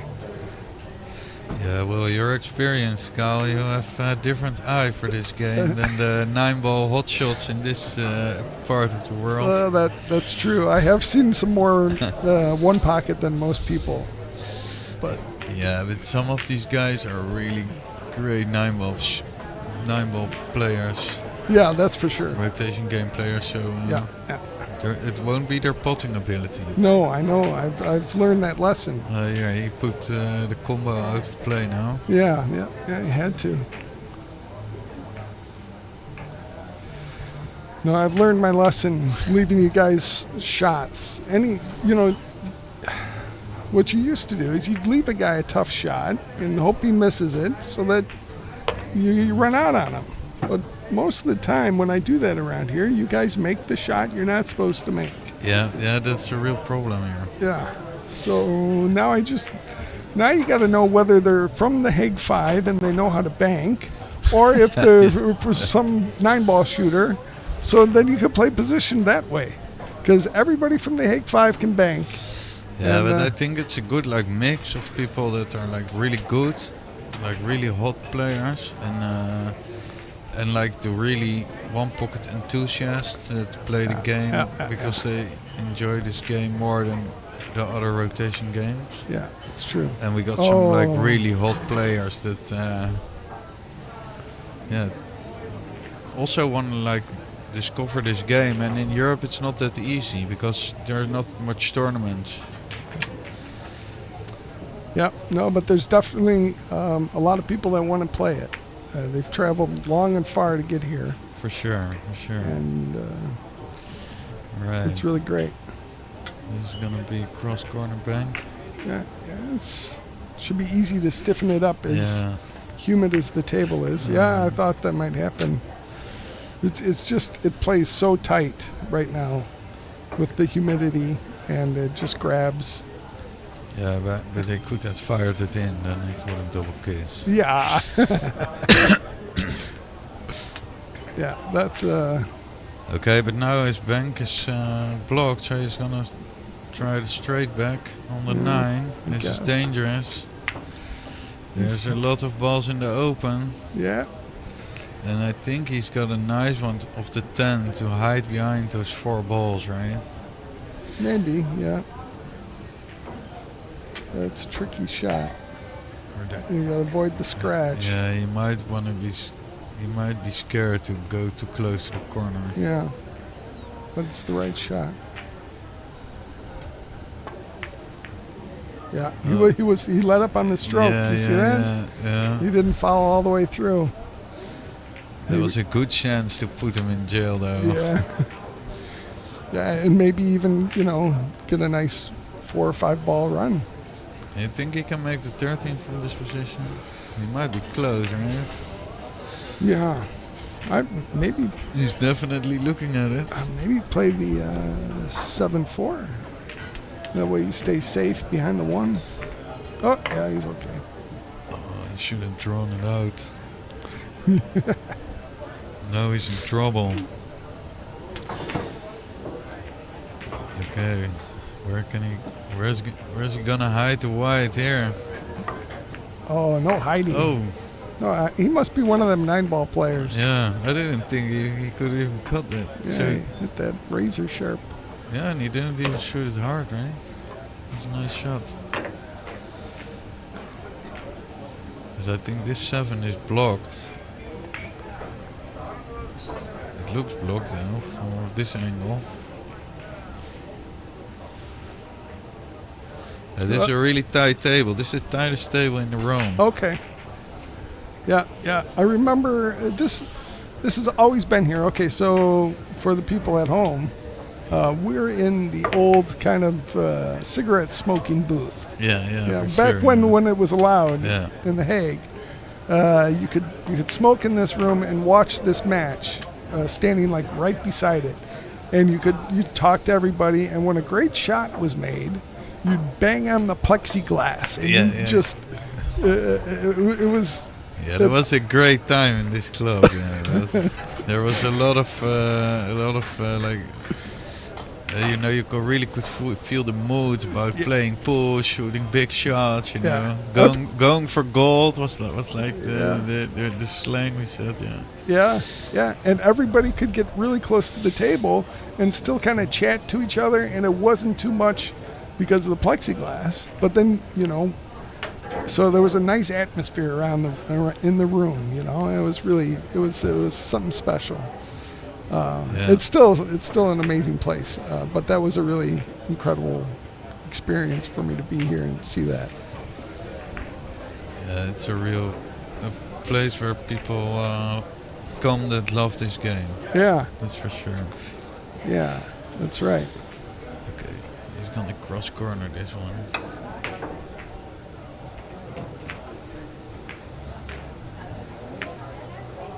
Oh, beautiful. Nice. And he really hit that good. Oh, that's a nice one. Yeah, he played it long and played the combo. That's the way to play that shot. You need another 5 though. Will creep all the way up for those sure. 2 balls, yeah, right? I think so. Yep. And then he can come down. Yeah, I think just top spin ball. Yep. Just make the 6. Oh, you did light.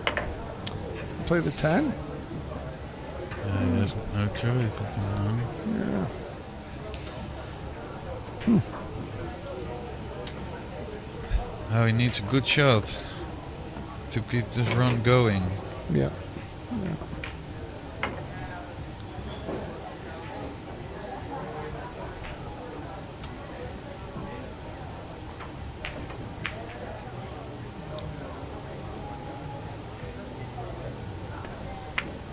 Oh, he's nervous? Yeah, he looks really trembling. Yeah. You know, it really, I've played on this, on a TV table once or twice, and it totally changes my game. Yeah. Yeah, especially if you're like conscious about it, yes, right? yes. If they tell you you're on the TV table, yeah. Then, yeah, and they always put you against the good guys. Yeah, that's true. Yeah, I'm not the best guy that's playing on the TV table. Same for me. Yeah, but it really makes it hard. It makes it hard to play your game. First, you're playing somebody that's better than you. Then you're playing in front of a bunch of people, or at least you think you are. There's probably only like 4 people watching, but Yeah, I have no idea.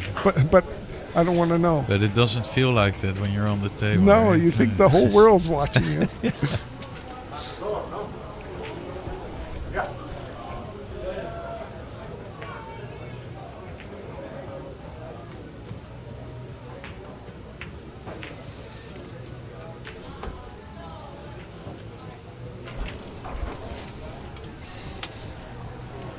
I think he can shoot the 2 railing now, right? Oh yeah, the 2 rail the 2, stop the ball, and yeah, you're out. Bob's your uncle.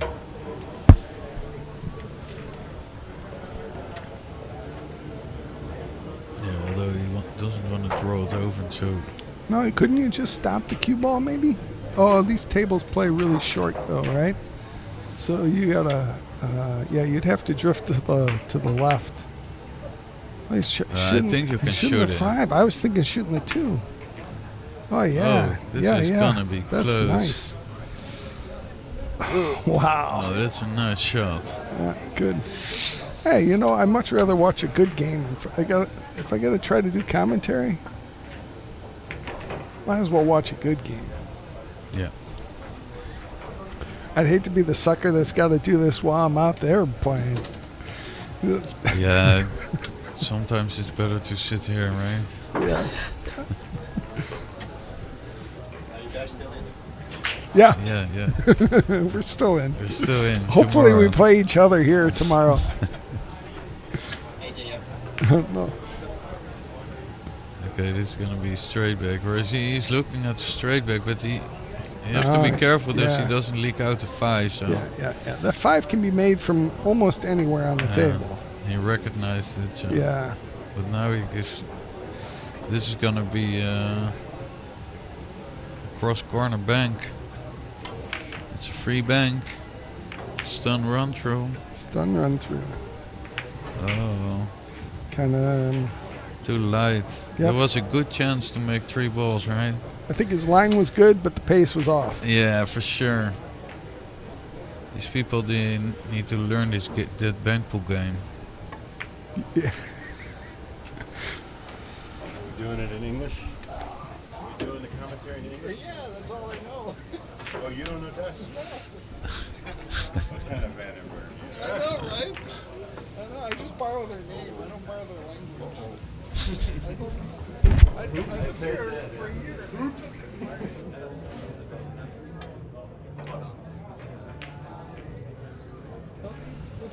Very slowly too, man. Yeah, well, I need that everywhere. This is my cue right here. I wait in. You know Austin Hill? Oh, really? Yeah. Oh, nice. Made that. Wow. Cue maker. He did a good job. He's a coconut, but he made a great piece. Okay, he's even in balls now. So he's shooting for 3 more. Austin would probably. Well, he made a great cue. Okay. You gotta give credit where credit is I've never seen one of his cues. It might be worth to shoot the straight back to 2 ball here. Gotta let him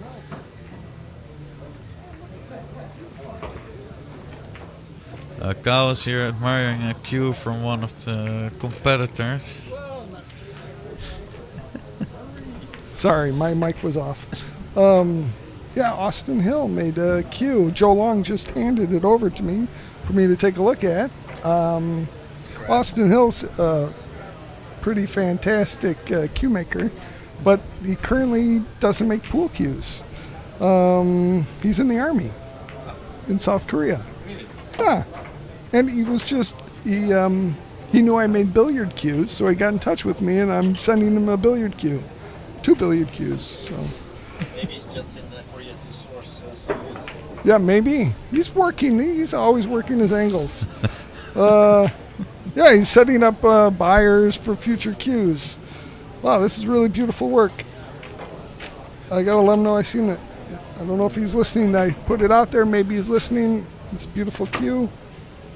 And Joe Long said it was a bunch of scrap, and he was wrong. And let him know. Okay, we're looking at they both need three balls. The 5 on the table, so and it looks like it's an up-table game from here. Yeah, those are the best. Might the Grady rule get into effect Oh, here? that's true. The Grady rule. Oh no. So in this tournament we play the Grady rule. So if more than 5 balls pass the kitchen string or the foot string, then the balls will spot up on behind the spot. Yeah. So that's to like kind of speed up the game a bit and don't get too much up-table games because we're time constrained.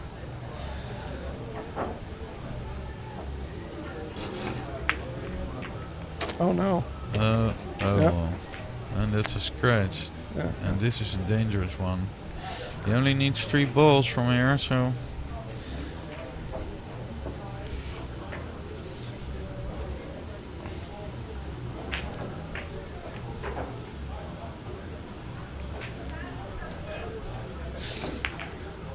Yeah, and he's a 9-ball player too, so. Yeah. I suspect he'll get out. Me, I'd miss the 5 here. You know, but it's because all I do is bunt balls around tables. Alright, so now Let's see a beautiful draw stroke back for that 9. Yeah, it's possible if you can draw it on the 10, and it will be pretty good. And he does, very nice. This guy. That was a good. Yeah, we good got to watch draw out for this shot. guy. Somebody said something that he's a good player. I forgot who it was, but yeah, yeah, Michael mentioned it. Yep. Yeah, that was solid 3 balls. All right, we're gonna have to get him really drunk tonight. Yeah, so Frankie, probably in Franke. German. Yeah. Yeah, Franke in German. It's 2-0 up now, so has it all to play for. He was close though to snatch that rank, right? Yep. You see, that's the beauty of the game. You're never really out of it. No. I mean, until it's over. You can be down, 7-0 and still win the match. It's happens. It's a beautiful game. More people need to play it. Oh, here we see the kick break here. Oh, That's what you don't see very often, especially not in the States. Yeah. Well, it's because he saw out the combo, right? Isn't the 6 dead in the corner? Yeah, it looks like. But how is he going to get there? I'd fire it, especially if he could climb up on the tables. If this was Buffalo style. That's not. Not allowed. Really Not allowed. I know. Yeah, that's a pretty cool break. I mean, you don't spread as many balls over to your side of the table as the traditional break. No, but if you get the white he stopped really nice in the rack, it's pretty tough to get out of. Yeah. But you don't see it that much. No. It's skittish on you, right? Yeah. But now on the old cloths it's easier than when you have new cloths where you play on. When it's like really new and slick, these balls are really hard to control. But now with like a little bit more worn in cloth, and it's easier because the white won't skid as much on you, right? Okay. Yeah, that makes sense. Yep. But that makes the pockets also that much more tight. Because on your new cloth they would slide in a lot easier. Yeah. Right? Yeah. Oh yeah, okay. So let's watch what he has in mind now.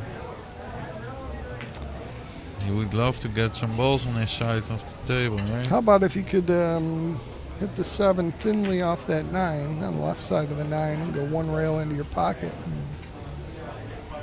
And stick the whitey on top of their stack. Yeah. Or, yeah, maybe it's not the best angle. This is a great view to be able to see. I don't know if I like that. I bet she's going to shoot that 3 in.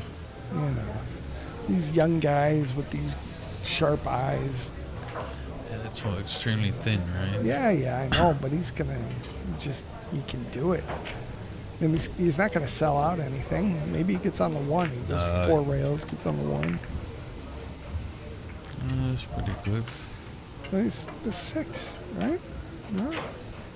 I don't know. I don't think it's possible from this. I really just don't like running into the rack like that because you don't really develop much on your side. It's just it's kind of like a pass, you know? Yeah. You're giving up a turn. You know, I was always told from the old guys in the room, you gotta get your soldiers on your side of the table. So all these billiard balls are your soldiers, and you gotta get on the pool balls are your soldiers. Get them around your hole, and then get them in the hole. Yeah, but now he's gonna have him clean. Yeah. To put the 6 also on that side. Yeah. He doesn't want to leak out the white too high because the 9 will play, and he could bank it into the stack if he gives that ball an open. This looks pretty good. Yeah, that's great. So now he has a small window to hide his white ball because he wants to have it underneath the tree. He might kick the tree now. Yeah, that's a traditional shot. You make it or you kick it out of the spot. It looks slow. It's all about speed control. I think he should have hit it a bit harder because it's tricky shots. Yeah, right. If you made it, then you maybe end up under the 6, or if you hit it on the other side, you can knock it out. Yeah. But now Frank can let up a little bit on this shot. So,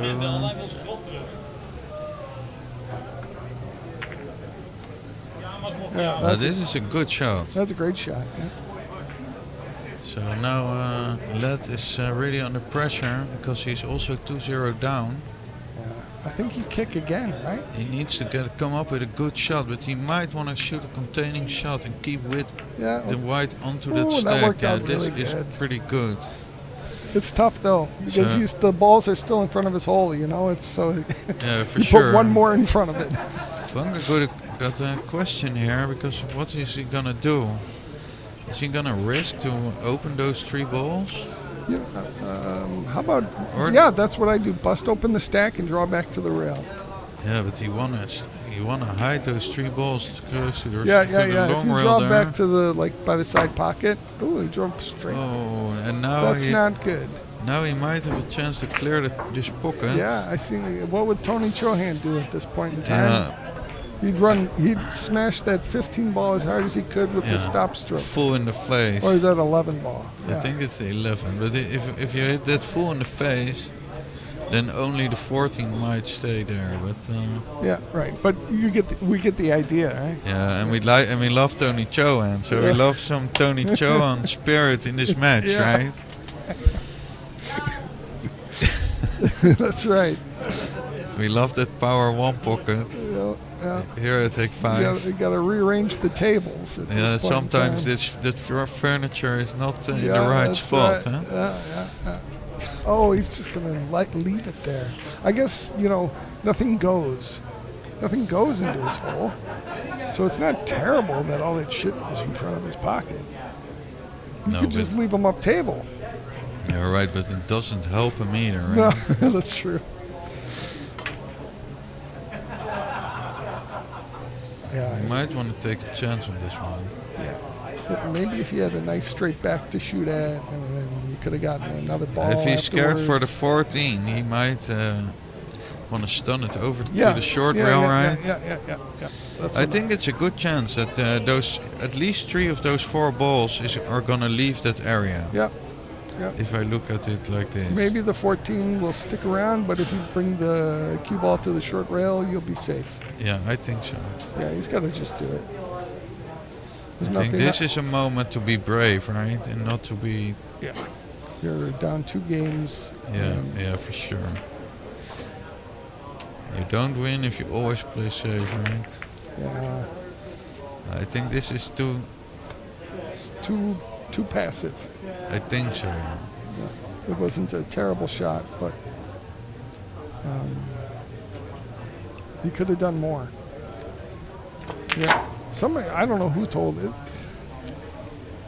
You know, I don't know who said it. Somebody said something about this some point, and I'm thinking about if there's a guy sitting in here listening to everybody talk all day long, he's got to be like the smartest guy in the room at this point in time, because we've got two book authors here, and all these guys with so much experience of watching One Pocket. But somebody said at some point about playing One Pocket, you want to try to do more than one thing at your shot with your turn. You know, you want to do, if you want to kick a ball away from your opponent's side, try to put it on your side. So, you know, you're accomplishing 2 goals. Yeah. I don't know who it was, but this is like a great idea for beginners, you know. Don't, like what he did, he cleared 2 balls away from his side, which is good, but if he could have put 2 balls on his side, it would have been better. Yeah, so now he has the opportunity to be more aggressive as a response. Yeah, exactly. So now Lead is actually trying to get some balls at his table, or some soldiers as Cal calls them. Yeah. Because they're all lined up for Franke's his hole. So he is in like a deficit of not a very good position. Yeah. So now he puts another ball on his side, so that's pretty good. But if Lead now can keep the white ball beneath that 6, he should be alright. But he's gonna do something big. He's a 9-ball player. He's going to try to bank. He shoots, I don't know. Shoot. This might be... He might have a chance here. At least on the 9 for the combo, right? Yeah, I don't know. Maybe the 15's in the way. If he doesn't have anything from this shot, that would be like not the best of luck. Oh, that's a 13. Yeah, right. Yeah, you could bank to 15. Yeah, bank to 15. But I think the 9 combo looks close. Yeah. So would it be blocked by the 13 there? Yeah. Okay, he's gonna go for the 15, keep the white close to the rail. Oh.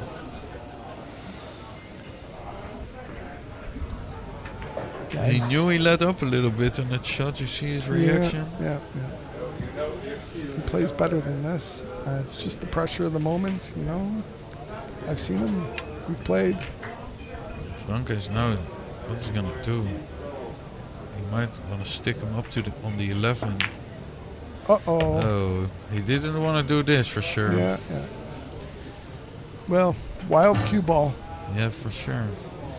But now our Swedish friend is gonna be faced with with a long pot that's gonna be accurate if he wants to have another shot after this one. Yeah.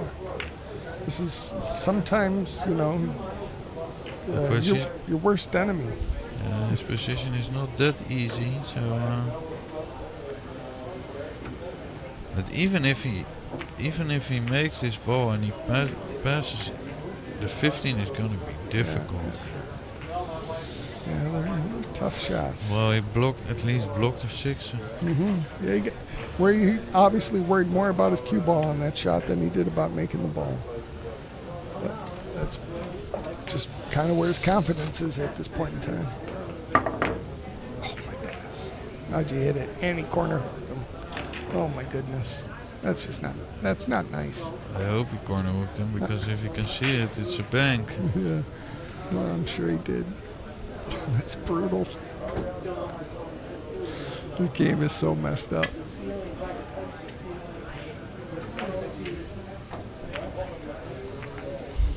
Yeah, you can work really hard, and then with one little mistake, get. You can't see it. You could see it. And with one little mistake, you can give it all away. I don't know what he exactly can see, but if he can pot one of those balls, he's in a good position. Yeah. So if he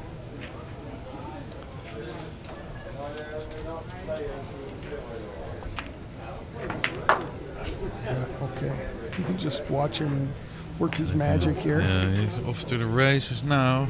So we have to see how long he can keep it in position, because he can make quite a few balls from this position. Well, he's already out of line. I was thinking we could take this opportunity so you could tell the people at home how we've managed to grow one pocket. You've managed to grow one pocket in the Netherlands to such a big and wonderful event. I mean, you have no small part in this. You don't get mentioned at all, ever. You know. So I wanted to point this out that I don't know how long ago. I mean, it just kind of grew and grew, but to over 10 years ago. I don't want to take all the credit. I'm not giving you up. all the credit, but the thing is, I think Infinity started with one pocket NK's. Or the Dutch Championships. The banks, yeah. Banks and banks in one pocket, yeah. Yeah, it's kind of niche game. They're the first one that start doing it. I think Steven Sprangers won it like a zillion times in a row or something. Wow. Okay. And so that must have been really early. So these were the guys that before us in Hague 5 already played bank pool and one pocket, but it was still like a once in a year event, you know, in a bar, you know, we had, with the drinks and a good atmosphere, and and that's where we also met Carl, my co-commentator here, where we I was with a buddy here, and we kind of got bored from the normal rotation games, you know. It didn't really. If you play these games a lot, you kind of tend to get bored a little bit, so you look for another challenge. Yeah, sure. To keep the game interesting, right? Yeah. And that's how we actually started playing one pocket. So Pepijn and me, for Pepijn de Wit and me, we would play one pocket, and then Lely would always kill us, right? But after a while we figured out that he won because he always banked those balls in the holes, right? And that's how we figured, okay, we need to figure out a way to make those banks just like Lely does, right? So that's how we got in touch with this guy from Freddy the Beard, or Banking with the Beard. Everybody needs to get that book if you don't have it. It's a great book. And Kyle here is an acquaintance actually of Freddy. So you might want to do this segue a little bit, Kyle, and tell us about. This is how how the world works. It's just the most amazing thing, that you mentioned to me about the book and how you loved the book and it was the best and all the stuff, and I'm like, I know Freddy. I grew up with him. He taught me how to play. You know, when I was like 10, 11, 12, I was pretty serious about pool. And I asked him if he'd give me lessons. He said, I come into your pool every day, and I come over here and I practice for like 3-4 hours. You can come in and you can play at this table right next to me, and I'll give you pointers, while you're playing, and so we did that for a couple of years, and yeah, that's great with legends like that. Yeah. Because Freddie is also a Hall of Famer in the one pocket world. That's and, right. Yeah, and he was and proudly raised his teacher in one pocket. Yep, that's right. Yeah, I was there when that happened too, when Billy and Freddie were trying to hustle Efren in one pocket for a little bit, and they were up for a while. Oh, but this is a great shot. Did you see that one? I did. Another bank combo. They were up for a while, but eventually Efren figured out the game, and he ended up making plenty of money on it. Right.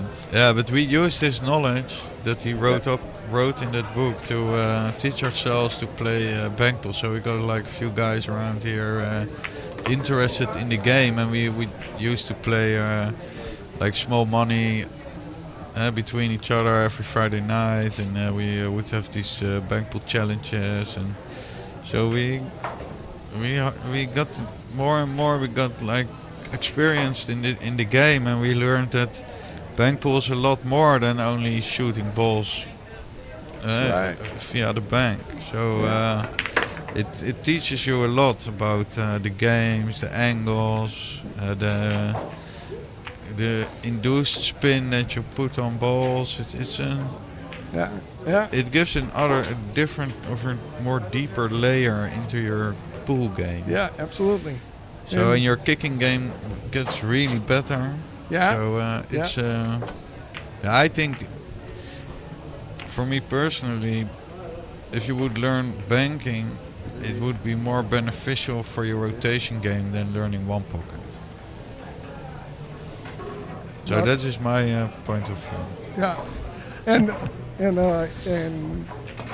one pocket is also good for your rotation game because your safety play can develop off of your ability to maneuver more than one ball at a time. Oh, look at that!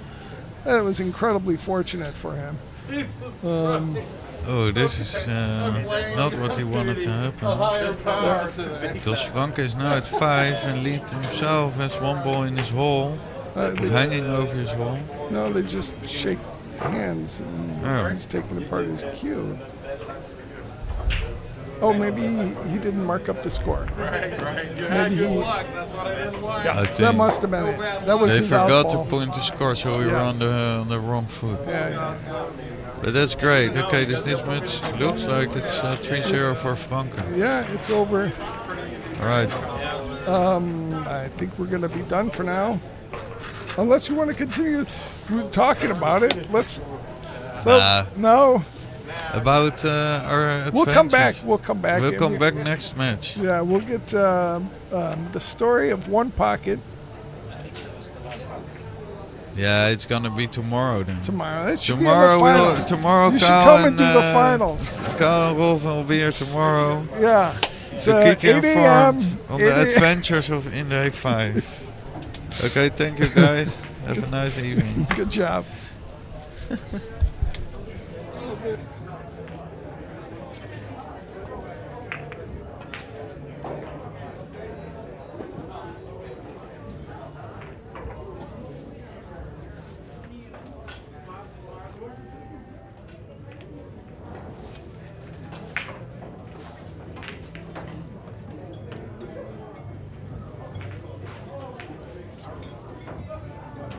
Funny matches. Funny matches. There's so many. So we have really less balls in the upper corner. So most balls are down there, but safe. You know, like so. This time, yeah, the lineup. Yeah, they were all safe. You were looking for the 7-ball combination. If it's maybe good or not. A couple of times, yeah. If you hit it from the back. Yeah. And me too. I tried to the look last from two here. balls were kind of funny. We're going around. This table's a killer. Yeah, it's really hard. Several times. I thought You shoot a lot straight. Yeah. The young eyes are way the straight. Not much. Like 0.2. Okay. Well, these are 53-year-old guys. Yeah. What are you, 29? 31. 31? Oh, yeah, that's pretty good, yeah.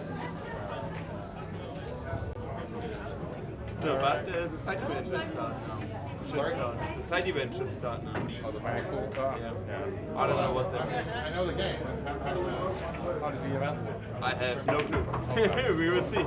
I mean, you can't have races to 3 or something. No. It will be some fun games. I saw there is Cuyaco, and they see some ball flags up. I don't know how it works. We will see.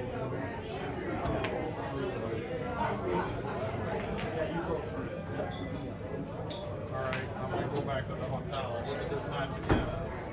Yeah, it's on stream, it's on camera. We Even the last all my mistakes. Yeah, do you want to read? Oh, I have one. Okay, perfect. Yeah. Good luck in the rest of the Yes. tournament. You had a rough start. Nothing to do. The guy doesn't miss. Really efficient. The first two matches I made two mistakes. And even not easy ones. It just looks easy. It wasn't. Yeah, but I mean, he's not, I think he was the MVP or something in Moscone. Yeah. That kind of tells you a lot about the player. Yeah, he's great. I heard he changed his aiming style, or how he looks on the road, and now he don't miss any balls. He said before that he got some misses, then he changed it, and before he was really strong. Yeah. You gotta go better. Crazy. I remember seeing him jump, I think it was in Moscone. If I don't remember wrong, it was in Vegas. I think he jumped with like a custom-made bridge. Like sea bridge. I like a big really tall bridge. Yeah, I know that song. Yeah. I think he had like a second left with the clock. So he jumped it in and gave Niels a tough ball.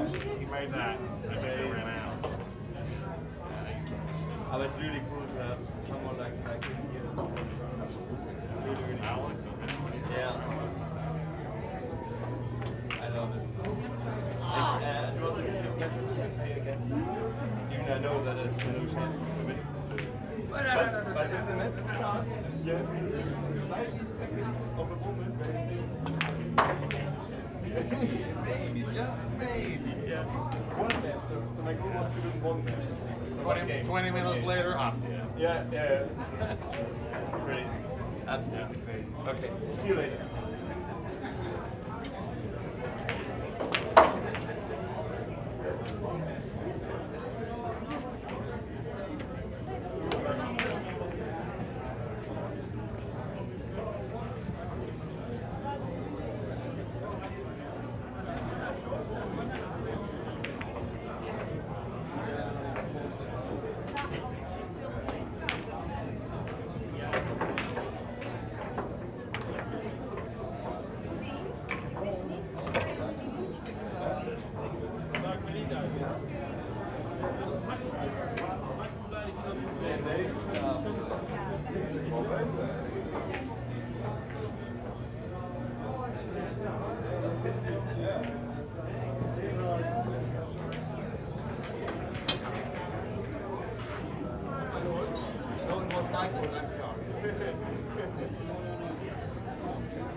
Je hebt net, had je 8, ik had 0, had ik er 1. Had ik er 0. Ja. Nee. Dit is een run-out, maar je moet de score van de set doorgeven. Nee,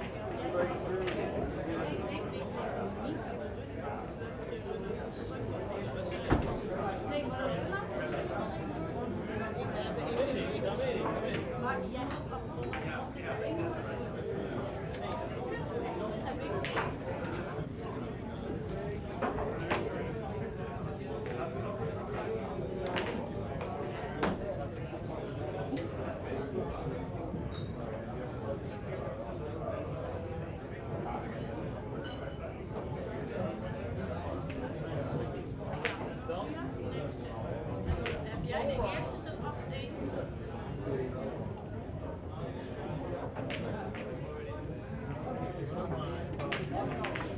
Deze bal niet.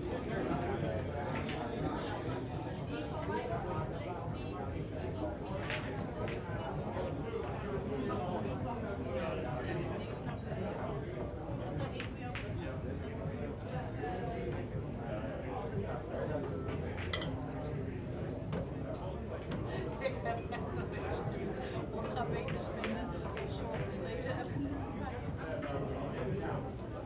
Niet dat ik niet veel tegen het spelen, maar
George boy, what the fucking hell are you fucking doing? You fucking idiot. fucking wanker.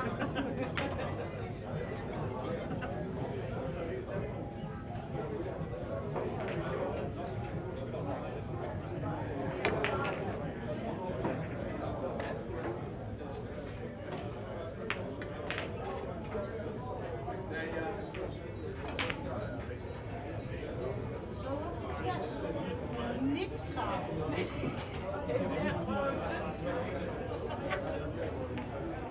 Ja, ik ook niet zo. Ja, zeker. Want ik zei...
Dan maak je ergens, zoals die ballen liggen, dat ook niet nodig.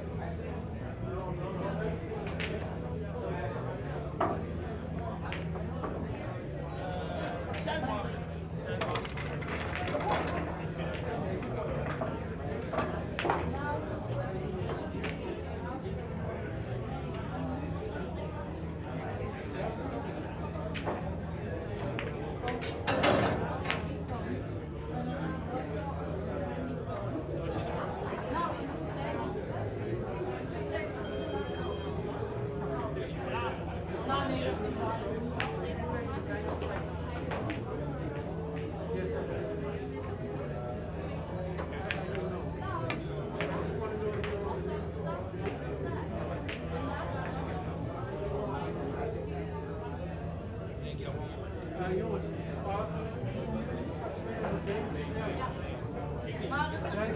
Hij staat op een lijstje en zoals het nu speelt, staat hij weer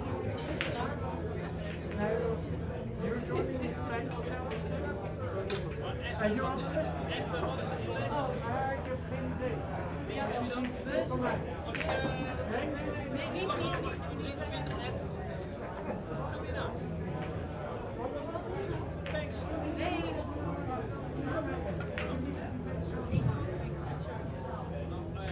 Ik hoor wel van mijn list. jouw naam moet erin. Dat is Espen. Nee, ik doe niet mee. Oh, je want het echt. Ja, dat is zo wel. Als je zo... Ja, dat ik zeg het gewoon. Ja, nee, ik ben geen producer. Ik ben wacht. Geen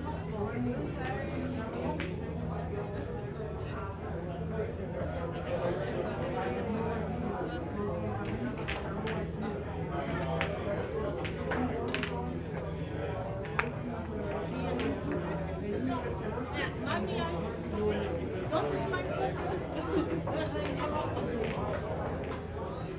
Wie zou ik denken, ja, maar ja, ik maak nog een tegenstander uit. Dus ik heb al goed gedaan.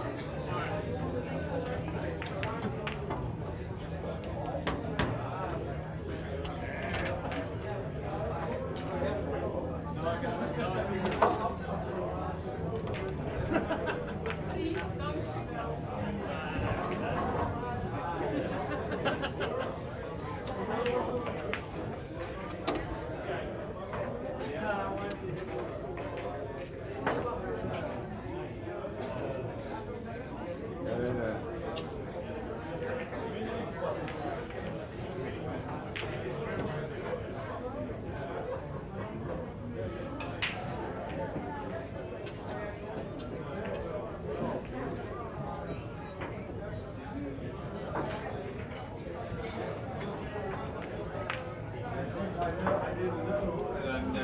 Since I know that it's bankable from here, yeah.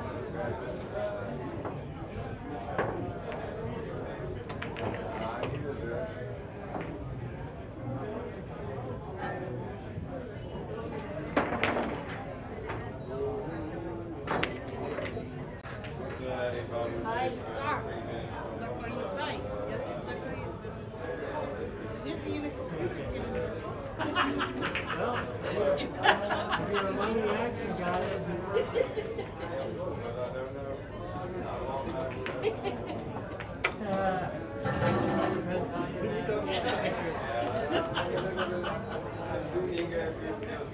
Ja, dat is zo mooi. Als je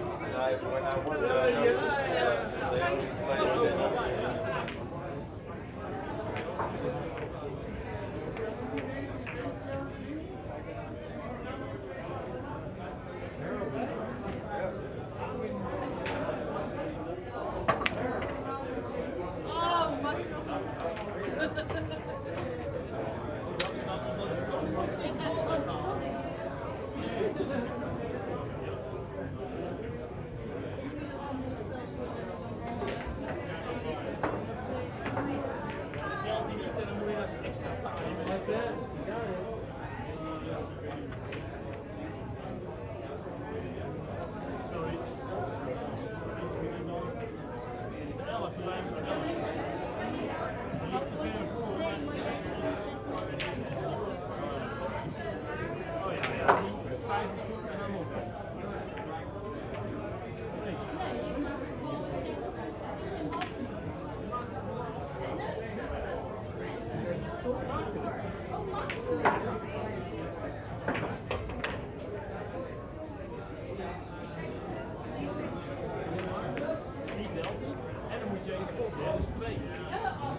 So bad, it's supposed to push the 7 away.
Wacht even, eentje daar.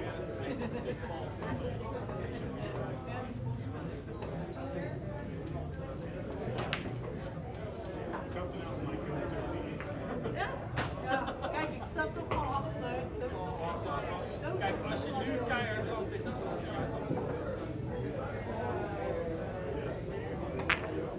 ja. Oh, maar jou mag je ook. Hey.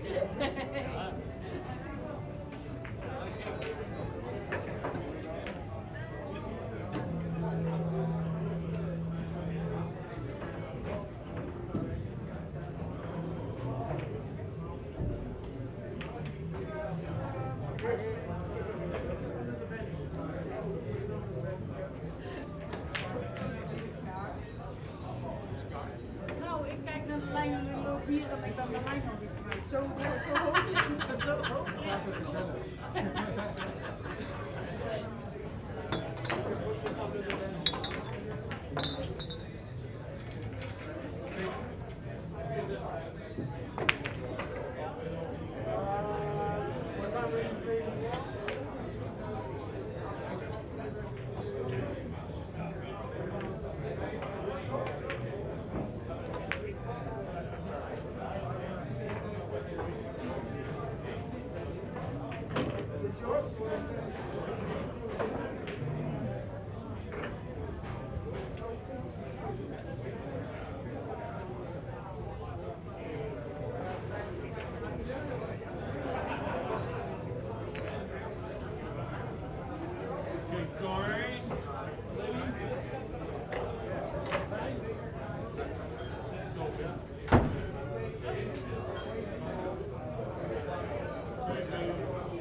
Als je hem iets langer vasthoudt. Ja, dan mag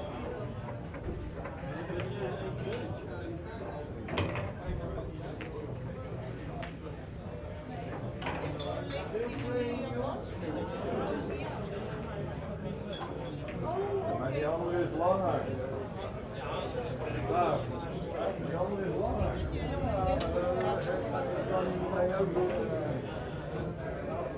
Ja, jij houdt nog wel. Ja, ik moet morgen geen tweede. Ja.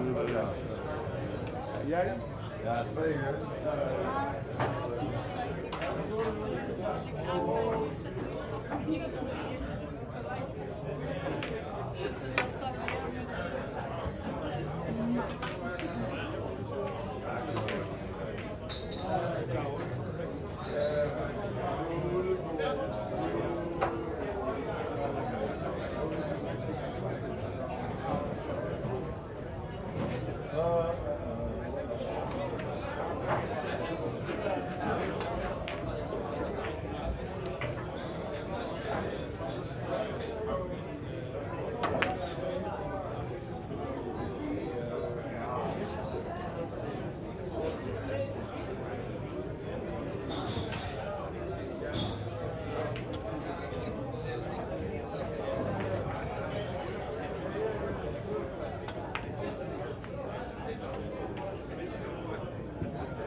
How do you do? It was a marathon, tough one.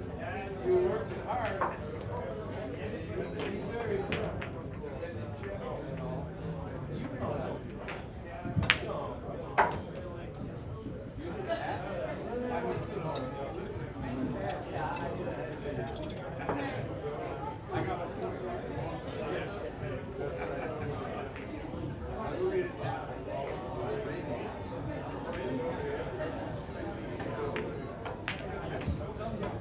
It's not going to help. You're not going to want to wear that in the ring.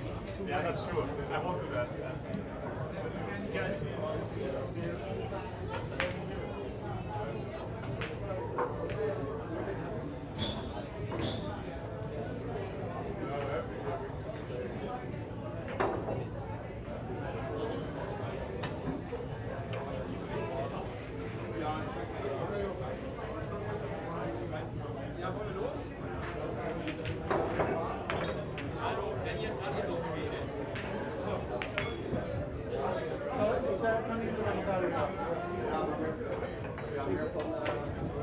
Iemand van jullie moet het uitleggen, want ik snap er helemaal niks van. Ik eerst staaf hebben om even met hier doen.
Ja.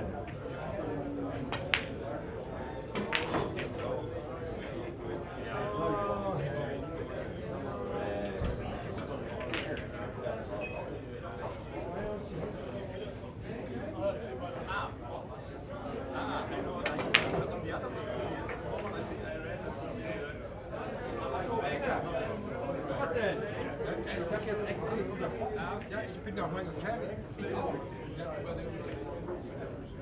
Erzähl es ihm.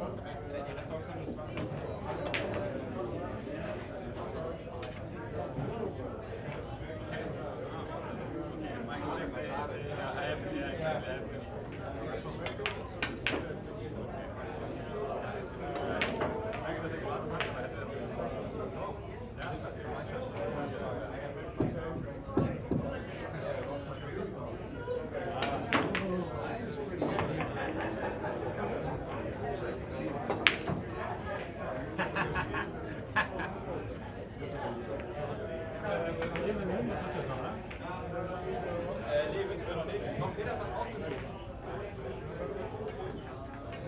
Hast du den Camp gemacht oder was?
just don't like when people get in front of me on purpose.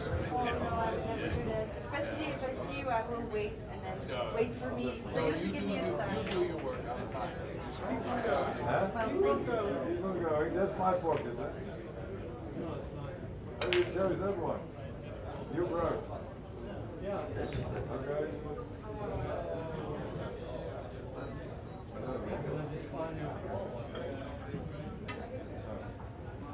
You can say, what pocket do you have? I think that one is broken that way. No, because I smashed into the balls. Oh. This is my ball. I smashed into the balls. Then I'm going to use my pocket.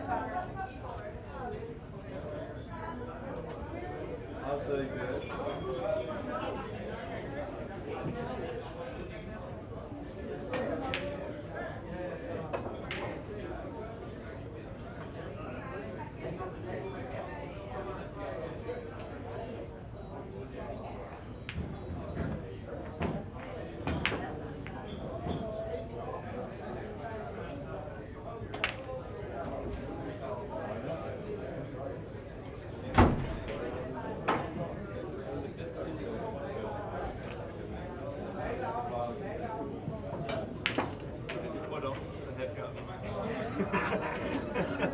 I'll take it.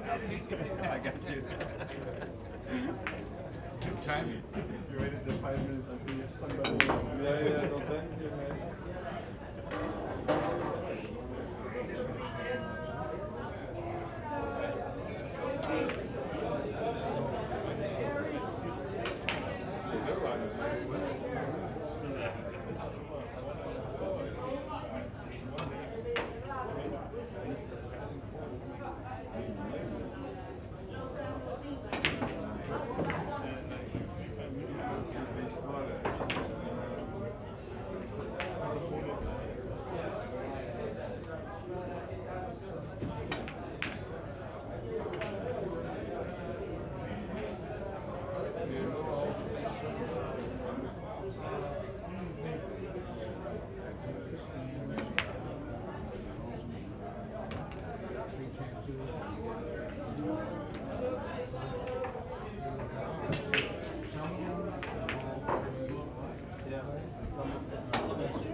Got it? And too advanced, apparently. Unless they change it, you know. Here, I cut that from my tip. It was a little bit of mushroom on the top, so I cut it around. And it was one piece. You came out in one piece? Yeah. With the little tool? Yeah, with the tool, yeah. From Lagoni, the razor. The little razor? Yeah. Yeah, that's nice. Crazy, right? You know, I do woodwork. Yeah. And same idea. When you have a sharp blade, you get a nice thin, thin shaving. Yeah. That's nice. Yeah. It comes out like that, and I'm like, That means you're sharp. Yeah. I needed it too. Mine seemed to get a little low. How long are you playing YouTube? Oh, I've been average. I use at least a year. It's a layer software. How much is it? 2 or 3 times. Oh, they're all there. They're all there. Yeah. So about 12, 15 hours. Yeah. Oh, Hague! You did it! Oh, sorry. I interrupted you. So, my trip is like, I think everything's clear. 2 years. I do not that I have to shave off quite a bit, you know. No, but maybe, you know. You leave it home? Yeah, that's Well, you do that. yeah, it doesn't work. It doesn't work with soft tip. So now since February, I started playing soft tip, And I lasered it down, now I got a premium. And this works good for me. Niels, I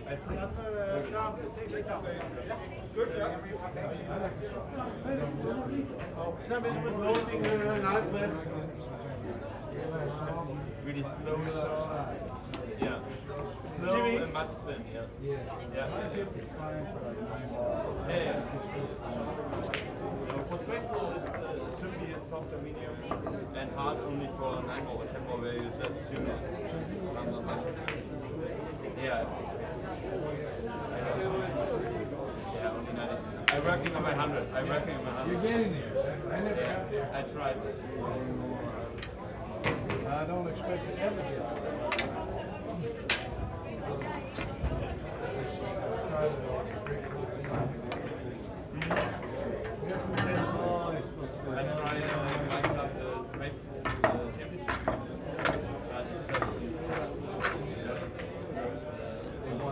Jouw break. No thinking, just crashing. En even voor het lolletje? Ja, ja. Als iemand vraagt, dan is het €100. Nee, dat is te veel. €20. Ze weten van mij. Ja?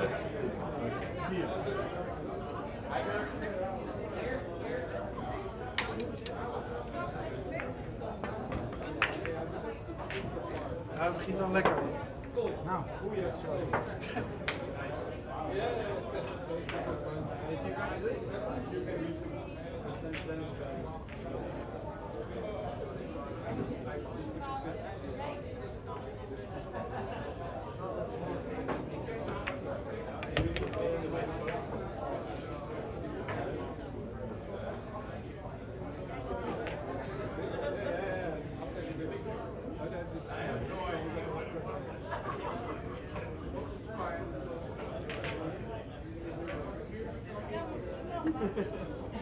Wil je dat ook streamen? Of, Nee, hoeft niet. Nee, dit hoeft niet. Nee, ik mag het niet denken. Nee, hoeft niet. We beginnen morgen om 11 uur.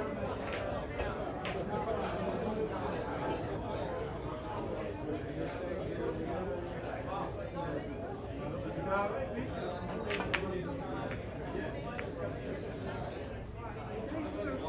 Een soort oefeningen die we doen. Wij hadden namelijk een jaar geleden ook zo'n soort. Oh ja.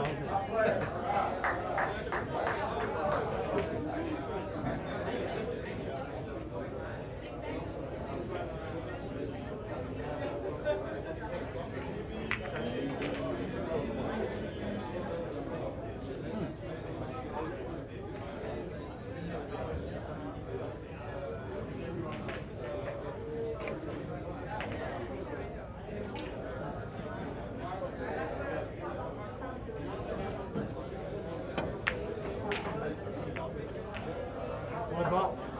Nee, nou echt heel mooi bal. Ja. Niet te onderschatten die ballen hoor. Check deze.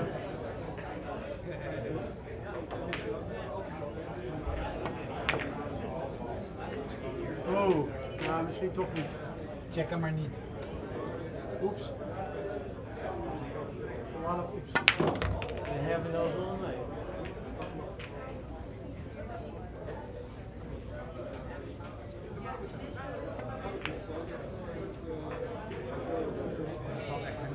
Maar dat is dus moeilijk. Ik ga maar aan de wedstrijd. Nee. Het gaat gewoon weer helemaal terug, hè? Ja.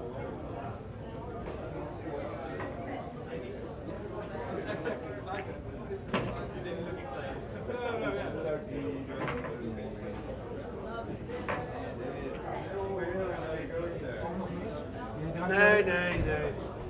Ik was mijn biertje vergeten. Dus. Letterlijk in mijn shorts zo te denken. Espen, Ja. we zijn klaar. Alleen heb jij iedereen gevraagd? Ik heb iedereen gevraagd of ze mee wilden doen. Dan moeten ze aanmelden. Dus, in principe moet iedereen nu op de lijst staan. Nu moet je iedereen gewoon bij elkaar krijgen. Dat is een ding. En je hebt geen microfoon. En ik heb geen longen meer.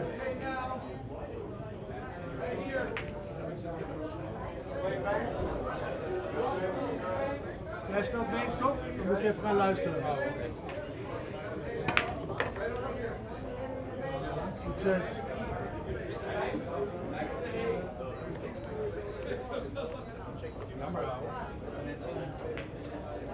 Want to get in on the bank? It's now. Ja.